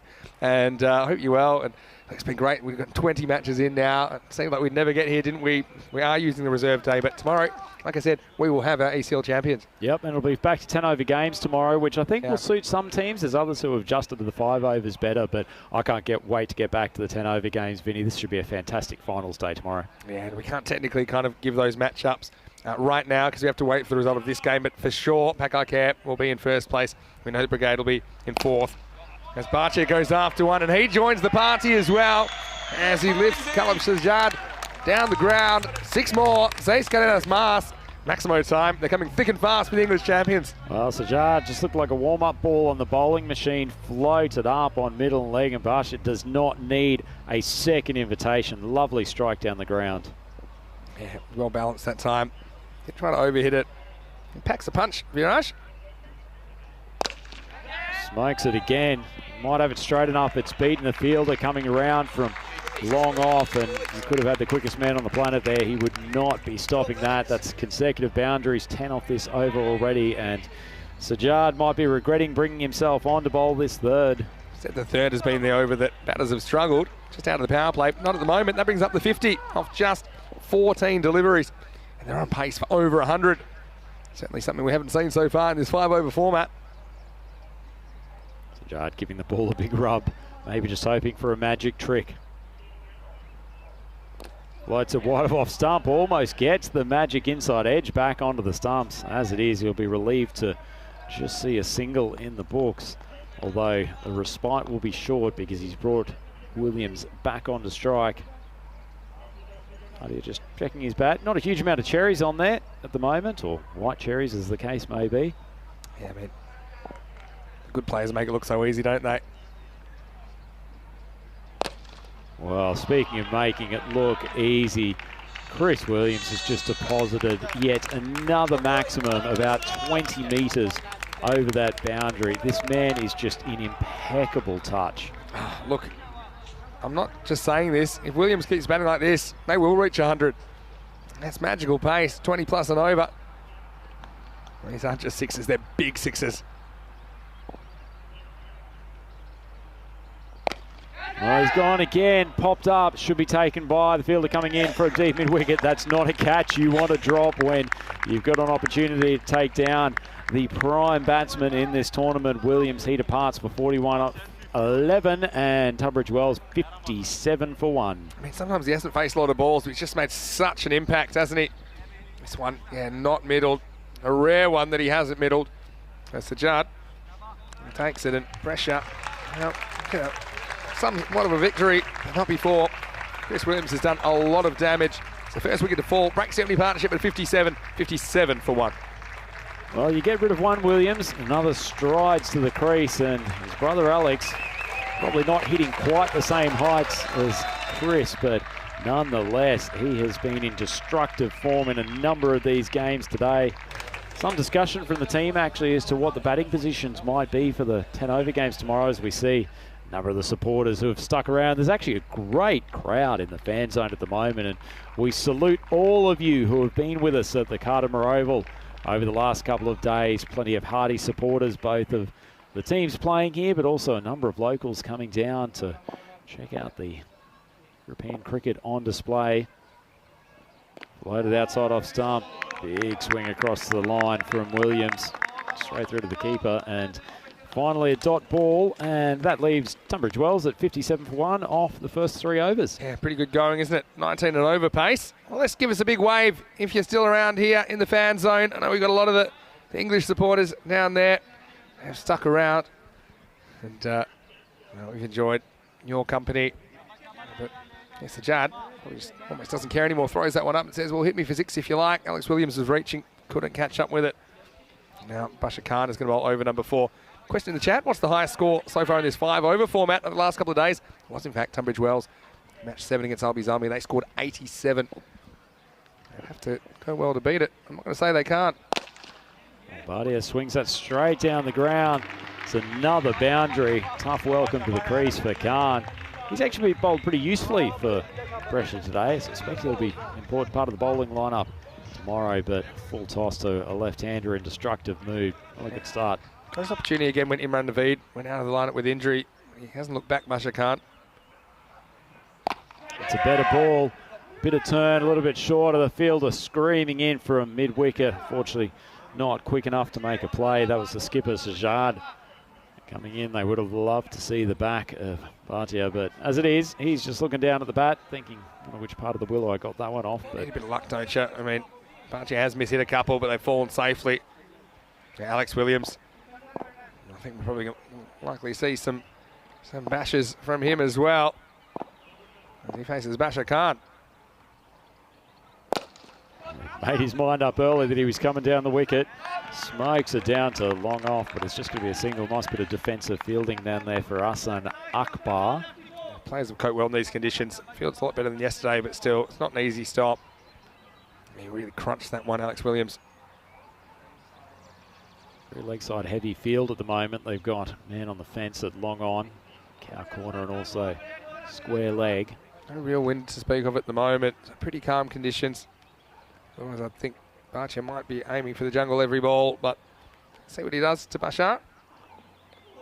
There's a big swing. Chaudhry can't take it, so they'll end up getting the bye. Nice piece of bowling, though, from Khan. He's been pretty impressive, actually, given it plenty of flight over the last couple of games. Gets enough purchase off the wicket. Yeah, extra bounce there. Just doing Nasir Hussain behind the stumps.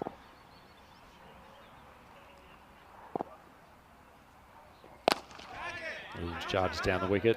Short of length, just drills it down to long on. Yeah, so once again, Bashar Khan, he's just been good at not going for boundaries, especially facing two hitters. Have been in form. Just went for one off the first ball of the over. Going to get out of it. Bhatia rocks onto the back foot, strikes it nicely. Fielder sprinting in from the position on the fence. Actually adjusts to it well as the ball is about to evade his right hand. Keeps it to a 2. It's not a bad over from Khan. He only goes for 9, and Tunbridge Wells, they rock up to 67 for 1 with 1 over remaining. Yeah, because the ground is a bit soft, you see that the ball will slow down more than you expect. So you'll see fielders overrunning balls. You've seen it a few times today. It's very hard for the fielders to stop their momentum and go back for it. It does well to get a hand to knock it down. This is what we're going to have tomorrow. And looks very likely that'll be Brescia CC versus Brigade in the 3 versus 4 eliminator. And then we'll get to see Packard Cairn, Tunbridge Wells in qualifier 1. And then have that qualifier 2, which is the second chance for whoever loses that 1 versus 2 match to get the winner of the eliminator. And then the big one, the final, tomorrow 4 p.m. GMT, which is 5 o'clock in Central Europe and 9:30 p.m. in India. Join us for the conclusion of ECL 22. Azhar Islam comes in as he's been trusted with the 5th over a few times by Brescia so far in this finals week. Alex Williams getting a bit funky. No contact, goes through. Just a dot ball to start the over. It wasn't that high either, to be honest. Alex Williams trying to be creative. Hasn't really gotten going yet. You better get going soon because we're running out of time. 5 to come.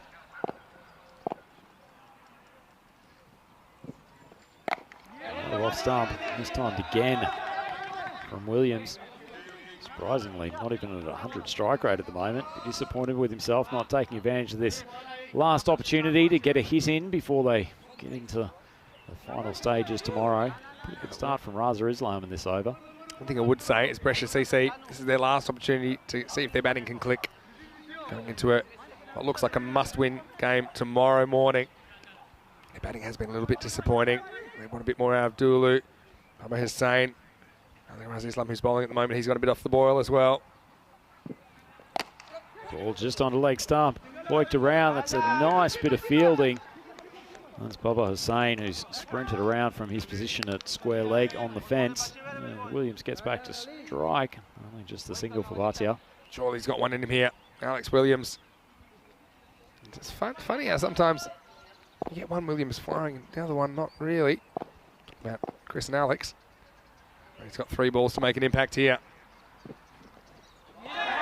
Another big swing and a miss. Funny your point that you've made there, Vinny. They've actually made that to me themselves, actually, the fact that they haven't necessarily both clicked the same innings today, but it's not a bad situation if you've at least got one of them firing. Well, it's just the one game where they put on a pretty good partnership. And, it was match 17, they both got a couple. But, yeah, doesn't matter as long as someone's scoring them. Well, he's given that a bit of a roost and holds his shape beautifully. Drop kicks it over the long on boundary, actually. That's a really good cricket shot. Yeah, that's the thing I've said about Alex Williams, is that how balanced he is. So even though he's on the move, his head's pretty still. He just kind of caresses that one over long on for 6. 75 with the ball remaining. Wasn't actually a bad bit of bowling from Raza Islam, but still deposited for a maximum. Drifts on a middle stump. It's trying to hoik it over backward square leg. As it is, it'll just be the one. It's not a bad finish of the last couple of overs for Tunbridge Wells. They end up 76 for the loss of only 1 wicket after their 5 overs. And Vinny, that's probably a lower total than Brescia might have been expecting to face after the first few overs. Yeah, well, I mean, after 3, they were 57. And to be honest, it was a boundary first ball of the 4th. So at that stage, they were 61. They end up only scoring 15 off the last 11 deliveries, but still, the damage was done, wasn't it? As Chris Williams went on a big hitting rampage in the 20th and final round robin encounter between Brescia CC, the champions of Italy, and Tunbridge Wells, the champions of England. Well, there's Costa del Sol president Jay Weil. Butter wouldn't melt in his mouth, but one man that is always itching to get out in the middle is Williams. And tell you what, there was an air of authority about some of these horizontal bat strokes. He's a beautifully balanced cricketer and showed his full range of shots in that innings today.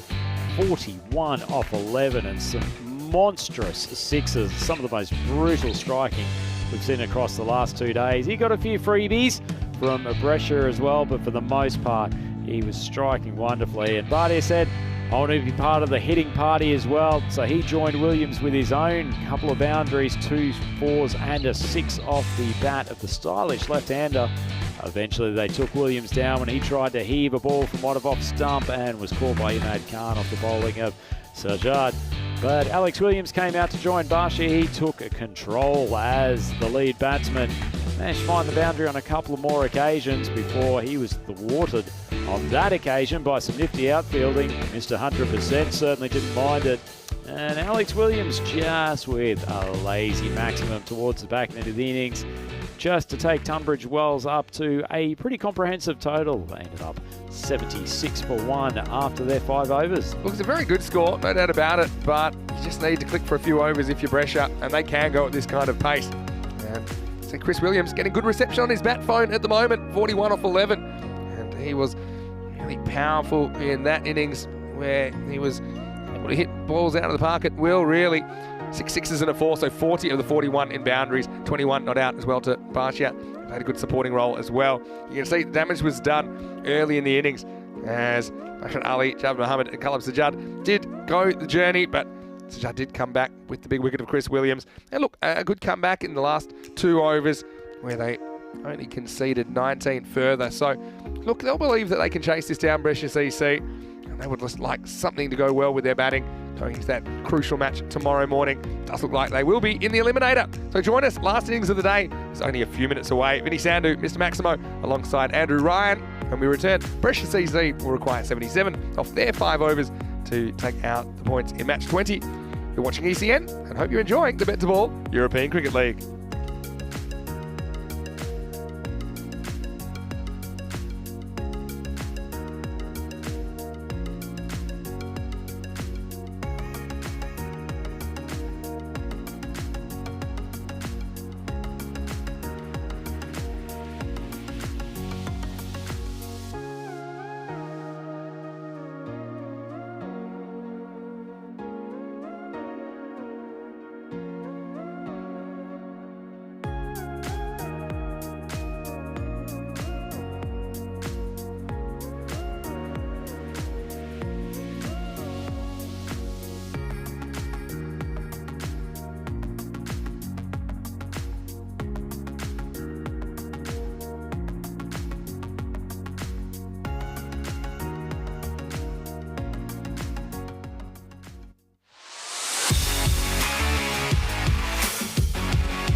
European cricket fans, welcome back to the concluding stages of this second day of play here at Cartama Oval for the European Cricket League. It is finals week and we are in the concluding clash here today between Tunbridge Wells, the English champions, up against the superstars from Italy, Brescia Cricket Club. And Brescia have an uphill task in their 5 overs. They've got to chase a target of 77 after a blistering innings of 41 off only 11 balls, containing 1 4 and 6 sixes from the bat of Chris Williams, the gun batsman from Tunbridge Wells. And if he keeps up that sort of form tomorrow when we get into finals day, they will be a very, very tough side to beat. And no doubt we will also get to see the full barrage of their bowling attack.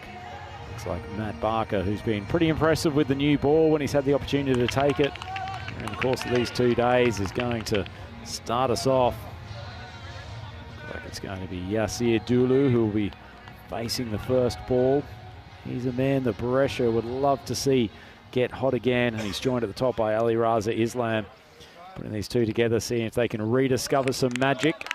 And speaking of magic, the man with the magic microphone voice, it is welcome to Vinny Sandhu. Takes one to know one, Rhino. Let's get cracking. Walking 677 to win. Full ball onto the pads, drilled to fielder at mid-wicket. Dulu's one guy that can do this, right? We saw that in the Group C final. There's nothing to lose here, really. Great shot maker. If he can free his arms, that's when he gets in some level of comfort, but bowlers have been really, really cramping his style. That one's cut, and he's timed it nicely. Just a little bit short of a length, but had a little bit of room to work with. Hedged slightly leg side, and wonderfully played. Much needed boundary. They'll need to keep up a rapid rate if they're going to chase this total down. Over 15 and over required. Certainly no easy job, but you say Vinny Dulu's a man who can find the boundary with regularity. Sure is. Here he is again. Barker goes full, swatted across, consecutive boundaries. Maybe Dulu's rediscovering his mojo. Matt Barker under a bit of pressure. Yeah, it's just a matter of whether he can keep the run going. Dulu's got the hot hand at the moment. Yeah, no full toss. Not the easiest one to tie him up. Infielder was entertained there, but just had enough elevation to get it over him. There's Callum Sajjad, the captain. Big games tomorrow coming up for these players.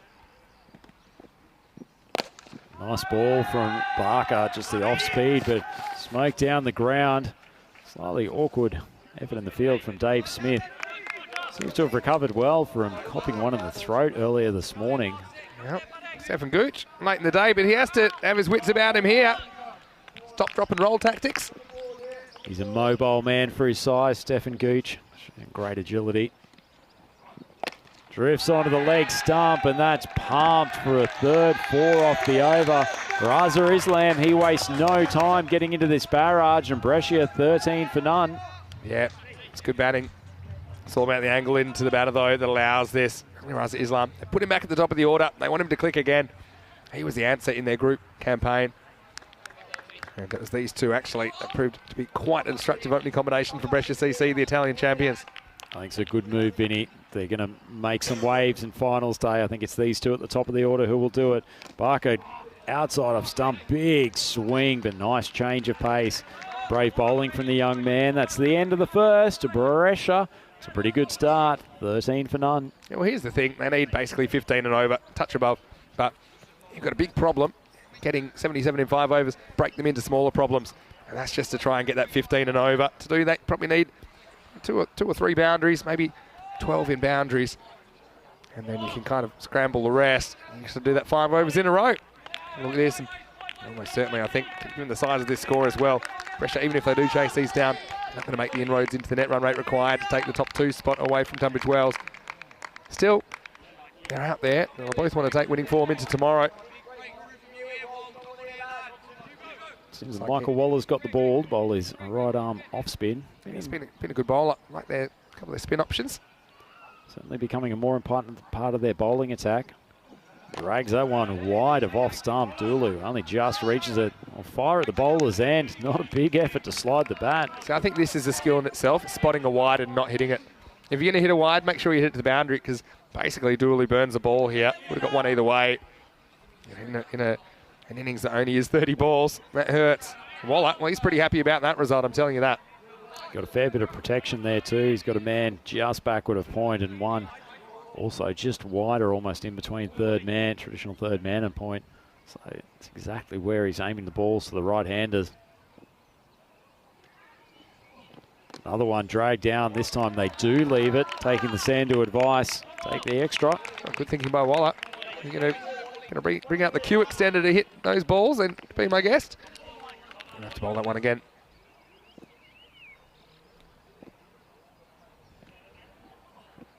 And short outside, off stump. The keeper with a big appeal. They go to the video. I don't suspect that he's lifted his foot, Vinny. Your thoughts? I feel that he never leaves home here. It's quick work by Buttery behind the stumps. Really liked his keeping during this tournament. I just had a feeling. Oh, yeah. It's close, but I don't think it's out. Yeah, not out. Here's the decision. See why the keeper was entertained, but yeah, he just got back in time, didn't he? Well, that one's wide of off stump again, but it has been absolutely monstered by Raza Islam. Much needed maximum, and that is a mighty stroke. It's absolutely pounded. What a big hit that was. The sound off the bat of Raza Islam, that was huge. Certainly got a pretty fair idea of where Waller's bowling. Every ball pitched wide of off stump. He's gone there again. A little bit of a change of pace. Nicely bowled. Young man showing he's got a few tricks up his sleeve. Yeah, I mean, smart bowling by Waller. He's trying to stay away from getting too straight to these batters, even if he does risk the occasional wide.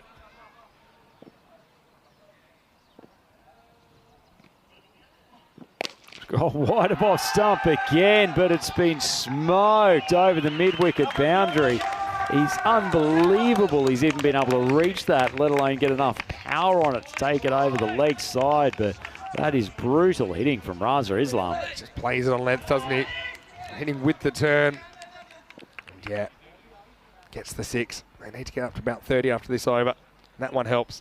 I think Waller's got to put it 2 metres wide of off stump before I consider playing a cut shot.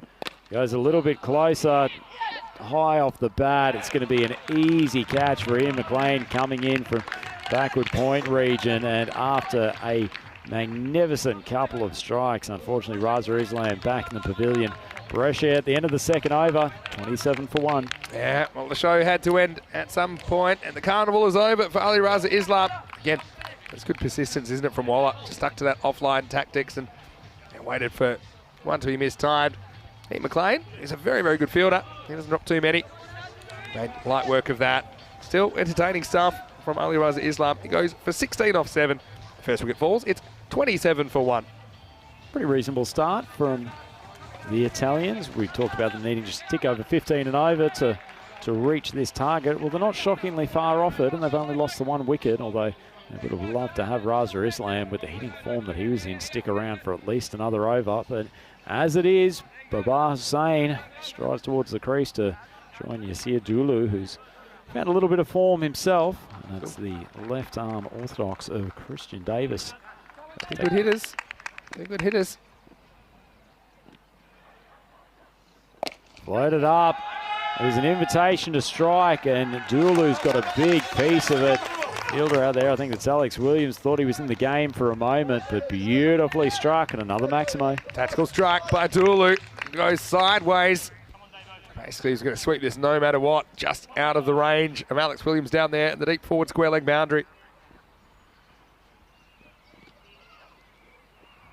Very wide. Don't mind the tactics, but Dulu slightly more selective than he was last over. He's going to force the left armour to drift close towards his stumps. 45 would be a good little target here. Just keep rocking at those mid-teens. Keep yourself in the game, Brescia. That was short, slow. He's just top-edged it, and that's a well-taken catch by Barsha. That's a disappointing end to Dulu's innings, just as he was starting to look dangerous. Brescia now 34 for 2. Oh, I'll be so annoyed with that. That was probably the easiest one to hit, but he just got a bit excited, mistimed the stroke. I think he's threw it a bit early, Yasir Dulu. Davis, he does get some good bounce here, but still, I think it's one that Dulu, normally he'd fancy himself to hit that one over the roof of the fan zone. Instead, he's got to go, and Davis, well, he's running to nowhere, punching the sky. Yeah, he's been a very reliable performer. And he'll tell you that one was unplayable. Dulu, unfortunately, he has to go. A twin 16s for the openers of 7 balls, and second wicket falls 34 for 2. I'm sure there'll be some discussion amongst the team of a couple of new celebrations for Christian Davis. He's probably been a little bit subdued at times today. Came up with some wonderful efforts yesterday after taking a few wickets and a couple of good catches, but sure he'll be on top form for finals day tomorrow. As Akbar comes to the crease, he's produced some brutal shots at various times over the last 2 days, but it's quite a challenge for him, the left arm orthodox of Davis. The last ball, Vinny, I certainly don't think it was one of his best, and Dulu just got a little bit excited. Yeah, I think it's exactly what happened. Davis actually start to his over. Good flight, rocks onto the back foot. Nice shot. Carried down by Hugo Williams to keep it to a single. Yeah, it's just going to slow things down a bit, isn't it? You've got 2 batters new to the crease, even though they are capable hitters, but see that run rate's climbing. Started at 15.4, it's up towards 17 now. Hussain comes down the track, gets a little bit high on the bat. It's going to just drop safely. It'll be a single. He decided he was going down the track to that ball no matter what. He went through with the stroke, didn't he? It was a stumping risk. Did get it straight enough to avoid Dave Smudger-Smith. He was hunting it for a long on. Smith sniffed a catching opportunity, but ball just died on him. Dave's been a pretty good over for him so far. Short ball. Wow. Well, that is a change-up of all change-ups. That's the gundiest of Gundy balls. And Rico's watching on the way home. And Davis starting to believe he's Wazim Akram or something. I mean, see why he's 6'3" and he took up left arm orthodox spin. Giving that one a lot more air, much better ball, well fielded off his own bowling. Davis will tell you that he intimidates the batter with that bouncer, and that's why the next one's missed time back to him. Not so sure about that. Hey, how about the take from Buttery behind the stumps as well? Great take from Buttery. Good bit of post-rationalisation from Davis as well, justifying that bouncer. He's got one more ball to get through. Floats it outside off stump, draws the false shot, but squeezes out to the leg side. It'll just be a single. Brescia Cricket Club, 38 for 2 after 3 overs. I need a magical over now, really. 19.5 is the asking rate over the last 12 deliveries. And yeah, Tunbridge Wells, well, just a couple of minor slip-ups in Championship week so far in the way of 1-run losses to Packard Care at Badalona. It does look like those two will meet in qualifier number 1 tomorrow morning. That's the first versus second match. Certainly does show for Brescia, though, when you get those 2 openers going in the form of Dulu and Raza Islam, they have a very dangerous batting lineup. Just the key, they need to stay deeper into the innings, and not so much a concern in these 5-over games, but it will certainly be a consideration for T10 tomorrow as McLean comes in. Right arm around the wicket, manages to get that one outside off stump and mistimed by Akbar. If you talk to Brescia, though, they'll say on finals day they are 3-0. In fact, 4-0 if you include the first eliminator that they had to play. They haven't lost an elimination match in the ECL. They have just a habit of clicking when they need to. Love the sudden death. Back of the hand, but he's read it. That's a mighty shot. And McLean would have been thinking, I've landed my back of the hand slower ball, but Akbar has annihilated him straight down the ground. McLean landed it, but the next time it landed, it was the other side of the sight screen. That's a really powerful flat bat smack by Hassan Akbar. 6 runs. I'll give some thought before he uses it again. Probably a less effective ball coming from the right arm around the wicket as well, but either way, beautifully timed by Akbar. Bit of pressure on McLean now. Still got a few runs to defend. Wide of off stump. I think he'll get a no call for the umpire there. Probably. Yeah. It's a tight one. I mean, you got to judge it when it goes past the first crease, right? I think the umpire feels that, yeah, what was inside that blue line when it passed the popping crease. I think it's a good call. Very good call indeed. Been superb today, European cricket umpires. They have all throughout this European Cricket League. Just on off stump, just drilled out towards the fielder coming in from the cover boundary, and it will just be the solitary run. Yeah, I mean, look back at the performance of Chris Williams in the first half of this game. Once again, he's the reason that scores up in the 70s and not something more like 55 to 60. I feel he has battered pressure out of the game. Well, just drifted outside off stump. A big swing from Hussain, no contact. I think there might be a few concerns in the Tunbridge Wells camp, though, Vinny. As strong as they've been over the last 2 days, there have been occasions when openers or top 3 batsmen have gotten going and their bowling attack probably hasn't been able to pull the brakes on as quickly as they would have liked. Yeah, that's true. I mean, expect the unexpected on finals day. Another one wide of off stump. Hussain probably might be better actually taking a step outside of off stump to deal with the line of McLean's bowling, but as it is, it's a good over from the young man. 7 off it. Brescia 45 for 2 after 4. I feel safe enough to reveal this now. This will be the lineup tomorrow. It'll be Brescia CC. Going to finish in 3rd. They'll take on Brigade, the All-Ireland champions. The loser of that match will be out of the tournament. The winner, they'll take on the loser of Pack Eye Care and Tunbridge Wells in the second qualifier. Of course, whoever wins that 1 versus 2 match, they'll be straight through to the ECL 22 final. It all starts tomorrow, 8 a.m. GMT, which is 9 o'clock in Central Europe, 1:30 p.m. in India. Join us. Smith, slight off speed ball, just outside off stump. And it's another dot. Vinny, hard to believe we've got the grand final coming up to tomorrow. Well, exciting stuff. Should be finishing right now, but we had to push everything back 24 hours because of the immense amount of rain we got earlier in the week, but we should get through the 24 matches after all. 144 matches, unprecedented amount in ECL 22. Good Yorker, jams. Akbar can only just drill it back. Nice start to the over from Smith, but one upside of going into a Saturday, we should have a bumper crowd out here at the Cartama Oval tomorrow. That's true. We had good numbers today as well, didn't we? On Friday afternoon. Plenty of them sticking around too. They're impressed by the quality of cricket on display.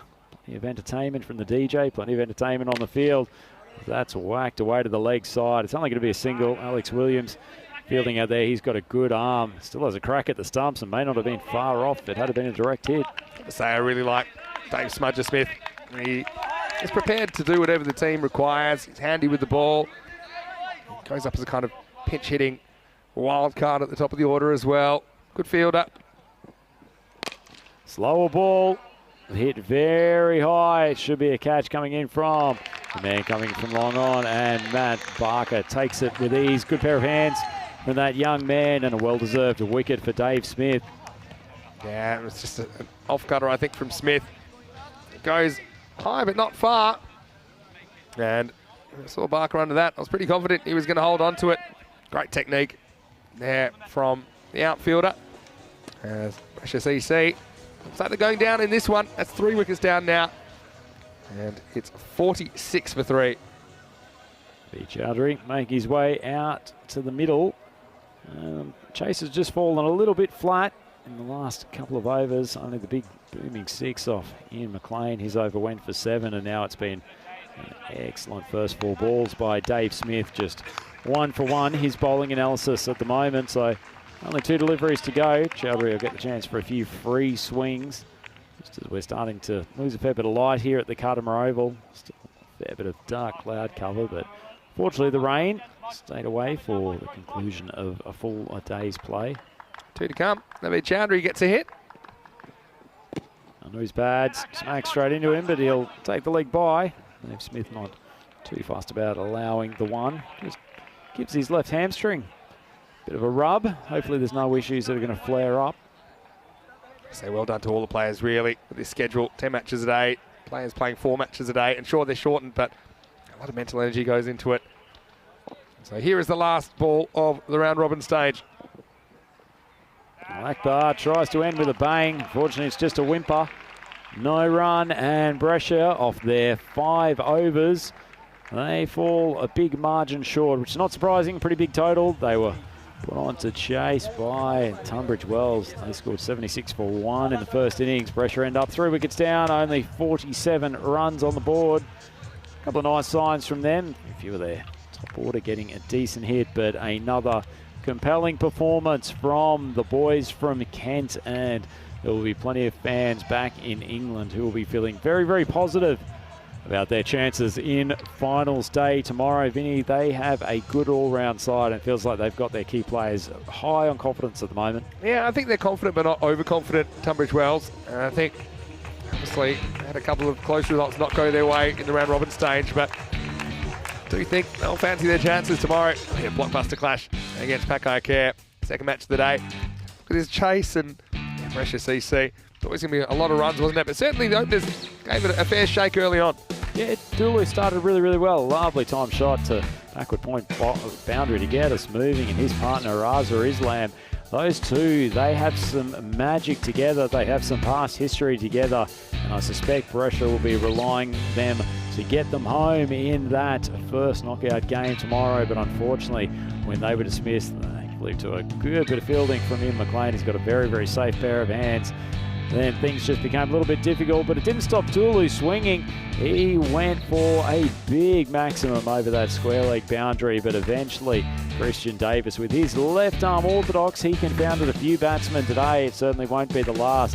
He's a very talented young bowler. And then Smudge comes on and gets a final wicket. Very tasty little catch from mate Barker.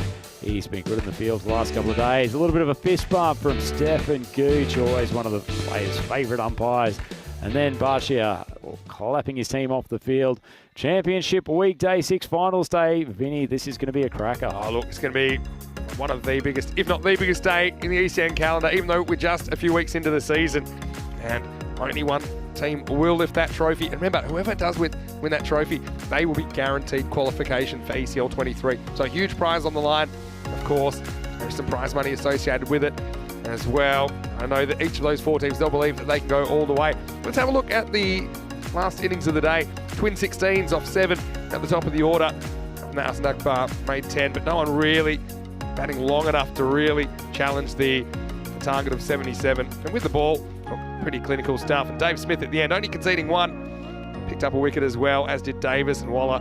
But look, they look well balanced. Like I said, I think Tunbridge Wells, they're confident but not overconfident. I think they trust that if they play well, they can beat anybody, and that will be the attitude going into finals day. Yeah, no doubt, Vinny. That's a really, really strong win. They didn't have to extend themselves too much, but certainly powered along by yet another very, very high-quality display of hitting from Chris Williams. He scored 41 off 11 at the top of the order, nicely accompanied by Viraj Bhatia, who has got himself into some form today. He was undefeated on 21 off 11, and it all proved too much for the boys from Italy. Brescia CC only managing to rack up 47 for the loss of 3 wickets. Yasir Dulu and Raza Islam, both pretty good at the top of the order, but the strength and depth of the Tunbridge Wells bowling attack was just too much for them, and in the end, Tunbridge Wells winning by 29 runs. Yeah, so fairly comfortable in the margin. Well, that brings an end to another really busy day of cricket. A big effort from everyone around the ground as well. These quick turnarounds, a lot of work, a lot of stuff you don't see if you're watching on the coverage, but yeah, getting everything done, obviously all the logistics and the team selections and all that. So a big thank you to the Blue crew for your effort. Another perfect 10 from them. And yeah, we have gotten through the 20 games in the round robin, even though they were short. But tomorrow, it'll be a bit strange, won't it, Rhino? Because we are going back to 10 over cricket. It's almost going to feel like a test match, Vinny. Double the amount of overs, and it'll be interesting to see if the players manage to adjust their strategies and techniques to deal with the fact that they've got more balls to deal with. But I think, if anything, actually, the brutal hitting and laissez-faire approach to loss of wickets today, I think it actually could help the players as they deal with the 10 overs tomorrow. Yeah, it's a really good point that you make. So make sure you do tune in from tomorrow, 8 a.m. GMT, which is 9 o'clock in Central European time. It's 1:30 p.m. in India. And look, like I said, it's one of the biggest days on the calendar. It's been a long journey already. We've had 140 matches, believe it or not, already in ECL 22. Super exciting. And like I say, not only the trophy, but the fact that the team that wins, they will be guaranteed a spot in ECL 23, I think is really exciting. Thanks again to everyone that's helped out around the ground today as well, to all the spectators that came in. We really enjoyed your passion and energy.